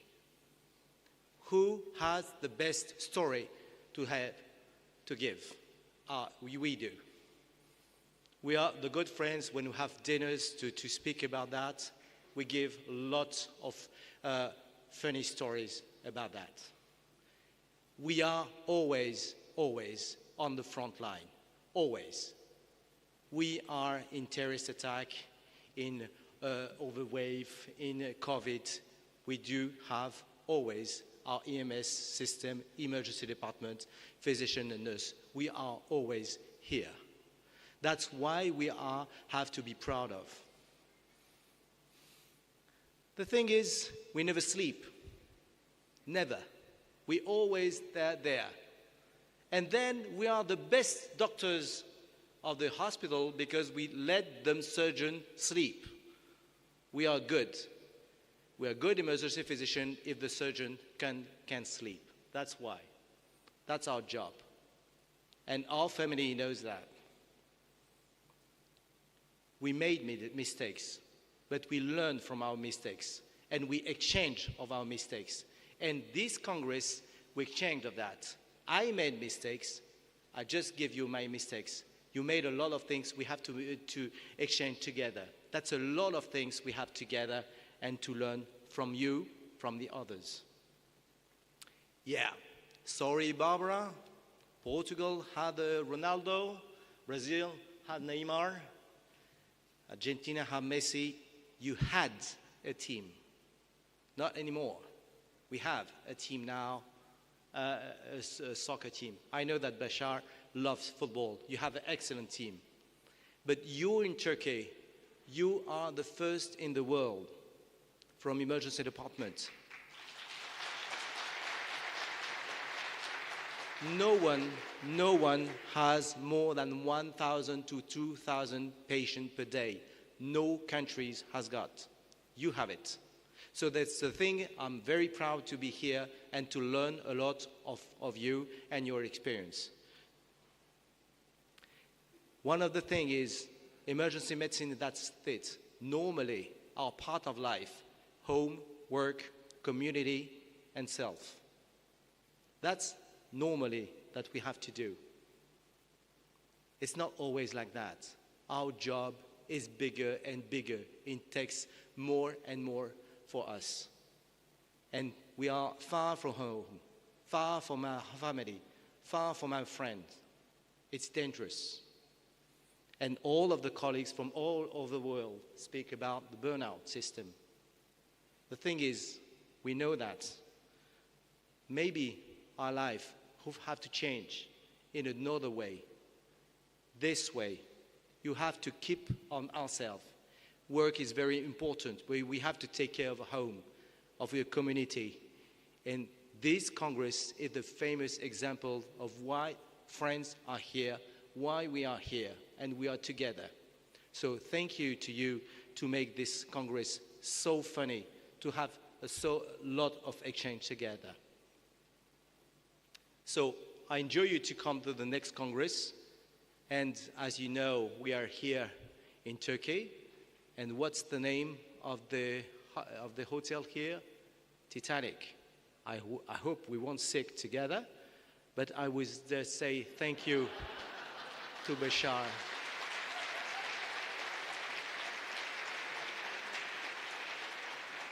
Thank you. Thank you, all of you.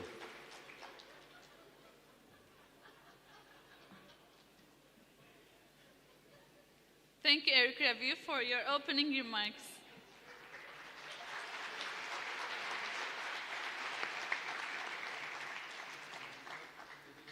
Now, I would like to invite Professor Daniel Alimov, Director of the Republican Research Center of Emergency Medicine.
Danyar Alimov and Hikmat Amarov.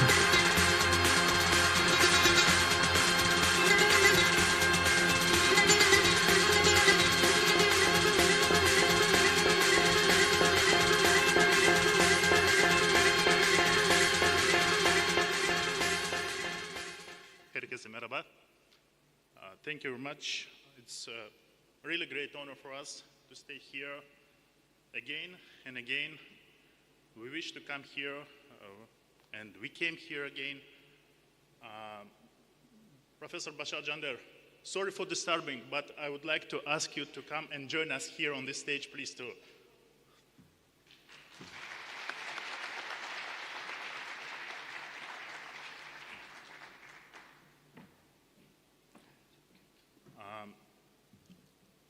On behalf of the Health Minister of the Republic of Uzbekistan, I had a great honor first to greet this esteemed society, the excellent auditorium, and you as a leader who gathered all of us here in these very crucial times. It's my honor and pleasure. Thank you very much. Thank you. And a small gift from our society to you. Thank you.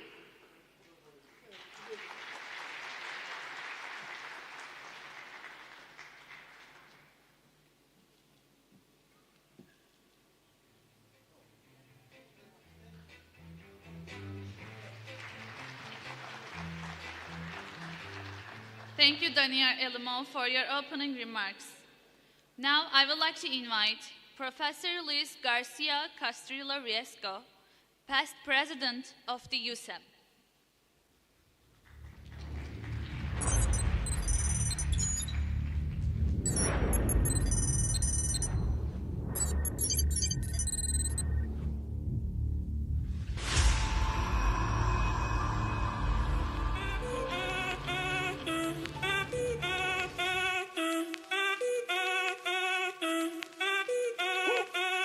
Si el ritmo te lleva a mover la cabeza, ya empezamos como es. Mi música no discrimina a nadie, así que vamos a romper. Toda mi gente se mueve, mira el ritmo como los tiene.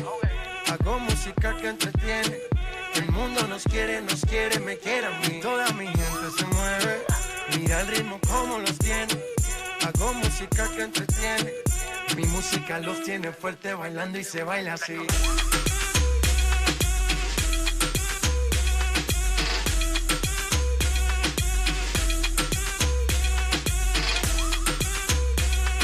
Luis Garcia.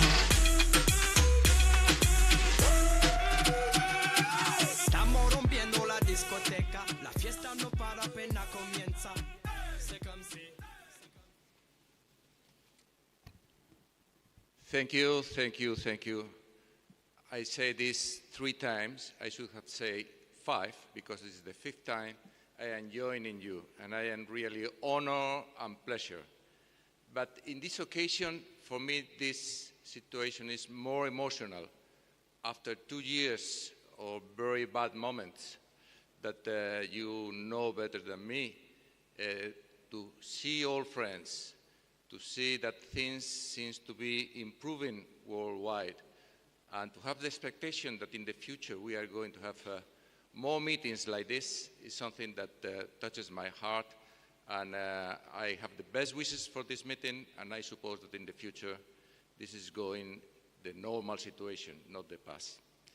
As USEM past president, I would like to thank the organizers and of course Bashar Kander for his effort, not only for this Congress. This is an historical Congress, and you all know that to organize just one meeting is something really difficult. But to keep this historical activity year after year and having the attractions for so distinguished guests and participants in these meetings is something exceptional. So I will thank Bashar for organizing this for many, many years, and I give my best wishes, my personal best wishes, and the wishes of USEN as an organization to keep this. That is the life of emergency medicine, not only in Turkey, but worldwide. Thank you, Bashar, for this.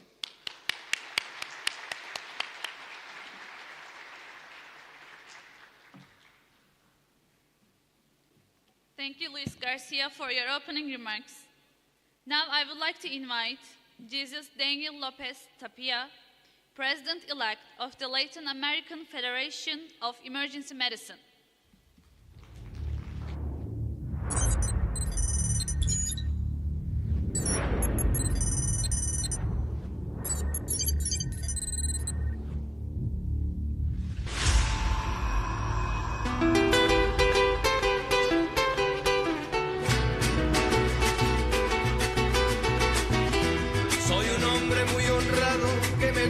Lo mejor, a mujeres no me falta ni el dinero ni el amor. Jineteando en mi caballo por la sierra yo me voy. Las estrellas y la luna ellas me dicen dónde voy. Ay, ay, ay, ay, ay, ay, mi amor.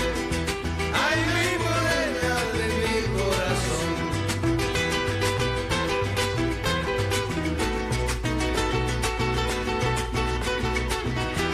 Me gusta tocar guitarra, me gusta cantar el son.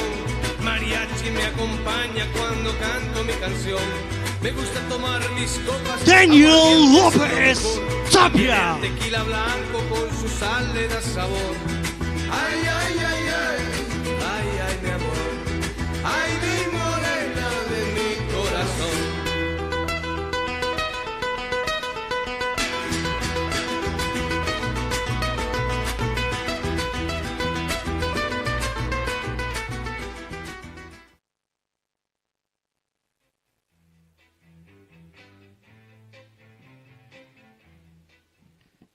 Sorry, Dr. Rebu, I'm very bad to dance. Well, all my colleagues told all about this conference. I just can't repeat. Dr. Bashar Kander, thank you very much for this invitation. For me, it's really a honor to be here. When the people ask me if it's a long trip, yes, 28 hours to be here. But it's nothing. It's nothing because be here is a great experience. Congratulations, Dr. Bashar. I'm sure it's one of the most conferences in the world. Thank you very much.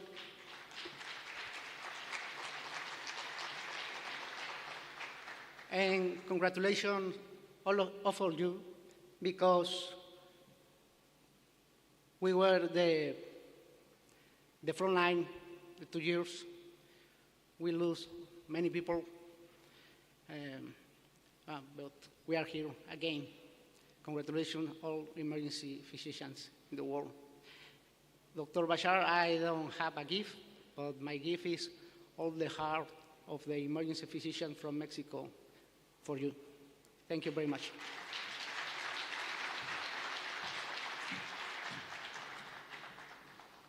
Thank you, Jesus Daniel, for your opening remarks. Now I would like to invite Professor Jean-Louis Vincent, Professor of Intensive Care Medicine, Université Libre de Bruxelles, Department of Intensive Care, Erasmus University Hospital.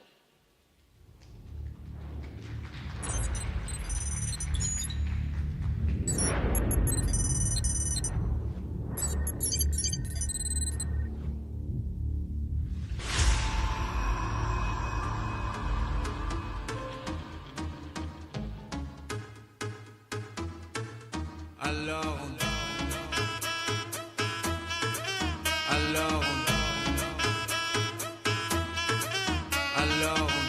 qui dit études dit travail, qui dit taf te dit les thunes, qui dit argent dit dépenses, qui dit crédit dit créance, qui dit dette te dit huissier, lui dit assis dans la merde, qui dit amour dit les gosses, dit toujours et dit divorce, qui dit proche te dit deuil car les problèmes ne viennent pas seuls, qui dit crise te dit monde, dit famine dit tiers-monde, qui dit fatigue dit réveil, encore sur de la veille, alors on sort pour oublier tous les problèmes. Alors on Jean-Louis Vincent. Alors on danse. Alors on danse. Alors on danse. Alors on danse. Dear colleagues and friends, I feel really very honored to be invited here and also very pleased to be again with our Turkish friends in this very nice environment. I like the Turkish flavor of the meeting and I like the international flavor as well. So many thanks to Professor Chander, to Bashar. I do believe that intensive care doctors and emergency medicine doctors should work together hand in hand.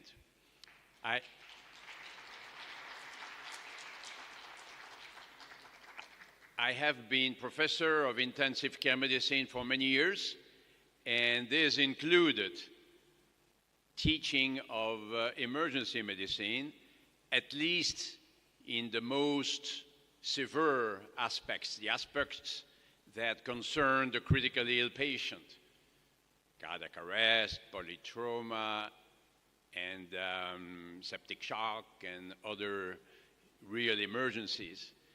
The other aspects of emergency medicine were covered by the teachers in the various specialties. And indeed, personally, I am less interested in minor cases. I like the real stuff. And I like to see that this meeting is also an International Critical Care and Emergency Medicine Congress. And we have organized in Brussels for 40 years now the ISICEM International Symposium on Intensive Care and Emergency Medicine, combining the interests of the two specialties, again, when they deal with critically ill patients. And I really think that in the hospital too, there could be some kind of umbrella for our two departments. That's the reason why, as I say in my talks, I like the American approach of critical care medicine. In Europe, we speak about intensive care medicine, but in the US, there is the intensive care unit, of course. There is the ICU, but there is a critical care medicine umbrella, which is broader. And it can cover also the rapid response systems in the hospital. So in one word, I can tell you that in our institution at the University Hospital of Brussels, our two departments of emergency medicine and intensive care medicine are very close to each other. And we have an area in between that we call the shock lab, but that's just a name, with 4 beds for critically ill patients arriving either from the emergency medicine department or from the floor, and we work together, emergency medicine teams and ICU teams, together in a very good atmosphere, and we all love it. We all love to do that. And I think it's a little bit of a model. In too many institutions, people are far away and the emergency department is there and the ICU is there. It shouldn't work like this. We need to break the walls. We need to work together with all other stakeholders, all other people working on the acutely ill patients. And so I love to interact with people who do primarily emergency medicine, as I do primarily intensive care medicine. And I'm sure we will continue to learn from each other a lot. So it's a pleasure to be with you, and many, many thanks again.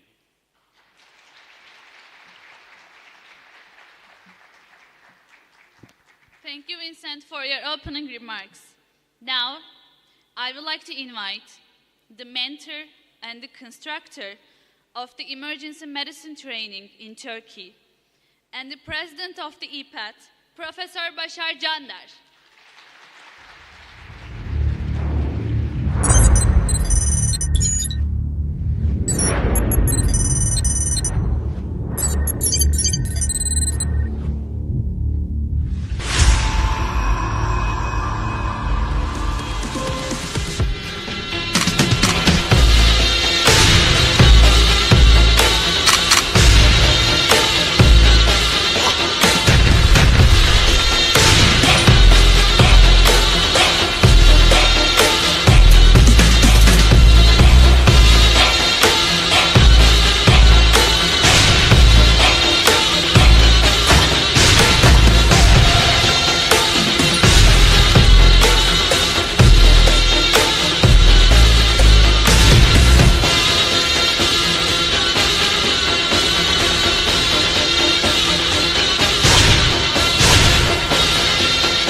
Evet, 2,5 yıl. Bu arada ben Türkçe konuşacağım. Kulaklıkları verdiniz değil mi arkadaşlarımıza? 2,5 yıl. Nasıl geçti? Aralık 2019. Ne hayallerle girdik Aralık 2019'a ve çok farklı bir dünyayla karşılaştık. 100 yılda bir olan bir pandeminin şahitleriyiz. Biz daha önce söylemiştik ama. Ne demiştik? Sağlık böyle önemlidir demiştik. Acil servisler önemlidir demiştik. Acil tıp uzmanları önemlidir demiştik. Görülen süreç dünya düzeninin sağlık üzerinden yeniden dizayn edildiğini gösterdi. Bunu bir teori olarak değil, yaşadığımız süreci tarif için söylüyorum. Bakın hayatımızda olmayacak şekilde değişiklikler oldu. Kim bizi bu kadar evlere kapatabilirdi? Çocuklarımıza sarılmadan 1 yıl geçirmek zorunda kaldık. Bunları hangi güç yaptırabilirdi? İşte hiç hesaplanmayan bir süreç bizim en iddialı olduğumuz kongreden 2,5 yıl ayrı kalmamıza sebep oldu. Ama şimdi her şeyin bir sonu, her gecenin bir sabahı olduğu gibi 2,5 yıl sonra çok özlediğimiz insanlarla bu büyük organizasyonda birlikteyiz. Hepiniz hoş geldiniz.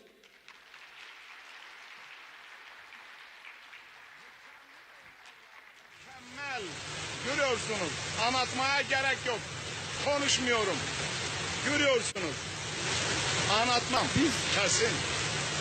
Görüyorsunuz. Ve ilerliyoruz tam yanına doğru görüyorsunuz. Şimdi Sayın Erik de bahsetti. Biz hep ön saftayız dedik. Ön saf. Evet. Front of line. Ön saf. Ama burada görüyorsunuz. Ön saf değil bizim artık yerimiz. Bizim yerimiz ön safın en önünde komuta eden kahramanların yerine yerleştik. Zaten öyleydik de biraz daha süreci yönetecek bir yere geldik. Ve bu süreci böyle yendik. Şimdi arkadaşlar tabii ki acil tıp bu dönemde ne kadar önemli olduğunu gösterdi. Gerçekten özellikle pandemi döneminde biz bütün pandemiyi, o kadar çoktu ki biz biraz sağlık sistemi olarak bunu daha iyi idare ettiğimizi söyleyebilirim. Tabii doktorlu olarak konumuz, yani düşünün ya biz böyle bir konumdayız yani. Aradayız yani. Birisi yakalar, biz onun hayatını kurtarırız. Bizim işimiz hayat kurtarmak. Doktorluk. Tabii acil tıp için beklentilerimiz hiç bitmiyor. Bu 100 yıl gelecek ve bu benzersiz branşı hep birlikte bu kitle olarak, bu tarihi anları yaşayan kitle olarak ileriye taşıyacağız. Tabii bizim bu pandemi şartlarında bütün çabalarımıza rağmen güvenlik problemi hiç bitmedi. Sayın Genel Müdürümüz burada, Sağlık Bakanlığı yetkilileri burada. Güvenlik biliyorsunuz bizim müdahalelerin hepsinde ilk öncelik güvenliktir. Artık biz kendi güvenliğimizi korumak durumundayız. Yakında böyle kıyafetlerle acil serviste hizmet vermek zorunda kalmayız umarım. Bir türlü bütün işlere rağmen virüsle savaşalım mı? Virüsle mi savaşalım? Hasta yakınlarıyla mı uğraşalım? Gerçekten sıkıntılı. Tabii bunun İngilizcesi yok maalesef ama tercüme ederler. Yani şiddetin sebepleri böyle analiz edilmeye ihtiyaç olan sebepler. Tabii en sonunda da bu şiddetin sonu herhalde buraya gider. Tabii biz şiddet konusuna ATÜDER olarak en çok eğilen sivil toplum kuruluşu olduk. Ve bu dönemde, bakın pandemi dönemine rağmen biz daha önce hazırlıklarınızı yaptığımız bu kısa filmi şiddet konusunda gösterime sunduk. Tabii süremi biraz daha uygun kullanmak adına şu baştaki konuşmaları biraz geçeyim, onu internette takip edin. Evet, kurtarmaya çalıştığımız Yapabilirsin. bir can. Yapmalısın. Bak ben senin yanındayım. Hadi tut elimi.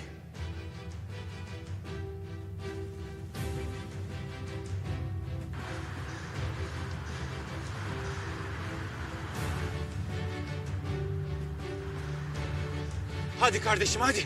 Hadi yapabilirsin. Hadi kurban olayım hadi. Bırakma. Evet. Aynen böyle. Uzat. Buradayım ben. Hadi. Tut elimi.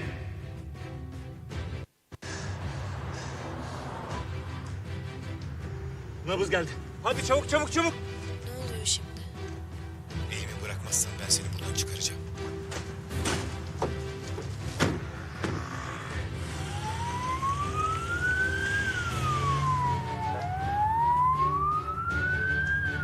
Uzun sürecek mi? Evet.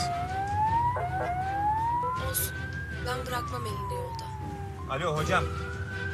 Hasta travma hastası, mavi kod getiriyoruz. Ares hasta döndü. 5 dakika CPR yaptık. Nabız var. Tansiyonu alıyoruz. Şuuru kapalı. Tamam.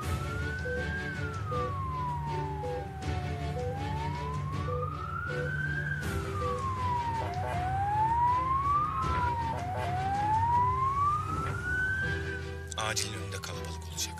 Hastalar, hasta yakınları, meraklı bir kalabalık. Ailenden haber alıp gelenler. Onları aşarken de tut elimi. Bırakma. Görmedin mi diyorsun? Ya olacak şey mi? Burada ne yapıyorsun sen o zaman? Üzgün ve sinirliler. Kabul edemiyorlar olanı biteni. Annem doktor. Doktor kızım yaşıyor mu? Ne olur? Bir suçlu arıyorlar. Acılarını çıkartacakları birileri. Hanımefendi. Hanımefendi alır mısın? Burada bulamazlar ki. Doktor kızım yaşıyor mu? Ne olur söyleyin. Buluyorlar. Hasta bakıcılar, hemşireleri, doktorlara. Kimi bulurlarsa, kime güçleri yeterse. Ama siz bana yardım ediyorsunuz. Elimi tutuyorsunuz benim. Sen sakın elini bırakma. Biz onlara rağmen başaracağız. Sen yeter ki tut elini. Ya niye bir şey söylemiyorsunuz Allah aşkına? Söyle ne Ya olur. niye konuşma? Öldüm çocuk. Kızınız Çabuk, yaşıyor. Ambulansla biz gerekli müdahaleyi yaptık. Kızınız iyi olacak inşallah. Tamam mı? Sakin ol.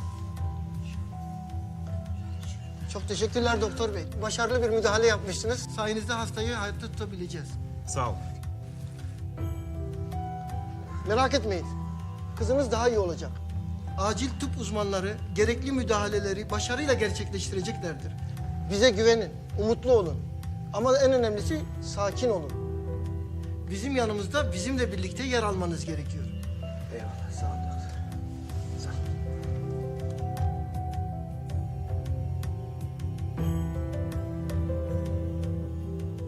Ben onlarla hayata tutundum. Hayatla ölüm arasındaki o ince çizgide fedakarca çalışıyorlar.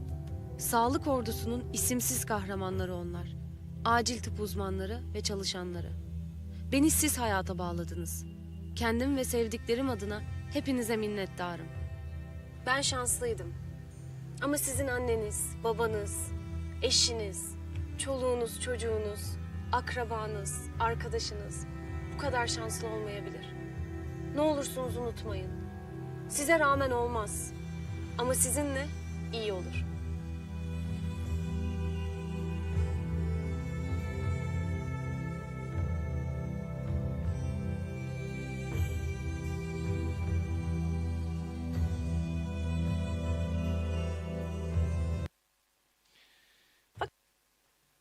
Evet.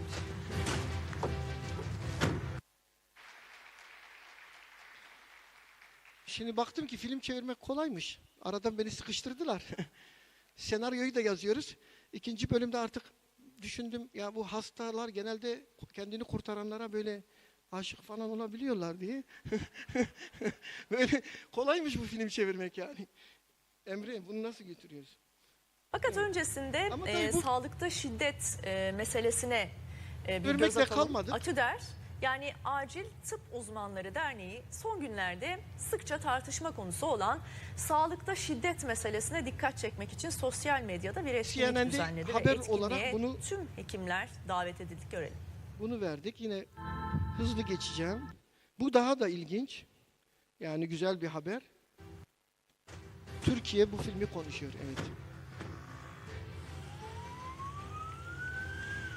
Tüm Türkiye bu filmi konuşuyor. Uzun sürecek mi?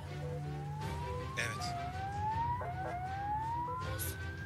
Burada da müsaade Koronavirüs ederseniz geçeceğim. savaşında en gerçekten büyük mücadele... medyada rahat bir şekilde yer aldık bu dönemde. Tabii bununla ilgili bir de kamu spotu yapmıştık. Onu belki izleyebiliriz. Bir de kamu spotu. Çünkü şiddet gerçekten bizim en çok hani üzerine odaklanmamız gereken konuların başında. O yüzden bunu iletmemde fayda var.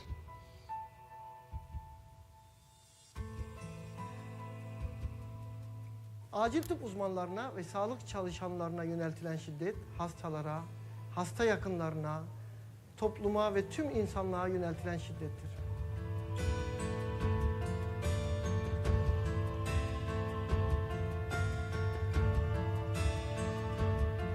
Ne olursunuz unutmayın. Size rağmen olmaz. Ama sizinle iyi olur. Evet, yani bunu mümkün olduğunca Türkiye gündeminde tuttuk. Görüyorsunuz TT olarak da herhalde burada 3. olmayı başardık. Burada bir kamera arkası görüntüleri var nasıl olduğunu bilin diye. Burada da 2 yönlü oyuncu. Biraz da Erik'e takılalım. Ya futbol yine farklı ya. Film endüstrisi iyi falan ama ne varsa yine futbolda var. Burada göreceksiniz şimdi. Kim atıyor? Evet. Garcia da burada tabii İspanya'ya atılan bu golü izlettirelim. Evet, gayet güzel bir gol. Tabii Ronaldo'nun neler yaptığını hep biliyoruz. Ronaldo ve Messi arasında büyük bir rekabet var. Biz genelde Ronaldo tarafını tutuyoruz. Mehmet Hocam sen Ronaldo'cu muydun? Ronaldo. Biz biraz Ronaldo'yu seviyoruz. Görüyorsunuz golün güzelliğini. Burada da böyle bir şey var tabii ki. Okuyorsanız. Tedaviye de Ronaldo'yla Messi'ye gidin diye burada özetlenebilecek bir şey görüyorsunuz arkadaşlar. Dolayısıyla biz de bu konuyu iletişim konusunu da böyle gündemde tutmamız lazım. Şimdi acil servislerin çok önemli başka bir konusu da özellikle Türkiye'de yoğunluk. Bakın Türkiye'de yoğunluk. Pandemi bu yoğunluğun ne kadar önemli olduğunu bize gösterdi. Çünkü pandeminin ilk dönemlerinde özellikle İspanya'da, İtalya'da, İngiltere'de, Amerika'da sistemin çok zorlandığını gösteriyorlardı. Türkiye'de sistem zorlandı mı? Zorlanmadı. Çok fazla zorlanmadı. Neden? İşte Abdelbello aramızda değil, o da Covid olmuş. Kendisine selamlarımızı iletiyoruz. Bu yazısında gizli. Bakın diyor 3000 hasta geliyor ve bunlar gülümsüyorlar diyor. 3000 hasta geliyor ve gülümsüyorlar. Zaten Covid gibi bir afet geldiği zaman acil servisler bunu kaldırıyor. Bakın bu kanunun önünden bir görüntü, rutin. Hani yoğunlukta çektiğimiz bir görüntü. Bu da içeriden bir görüntü. Yani adım atacak yer yok. Bu Covid öncesi tabii. Acil servisler böyle yoğun olunca. Bakın burada bir hastanın baktığı, bir günde baktığı hasta sayısı var. Bilmiyorum Hindistan bizimle yarışır mı? Srinath ve Saravana ne diyor? Bir doktor 500 hasta bakıyor 24 saatte. Bu rakamlara ulaşıyoruz acilde. Tabii bu çok olağanüstü bir güç. Ama her yerde bu sorun var. Tabii gereksiz başvurular. Mesela burada Amerika'dan bir örnek. Yani dünya hep aynı değil. Yani metal gibisi başka şeyler de var. Türkiye'de de biliyorsunuz başka bir sağlık sorunu olmasına gerek yok. Bununla acile başvurabilirsiniz. Tabii acil şiftleri böyle yoğun olunca da çıkışımız pek iyi olmuyor. Bakın burada yine Amerika'dan paylaştığımız bir şey. Evet gece 3'te geliyor. 5 yıldır olan. Biz Türkiye'de ya ne yapıyorsunuz, niye geliyorsunuz diyorsunuz. Ya sorun Türkiye veya başka yer değil. Sorun aciller ve diğerleri. Öyle bir sorun var yani. Bu da Hindistan'dan herhalde. Konstipasyon için acile gelenler. Ve Amerika'daki yatak durumu. Bak ben takip ediyorum. Yatak en gelişmiş. Amerika kabul ediyor. Paul bilir şeyleri. Evet yatak yok. Yani hani Türkiye'de yatak yok da Amerika'da da yatak yok. Bakın aynı benzer şeyler. Hani şuraya buraya gideyim diyor arkadaşlar da. Sayın Genel Müdürüm bunları not etsin. Hocam bak yoğun bakım dolu, servis dolu. ER 20 kişi bekliyor sırada. Yoğunluk sorun. Ama yoğunluğun çözümle yöntemleri var mı? Var. Bakın bizim asistanlar için bunu aldım. Bakın Amerika'da çalışma şeyleri 12 gece 13 gündüz yani 25 gününüz öyle. Yani bu da bizim hastanenin kedisi. Hani o da geliyor. Hatta Japonya'dan bir şey aradı. Kedi yavrusunu getirmiş acil servise. Onu internette görebilirsiniz. Böyle bir şey var. Acil tıp ve acil servislerde. Tabii TUS'lar açıklanacak. TUS tercihleri var.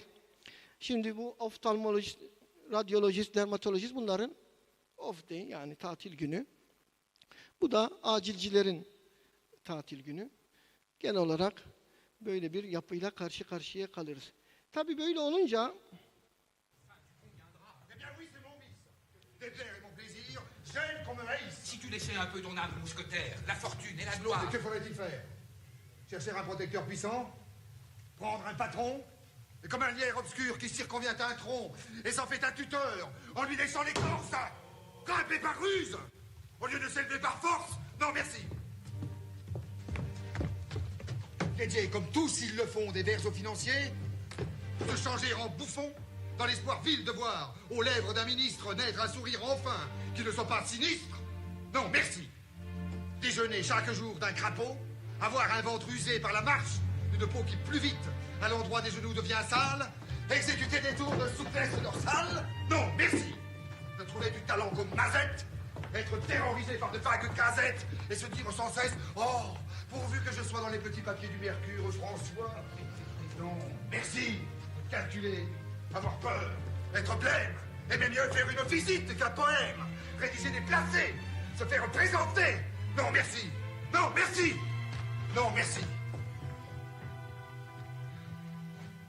Mais chanter, rêver, rire, passer, être seul, être libre, avoir l'œil qui regarde bien, la voix qui vibre, mettre, quand il vous plaît, son feutre de travers, pour un oui, pour un non, se battre ou faire un vers. Travailler sans souci de gloire ou de fortune, un tel voyage auquel on pense.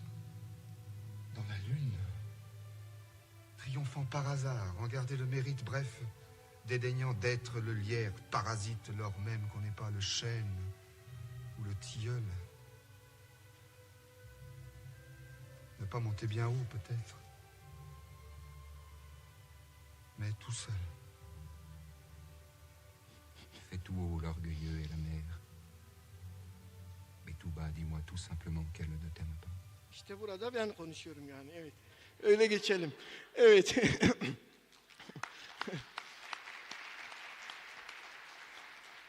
Bakın buradaki aslında acili seçmek için çok sebebimiz var. Bu sebepleri USM'de paylaştık, başka yerlerde paylaştık. Ama bu cümlelerin hepsini ben Türkiye'de duydum. Aslında biz de bunu söylüyorduk. Hepimiz bunları bilerek seçiyoruz acili. Yani mesela her gün birbirinden farklıdır. Ama burada özellikle şu cümleyi ben çok seviyorum çünkü çok kullanmıştım. Sen acili seçmezsin, acil seni seçer. Ve biz hep böyle seçilmiş kişiler olarak hizmete devam ediyoruz. Yani sonuç olarak aynı dili konuşanlar değil, aynı duyguyu paylaşanlar anlaşabilir. Ve Erik'e yine ithafen söylüyorum, o da aynısını söyledi. Biz aynı duyguları yaşayıp aynı hizmeti veren farklı insanlarız.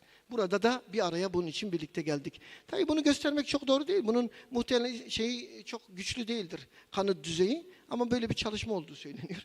20 yılımızı geçelim. İletişim kurmak çok önemli acilde. Yani neyi ne zaman anlatacağımızı çok iyi bilmemiz gerek. Evlilik konusuna baktığımızda da biz fena değiliz aslında. Ortalarda bir yerdeyiz. Ama göğüs uzmanları daha uyumuş. Yani bizimkisi de bir CPR hikayesi gibi bir şey diye geçelim.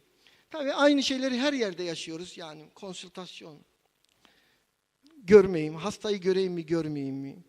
Ama hepsinde biz sakin olmaya devam edeceğiz. Ve hastalarımıza bu şekilde soğukkanlı davranmaya devam etmek zorundayız. İletişim bir sanat tabii. Burada da böyle hani CV'sini hazırlayan insanlar için bunu da koydum. Onun için CV yazarken de bunlara dikkat edin. Tabii burada da böyle bunu biz yaparsak yeni iletişim metodu olarak 112'yi ara derken bu da böyle bir meslek hatırası olarak karşımıza çıkmasın diye bunu da burada gösterelim yani. Böyle olmaması lazım iletişimin. Medya bizde çok önemli rol oynuyor ama bir türlü düzeltemedik bu medyayı. Artık biz gireceğiz. Bir tane Rusya'dan, bir tane Türkiye'den, bir tane. İşte bu da bizim Covid günlerimize geldik. İşte Covid'de mücadelemizi anlatan bir resim. Burada da yani bu çok izlediniz bunu ama burada günün önemine itibar. Bunu hep söyledik ama birden her şey değişti. her. Jeg får trilla han inn på kirurgi, da. Det er ikke så ille som du ser. Her er halve hodet ut, ja. Det går så fint, så. Hva skjer her? Jeg føler meg litt sånn pjusk. Å, herregud, slipp alt dere har i hendene! Vi har en mann som er pjusk her! Få den rullestolen! Få ut. Få dem ut. Hvilke rom er det vi har som er ledig? Og så få ut han der jævla viplasjongen. Sånn, få han her. Så få tak i noen store puter ned fra barneavdelingen. Herregud, han har nesten 38 i feber. Sånn, ja. Sånn, ja. Şimdi biz buna güldük hep değil mi? Covid'de bu gerçek oldu biliyor musunuz? Ateşi olanı aldık, hepsini bıraktık yani. Demek ki hiçbir şeye gülmemek lazım. Önümüze çıkıyor. Tabii futboldan bahsederken bu da aşı karşıtları için bunu anlamak lazım. Burada Burak mı var? Onun gibi bir şey yani. Anlayan anlamıştır. O Kanuni'de dolu dolu gösterdiğim şeylerin fotoğrafını çektim Covid'de. İlk dönemde bakın. Gerçek acil diye bir şey yokmuş. Bomboş koridorlar. İnanılmaz. Kanuni'nin boş koridorları. Benim çalıştığım hastane. O 3000 gelen hastane. Covid'den sonra. Bomboş. Şimdi sunumun bu tarafında tabii ki bir de başkanlık sistemiyle ilgili bir şeyimiz var. İstikrar her zaman önemlidir diyoruz. Burada da bir tweetleri buraya koyalım. Ne de olsa defol git diye söyler. Okuyan okumuştur yani. Şimdi boşanmak da işe yaramıyor yani. Hemen hızlanacağız. Şimdi evet kongre açılışlarımız çok renkli bizim gördüğünüz gibi. Burada hemen bir eskileri analım. Mesela gelemedi Roger Dickerson Güney Afrika'dan. Afrika'yı temsilen geliyordu ama gelemedi. Çünkü ülke izin vermiyor dışarı çıkmasına. Ama onu bir analım. Söz gelirse.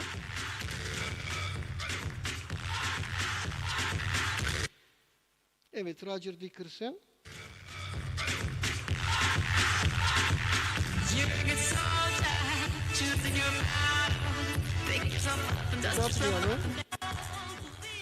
Bundan sonra yine sanıyorum Hindistan'ı çağırmıştık.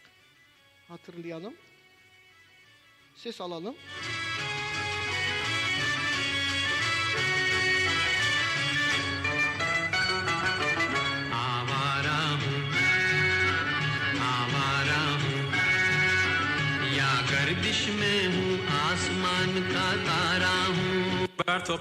Roberta burada değil, onu da analım. Roberta her zaman katılır, gelecektir.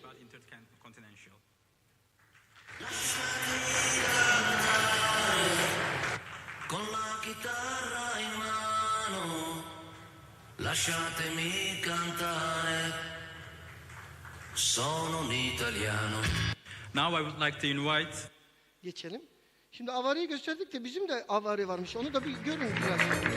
Bizim Avare filmini gören olmuş mu? Onu da gösterelim. Hem de Hindistan'a bir mesaj atalım.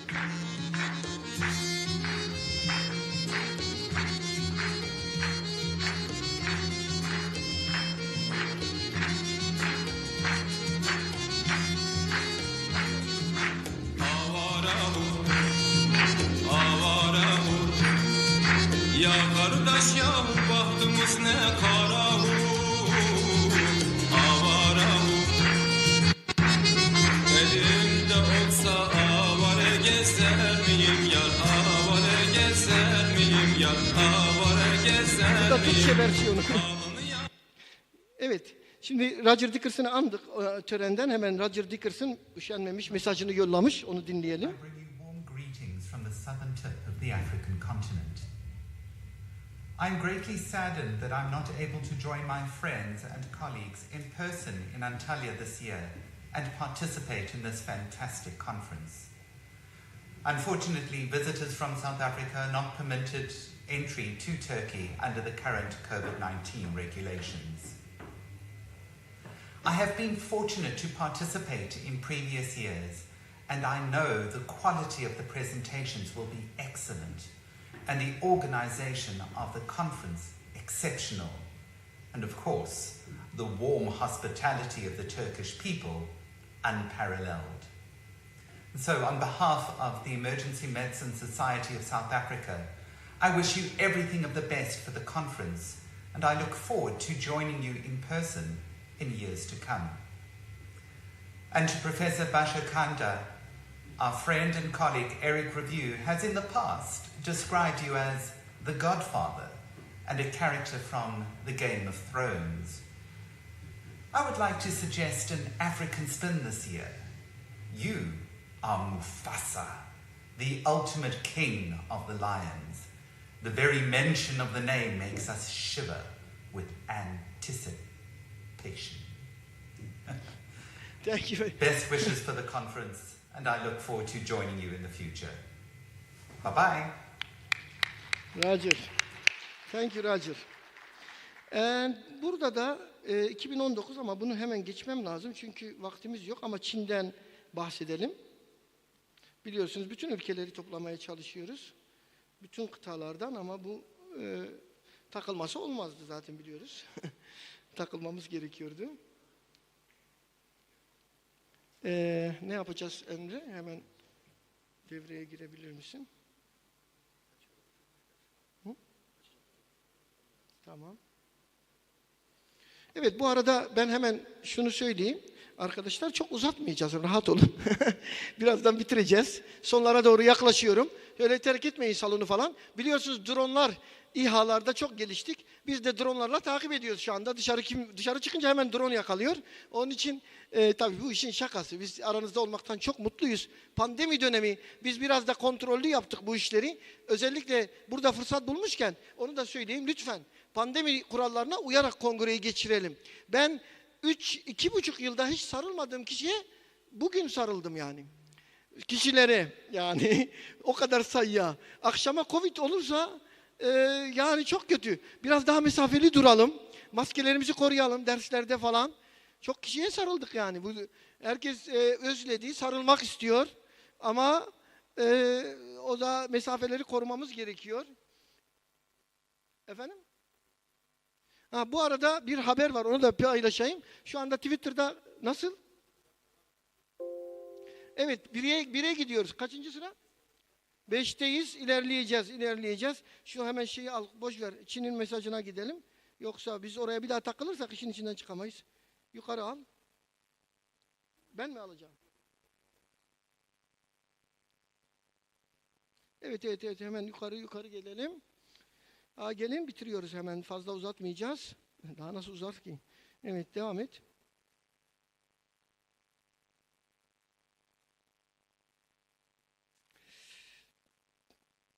Evet, inelim. Buradan evet gel buraya. Ben buradan hemen geçeyim de bir daha takılmasın. Aman geçelim. Evet. Çin'in şeyi vardı. Oradan mesaj alalım. Biliyorsunuz Çince'de vardı geçen kongremizde. Rusçayla birlikte. Onların da mesajı, bir dakika, mesaj burada değil mi? Uzun değilse okuyalım. Çünkü yani güzel, tabii bizim açımızdan bütün ülkelerin bu duyarlılığı göstermesi. I am Professor Wang Zhong from China, the chairman of the Chinese Society for the Promotion of International Communication. I am very pleased to be invited by President Basa to participate the Turkish Emergency Medicine Annual Congress. Unfortunately, due to COVID-19, we cannot go to beautiful Antalya to attend this wonderful meeting face-to-face. But emergency medicine will contact us, no matter how far away we have. Thanks again for the invitation of President Basa and the conference. I hope to meet all of you in not far away future. With my best wishes, hope the conference accomplishes great success. Thank you. Thank you China. Okay. Dediğim gibi şey vardı ve son mesajımız bu herhalde Sagar. Şimdi Sirinat. Sagar'dan bir mesajımız var. Evet. Academic Director of the World Academic Council for Emergency Medicine. On behalf of the Council, its members, and our institutional experts across the world, I send my best wishes to Professor Basar Kandar as he moves ahead and hosts EPAT 2021.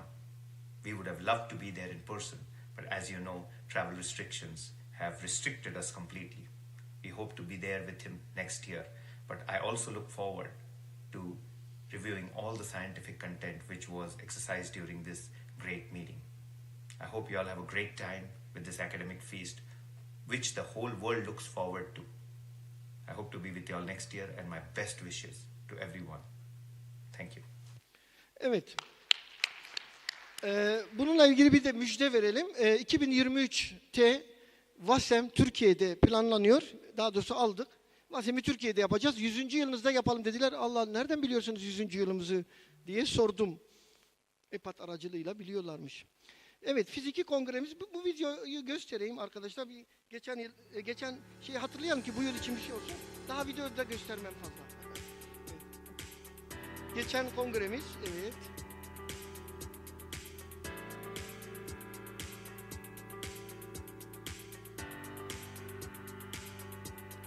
İşte altın acil ödülünü son olarak Paul'dan sonra Bingür Sönmez almıştı. Çin'den gelenler, Yunanistan'dan, Hindistan'dan.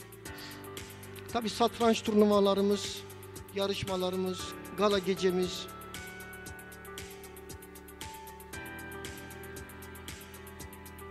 Ve futbol turnuvasıyla çok güzel anlar geçirmiştik. Özellikle galada yine sizi güzel, eğlenceli bir geceye bekliyoruz. Burada arkadaşlarımızla birlikte. Böyle bir resimle bitireceğiz. Şimdi online Covid'in bizi çok etkilediğini söylemek durumundayım. Covid bizi çok etkiledi çünkü çoktan çok gider denir ya. Onun için bunları geçeceğim. Ama biz dünyadaki ilk şeyi burada yaptık. Bakın şurada ilk Covid online sempozyum Mayıs'ta. Yani Türkiye'de Mart'ta Covid göründü. Nisan'da tedbir oldu. Mayıs'ta biz kongre yaptık. Sonra ilk acil online kongresi dünyada yine 23-25 Temmuz'da yaptık. O kongreden yine görüntüler. Ve bu kongremiz yine haberlerde, CNN'de, bunları geçmek zorundayım. TRT'de.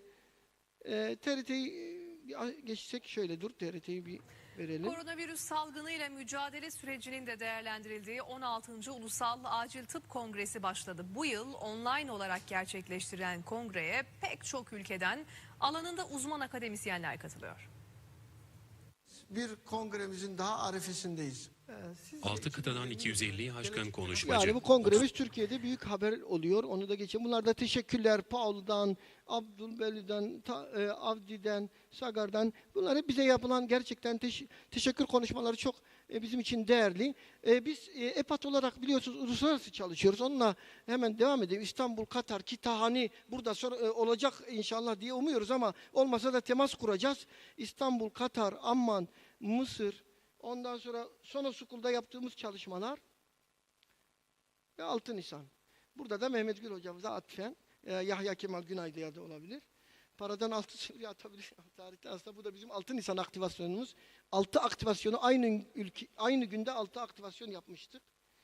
Bunlar da uluslararası yaptığımız bakın Sri Lanka, Kıbrıs, Ukrayna. Ukrayna'ya teşekkür ediyorum. Burada onları da çağıracağım. Wait, please. Makedonya, ondan sonra Azerbaycan, Gürcistan, Kazakistan, Hindistan, Katar'ı söylemiştik. Burada Kıbrıs'ta arkadaşlarımızla yaptığımız çalışmalar.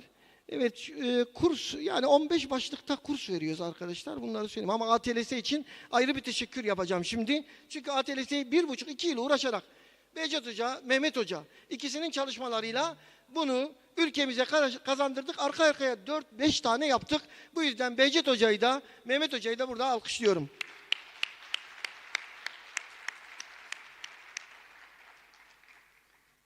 Evet, Behçet Hoca'nın bununla çok emeği olduğunu tekrar ifade edeyim. Behçet Hoca bu da senin için. ATLS görüyorsunuz. Bu hızla devam edecek. Genel müdürümüz de burada. Onların da desteğiyle pre-hospital'ı da yapıyoruz. Çok iyi gidiyor. Yani bu çok önemli. Sonos School uluslararası 6 ülke. Şu anda 7, 8, 9. ülke sırada. ATOK. Burada da Mehmet Okumuş hocamıza teşekkürlerimi sunuyorum. Mehmet Okumuş burada mı? Onu da alkışlayalım. ATOK için. Ve İKYD kursu çalışmalarımız bakın İKYD çok önemli. Bunu daha önce gösterdim. Burada tekrar göstereyim ama kısaca. Bakın. Alguém aprende com ele para revezar. Adama zorla masaj yapma. Alguém ajuda ele aí. Pode deixar que eu vou. Evet, geçelim. Değişik değişik. Hastalara bile bazen öğretmek zorunda kalıyoruz gördüğünüz gibi. Kendi kendini solutması lazım. Bıraktığı anda gidecek. Bunu geçeyim. Evet, atüter olarak bir sürü aktivasyon yapıyoruz arkadaşlar. Biliyorsunuz yangınlardan sonra hemen biz yapabildiğimizi yaptık. Ağaçlandırmalar yaptık. Bu dönemde çok kitaplar arka arkaya. Kitaplarımız burada görüyorsunuz. Çok önemli kitaplar arka arkaya ama bu textbook'umuz 4000 sayfa. Yabancı uluslararası yazarlarımız da var. 400 bölümde 400 yazar, 4000 sayfalık bir dev textbook. Acil tıbbın geldiği yeri gösteriyor Türkiye'de. Ve bunlar haberlerde çok güzel yer aldı ama ben geçeceğim çünkü sizi sıkmayacağım daha fazla. Şu anda da bu Sayın Vincent'in bahsettiği acil kritik bakım birlikteliğini gösterdiğimiz bir kitabımız. Bakan Bey'imizi ziyaret etmiştik ve 2 müjde demiştik. O müjdeleri söyleyelim mi? Kimse sormuyor.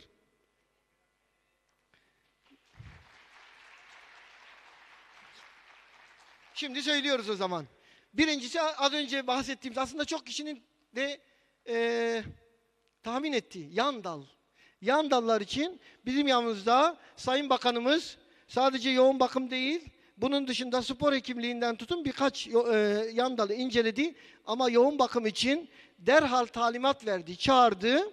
Ondan sonra yoğun bakım yan dalı acilciler için gerekli ama bürokraside biraz biliyor şeyimiz, biraz patinaj gibi bir şey olunca Bakan Bey hemen tepki gösterdi. Sonra sağ olsun Eray Hocam bize destek oldu. Onun yanına gittik ama Eray Hoca'dan öncesi var onun. Birisi itiraz edince ya nörologlar oluyor, enfeksiyoncular oluyor, acilciler nasıl olmaz diye Bakan Bey ifade etti. Onun da takipçisi olacağız inşallah. Bu birinci müjdemiz. İkinci müjde de bana kalsın. Yani burada Eray Bey siz gözlerinizi kapatırsanız da olabilir ama Sağlık Bakanı ile ilişkimiz böyle olmasın tabii. El sallayıp şey yapmayalım yani. Koronada çok gündemdeydik. Hakan Hoca'yı da görüyorsunuz. Hep her yerde yer aldı. Bak Mehmet Ceyhan şu anda şey yapıyor tabii. Biraz işte teke tekten tutun CNN'de. Bu özellikle dikkatimi çekti. Ben bu yani bu nasıl denk geldi onu anlamadık ya. Tam yakalamışlar. Bir de benim medyam değil bu, anlamadım yani. Hemen ilk yüz yüzemizi Belgrad'da yaptık Haziran'da. Geçiyorum bak hiç durmadık. Ve kongremize geldik. Çok uğraştık bu kongre için. Bu kongre için çok uğraştık. Ama sonuçta gerçekten son güne kadar bu kongrenin şey olması için ne oldu? Canım yani konuşma bitsin diye mi ödülü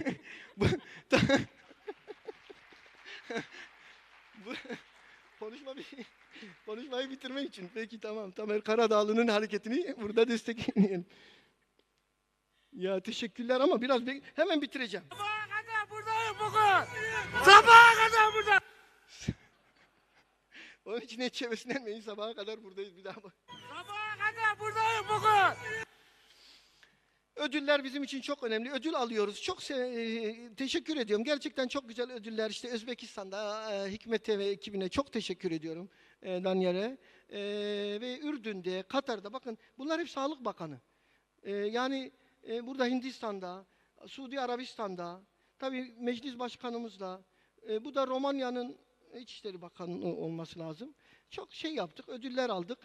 Ama şimdi bu ödüllerden sonra biz de ödül veriyoruz. Şimdi gelelim, biz kendi ödüllerimizi verelim. Bitti yani bu. Bitme manasına geliyor konuşmamın. Şimdi öncelikle hangi ödülü verelim? Evet, şimdi bu ayakta durmamız, bu zor günlerde ayakta durmamız için sektörün çok desteğini aldık. Hepsine çok teşekkür ediyorum. Bu zor zamanlarda dik durmak insana çok şey kazandırır. Ama bunlar için de üçünü ayırdık çünkü bu üçü ilk üçe girdiler. Onları öncelikle çağıracağım. Ve bronz için eğer yanılmıyorsam bronz için yanılmam tabii inşallah. Ricordati firmasını alıyoruz. Ricordati, Ufuk Bey buraya alalım. Ufuk Bey.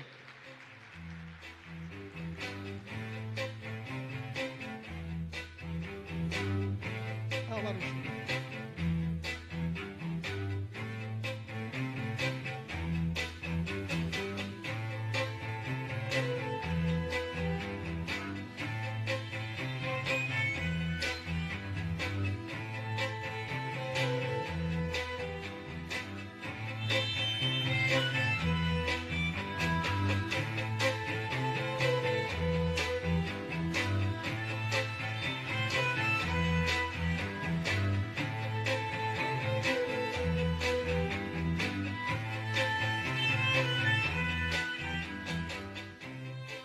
Ve gümüş. Gümüş sponsor Menarini Grup. Erinç Hanım veya Erdem Bey beraber alalım. İkinizi de alalım.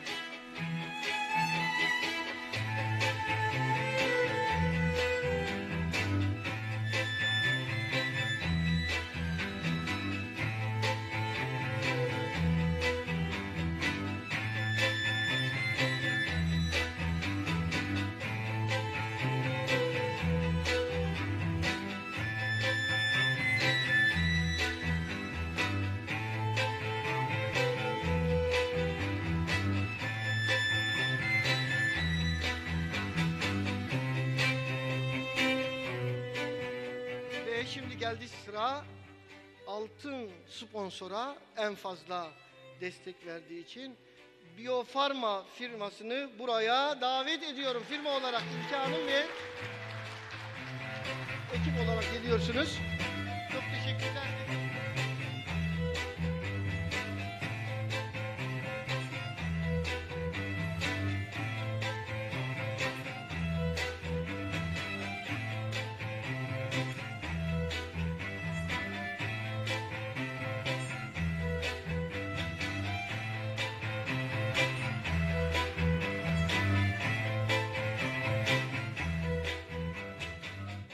Şimdi iki tane özel ödülümüz var bu dönem içinde. En çok gelişim gösteren firma olarak Ebot firmasını buraya da... Ya nereden çıktı ya? Abdi İbrahim firmasını buraya davet ediyorum. Abdi İbrahim.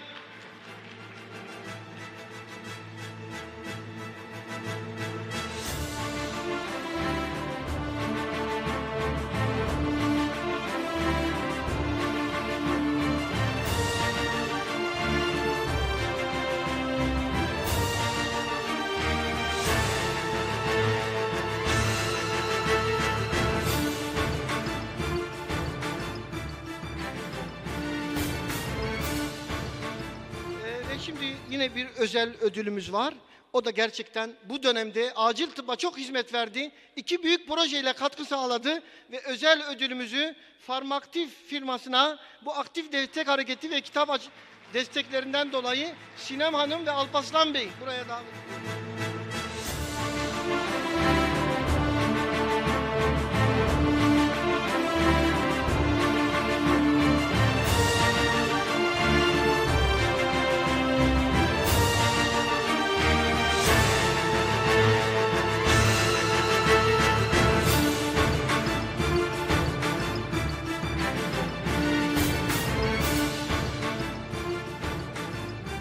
Şimdi en önemli ana geldik arkadaşlar. Şimdi dikkatli olun. Şimdi dikkatli olalım. Evet, bu kongrede en önemli an. Şimdi biz şu ana kadar Altın Acil ödülünü verdik. Kimlere verdik? Mesela ilk ödülü Gazi Yaşargil, sonra Aziz Sancar, sonra Goldfrank, Paul Kivela, Bingür Sönmez. Ve şimdi bu ödülü vereceğiz. 7. Altın Burgada'ya da vermiştik. Pardon, online onu geçelim. 7. ödülü veriyoruz şu anda. Sema gelir misin? Evet. Sema CV'sini okumak üzere ama ben şuradan bahsedeyim. Luis şimdi Sema evet sizini alalım. Hemen kısa bir CV'siyle tanıtmaya çalışacağız. Çünkü baktık 300 sayfa mıydı CV? 300 sayfa CV vardı. Evet. Evet. He is Professor of Intensive Care Medicine at the University Libre de Bruxelles, and intensivist in the Department of Intensive Care at Erasmus University Hospital in Brussels. Specialist in internal medicine, he spent 2 years training at the University of Southern California with Professor Max Harry Weil. He obtained his PhD degree at the University of Brussels in 1982. He has signed more than 900 original articles, some 400 book chapters and review articles, and more than 1,000 original abstracts, and has edited 102 books. He is co-editor of the Textbook of Critical Care, Elsevier Saunders 7th edition, and the Encyclopedia of Intensive Care Medicine. He is the editor-in-chief of Critical Care, Current Opinion in Critical Care, and ICU Management and Practice.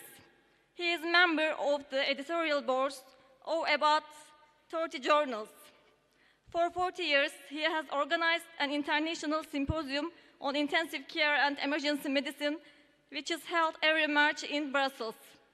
His name appears more than 1,200 times in PubMed, and his work has been cited more than 200,000 times.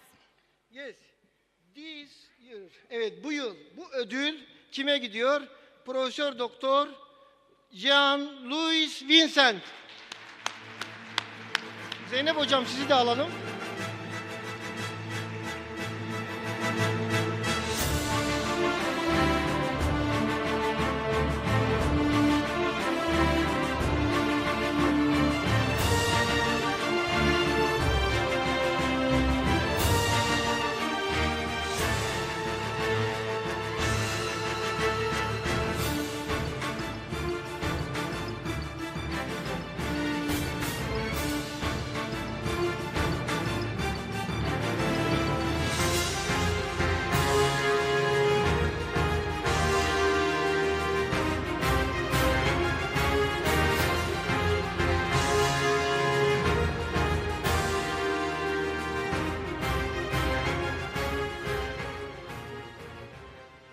Bitiriyoruz.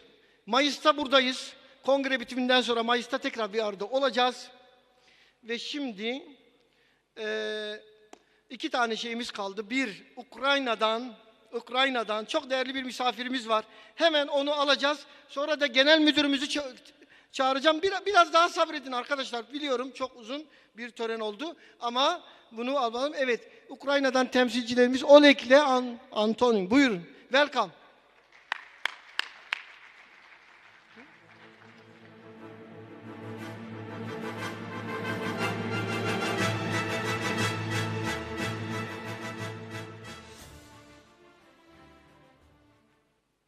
Dear friends and colleagues, today I am pleased to see and welcome you to this forum. On behalf of the representatives of Ukraine, I congratulate the organizer of the 7th International Congress of the opening of this forum. My friend and colleague Professor Anton Volosovets is next to me. We would like to present a diploma and a cup of the International Public Organization, International Association for Public Health, my friend, Professor Basar Chander. Thank you very much. Asıl buymuş. Tamer Karadağlı. Thank you. Yes, thank you very much.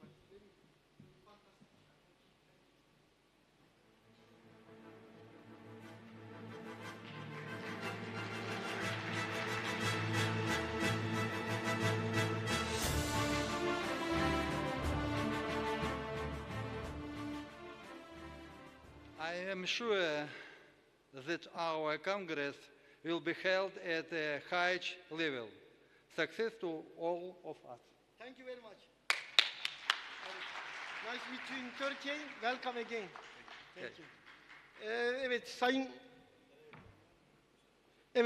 Sayın Genel Müdürüm bize bir selamlama konuşması lütfederseniz çok mutlu oluruz. Acil Sağlık Hizmetleri Genel Müdürü Sayın Eray Çınar hocamız, buyurun.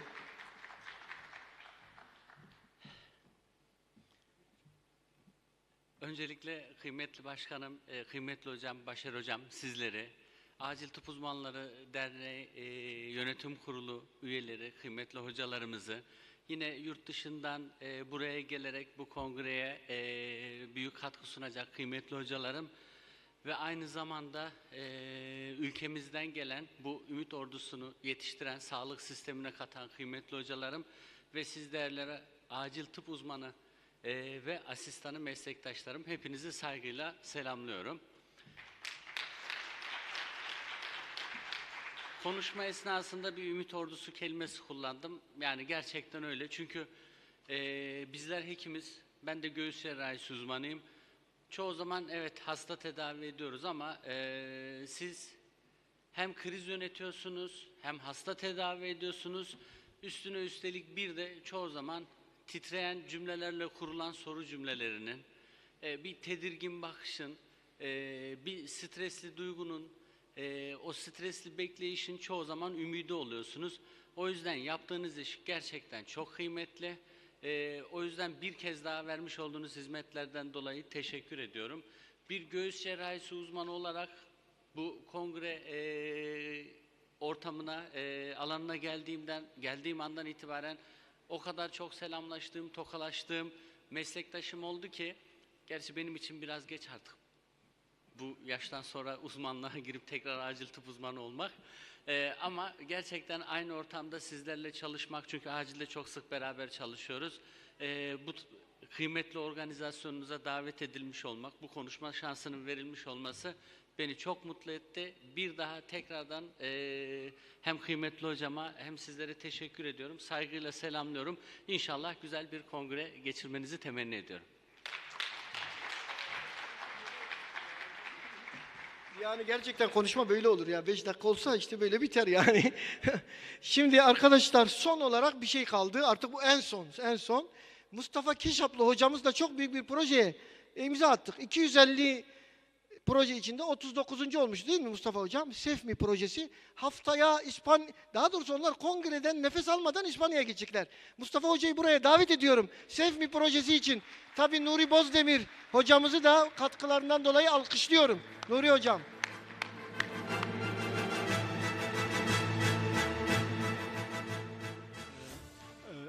Hi everyone, I want to speak about our project, Safe and Emergency Medicine for Elderly. It's a kind of European Union project. I know that the time is so late, but I will just summarize a few points, important points of our project.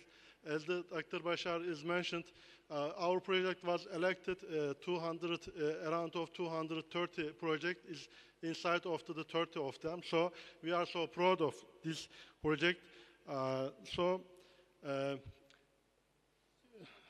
Paylaşım olması lazım. Evet. Açıyorlar bir saniye. I have a so small presentation. I know that you are so little bit late. We are a little bit hungry also. So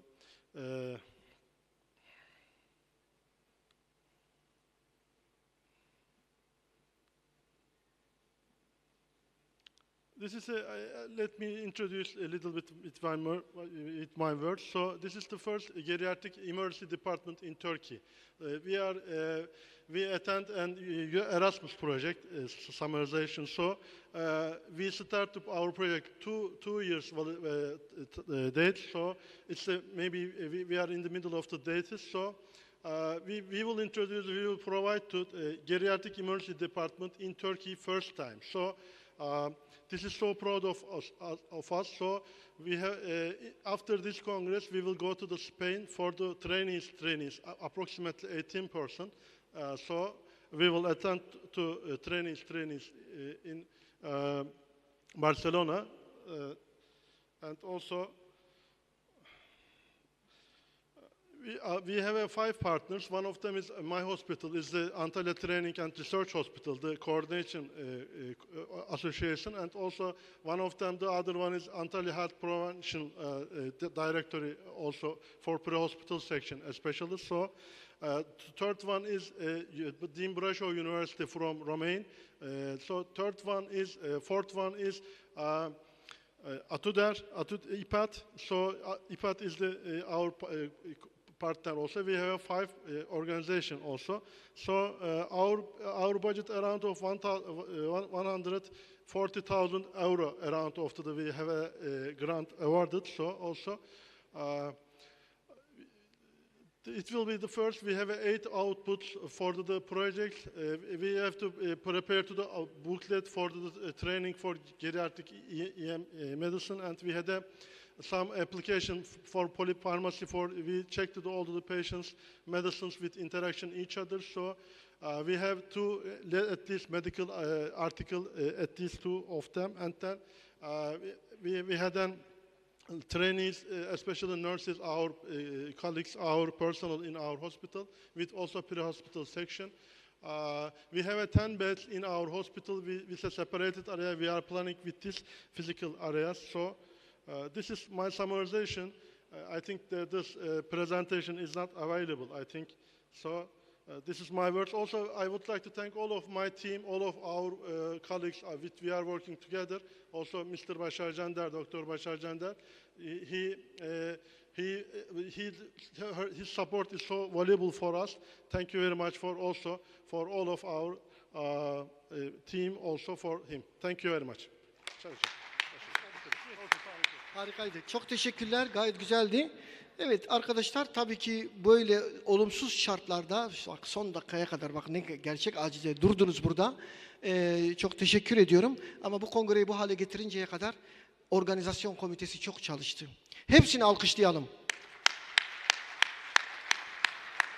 Yönetim kurulundaki arkadaşlarımız hiçbir beklenti olmadan, şimdi hep benim ismim çıkıyor ya, aslında ben onlarım. Yani ben hepsinin ismini saymak çok olacağı için benim ismim de geçiyor. Biz bir takım olarak bunu yapıyoruz. Yönetim kurulundaki arkadaşlarımıza çok teşekkür ediyorum. Onları da alkışlayalım. Ve en son olarak da teşekkürü, gerçi bunu son gün yapmak lazım, 3 gün daha bekleyelim ama öncesi muhteşem diyelim. İşte bu dediğimiz Orkun, Emre ve Osayin Mahşis'e yapıyorum. Teşekkürler. Evet arkadaşlar, bir sayın başkanları buraya ve onlarla birlikte burada olan herkesi bir toplu fotoğrafa çağırırsak işimiz bitmiş olacak. Photo together.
Against the window, you can watch it fade to gray, but you'll never catch the fickle wind if you choose to stay.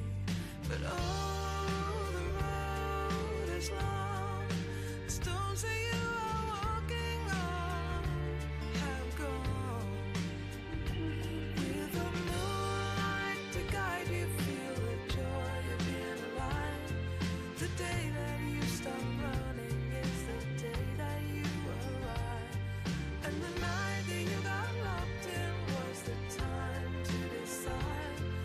chasing shadows, just enjoy the ride. stop chasing shadows, just enjoy the ride.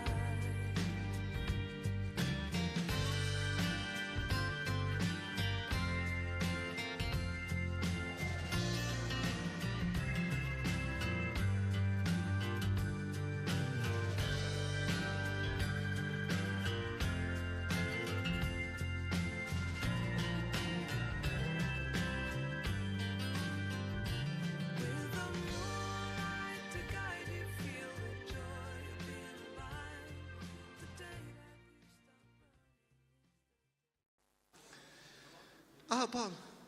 Evet arkadaşlar. Yerleri alalım. Erik. Evet. I will start. Öncelikle arkadaşlar kongreye başlamadan önce şunu ifade etmek istiyorum ki tabii ki birçok arkadaşı 2,5 yıldır görmedim. Şu anda görüyorum ve hemen sarılmak istiyorum. Ama vaktimiz o kadar dar ki şimdi çok doluyuz. İlk konferansla başlayacağız ve ben şimdi sözünü açmış oluyorum. Good afternoon everybody. Welcome to Turkey. Welcome to Intercontinental Emergency Medicine Congress in Turkey. Okay, thank you. After 2 years, it's very big memory for us. After 2 years, more than 2 years, this is the first face-to-face Congress. We are like big family and we miss each other very much, Paul. We can start. We haven't had 4 days full old truck 4 days till evening. Okay, we can start, Dr. Paul. I miss you. Yes. Well, I miss you and I miss everyone. I miss you, Bashar, and I also missed all of you here in Turkey and all my colleagues from emergency medicine around the world. It's great to see everybody's face-to-face. I know we're wearing these masks sometimes, and hopefully soon we'll get past that as well. I know there's a lot of things that we can all learn from each other, and I'm excited to be here. I'm excited to learn from all of you, and I'm fortunately or unfortunately looking forward to presenting how poorly the United States did in managing this pandemic from our side. But I think there's a lot we can all learn from each other, and again, very happy to see all of your faces and look forward that all of you survived this pandemic. And I'm looking forward to thoughts about how we can do better going forward. Thank you. Thank you very much, Dr. Paul. And we will start because we haven't enough time. And I want to invite everybody to a very wonderful, fantastic opening ceremony. We will prepare for this. I think we tried for this more than 6 months. And we can start. I want to invite first speaker, Dr. Arif Karagöz. He is topic about role of ultrasound in airway assessment and management. Please, Dr. Arif.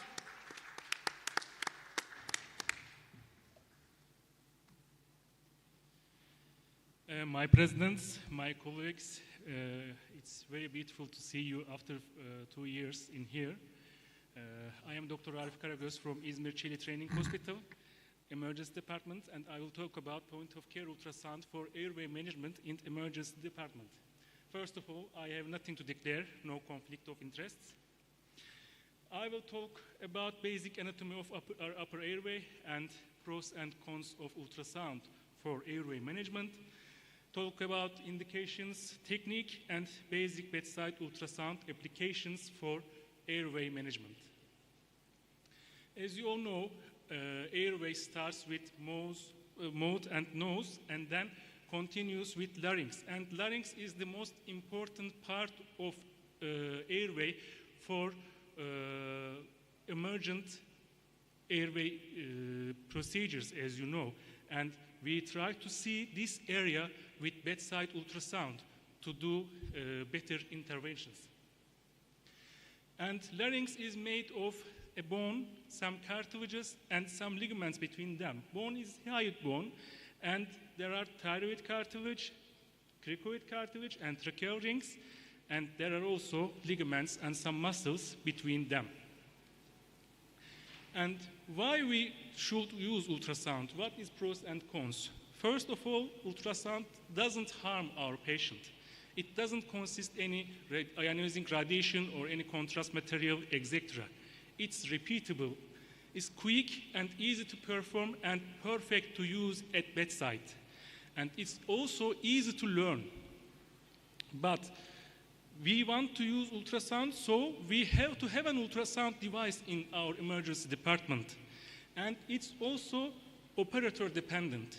If you are a novice sonographer, at your first, second, third attempts, you can be failed. But after you get experienced, you will do much better imagings with ultrasound. And in some circumstances, we cannot use ultrasound. For example, if there is subcutaneous emphysema, etc., these circumstances doesn't allow us to use ultrasound. And what are the indications? The most important indication of ultrasound for upper airway management is to see the best puncture place for emergent airway procedures, especially cricothyroid membrane and trachea, while we are doing emergent front neck airway access. And then the second important indication is to correct our tube placement.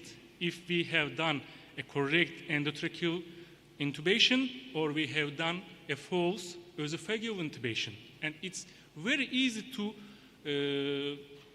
see if it's correct or not with ultrasound. And we can predict the optimal size of our endotracheal tube for our patient with ultrasound also. And we can even see if there is vocal cord palsy or not in our patients with ultrasound. And let's talk about technique. Our patient is laying supine in center sniffing position, neck is extended.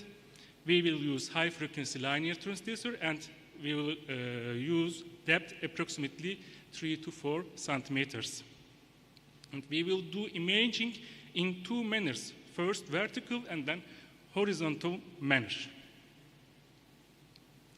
Let's start with vertical scanning. When we put our probe on the thyroid cartilage, we will see the cartilages as round-shaped hypoechoic structures. And we will see a white line under them. This white line represents air-mucosa interface. And air generates a hypoechoic line with reverberation artifacts lying under. And the green one is thyroid cartilage. The red one is cricothyroid membrane between thyroid and cricoid cartilages. The light blue ones are tracheal rings, and the hypoechoic line is tissue air border. Cricothyroid membrane is important for performing urgent cricothyroidotomy. By using ultrasound, we can find cricothyroid membrane and we can find the best puncture site for our emergent airway access. We can use it by two ways. First, we can measure the depth of trachea from skin and mark the correct place with a pen, then take away our probe and go on. Or, after vertical imaging, we can turn our probe 90 degrees in a horizontal manner, and we can use out-of-plane technique to see our puncture goes on from the ligament. The second anatomic structure we can see with ultrasound is tracheal rings. And to see this area is important for while we are performing percutaneous tracheostomy. We can find the best place to do with ultrasound. And then we will talk about transverse imaging. This transverse imaging is made by level. The first level is thyroid cartilage level. When we put our probe on thyroid cartilage in a transverse manner, we will see this structure as a mount, as a triangular shape, and vocal cords will be seen inside as hypoechoic structures. As you can see here, there is a triangular shape, just like a mount. It's thyroid cartilage. We can see also thyroid gland on the cartilage. And inside, there are two lines, hypoechoic lines, representing vocal cords. And they are lying between the apex of thyroid cartilage and arytenoid cartilages. And if our patient is conscious, we want him or her to emit sound, and we can see both of the vocal cords coming together at the midline and vibrating to produce sound. So this image shows us there is no vocal cord paralysis. But if one or two of them doesn't come at the midline, we can say that there is a vocal cord paralysis. The other level is cricoid cartilage level. Cricoid cartilage level is seen as a hypoechoic inverted U shape, not as a triangular one, an inverted U-shaped structure placed inferior to the thyroid cartilage. And if we measure this cartilage from inner to inner diameter, we can predict the optimal size, tube size for our patient to use.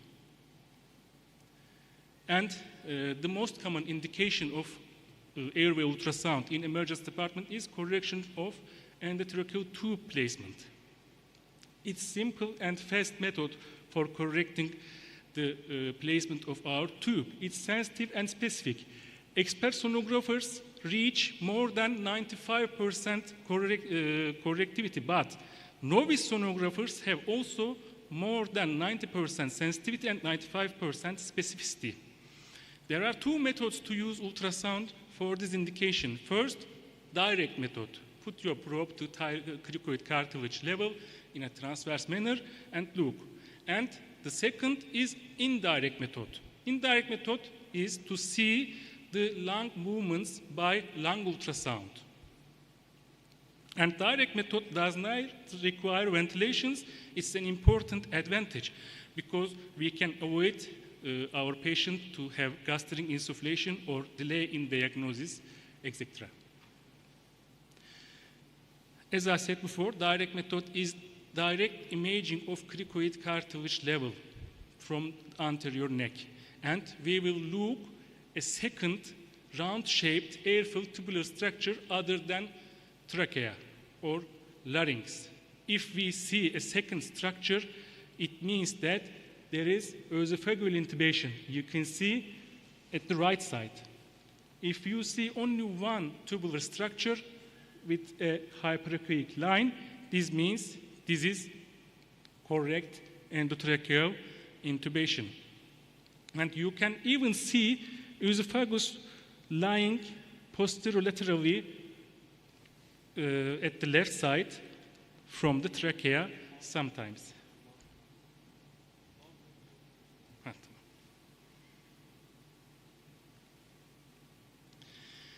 Indirect method is looking for pleural movement, but we have to ventilate our patient to use indirect method. And we can only do this method after intubation.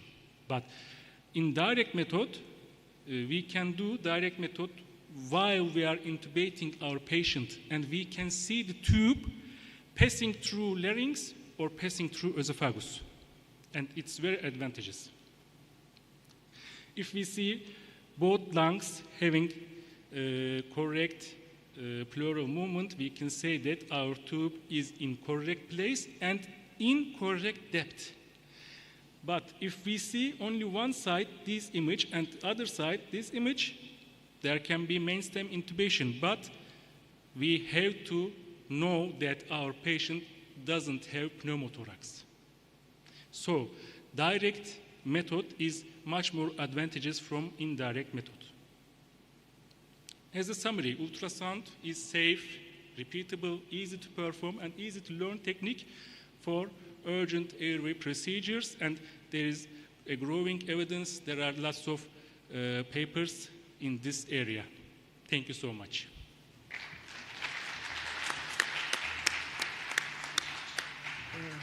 Thank you very much, Dr. Arif. We will take question, the last of section, okay? You can invite. Yeah, first of all, great presentation. And how often do you use this in evaluating airways? Do you use this 100% of the time, 50% of the time? How often do you use this? Okay, Arif, go, sorry. Sorry, I thought we will talk about in discussion time, sorry. Especially for endotracheal tube placement correction, we use this method more than 70 or 75%. But for my expectation, for airway interventions, we started to use ultrasound, but we are novice, in fact. But we are trying to get expertise around this area also. But for placement, we are doing it, and we have also wrote a paper for American Journal of Emergency Medicine. We have a paper there, and we have shown that it's very easy to learn also. We have given only 30 minutes education, and we have made 10 practices for novice sonographers, and they reached a good correction while making resuscitation. I have one more question for you, because I'm very interested in this, actually. In the U.S., we don't really use ultrasound that much for airways. So can you also look to see whether the ET tube is in the carina at all, or how far down can you look at how far the ET tube is placed? I have read some papers about this issue also, but I didn't practice this yet. Great. Are there any other questions from the audience? Great. Thank you very much. Thank you.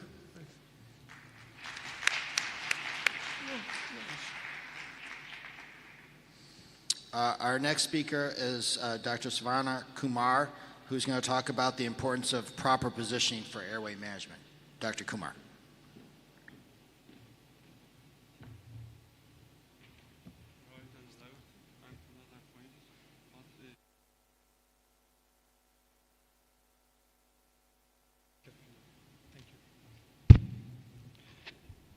Very good afternoon to all, and I am Dr. Savana Kumar. I represent Society for Emergency Medicine India as its secretary, and it's my pleasure to be here, and thank you so much to EPAT and Professor Bashar for inviting me over. I was so happy. This is my 8th trip to this event and to this Congress, so now Turkey is my second home. So extremely happy to be here. When I got this invite, I was quite happy. At the same time, I was also a bit worried. Happy because I got an opportunity to come again to meet all of your friends in physical event, but a bit worried whether the suit and pants would fit me, because I haven't worn them for 2 years. So we were all on our scrubs, but really feels good to be here at the end of the day.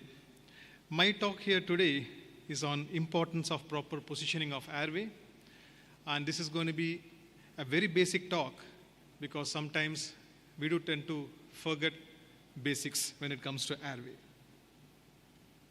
So the objectives of the next 10 to 15 minutes is for us to revisit the 3 golden rules of airway management. We're going to see, does positioning your patient really matters? Does your position as an operator on the head side, does it really matter? What should be the position of the blade tip? And what's the difference in children when it comes to airway management? I have added a few QR codes for your reference of those studies. So anybody who's interested, you can keep your QR scanning so that you can directly refer to those studies. So before we proceed any further, we're talking about airway positioning for an advanced airway like intubation. But we need to remember 3 golden rules of airway management. Anybody, that's almost anybody, can be oxygenated and ventilated with a bag and mask. The art of bagging should be mastered before art of intubation. Manual ventilation skill with proper equipment is a fundamental premise of advanced airway. So this is my suggestion to all the residents, especially those who are starting your career in emergency medicine. Never forget these 3 golden rules throughout your career in emergency medicine. So the 3 positions which are very, very important for us to have a successful airway placement. 1, how do you position yourself? 2, the patient's position. And the 3, where do we keep your laryngoscope blades? Let's quickly look at how do we position ourselves when we intubate. Right? I'm going to show a few pictures in the forthcoming slides. But what I would recommend here is clearly stand further back with straighter arms and your back. Hold your laryngoscope closer to the blade. The arm should be only modestly flexed at the elbow and adducted, and do not bend in right angles. By application of force, the intention here is not to lever your scope, but to give the force so that you can lift the laryngoscope up. So let's look at this picture where my resident is trying to intubate a patient. As you can clearly see in the first picture, you can see he's bent forward, his elbows are flexed. That's not the position you need to be while you're intubating. If you look at the second picture, you can clearly see now how he stands back and the elbow is not flexed as much. It's only flexed very minimally. Right? That's the right position for you to stand when you intubate. And also look at the space between the head of the patient and head of the bed or the end of the trolley. So there's a lot of space in between. That's not the way you place your patients. The patient's head end should be ideally at the end of the trolley, closer to you. When you begin with the wrong position, that will lead to a wrong axis, which we are going to see in some time now. And what you will end up doing is basically you'll go more closer to the patient, trying to look for the vocal cords, which is absolutely not the right way to do or right thing to do, right? So does the patient's bed height really matters? It's something which we overlook. Clearly in an emergency department, it's quite busier. We don't really pay so much of attention to the height of the patient trolley. Clearly, that does make a significant importance in airway management. The patient must be in the center of the bed, and his head must be positioned as close to the upper end of the stretcher. And this is an interesting study from British Journal of Anesthesia, where they looked at around 300 patients, and they saw that does the bed position really matters. And they tried intubating patients at 4 levels of the operator. 1 at the level of the neck, 1 at the level of xiphisternum, at the level of the lower ribs, and 1 at the level of umbilicus. So it is found that when you place the patient's trolley at the level of your umbilicus and slightly above that, the chances of you getting your intubation right in the first attempt is going to be significantly higher, irrespective of how much of a difficult grade of intubation it is. So it is recommended that you keep your bed height at least to a level of umbilicus or slightly above that. So that's about how do you position the bed and how do you position yourself. Let's quickly look at how do you position the patient. The aim of the patient positioning is basically to align 3 axes together. They are oral axis, pharyngeal axis, and laryngeal axis. And they have to be aligned, allowing the line of vision to fall at the laryngeal inlet. And this was described actually in 1936 as 3-axis theory, and we call it as sniffing position. So I'm going to show what is a sniffing position rather than trying to read what a sniffing position looks like in the forthcoming slides. So clearly these are the 3 angles which we need to align: the pharyngeal axis, the tracheal axis, and the oral axis. So once you align, you pass your blade, and your tip of your blade lies at the vallecula. That's how you create more space for you to visualize the vocal cords. So let's have a look at how to align that. If you don't align your patient's airway, the patient occiput is not elevated, and if the neck is not in flexion, it creates a steep visual angle, as you can see in the first picture. And what you will end up doing is you'll try moving closer to the patient's mouth, trying to search for the vocal cords. The second picture is the correct method where the occiput is correctly elevated, placing the patient in a sniffing position, allowing the visual axis to align with the airway axis. And it is found that sniffing is better when it comes to any difficult level of intubation.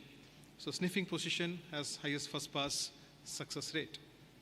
So once you place your blade in the vallecula, if you place it in the proper position and lift, clearly you're going to see the vocal cords as shown in the second picture. But improper positioning of the blade or the tip of your blade, or in fact improper selection of a wrong size blade, in spite of your sniffing position and your position, you may not still see the vocal cords when you intubate. So these are some of the other positions which are recommended, like ramped or stacked or head elevated laryngoscopy position, especially in obese patients where you're trying to align your xiphoid process with the external auditory meatus. In the first one, where you use certain blankets, or you might use a troop elevation pillow to achieve the same. But what's interesting is, there are studies, and this one is a recent meta-analysis of about 632 study subjects, which basically has found that clearly sniffing or ramped makes no difference. So even in your obese patients, as long as you follow the basic steps of positioning yourself correct and putting the patients in sniffing position, you should be still able to intubate this patient successfully. So these are other possible angles where you can try intubation. This is on upright intubation, where there are a few interesting studies, especially with residents trying to intubate for the first time or learning intubation. They found upright positioning has better success rate as well. So the recent article in AJIM in 2017 actually says the upright intubation position has a first pass success rate of about 85%. So when we say upright, this is placing your patients above 45-degree angle. It may not be feasible in all your patients in ED, especially with trauma and other patients. But however, it does help certain times. And if anybody who's learning intubation, if you have an opportunity to try it, you may. So let's come to pediatrics. Is it any different from adult positioning? Yes, there are certain anatomical considerations you need to remember. We all know the occiput is quite large in pediatric age group. They have a large tongue. The tonsils and adenoids are larger. The vocal cords are placed much higher. They've got a weak hypoepiglottic ligament, floppy epiglottis, a short and a narrow trachea, and also an anatomical subglottic narrowing. So now how do you position airway for pediatric age group? Clearly 3 steps. Align the glabella with chin, open the anterior neck space, and try to align the external auditory meatus horizontal with the suprasternal notch. So this is the position in pediatrics, where you see clearly the external auditory meatus is aligned with the xiphisternum, the neck is open, and also the chin is aligned with glabella. So this is one of the easiest positions for getting your intubation right in pediatric age group, and you may probably use a headrest or a shoulder roll to achieve this position. So quickly to summarize, I want to reiterate to all of us that bag and mask is actually a very important skill to learn before intubation, and it's an essential skill for all of us emergency physicians. And if you are a resident in this Congress, I would strongly suggest master the art of bag and mask first. Keep the patients as high as possible. Ensure the bed is at least to a level of your umbilicus and above. Keep the patient's head in the trolley closer to you or closer to the head end of the trolley. Don't have any space in between. Align the 3 positions, 3 angles. That's a sniffing position. Stand back and don't flex your elbows too much. If you don't get your airway or vocal cords, don't go closer. You should rather go backwards, trying to align those 3 ankles.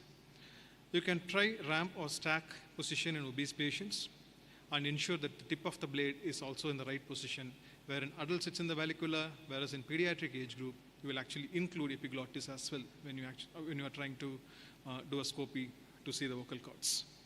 And if you are a resident learning intubation, try upright intubations. You might probably find that a bit easier. And with that, let me thank the organizers once again for giving me this opportunity here, and extremely happy to be back here on the stage. Thank you.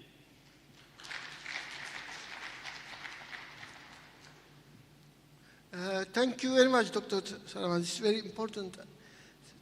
object for the emergency medicine. Yes, we can take some question. Dr. Behçet.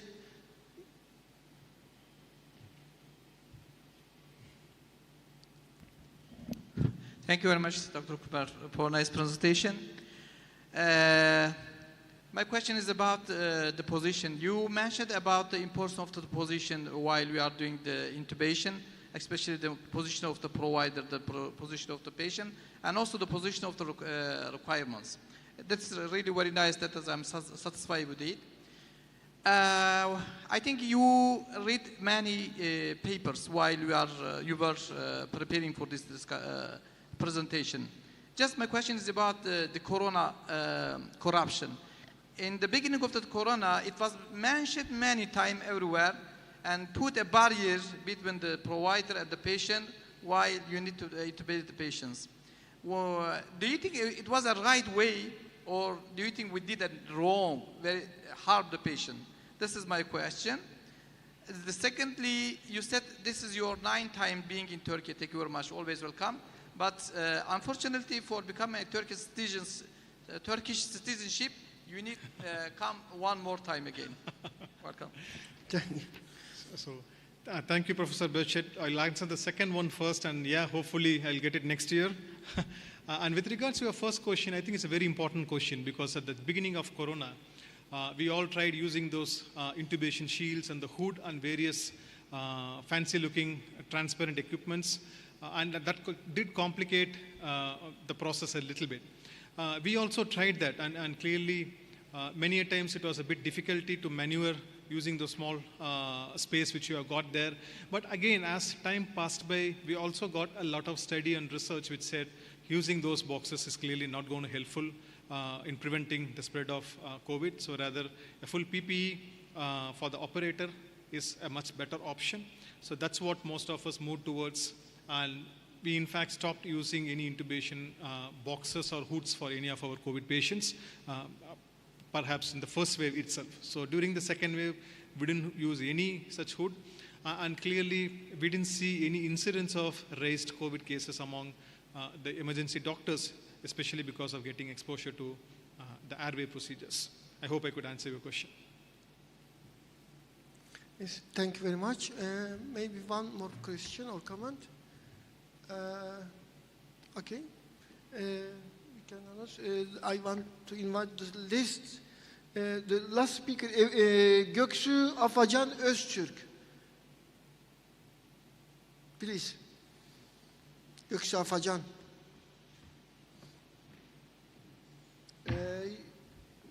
Her topic about awake intubation ER.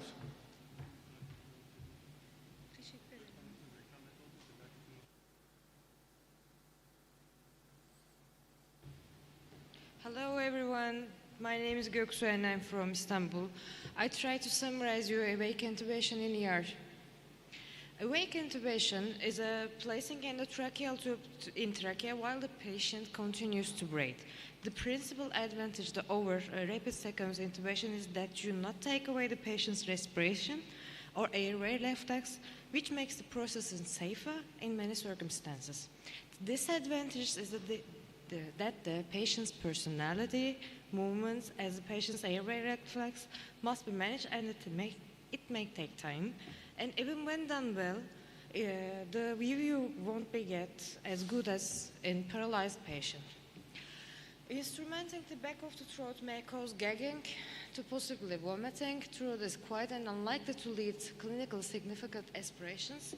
And the more difficult airway features, the less urgent the intubation, the more likely you should intubate awake.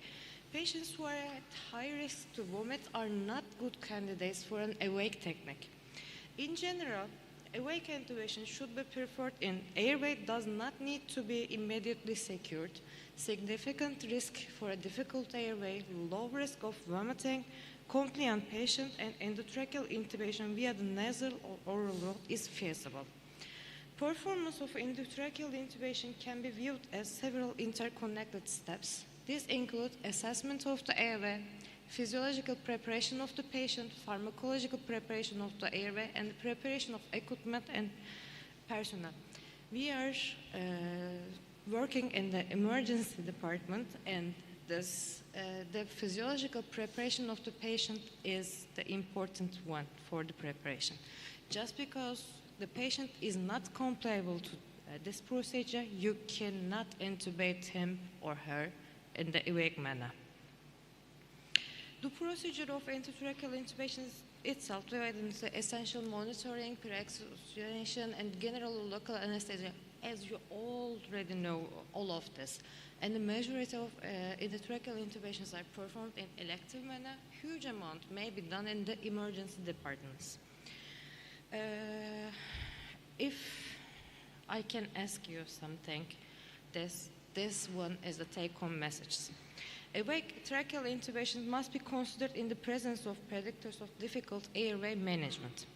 Cognitive aids such as checklist is recommended before and during performance of awake tracheal intubation. Supplemental oxygen should always be administered during all of the procedure. Effective topicalization must be established and tested, and lidocaine should not exceed 9 mg/kg. This is the lethal dose for the lidocaine. Cautious use of minimal sedation can be beneficial, but sedation could not be used as a substitute for inadequate airway topicalization. If you cannot topical anesthetic to the patient, you cannot replace it by the general sedation. If you want, you can use it. The number of attempts should be limited to 3, with one further attempt by more experienced operator. If you can't be able to intubate patient in 3 times, let it go away. Anesthesia should only be induced after 2-point check. The visual confirmation and capnography has confirmed correct tracheal tube positions. And also, all departments should support emergency medicine residents to attain competency and maintain skills in awake tracheal intubation.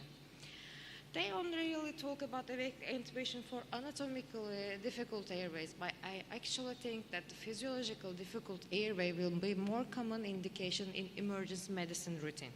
And also, I wouldn't be trying an awake approach in the emergency department with an uncooperative patient. This is the difficult airway intubation and difficult mass ventilation table, but the most important indication is unstable cervical spinal fracture. This is a fracture in the cervical spine. You have to intubate it by an awake manner. They make controversial and probably incorrect statement that awake tracheal intubation should ideally be performed in the operating theater, but we have plenty of skilled assistants, drugs, equipment in the emergency department. Also, I will admit space is sometimes a little short. We need to monitor for airway obstruction, hypoventilation, arrhythmias, and hypotension. Most of this is obvious, but the use of antidote is an important recommendation. Workspace ergonomics have an impact on performance and safety, and you have to do a plan for an unsuccessful awake intubation. You have to sedate your patients if all the things goes wrong. And always say that perioperative settings of the cognitive aids such as checklists improves the interprofessional communication, teamwork, and patients of outcomes. A cognitive aid such as checklist before and during performance and awake tracheal intubation is recommended. So we have to use the awake tracheal intubation in 4 things. The first is oxygenate, then topicalize, then sedate the patient, then perform. A lot of things about awake intubation technique. We firstly use anti-CLOX, then dry all of the area, then use topical-like agents, then minimally sedate your patient, then the perform. Awake intubations, a direct orbital laryngoscopes is glycopyrrolate is this 0.2 milligram or atropine, but the glycopyrrolate is the chosen one, just because the atropine can have a lot of side effects. Then you can use the ondansetron for may help to decrease the gag reflex, suction, then dry, nebulized lidocaine and automized lidocaine for using the topicalized agents. Then you can perform the pre-oxygenation, position, gentle restraint, then just go with it. This is a summary for the procedure. You have to local anesthetic to the nose, then pharynx, then larynx, but you have to a little bit aid with sedation, and your patient is awake, and you just say, take a deep breath when you perform in laryngeal sedation. The oxygen is important. The administration of supplement oxygen during await intubation is recommended. High flow nasal oxygen should be the technique of choice. The topical lidocaine should not exceed 9 mg/kg, and practitioners should recognize that that is not a target but a maximum dose, and in practice it's rarely required. Just because you aid your procedure with a little bit sedation with midazolam. And with all local techniques, local anesthetic toxicity will be in mind, and you have to do something for toxicity, including lipid emulsion should be in place. Regardless of the techniques used, the adequacy of topicalization should be tested in a traumatic manner, and you don't necessarily need an intubating fiber optic scopes. Choosing between techniques is based on patient factors, operator skills, and the availability of the equipment. You are working in an emergency medicine clinic. Use whatever you want, but if you can do the best. I think this is probably obvious in well-stocked operating room, but in the emergency department where scopes are rare, the fancy tubes are not always stocked. So I have definitely seen normal tubes are used by the fiber optic bronchoscope. And as I already said before, use anticyalogs. The glycoproline is the chosen one. Other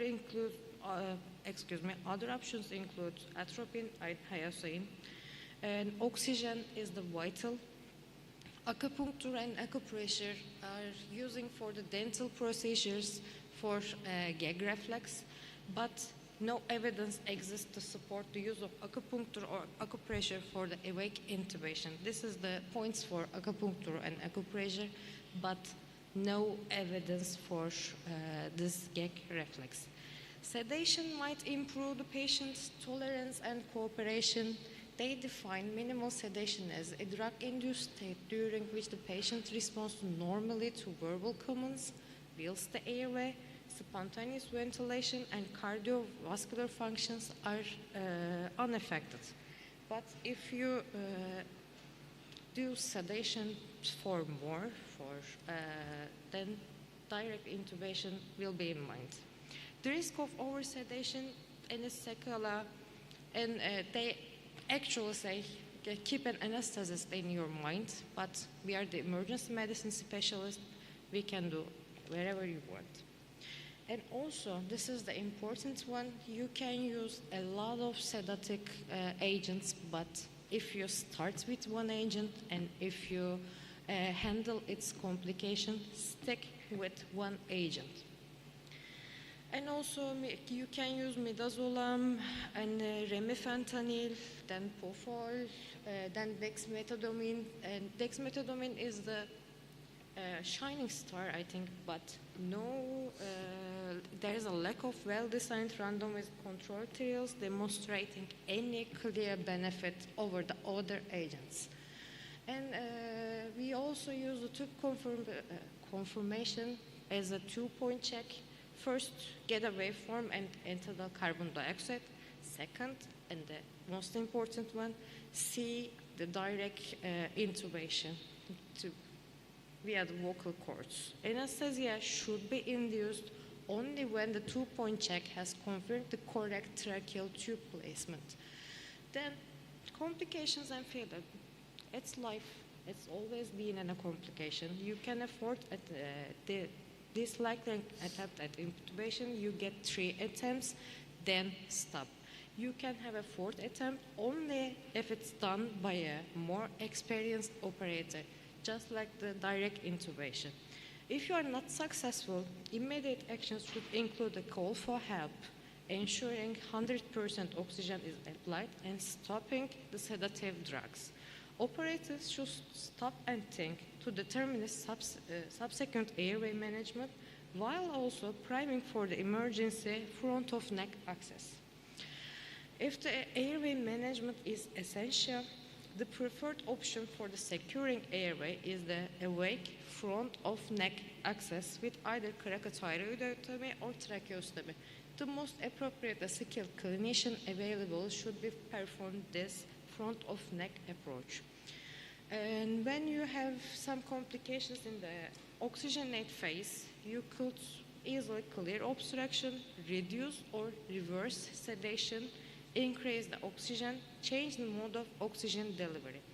Have any complications in the topicalized, additional topicalization will be performed, and any complication in the sedation, review sedation regimen, consider reversal agents. Then when some have complications in the performance, limiting attempts.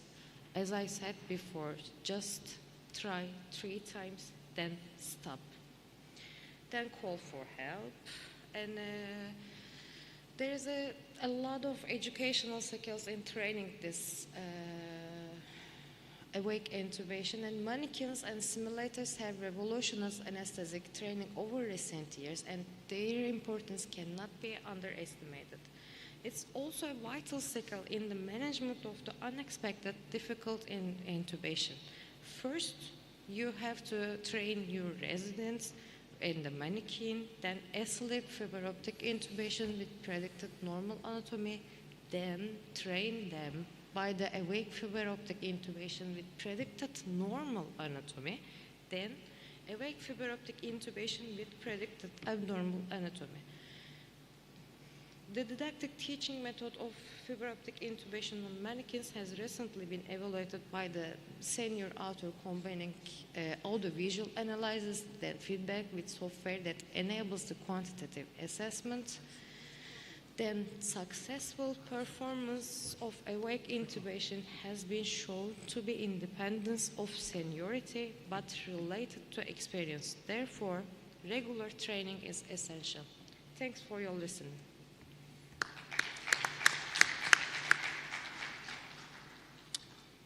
Thank you very much. Does anybody have any questions? Then I'll ask one question. Yeah. Dr. Acil, how often do you do awake intubations versus fully None. sedated? I don't prefer it. Yeah, that's pretty much becoming the standard everywhere. So maybe perhaps we need to consider this again. But thank you very much. Any other questions? Okay. Thank you. Thank you, Dr. Göksu.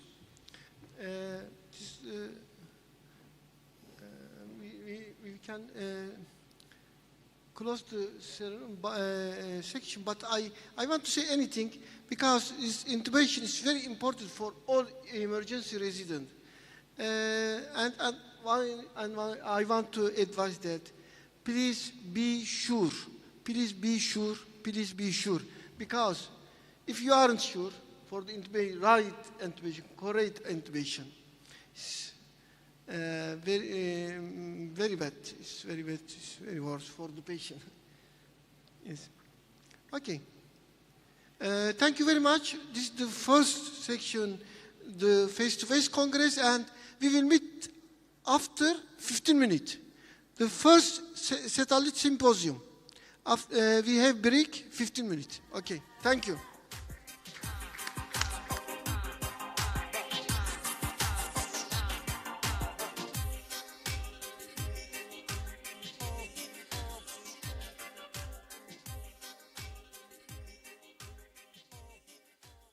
Arkadaşlar toparlanalım.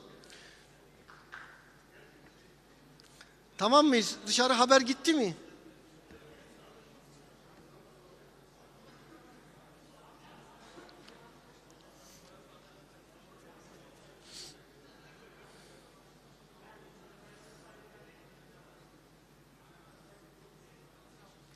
Emre zili çaldınız değil mi canım?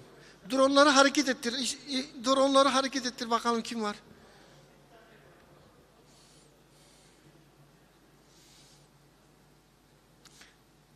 Evet değerli arkadaşlar, bugün ilk satelit sempozyum, ilk uydu sempozyumumuza başlayacağız. Yani ben şunu ifade edeyim, aslında şu anda yaptığınız her işlem, her iş tarihi bir iş. Yani 100 yılda bir pandemi olmuş, ondan sonra ilk face to face kongre, ilk bölümüne geçtik, şimdi ilk uydu sempozyumunu yapıyoruz. Yani 100 yılda bir olacak bir olayı birlikte yaşıyoruz. O yüzden bu anın kıymetini hepimiz bilelim. Tarihi şahıslar olduğumuzu burada anlayalım. Derslere katılma konusunda da gayretlerimizi gösterelim. Dediğim gibi 6 aylık bir belki hazırlık periyoduyla bizim için yapabileceğimiz en uygun açılış törenini yaptık. Katılımlarınız bize güç veriyor. Soru ve katkılarınızı bekliyoruz.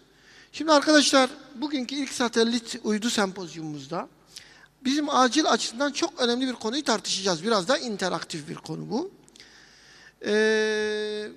VEM ilaç sponsorluğunda gerçekleştiriyoruz. Kendilerine çok teşekkür ediyorum. Özellikle ifade etmek istedim. Neden biliyor musunuz? Bizim hayati dediğimiz birçok ilacı aslında birçok firma getirmezken getirdiler. Ama bir yönden eksik. Nerede o? VEM ilaçtan arkadaşlar vardır. Buradasınız değil mi? Biraz şu yönden eksik kaldı. Hep onlara söylüyorum. Ya bakın acillerde daha erken yol alalım. Daha erken yol alalım dedik. Çünkü acille mesela örneğin steradin getiriyor, adenozin getiriyor, şunu getiriyor, bunu getiriyor. Bunlar acilin hayati ilaçları. Onlar olmazsa biz ne yapacağız? Bunları getiriyorlar sağ olsunlar. Şimdi de bize çok önemli bir ürün getirdiler. Aslında elimizi kolumuzu bağlayan kılavuzlara uymadan tedavi ettiğimiz bir problem vardı. Acil hipertansiyon tedavisinde elimizi kolumuzu bağlayan kılavuzlar var biliyorsunuz. Türkiye'de bulunamayan ilaçlar vesaire yine bu konuda gündemde. Şimdi daha önce olmadığı ama bu sefer artık elimizde olan ve hepimizin çok önemli bilgi ihtiyacı olan, çok geniş kullanım alanı olan bir ilacı burada inceleyeceğiz. Alfa blokerleri inceleyeceğiz. IV alfa blokerler. Biliyorsunuz oral olarak yıllardır kullanıyorduk. Ama IV alfa blokerlerin antihipertansif tedavideki yerini burada inceleyeceğiz. Bu konuda çok değerli. Hepimizin özellikle bu Covid döneminde biraz daha yüzüne aşina olduğumuz bir hocamızı, aynı zamanda Atüder Yönetim Kurulu'nun çok değerli bir hocası, Ankara Şehir Hastanesi'nin eğitim ve idari sorumlusu Profesör Doktor Hakan Oğuztürk'ü kürsüye davet ediyorum.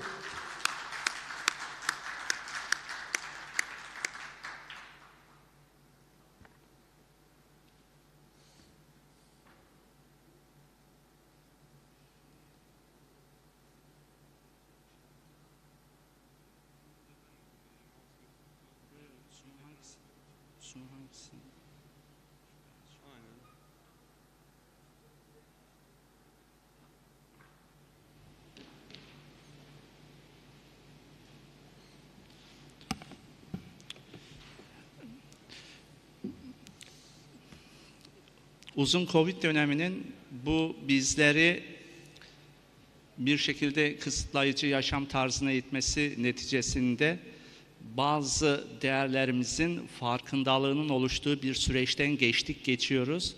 Bu anlamda ben bu kongrenin eskiye özlemden çıkıp yaşanması adına çok değerli olduğunu düşünüyorum. Bu anlamda bu kongrenin hepimiz için her anlamda doyurucu geçmesi dileğimi de bu arada sizlerle paylaşmak istiyorum. Hepinize tekrar hoş geldiniz diyorum. Öncelikle heyecanımı ifade etmek istiyorum. Bu benim yanlış hatırlamıyorsam ilk satellite sunum. Bu anlamda vereceğim acemice davranışlar için şimdiden özür diliyorum.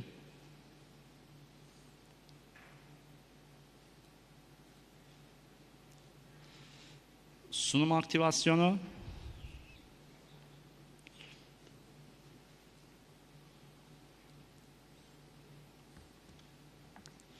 Öncelikle şunu sorayım. Kliniğinde intravenöz alfa blokeri kullanımı konusunda deneyim olan arkadaşımız var mı?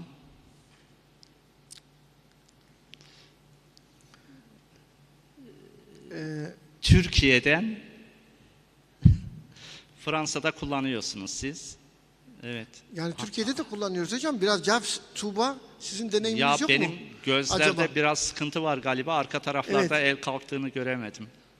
Tuğba kullanıyoruz değil mi?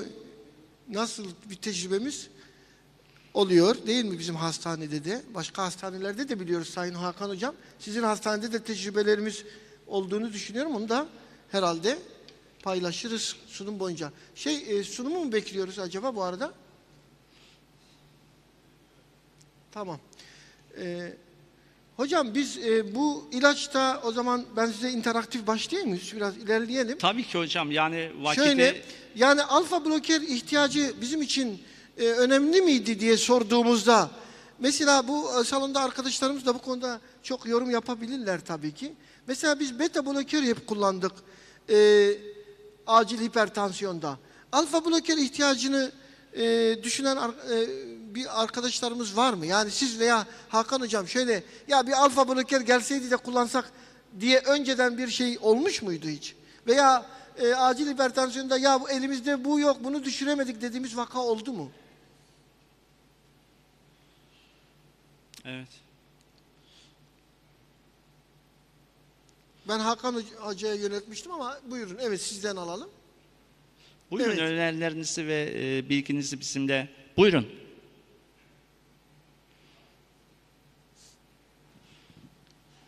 Merhaba. Doktor Ali Karakuş, Hatay MKÜ Tıp Fakültesi Acil Tıp Anabilim Dalı'ndan. Biz alfa blokörleri hipertansiyon için kullanmadık ama klinik deneyim açısından bilgi vermek istedim. Evet. Özellikle akrep sokmalarında, akrep ısırıklarında, kalp yetmezi olan vakalarda ve çocuk vakalarda kullandık, 2 vakamızda. Etkili olarak prozasin kullanmıştık o vakada. Evet. Daha sonra prozasini de piyasada bulunması zor. Onun yerine doksazasin de kullandık bir vaka üzerinde. Ve yetmezlikte de kalp yetmezi bulguları pozitif nototların yanında klinikte düzelme gördük. Ama hipertansiyon için kullandığımızı söyleyemem. Evet. Teşekkür ederim. Çok teşekkürler katkınız için Ali Hocam. Tabii Hatay'da bu tecrübe biraz daha fazla. Hatta Behçet Hoca'nın da bu konuda bu akrep sokmalarıyla ilgili yayınları, ödülleri falan vardı değil mi Behçet Hocam? Şimdi onlardan biraz bahseder. Evet. Teşekkür ederim. Ali Hocam'ı desteklemek için evet. Akrep sokmalarında fırtına döneminde sempatik aktivitenin arttığı dönemlerde gerçekten faydalı oluyor. Hatta elimizde bulunan en iyi ajandır diyebilirim. 0.03 miligram kilogramdan. IV formu olmadığı için oral su içerisinden erittikten sonra nazogastrikte küçük çocuklara bile verilebilir rahatlıkla. Fırtına dönemi bastırmak için gerçekten faydası görünüyor. Yani bundan ilk önce bu konuda Hindistan'da başlamışlardı. Biz de Türkiye'de şu anda kullanıyoruz onu.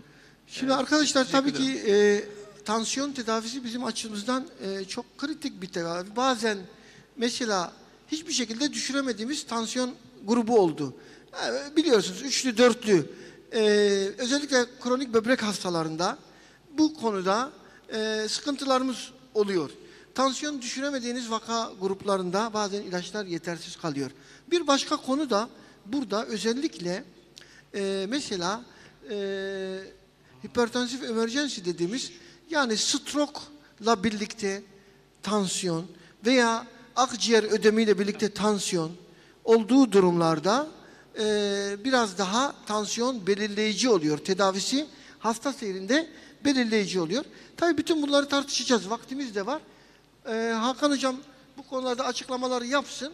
Sonra da biraz da tartışmaya zaman bırakırız değil mi Sayın Hocam? Tabii ki ben aslında birkaç dakika içerisinde genel bir değerlendirme yapacağım. Sonra birkaç vaka örneği ile sunumumu tamamlayacağım. Daha sonra tartışma için uygun bir boşluk kalacak diye düşünüyorum başkanım. Tabii ki. Evet, acil servise başvuru anlamında gerçekten önemli bir sıkıntıyı oluşturuyor hipertansiyon vakaları. Dünyada nüfusun popülasyonun önemli bir oranını hipertansiyonlu hastalar oluşturuyor. Belki de dünyada en fazla hastalık oluşturan problem sıralaması olursa ilk 3'e giriyordur diyebilirim. Çünkü net bir istatistik veri tüm dünyayı kapsayacak şekilde sağlıkçıların elinde yok. Her yıl milyonlarca insanda ölüme sebebiyet verebilecek ve dünya genelinde morbidite ve mortalite anlamında ciddi sorunlar oluşturan bir hastalık olarak gündemdeki yerini Covid'e rağmen devam ettiriyor kanaatindeyim.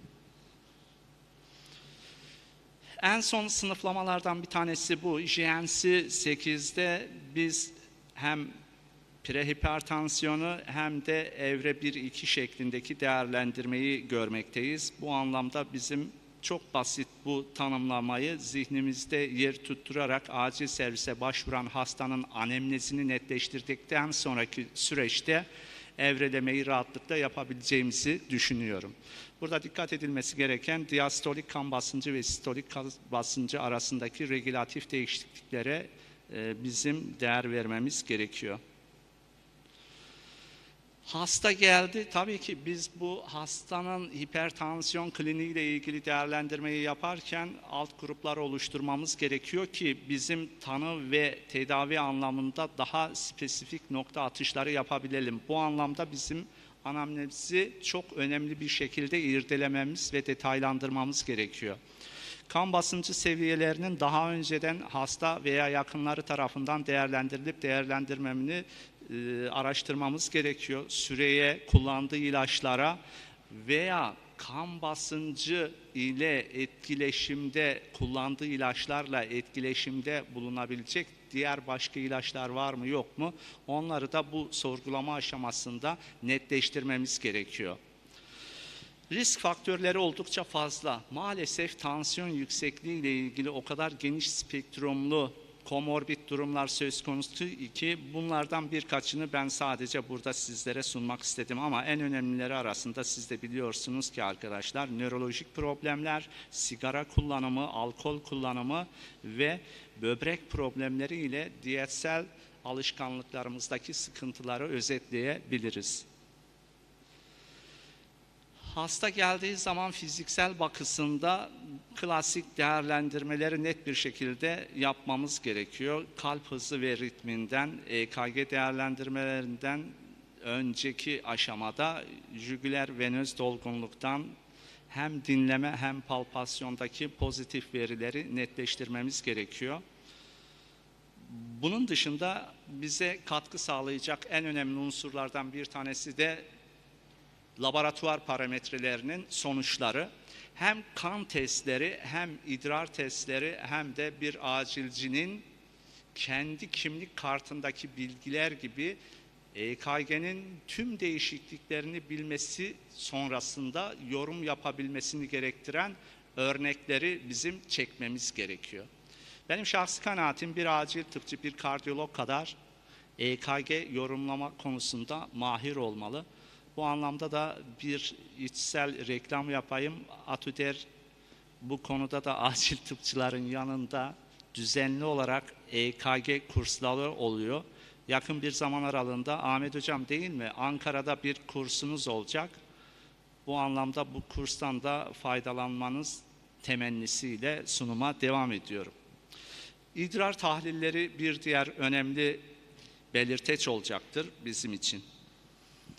Ve klasik sınıflama. Arkadaşlar acil hipertansif olguları biz aslında ben daha çok emergency ve urgency şeklinde alt gruplara değerlendirmesi şeklinde olanlarını benimsiyorum.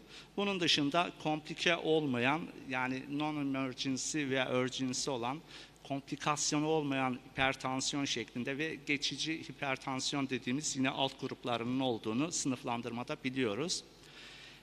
Bir hipertansiyon hastasında belki de bir acil tıp doktorunun netleştirmesi gereken hususlardan bir tanesi de son organda herhangi bir problem oluşmuş mu oluşmamış mı? Çünkü tedavi süreci bununla direkt bağlantılı bir durum arz edeceğinden dolayı bunu netleştirmesi gerekiyor.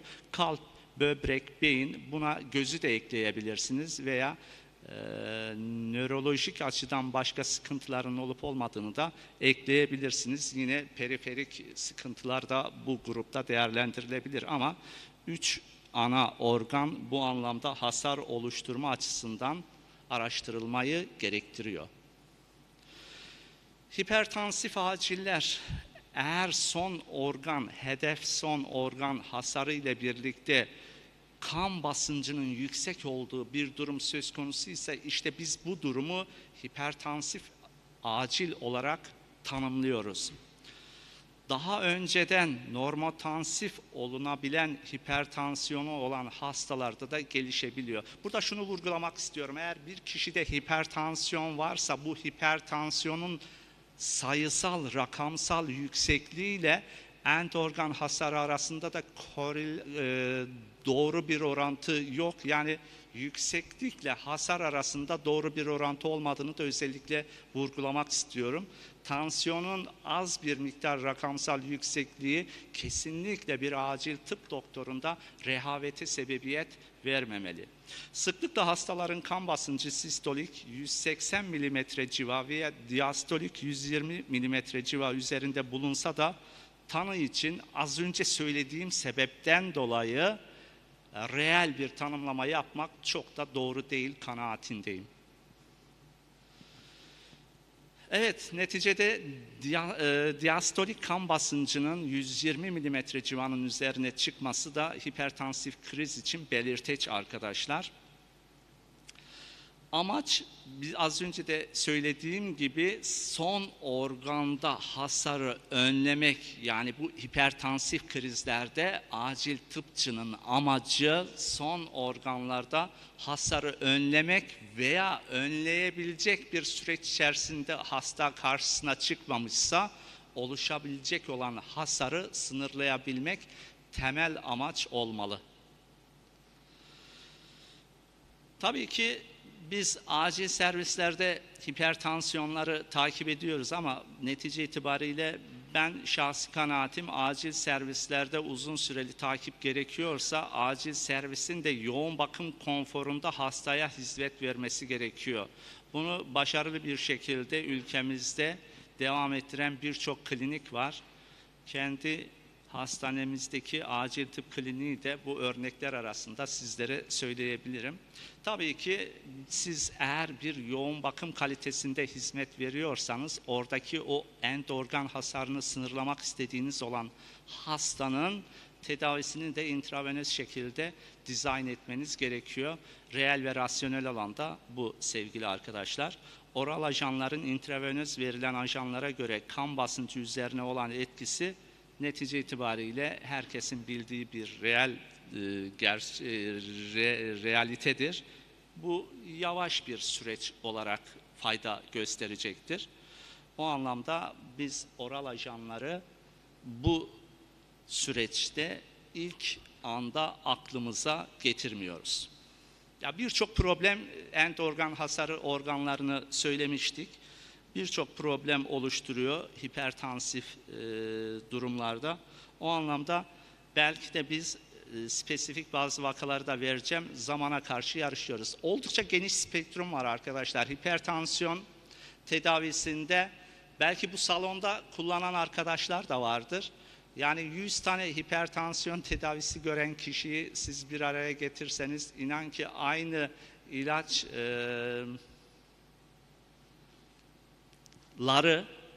kullananların sayısı oldukça fazla değildir. Yani spektrum oldukça geniş ve her klinisyen, kardiyologlar olmak üzere farklı ajanları değerlendirebiliyorlar. Ama bunun işte önüne geçebilmek için saygın dernekler, kuruluşlar güncellemeler yapıyorlar ve buna göre şu problemde şu ilaçların ön planda düşünülmesi şeklinde yaklaşımları kamuoyunun, sağlık kamuoyunun bilgisine sunuyorlar.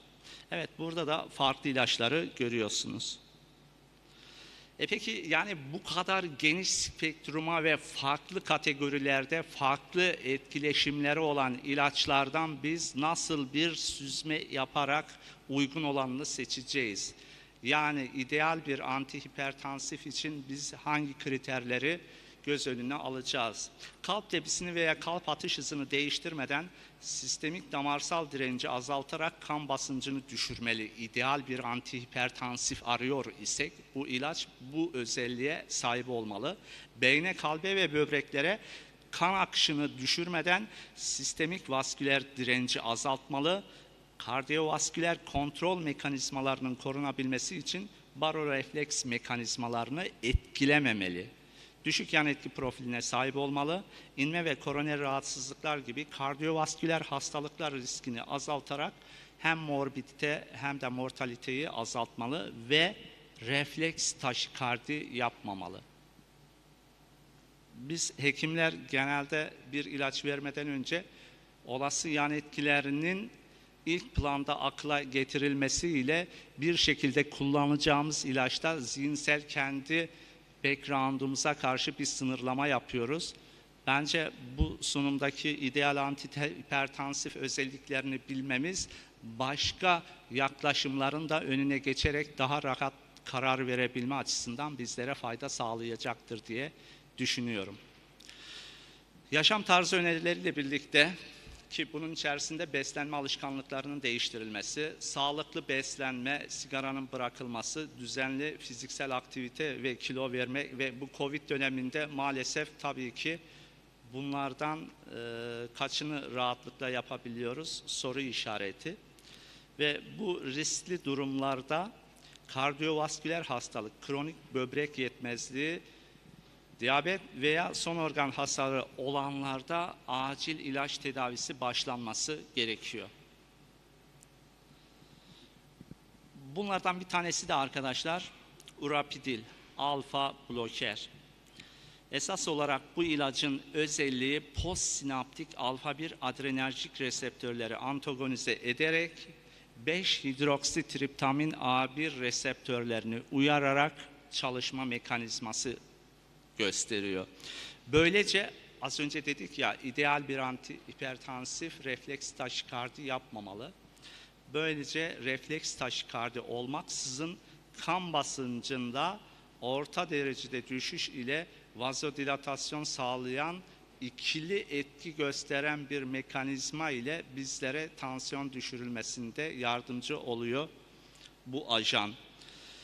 Dediğimiz gibi dual etki yani ikili etkisi söz konusu, refleks taşikardi yapmıyor ve bu anlamda biz şunu söyleyebiliyoruz. Katekolaminlerin vazokonstrüktör etkilerini azaltıp direkt kendisi dilatasyon yaparak kasın, kalbin kontraktil fonksiyonlarına çok fazla müdahale, çok değil, tamamen yakın genel anlamda bir müdahale olmadan ciddi anlamda bir katkı sağlıyor. Alfa blokaj etkisi bu. Buna ek olarak ikili etkinin ikinci ayağında ise sempatik sinir sistemi tonusundaki refleks artışı önlüyor, azaltıyor ve dolayısıyla da refleks taşikardi yapmıyor. Bu anlamda aslında hem Dünya Hipertansiyon Derneği'nin hem de diğer sağlık kuruluşlarının önerdiği hem algoritmalara hem de tablolara kendini yerleştirmiş olan bir ajan bu anlamda urapidil ve bu ilacın hem hipertansif krizlerin hem de perioperatif hipertansiyon yani cerrahi branşlarda da biliyorsunuz ki arkadaşlar hipertansif hem öncesinde hem de sonrasında ameliyatın ciddi bir sıkıntı oluşturuyor. Bu anlamda bu kesitsel dönemde de yine bu ilacın etkinliği ile ilgili önemli verilere sahibiz. Bir diğeri ise preeklamsinin tedavisinde etkinliği olduğu, akut inmenin yönetiminde de potansiyel bir rol olduğunu yine biz bilimsel veriler ışığında söyleyebiliriz. Özellikle hemorajik enfarkta biz bu konunun daha etkin bir şekilde gündeme getirildiğine sahibiz bilgi anlamında. Evet, az önce söylediğim tablolardan bir tanesi. Avrupa Kardiyoloji Derneği'nin 2018 kılavuzu burada hem böbrek yetmezliğinde hem akut hemorajik stroke'da hem de akut kardiyojenik pulmoner ödemde alternatif olarak aslında birinci sıradaki çizgideki tedavi ajanlarının bir kısmının Türkiye'de olmadığını da biliyoruz. Bu anlamda ikinci sıradan birinci sıraya geçiş durumundan da söz edebiliriz. Nazmine Hanım, Fransa'yı sormayacağım. Yine labetalol'un intravenöz formu var mı diye. Var mı sizde? Labetalol etken maddesinin ticari intravenöz formu var mı sizde? Aklımızda değil, evet. Ülkemizde bu ajanların bir kısmı var, bir kısmı ise Sağlık Bakanlığı tarafından isim vermek istemiyorum ama kısa zaman önce toplatıldı. O anlamda Rapidil'in burada alternatif olarak sunulması sanki birinci hattaki tedavi ajanına geçişine de bu yaşanan olaylar katkı sağlayacak gibi görünüyor. Bu da arkadaşlar Uluslararası Kardiyoloji Derneği'nin 2020 kılavuzu. Burada da yine aynı çizgide değerlendirme yapılmış. Böbrek malin hipertansiyonda yine kanamalı serebrovasküler olaylarda ve akut koroner olgularda bu ajanın alternatif şekilde hekimler tarafından kullanılması tavsiyesinden bahsedilmekte. Ve bunların ışığında tabii ki Türkiye Cumhuriyeti Sağlık Bakanlığımızın da hazırlamış olduğu kardiyolog ekipleri tarafından hazırlamış olduğu kılavuzda da bu ajan yine yerini almış. Aynı hem hipertansiyon derneklerinin tabloları hem de kardiyoloji derneklerinin önerileri doğrultusunda benzer çizgide endikasyonlar ifade edilmiş durumda. Tabii ki bunu tekrar edecek olur isek akut kardiyojenik pulmoner ödemde, koroner olaylarda ve böbrek yetmezliği olsun veya olmasın birlikteliğinde veya birlikte olmaması durumunda yaşanacak malin hipertansiyon olgularında alternatif tedavide bu ajan önerilmekte. Bununla ilgili birçok çalışma var arkadaşlar. Ben bunların detaylarına girmeyeceğim ama netice itibariyle bu çalışmalarda etkinliği ile ilgili verilere sahibiz. Sunum zaten daha sonra derneğimizin veri havuzunda sizlerin değerlendirmesi ve incelemesine sunulacak. Oradan daha detaylı değerlendirebilirsiniz. İnteraktif konuşma adına ben hızlandırıyorum. Bu ajan arkadaşlar intravenöz anlamında başkanımızın da ilk başta ifade ettiği gibi Türkiye'de en azından şu saate kadar benim bildiğim anlamda tek ajan olduğunu söyleyebiliriz. Bu ajanın hem bolus hem de infeksiyon nereden çıktı? İnfüzyon şeklinde içimiz dışımız Covid olduğu için neticede öyle bir dil sürçmesi oldu ama sürekli infüzyon şeklinde de bu ilacın kullanıldığını söyleyebiliriz. Pozolojisinde arkadaşlar dediğimiz gibi iki farklı uygulama durumu söz konusu. Birincisi bolus, ikincisi ise arkadaşlar bir perfüzör veya perfüzör olmadan drip infüzyon ile iki farklı uygulama şeklinde biz bu ilacı kullanabiliyoruz. Burada vurgulamak istediğim aslında en önemli cümle şu. Siz ilacı uyguladıktan sonra hangisinde olursa olsun fark etmez ama çok kısa zaman aralığında bir tansiyon değişikliğini gözlemliyorsunuz ölçümlerle.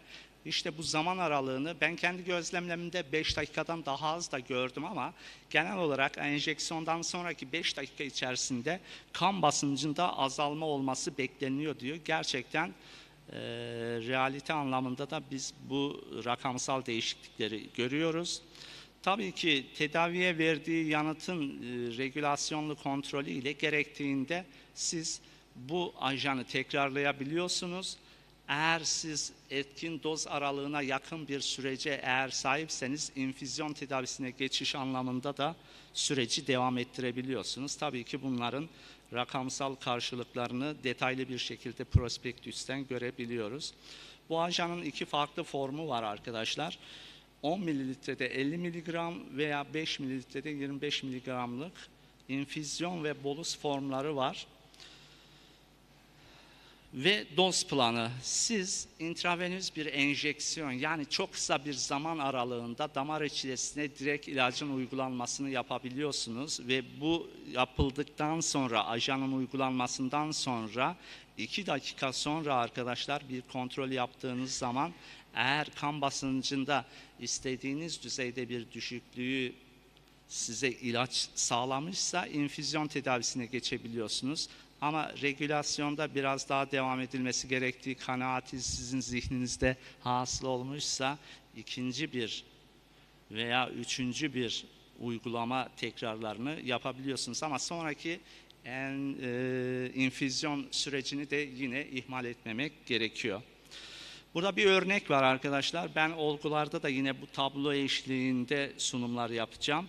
Gördüğünüz üzere tabloda eğer siz uyguladıktan sonra, bolus uyguladıktan sonra 2-3 dakika sonra eğer istediğiniz düzeyi sağlayamamışsanız tekrarlayabiliyorsunuz. Evet, ben istediğim aralığa hastanın tansiyonu ulaştı diyorsanız gönül rahatlığıyla infüzyon sürecine geçebiliyorsunuz. İnfüzyon hızında arkadaşlar maksimum, ideal ve minimum değerleri burada görmektesiniz. Ama idame dozunun da ortalama 9 miligram saat dozunda ki bu kabaca arkadaşlar 250 miligram ürapidil ilave edilmiş 500 mililitre infüzyon. Bunu sabit olarak aslında ben klinikte düşündüm. Bunu total olarak kullandığınız zaman 550 oluyor. Hem ajanı hem de SF'i kullandığınız zaman SF şartı yok, onu başta da söyleyeyim. Glukozun düşük oranda olduğu o sıvı ajanları da bu şekilde siz bu ajanla birlikte kullanabiliyorsunuz. Ve dolayısıyla saatte minimum 9 miligram, maksimum ise 120 miligram olacak şekilde bir dizayn ile etkin değerlere ulaşmanız sağlanabiliyor. Neticede bu ajanın arkadaşlar %81 ile %100 arasında değişken bir pozitif etki sağladığını söyleyebiliriz. Koroner sinüs kan akımına, miyokardiyal oksijen tüketimine ve miyokardiyal laktat salınımına etkisi yoktur ve kafa içi basıncını da artırmıyor. Yan etki oranı oldukça düşük arkadaşlar ama kesin olan şu ki şu ana kadarki araştırmalarda çok ciddi sıkıntı oluşturabilecek yan etkiden bahsedilmiyor. Hipotansiyon, baş ağrısı ve baş dönmesi de akla getirilmesi gereken oranı çok düşük ve agresif olmayan yan etkiler olarak sıralanabiliyor. Bu ajanla ilgili birçok ülkede çalışmalar yapılmış. Avrupa'da işte zaten pratiğini de Nazmine hocamda az önce gördüğümüz üzere Fransa'da kılavuzlara dahi girmiş. Avustralya'da yine bu ilacın önerilmesiyle ilgili kardiyoloji dernekleri tarafından öneriler, algoritmalar oluşturulmuş. Ve bu ilacın farklı ajanlarla etkinlik karşılaştırmaları yapılmış ve bu anlamda arkadaşlar tek bir doz uygulamadan sonra dahi örnek vererek dil altı nifedipin ile karşılaştırılmasında yanıt oranının nifedipine göre oldukça fazla olduğu sonucuna varılmış. Perioperatif uygulamalarda yine akla getirilmesi, preeklemsi vakalarda ve intrakraniyal hemorajilerde ilk akla getirilmesi gereken ajanlardan birisi olduğundan bahsetmiştim. İşte bu çalışmada yine bu cümlemi destekleyici mahiyette. Enjekte edilebilir ürapidilin kullanımı kolay ve vakaların %80'inde etkili olan anne veya fetüs üzerinde çok az ikincil etkisi olan bir antihipertansif ajan gibi görünmektedir diye sonuç bağlamış bu 2012 yılındaki yayın. Ama yani çok az etki dediğimiz ciddi bir kalıcı hasarın olmadığı basit yan etkiler şeklinde düşünülebilir. Bir diğeri perioperatif hipertansiyondu. Bu anlamda cerrahi operasyonların özellikle de koroner arter cerrahisi ve abdominal aort cerrahisindeki hipertansif atakların, işte bir feokramostoma cerrahisi düşünün arkadaşlar, ciddi bir şekilde karşımıza sıkıntı oluşturabilecek bir süreci o cerrahların stresli bir şekilde yaşadığını da göz ardı edemeyiz. Bu anlamda intravenöz urapidirin de yararlı olduğu çalışmalarla gösterilmiş. Akut inmede de yine hem az önce de ifade etmiştim, hem serebral perfüzyon basıncını etkilememesini hem de kafa içi basıncını etkilememesi anlamında ciddi anlamda potansiyel bir protektif etkisinin olduğunu ifade edebiliriz. Yine nifetipine göre etkinliği üzerinde de çalışmalar bulunmakta akut inme ile ilgili. Tabii ki yani her ilaç mükemmel değildir, aynı bizlerin olduğu gibi, değil mi?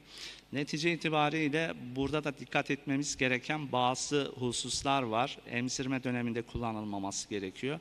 Yaşlı hastalarda kullanılmaz değil ama önlemlerin alınmasının ilk planda akla getirilmesi gerekiyor. Simetidin kullanılan hastalar, karaciğer yetmezliği hastalar, çocuklarla ilgili henüz yeterli bilimsel datalara sahip değiliz. Bu anlamda bu konularda dikkat etmek gerekiyor. Aort veya mitral kapak stenozu gibi mekanik bir fonksiyon bozukluğundan, pulmoner emboliten veya perikardiyal bir hastalık nedeniyle kalbin işlevinin bozulmasından kaynaklanan bir kalp yetmezliği konusunda da yine uyarılar yapılmakta. Şimdi bazı olgular var. Bu olgularda tabii ki ürapedil tercih edildiği zaman başarılı olduğumuz vakalar var. Bunların birkaçını ben örneklendirme yaparak sizlere sunmak istiyorum. Erkek hasta 48 yaşında nefes darlığı ve progresif bir nefes darlığı şikayetiyle başvuruyor ve bu arada da tansiyon yüksekliği saptanıyor. Diğer problemlerini çok fazla gündem almak istemiyorum ama bu anlamda bu hastanın hem akciğerinde sıkıntısı olduğunu ve tansiyon arteriyelinin de 205'e 148 mm civar şeklinde bir raporlamasının olduğunu biliyoruz.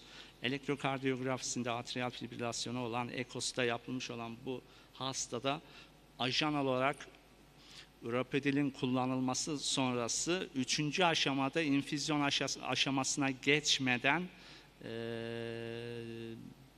bir tansiyon değerinde, ki şu 1. ve 3. aşama arasında arkadaşlar zamansal aralık olarak en fazla 9 dakika, 10 dakika veya 12 dakika gibi bir zaman aralığını düşünelim. Yani öyle çok uzun bir zaman aralığı söz konusu değil. Regülasyona katkı sağladığını ifade edebiliriz. İkinci olgu da yine 62 yaşında kadın hasta, son 3 ay içerisinde yine ilerleyici bir nefes darlığı varmış bu hastanın da yine benzer ve kardiyoloji ilaçlar alıyor ama buraya yazmamışım. Düzenli bir kullanım durumu çoğu insanımızda olduğu gibi bu kişide de yokmuş ve kan basıncı yine yüksek.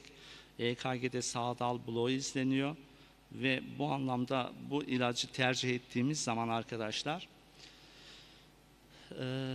152'ye 88 25 miligramlık 5 mililitrelik bolus dozundan bahsetmiştik arkadaşlar. Bu uygulandığı zaman 60 dakikada, ki bunun zaten az önce sizlere maksimum, ideal ve minimum dozlarından bahsetmiştik. İdeal doz aralığına göre hesaplandığı zaman hedeflenen seviyeye kadar infüzyona devam ettiğimiz zaman arkadaşlar bu hastada da biz 146'ya 82 mm civarlık değerleri gördük bu olguda. Önemli endike olduğu durumlardan bir tanesinin de intrakraniyal hemorajiden söz etmiştik başlangıçta. Bu vakada o kategoride değerlendirilebilecek bir vaka. Yaşlı olmayan bir vaka, 52 yaşında.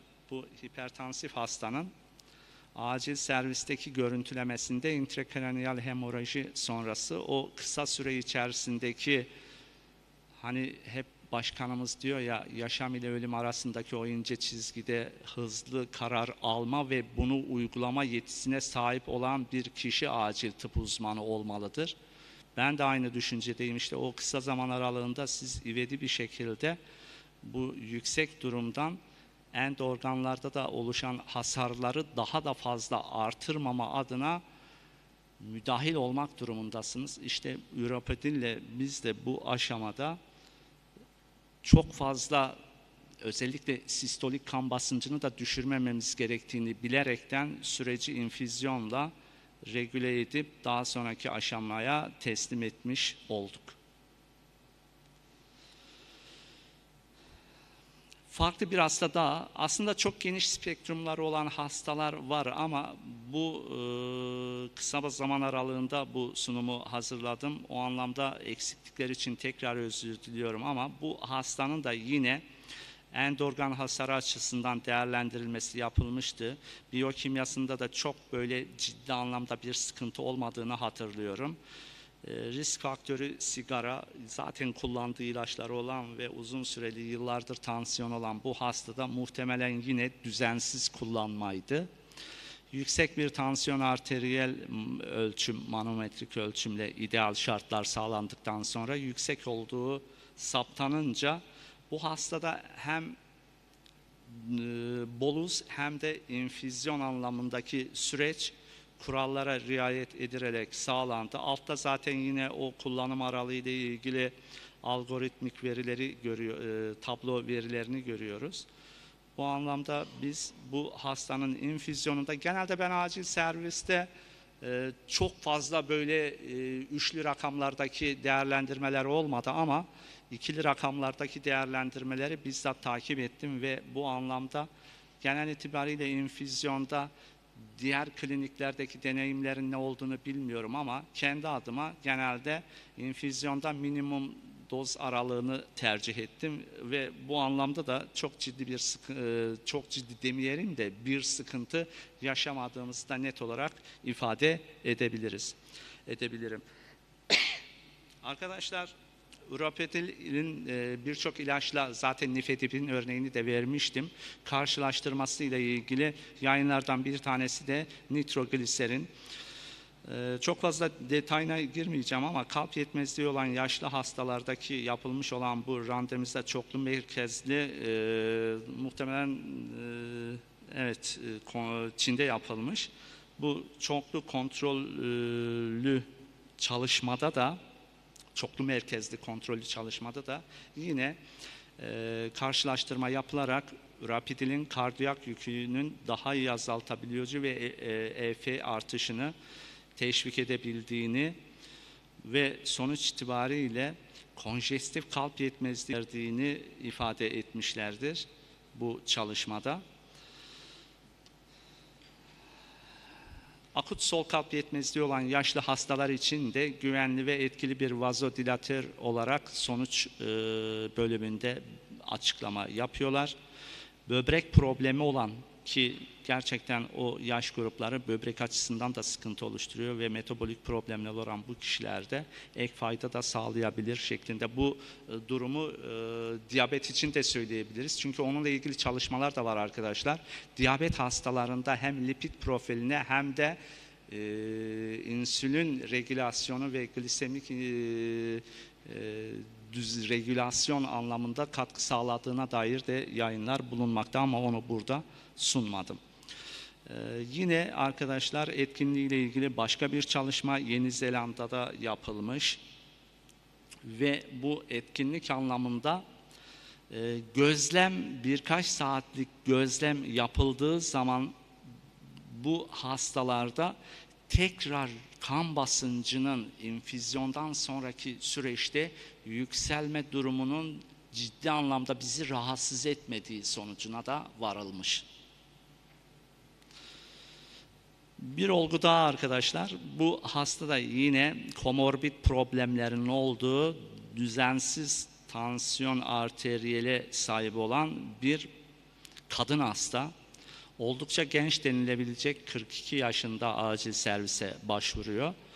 Nörolojik muayenesinde de arkadaşlar Tabii ki fizik muayenesi de bir hemoroji şüphesiyle, ivedilikle hastanın görüntülemeye gönderilmesi neticesinde mezensefalon çevresine lokalize bir kanama olduğu gözlenerek bu hastada yine biz o diğer nörolojik bilimlerle konsültasyon aşamasında tabii ki bizim tanıyı netleştirmemiz ve hastanın sürecinin, akıbetinin ne olacağını beklerken tedavi yapmama gibi bir lüksümüzün olmadığı gerekçesiyle ivedilikle tedavisine de başladığımız bu hastada da infüzyon sonrası 130'un altına düşmeyecek regülasyonu sağladığımız bir tedavi protokolü uygulayarak etkin bir tansiyon ergoyer regülasyonu sağladık diyebiliyoruz. Bu ilacın özellikleriyle ilgili birkaç cümle söylemek gerekiyor ise kalp atım hızını değiştirmiyor. Çünkü kalbin fonksiyonları üzerine çok etkin bir sıkıntı oluşturmuyor. Refleks taşikardiyi özellikle birkaç slaytta vurguladım. Tolerans gelişmiyor. Hem 5-hidroksitriptamin 1 hem de direkt postsinaptik alfa 1 blokajı ile ilgili etkinliğinden bahsetmiştim. Kılavuzlara girdiğinden bahsettim. Türkiye Cumhuriyeti Sağlık Bakanlığımızın da bu anlamda tablolarında yer almış bir postsinaptik alfa bloker. Sodyum içermiyor ki bu sodyum probleminin zaten hipertansif hastalarda düzensiz bir beslenme alışkanlığının da ciddi bir sıkıntı oluşturduğunu ifade etmiştik. Sodyum diyetine uygun, heparinin etkilerini değiştirmiyor.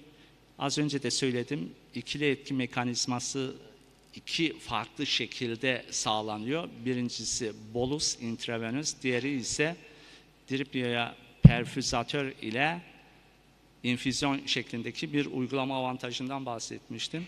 Fiyat anlamında da gerçekten bir farklılık oluşturuyor diye bilgiye sahibim. Yani hipertansiyonun o geniş spektrumlu ajanlarının fiyat değişkenliklerinin de aynı spektrum şeklinde yorumladığı bir ligde fiyatının da avantaj sağladığı bir reel durum. Sunumumu biraz uzattım, affınıza sığınıyorum ve bu anlamda sözü tekrar size veriyorum Sayın Başkanım. Çok teşekkürler. Öncelikle. Şimdi arkadaşlar, şimdi konu biraz bizim açımızdan önemli yani. Hipertansif acillerin çok önemli bir bölümünü teşkil ediyor ve çok dramatik hasta grubu da bazen de dediğim gibi çaresiz kaldığımız hasta grubu oluyor. Ben şöyle bir hastamdan bahsedeyim.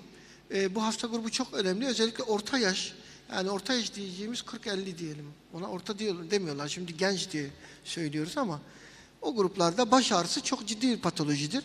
Hep söylerim, o yaşlarda baş ağrısından çok çekinin. Çünkü bu sakın habercisi olabilir. Özellikle 47 yaşlarında pik yaptığını biliyoruz. Şimdi bu hastalarda sak ilk kanamada kendini toparlayabilir. Nitekim böyle bir hastam olmuştu. Artık geri dönüş bekliyorduk. Ekstübe edecektik. Ama bunların 24 saat içinde ikinci hipertansif kanama durumu var. O hastada tansiyonu kontrol etmek hayati bir önem arz ediyor. Onun için özellikle bir grup hastamızda bize çok önemli bir alternatif getirdiğini görüyorum alfa blokerleri. O da iskemik değil de hemorajik stroke'da zaten elimizde en güçlü şeylerden biri Hakan Hocam, öyle görünüyor. Bizim arkadaşlarla bir deneyimimiz arttı. Biraz kendi hastanemizde de ama bir de iskemik stroke yapmış olduk. Değil mi arkadaşlar? Onda da iyi sonuçlar elde ettik ama Hakan Hoca'nın bahsettiği şey var. Çok çabuk düşürüyor değil mi Hakan Hocam ya? Evet. Biraz böyle alfa blokerlerden de bunu bekliyoruz herhalde. IV intravenöz veriyorsun, bolus veriyorsun. Birdenbire şok bir tansiyon düşüşü görüyoruz. Bu da siz gözlemlendiniz mi bunu? Ben özellikle bazı acil tıp meslektaşlarımızın yan etkiler konusunda tedirgin olduğunu bu süreçte sorguladım. Yani ne düşünüyorsunuz falan diye. İşte ilk doz senkopu, refleks taşikardi. Benim yani burada dediğim vaka sayıları çok yüksek değil. Hani klasik derler ya, daha fazla bu konuda pratik değerlendirmeler gerekiyor ama benim kendi uyguladığım o ikili rakamlardaki hastalarda bu sıkıntıları görmedim. İnanın ki bir acil tıp kliniğinde siz bir ilacı uyguladığınız zaman ya bunun yan etkisinde şu sıkıntı olabilir diyerekten bir tereddüt içerisine girmeyin. Hepsinin telafisine olacak konfora sahip bir klinikte çalışıyorsunuz. Yani bu hasta arrest olursa ne olur? Genel anlamda söylemek istiyorum. Bu olaya özgül değil. İşte solunum sıkıntısı olursa ne olur? Hepsinin çözümü sizin zaten o kliniğinizde elinizin altında. Yani siz negatif senaryoları düşünerekten olası pozitif sonuçlara ulaşma konusunda kendinizi lütfen sınırlamayınız. Evet, çok teşekkürler. Şimdi hem Behçet Hocam hem Nazmiye Hocamız istiyor ama vaktimiz dar hocam ya. Behçet Hocam uzatmamak şartıyla sizden başlayalım. Evet. Peki Nazmiye Hanım'a verelim. Evet. Çok kısa Tamam, konuşacağım. kısa. Ben 2005'te mezun oldum ve ben 2005'ten beri kullanıyorum bu ilacı. Öyle mi? Çok iyi bir deneyim o zaman. Evet. Evet. Açıkçası o zaman gençken profesörlerimiz bize dedi en az yan etkisi olan ve en az kontraindikasyonu olan ilaçtı. Ve ben gerçekten yani ilk etapta her zaman A planım ürapidil oluyor. Yani hamile kadınlarda bile. Ve şu ana kadar gerçekten hiç problem görmedim ve Hakan hocamızın dediği gibi ilk doz 25 miligram yetmedi, ikinci doz 25 miligram yetmedi, enfüzyon olarak veriyorum. Genelde 10 miligram başlıyorum, 25'e kadar çıktığım oluyor ama genelde o kadar 120'ye kadar hiç çıkmadım. Çok memnunum açıkçası. Laboratuvarda da herhangi bir şeylerim yok. Yani bunu gerçekten hani bir acil tıp uzmanı olarak paylaşmak istedim. Ya bu harika bir şey çünkü inanılmaz bir katkı oldu, katılım oldu. Çünkü, burada biz ilk ilaç kullanımı alfa bloker infüzyon yapacaksınız ya her asistan, her genç doktorumuz hatta hocalarımız ilk başta ben bile ya bir yapın bakalım başında bir duralım ne olacak fikrinde bir yaklaşımımız oluyor yani şimdi. Tabii burada Nazmiye 15 yıllık bir hikaye bilmiyorum firma yetkilileri bu konuda ne der? Böyle bir tecrübe hiç görmemişlerdir herhalde. Muhteşem oldu. Yani şimdi bizim tereddütlerimizi giderdin Nazmiye. Bizim tereddütlerimiz gitmiş oldu. Uzman asistanlarımız da dikkat etsin buna. Bakın 15 yıldır kullanan Fransa'da acil uzmanı. Tabii Türkiye'de biz 15 yıldır temin edemiyoruz. Bize yeni geldi ve bu çok aydınlatıcı oldu. Çok teşekkür ederim. Behçet Hocam. Vakit doldu. Evet çok doğru. Çok güzel bir tespit. Şimdi bu özellikle şeyden sonra biraz vakte daha çok dikkat etmek lazım. Onu da söyleyelim. Şimdi arkadaşlar bir 10 dakika çay içersiniz değil mi? 10 dakika. 10 dakika en fazla 15 dakika buradayız. Lütfen gecikmeyelim. 15 dakika içinde buradayız. Ha, bu arada arkadaşlar Twitter aktivasyonlarımız başladı. Şimdi burada en yüksek Emre ne yapıyoruz? Evet şu hashtaglere en yüksek destekleri tespit ediyoruz. Lütfen hepiniz bu konuda elinizden geleni yapın. Bunlara da büyük ödüller vermeyi planlıyoruz. Vereceğiz. Tamam. Bekliyoruz 10 dakika sonra. Bugün yine bizim için bahsettiğim gibi tarihi bir gün. Pandemi sonrası ilk yüz yüze kongremizin ilk günü. Ve yine bir uydu sempozyumuyla karşınızdayız. Bu dönem aslında acil tıp açısından baktığımızda özellikle Covid döneminden sonra hani ani ölümler veya pıhtılaşma mekanizmasıyla ilgili problemler veya stroke'larda artışlar veya akut MI'da artışlar gibi konular hep gündemimize geldi. Özellikle Covid'in böyle pıhtılaşma mekanizmaları üzerine de etkisi bunu biraz daha farklı bir boyuta taşıdı. Ama akut koroner sendromlar herhalde acil eğitiminde bizim ilk sıraya koyduğumuz, resüsitasyondan sonra ilk sıraya koyduğumuz akut koroner sendromlar oluyor. Akut koroner sendrom tedavisinde yıllar içinde oldukça iyi gelişmeler yaşandı. Özellikle invazif girişimler bu konuda bir çığır açtı. Akut EMA'yla kaybettiğimiz, akut koroner sendromla kaybettiğimiz hasta sayısı giderek düşecek ama bu kalite kontrolünü sağlayacak bazı konular, iyileştirmeler devam ediyor. Acil tıp çalışanları, acil tıp uzmanları, asistanları ve burada bizimle birlikte olan aynı zamanda acilde çalışan pratisyen hekimler ve diğer acil çalışanları açısından da akut koroner sendrom eğitimi bizim için çok önemli bir nokta olmaya devam ediyor. Burada da bizim üzerimize düşen görevler var. Akut koroner sendromda yapılacak tedavinin zamanla bir yarış olduğunu, bu yüzden de verilmesi gelen ilaçların zamanında verilmesinin çok önemli olduğunu yıllardır bahsediyoruz. Yıllardır hep ben şu soruyu sorardım. Yani eğer elinde bir ilaç olsa, sadece bir ilaç olsa, akut MI'da, akut koroner sendromda hangi ilacın elinde olmasını isterdin? Hep asetilsalisilik asit üzerine çalışırdık. Ama süreç şunu gösterdi ki, bir de P2Y12 inhibitörlerinin özellikle bu konuda çok ciddi bir gereksinimi var. Ve bunların erken verilmesinin, zamanında verilmesinde çok büyük önemi var. Yaklaşık 4-5 yıldır biz bu konuda özellikle eğitimlerimize devam ediyoruz. Kılavuzları takip ediyoruz, çalışmaları takip ediyoruz. Son 1-2 yıl içinde de yine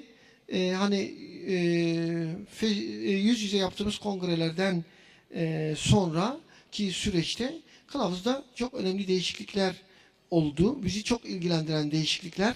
Ama bu derste özellikle bir cümleyi ben burada belirtmek istiyorum. Bakın, kılavuzlarda özellikle akut koroner sendromda bir şey geçer. İlk tıbbi temas.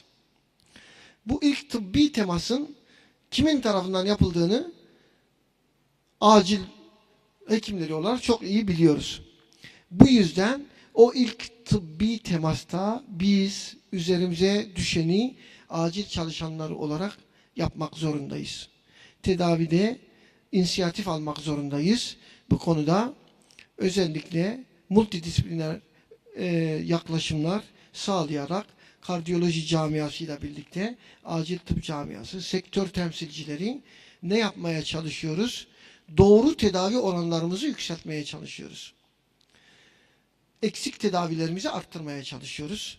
Türkiye'nin geneline bakıp işte bu konuda hangi acil serviste, hangi ilde ne kadar bu P2Y12 inhibitörleri kullanılıyor, bunları da herhalde sunmamız gerekecek.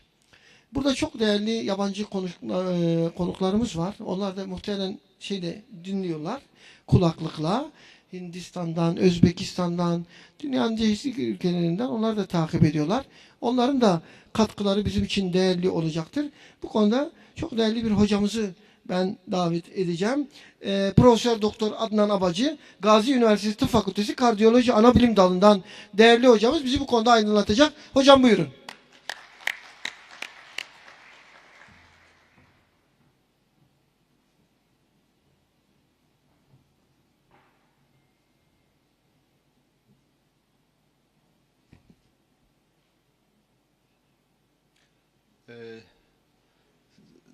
Değerli başkan, değerli meslektaşlarım, bu oturumda ben size ST yükselmesiz miyokard akut koroner sendrom kılavuzundaki hem değişikliklerden hem de bu değişikliklere neden olan çalışmalardan kısaca bahsedeceğim. 2020 ESC, Avrupa Kardiyoloji Derneği, ESC diye kısaca söyleyeceğim bundan sonra. Kılavuzu biliyorsunuz 220'de yenilendi, 2020'de yenilendi. Daha önce 2015'te bir önceki versiyonu çıkmıştı. Arada bir güncelleme yapılmıştı. Şimdi buradaki esas konumuz ön yükleme meselesi. Bu kardiyologlardan daha çok sizi, yani acil hekimi meslektaşlarımızı ilgilendiren bir konu. Ön yükleme diye Türkçe'ye çevirdim. Ön tedavi denebilir, pre-treatment. Öncelikle ön yükleme dediğimiz zaman ne anlıyoruz, ne anlamalıyız? Ön yükleme, ST yükselmesiz akut koroner sendromda. Burada ST yükselmesiz akut koroner sendrom ifadesini özellikle kullanıyorum. ST yükselmesiz MI ve kararsız anjinayı kapsayan bir terim bu, biliyorsunuz. Ön yükleme, ST yükselmesiz akut koroner sendromda koroner anjiyografi yapılmadan önce P2Y12'nin başlanmasıdır. Bu bazen ambulansta ama hemen daima acil serviste yapılan bir uygulamadır. Bazen de kateter laboratuvarı olmayan bir hastanede de başlanabilir. Ama esas itibariyle ön yükleme acil servislerde yapılan, ülkemiz şartlarında acil servislerde yapılan bir tedavi şeklidir, bir uygulamadır. Konumuz, bugünkü tartışacağımız nokta ST yükselmesiz akut koroner sendromlar. ST yükselmeli miyokard enfarktüsünde ön yükleme diye bir tartışma yoktur. Çünkü bu hastalara tanı konar konmaz P2Y12 yüklemesi yapılmalıdır. O nedenle burada ön yükleme tabirini kullanmıyoruz. Hemen başlanır ve yüklenerek başlanır. Ön yükleme tartışması veya ifadesi ST yükselmesiz akut koroner sendromlar için geçerlidir. Öncelikle bunu vurgulayayım. 2015 kılavuzunu hatırlatacağım. ESC'nin 2015 NIST AKS kılavuzu bu konuda bize ne diyordu? Eldeki verilere bakarak biliyorsunuz, yeri gelmişken şunu da hatırlatayım. 3 tane P2Y12 inhibitörümüz var. Bunlar klopidogrel, ticagrelor ve prasugrel. Kılavuz bu 3 P2Y12 inhibitöründen bir tanesi için, prasugrel için ön yükleme yapmayınız diyordu. Birazdan nedenini açıklayacağım. Diğer ikisi için, klopidogrel ve ticagrelor için ise bu konuda elimizde bilgi yok, yeterli veri yok. O nedenle yükleyin veya yüklemeyin diyemeyiz diye bir yorum yapıyordu ve öneri vermiyordu. Yani bu sınıf 1, sınıf 2A, sınıf 2B, sınıf 3 gruplarından hiçbirini kullanmıyordu. Sadece bir öneri yapamayız, elimizde yeterli veri yok diyordu 2015 kılavuzu. Peki bu kılavuza bunu dedirten neydi? Elimizdeki veri yok diyordu, neler vardı veya prasugrel için niye yükleme yapmayın diyordu. Elimizde kayda değer 2015 kılavuzu öncesi 2 tane çalışma vardı. Bu konuyu da üzerinde konuşabileceğimiz, bu konuya değinen. Bir tanesi PCI Cure çalışması. Cure çalışması aslında akut koroner sendrom hastalarında aspirine klopidogrel eklenmesinin yararlı olup olmayacağını araştıran büyük bir çalışmaydı. Bunların bir kısmına perkütan koroner girişim yapılan hastalar vardı. O PCI Cure olarak alt bir çalışma şeklinde tasarlandı ve bu grupta aslında ana konu yine aspirine klopidogrel eklenmesinin faydalı olup olmayacağını araştırmak idi. Fakat ilk bir ay hastalara girişim yapılmadan önce başlandı. Plasebo verildi veya klopidogrel verildi. İlk bir ayda tüm hastalara klopidogrel verildi. O nedenle ön yüklemenin, ön tedavinin değerlendirmesini sağlayabilecek bir çalışmaydı. Burada ön yükleme yapılması, yani hastaya acile gelir gelmez klopidogrel başlanması, anjiyografiden sonra başlanmasına üstün bulundu. Fakat bu çalışma çok eski bir çalışmaydı. 2003'lü yanlış hatırlamıyorsam. O zamanki şartları taşıyan bir çalışmaydı. Ve ön yüklemeden anjiyografi yapılmasına kadar geçen süre ortalama 6 gündü. Yani çok uzun bir zaman geçiyordu hastaların anjiyografiye gitmesine kadar geçen sürede. Yine bu çalışmada rutin invaziv yapan merkezler dışlanmıştı ve ana çalışmanın sadece alt bir grubunu oluşturuyordu. İkinci çalışma AKKOS çalışması. İşte bu prasugreli yüklemeyin dedirten çalışma. Aslında esas ön yükleme yapılıp yapılmamasını inceleyen çalışma buydu. Burada nistemiyle gelen hastalar prasugrele veya plaseboya randomize edildi. Anjiyografi yapılana kadar. Anjiyografi yapıldıktan sonra bu ön yükleme yapılmayan gruba da tabii ki prasugrel yüklendi. Yani bu gerçek bir ön yüklemenin işe yarayıp yaramadığını araştıran, karşılaştıran bir çalışmaydı. Prasugrelin anjiyografiden önce hastayla karşılaşıldığında acil serviste verilmesiyle anjiyografiyi yapıp anatomiyi gördükten sonra prasugrel verilmesi karşılaştırıldı. Ve görüldü ki beklentilerin aksine, aslında beklentiler şöyleydi, ön yüklemenin iyi çıkabileceği yönündeydi. Fakat görüldü ki iskemik olaylardan kastettiğimiz kardiyovasküler ölüm, tekrar enfarktüs, inme, acil revaskülarizasyon ve glikoprotein 2B3A inhibitörü kullanımı. Yani iskemik olaylar, iskemiyle seyreden olaylar.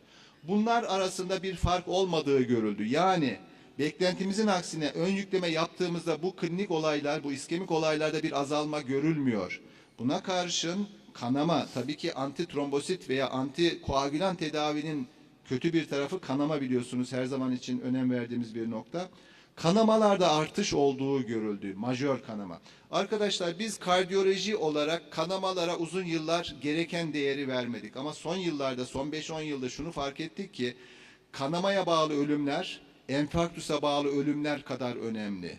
Bu nedenle artık dikkat ederseniz büyük çalışmalarda majör kanama bir enfarktüs kadar önemli kabul ediliyor. Ve kanamada artışa yol açıyorsanız eğer yaptığınız tedavi yüzünden o zaman mortalite faydası sağlayamayabiliyorsunuz. Hatta tersi bile oluyor. O nedenle kanama çok önemli. Bunlar majör kanamalar. Yani hayatı tehdit eden kanamalar. Ölümle sonuçlanabilen kanamalar. Dolayısıyla ön yükleme yapılan grupta majör kanamanın daha fazla olduğu görüldü. Yaklaşık bakınız 2 kattan fazla bir artış var. Bu şeyi çalıştırabilirsem. %1.7'ye karşı 0.7. Mutlak rakam olarak da %1'lik bir kanama artışı var. Dolayısıyla akkoz çalışması bize ön yüklemenin faydalı olmadığını gösterdi. Peki bu acaba ön yükleme ile anjiyografi arasında geçen süreyle alakalı olabilir mi? Yani süre uzadıkça, anjiyo geciktikçe faydalı olabilir mi ön yükleme? Bu da analiz edildi. Görüldüğü üzere erken yüklenenler, daha doğrusu yüklemeden, pardon, şunu çalışmıyor mu? O yüzden mouse kullanacağız. Tamam. Bu sefer de oluyor. Tamam. Ekranı göstermiyormuş dijital ekran olduğu için. Gördüğünüz gibi anjiyografi, yükleme ile anjiyografi arasındaki süre uzadıkça bir fark yok. Yani o düşüncemiz süre uzadıkça ön yükleme işe yarar düşüncemizi de desteklemiyor bu çalışma. İster ön yüklemeyi yaptıktan kısa süre sonra, ister 24 saate varan sürelerde ön yükleme yapmış olun, bir fark olmuyor. Yani ön yükleme faydalı değil. İşte bu çalışma biraz önce 2015 kılavuzunda prasugrelle ön yükleme yapmayın önerisinin nedeniydi. Peki 2015 kılavuzu bize ön yükleme hakkında clopidogrel ve ticagrelor ile ilgili size bir şey söyleyemem demesine rağmen hepimiz, hem siz hem biz kardiyologlar olarak bu hastalara ön yükleme yapıyorduk. Neden? Elimizde bilimsel bir veri yok. Kılavuz da o zamanki kılavuz ön yükleme hakkında bir şey diyemem ama prasugreli yüklemeyin diyordu. Böyle bir pratiği nereden geliştirdik? Şöyle bir düşüncemiz vardı. Eğer biz antitrombosit tedaviye erken başlarsak, anjiyodan önce başlarsak, yani anjiyoya geldiğinde hasta antitrombosit tedavi yerleşmiş, oturmuş olursa, yüklemesini tamamlamış, etkinliği gerçekleşmiş olursa, girişime kadar o geçen sürede damar açıklığının daha iyi olacağını, işlem sırasında da daha iyi bir antitrombosit tedavi altında işlem yaptığımız için işleme bağlı enfarktüslerin daha az görüleceğini, erken stent trombozunun daha az görüleceğini ve bu damarla ilgili tekrar tıkanmanın daha az olacağını düşünüyorduk. Bu bizim bunlar bizim teorilerimizdi. Ama aslında bir nokta daha vardı ki ön yükleme yaptığımızda işlem sırasında kanama riski artabilir. Bu hastaların daha sonra değineceğim bir kısmı bypass'a gidiyor, kanama riski artabilir. Akut koroner sendrom diye yatırıp akut koroner sendrom çıkmayan hastalara bu ilaçları veriyoruz. Ona bağlı riskler var. Bypass'ta gecikmiyor. Yani potansiyel zararları da var. Bu konuya daha sonra geleceğim için çok uzatmayacağım. Bunları çok göz önüne almıyorduk. Evet bunları düşünüyorduk ama bu potansiyel fayda, sol tarafı çok daha önem veriyorduk. O yüzden klinik pratiğimizde kanıt çok kuvvetli olmamasına rağmen ön yüklemeyi rutin kullanıyorduk. Hatta ilginç bir şey oldu. Bakın 2015 kılavuzu ne diyordu bize? Ön yükleme hakkında bir şey diyemiyorum prasugrel dışında. Prasugrel'i yüklemeyin ama clopidogrel ve ticagrelorla ilgili de bir şey söyleyemiyorum, yorum yapamıyorum diyordu. 2017'de aynı kılavuz güncellendi. Peki güncellenmede ne dendi o ön yüklemeye? Ticagrelor yoksa efendim klopidogrelle ön yükleme yapabilirsiniz sınıf 2A öneri. Bir önceki kılavuzda yorum yapmıyorum diyordu. 2017'deki güncellemede sınıf 2A. Sınıf 2A'nın ne demek olduğunu biliyoruz. Yani sınıf 1 kadar kuvvetli olmasa da bir öneri. Tedavi yönünde bir öneri. Peki ne değişti? Arada bir yeni çalışma mı çıktı? Hayır. Bunu özellikle koydum. Kılavuzlar her şey demek değil arkadaşlar. Yani kılavuzlar da uzman görüşü içeriyor. Bakınız aynı veri setiyle 2015 kılavuzu yorum yapmıyorum dedi. Aynı veri setiyle, aynı çalışmalarla 2017 güncellenmesi efendim sınıf 2A ile ön yükleme yapın dedi. Bunu da dikkatinize çekmek istedim. Kılavuzlar hiçbir zaman kanun gibi görmemek lazım. Sadece NISTEM için söylemiyorum bunu. Genel yaklaşımımızda yani tıbba yaklaşımımızdaki noktada söylüyorum. Peki bunu da vurguladıktan sonra 2020 kılavuzu geldi. Bakınız bu sefer çok dramatik değişiklikler var. Ne oldu? Bir kere erken invaziv yaklaşım planlanan hastalara koroner anatomiyi görmeden rutin olarak P2Y12 inhibitörü başlanması önerilmez sınıf 3. Yani yapmayın. Uygulamayın. Sınıf 3 biliyorsunuz kontraindikasyon anlamında eski ifademizde. Dolayısıyla çok dramatik bir değişiklik oldu. Aynı zamanda tabi burada erken invaziv yaklaşım planlanan hastalarda tabiri sizi birazcık acaba bu az bir hasta grubu mu, özel bir hasta grubu mu diye düşündürebilir. Öyle değil. Günümüzde artık bütün dünyada NISTEMİ'ye erken invaziv yaklaşım uyguluyoruz arkadaşlar. Rutin olarak her yerde. Türkiye'nin hemen hemen her yerinde. Belki şöyle düşünebilirsiniz. İşte ilçedeki vesaire. Türkiye'de birçok değil her ilde artık anjiyografi laboratuvarı var. Büyük ilçelerde bile var. Olmayan yerler de ilçelere çok yakın. Örneğin ben işte memleketim olduğu için biliyorum, Dinar'ı biliyorum. Isparta'ya 45 dakika anjiyografi laboratuvarı var. Afyon'a 1 saat anjiyografi laboratuvarı var ve bu bilinçteki hekimler zaten bu hastaları hemen buralara yönlendiriyorlar. Yani artık hastaların anjiyografiye ulaşmaları Türkiye'de çok kolay, çok çabuk ve çok yaygın. Dolayısıyla erken invaziv yaklaşım günümüzde standart bir yaklaşım. Özel bir hasta grubuna uyguladığımız bir yaklaşım değil. Demek ki burada çok dramatik bir değişiklik oldu. Ön yükleme yapmayın artık. Üçüyle de yani prasugrelle de yapmayın, ticagrelorle de yapmayın ve klopidogrelle de yapmayın. Bu kılavuzda bir başka önemli değişiklik daha. Yine perkütan koronaya girişime gidecek hastalarda ticagrelor yerine prasugreli tercih edin diye sınıf 2A öneri geldi. Peki kimlere ön yükleme yapabilirsiniz, yapmayı düşünebilirsiniz ki buradaki öneride dikkat ederseniz sınıf 2B yani çok kuvvetli değil. Erken invaziv yaklaşıma gitmeyecek hastalara kanama riskini de göz önüne alarak P2Y12 inhibitörüyle ön yükleme yapabilirsiniz. Bu daha çok 24-48 saatten geç invazive gidecek hastalarda bu da ön yükleme yapın değil bakınız. 2B yani yapabilirsiniz, yapmayı düşünebilirsiniz, yapmalısınız değil. Peki neden bu kılavuz bu kadar dramatik bir şekilde değişti? Burada birkaç önemli çalışma geldi. Bunlardan bir tanesi ISAR React 5 çalışması. Bu çalışma ticagrelor temelli tedavi ile prasugrel temelli tedaviyi karşılaştıran bir çalışmaydı. NIST akut koroner sendromda. Akut koroner sendromdan tümünde özür dilerim. NIST grubunu ayrıca söyleyeceğim. Bu çalışmanın hipotezi aslında şöyleydi. Bu çalışmayı planlayanlar bu endüstriden bağımsız bir çalışma olarak yapıldı. Bir Alman grubu yaptı. Hipotezleri şuydu çalışmayı planlarken ticagrelor yaklaşımlı tedavi prasugrel temelli tedaviye üstündür. Hipotez bu şekilde. Beklenti bu çünkü. Çalışmaya hem ST yükselmeli hastalar hem ST yükselmesiz hastalar alındı. Az bir kısmı da kararsız anjinaydı. %40 kadarı STEMI, %46'sı NISTEMI, %13'ü de kararsız anjina. Yani %60 kadarı NISTEMI olmuş oluyor. NISTEMI AKS.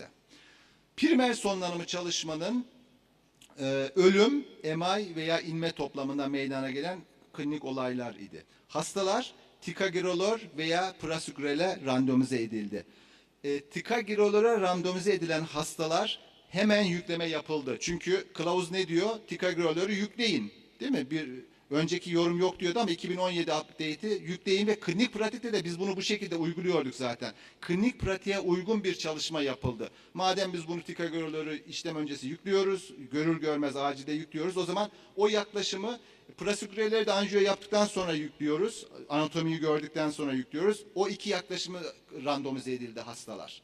Dediğim gibi beklenti tikagörlerin üstün çıkacağı şeklindeydi. Fakat beklenmedik bir şekilde prasugrelle klinik olaylar anlamlı olarak daha düşük bulundu. Burada gördüğünüz gibi olay sıklığı 12 aylık, bir grupta %9'larda, öbür grupta %7'lerde anlamlı bir fark var.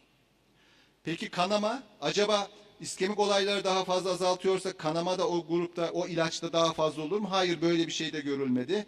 Gördüğünüz gibi rakamsal olarak prasugrel grubunda daha düşük ama istatistiksel olarak ilk grupta da benzer bir kanama oranı görüldü. Dolayısıyla prasugrel temelli bir yaklaşım, ön yükleme yapmadan, anatomiyi gördükten sonra yükleme şeklindeki bir yaklaşım, tikagirolör temelli hastayı görür görmez, tanı koyar koymaz yüklemeye göre iskemik olaylarda daha az iskemik olaya yol açıyor. Kanamada da büyük bir fark gözlenmedi. İşte bu ishal reak 5'in bu sonuçları biraz önce kılavuzda bahsettiğim o iki öneri değişikliğine yol açtı. Bir tanesi ön yükleme yapmayınız. İkincisi de sınıf 2A öneriyle prasugreli tikagirolora tercih ediniz. Peki sadece bu mu bu öneriyi destekleyen çalışma? Pardon, ona geçmeden şunu da hatırlatayım. İshal reakta bütün hasta grupları ST yükselmesi, ST yükselmesiz ve kararsız anjina alınmıştı. Sadece nistemi hastalarını içeren alt grubun o %46'ydı biliyorsunuz. Onun da ayrıca bir analizi yapıldı. Acaba bu çalışmanın toplamı için olan sonuçlar, bulgular nistemi grubu içinde geçerli mi? Evet, aynı sonuçlar olduğunu görüyoruz. Bakınız iskemik olaylar prasugrelde daha az, kanama ikisinde benzer. Dolayısıyla nistemi alt grubu da ana çalışmayla aynı. Bunun dışında kılavuzun bu önerisini destekleyen, aslında kılavuz yayınlandığında bu çalışma henüz yazıldığında, 2020 kılavuzu yazıldığında bu çalışma yayınlanmamıştı. Fakat kılavuzu yazanlar belki bu çalışmayı yapan kişilerle görüşüp ön bilgi aldılar mı bilemiyoruz. Diğer bir çalışmada Dubius çalışması. Bu çalışma da yine endüstriden bağımsız olarak yapıldı. İtalyanlar yaptı bu sefer. Niste AKS hastaları alındı bunlara sadece. ST yükselmeliler değil, ST yükselmesiz akut koroner sendromlar alındı. Ön yükleme yapılan ve yapılmayan gruba randomize edildi. Burada ön yükleme yapılıp yapılmaması tikagirolor ile yapıldı. Yani tikagirolorun çalışması yoktu. Bu çalışmayla tikagirolorun ön yüklemesinin faydalı olup olmadığı da özellikle incelenmiş oldu plaseboya karşı. Ön yükleme 700'er hasta var. Toplamda 1500'e yakın hasta. Orta büyüklükte bir çalışma. Primer iskemik olaylarla kanamayı beraber değerlendiriyor bu çalışma, dikkat ederseniz. Yani hem kanama hem iskemik olaylar beraber değerlendiriyor. Burada tabii pre-treatment değil de upstream, downstream ifadeleri kullanıldı. Upstream demek pre-treatment uygulanması demek. Yani ön yükleme yapılması demek. Downstream ise anjiyografiyi gördükten sonra yapılması demek. Görüldüğü gibi tikagirolor ile ön yükleme yapılmamasına göre bir fayda sağlamıyor. Dolayısıyla Dubius çalışması, kılavuz yayınlandıktan sonra yayınlanmasına rağmen kılavuzun önerilerini destekledi. Son bir destekte SCAR rejistrisinden geldi. Bu bir randomize kontrollü çalışma değil. Gözlemsel bir çalışma ama gözlemsel çalışmaların avantajı tabii ki birçok dezavantajı yanında bir de avantajı var. Çok yüksek hasta sayılarına ulaşabiliyoruz. Yaklaşık 60.000 ön yükleme yapılan hastayla işte 5.000 civarında ön yükleme yapılmayan hastayı karşılaştırdı. Dikkat ederseniz biraz önce de söylemiştim. Elimizde çok kuvvetli veri olmamasına rağmen ön yükleme standart tedavimiz haline geldi. Bu rejistride, bu kayıt çalışması onu gösteriyor. Hastaların 60.000'ine ön yükleme yapılmış, 5.000'ine yapılmamış. Genel uygulamamızı gösteriyor ki 2010-2018 arasındaki bir dönemi kapsıyor bu. Peki bu kayıt çalışması bize neyi gösterdi? Tabii kayıt çalışması olduğu için ön yükleme yapılanlarla yapılmayanların klinik özellikleri aynı değil. O nedenle olay sayısı, olay sıklığı, örneğin ölüm, işte stent trombozu, ön yükleme yapılanlarda az görülmekle beraber hasta özelliklerine göre istatistiksel düzeltme yapıldığında ön yükleme yapılanlarla yapılmayanlar arasında bir fark yok. Hatta odds ratio, risk oranı ön yükleme yapılanlarda biraz daha fazla istatistiksel anlama ulaşmamakla beraber. Dolayısıyla SCAR kayıt çalışmasının sonuçları da bu yeni kılavuz önerisinin uygun olduğunu destekliyor. Peki bizim o önceden düşündüğümüz aksine neden ön yükleme NIST AKS'de ST yükselmesiz akut koroner sendromda işe yaramıyor? Bir kere arkadaşlar ST yükselmesiz akut koroner sendrom ST yükselmeli enfarktüs gibi homojen değil. ST yükselmeli enfarktüs homojen bir grup ve onlar da anjiyoyu aldığımızda hemen daima bir damarı tıkalı buluyoruz ve girişim yapıyoruz. Halbuki ST yükselmesiz akut koroner sendrom heterojen bir grup. Bunların %60-70'ine ancak biz girişim yapıyoruz anjiyo yaptıktan sonra.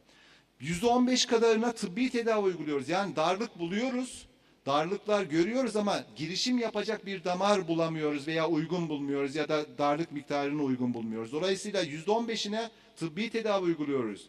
%10 kadarına, %11 kadarına bazı çalışmalarda bu rakam 3 aşağı 5 değişebiliyor. %10 kadarında aslında akut koroner sendrom olmadığını görüyoruz. Yani hastaya biz yanlış tanı koymuşuz. Kararsız anjina demişiz veya ST yükselmesiz MI demişiz ama hasta bu değil. Başka bir nedenle onun troponini yükselmiş, başka bir nedenle EKG'si oynamış, yanlış tanı koymuşuz. Bu hastaların giderek bu oran düştü. Eskiden daha çoğunu bypass'a gönderiyorduk. Artık günümüzde perkutan girişim tekniklerinin gelişmesiyle bypass'a giden hasta oranımız çok azaldı ama hala nistemi hastalarının %10'a yakınını, %7'sini bypass'a gönderiyoruz.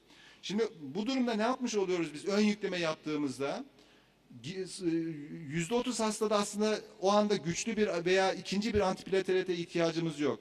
Bir kere %10 hastaya koroner arter hastası olmadığı halde, akut koroner sendrom olmadığı halde ikinci bir antiplatelet tedavinin riskini yüklemiş oluyoruz. Kanama riskini.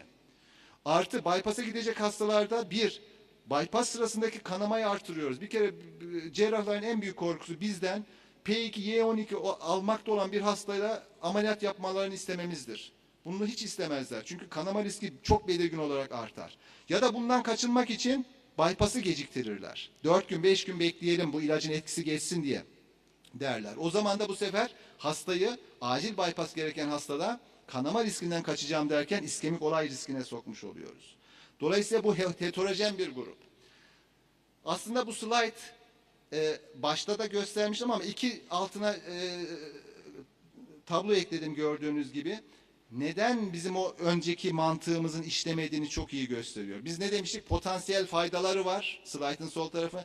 Potansiyel zararlar var. Preprosidal kanama riskini artırıyor. Bypass'a bağlı kanamayı. NIST AKS çıkmayan hastalarda gereksiz tedaviye bağlı kanama riski ve bypass'ta gecikmenin riski. Olay sıklığının da faydası da olabilir. İşte iskemik olaylar azaltabilir. Ama olay sıklıklarına baktığımızda bakınız. Potansiyel fayda elde etmeyi umduğumuz olay sıklıkları 1000 hasta başına haftalık %1'lik rakamlarda. Buna karşın 1000 hasta, %1 yanlış söyledim, 1000 hasta başına haftalık mutlak rakam olarak 1. Ama zarar kısmındaki olay sıklığı 1000 hasta başına haftalık 14'lerde, 26'larda, 20'lerde yani çarpan etkisi çok fazla. Dolayısıyla sağ taraftaki ufak bir zararınız sol taraftan gelecek büyük bir faydayı bile sıfırlayacak özellik taşıyor. Bir başka özellik, bakınız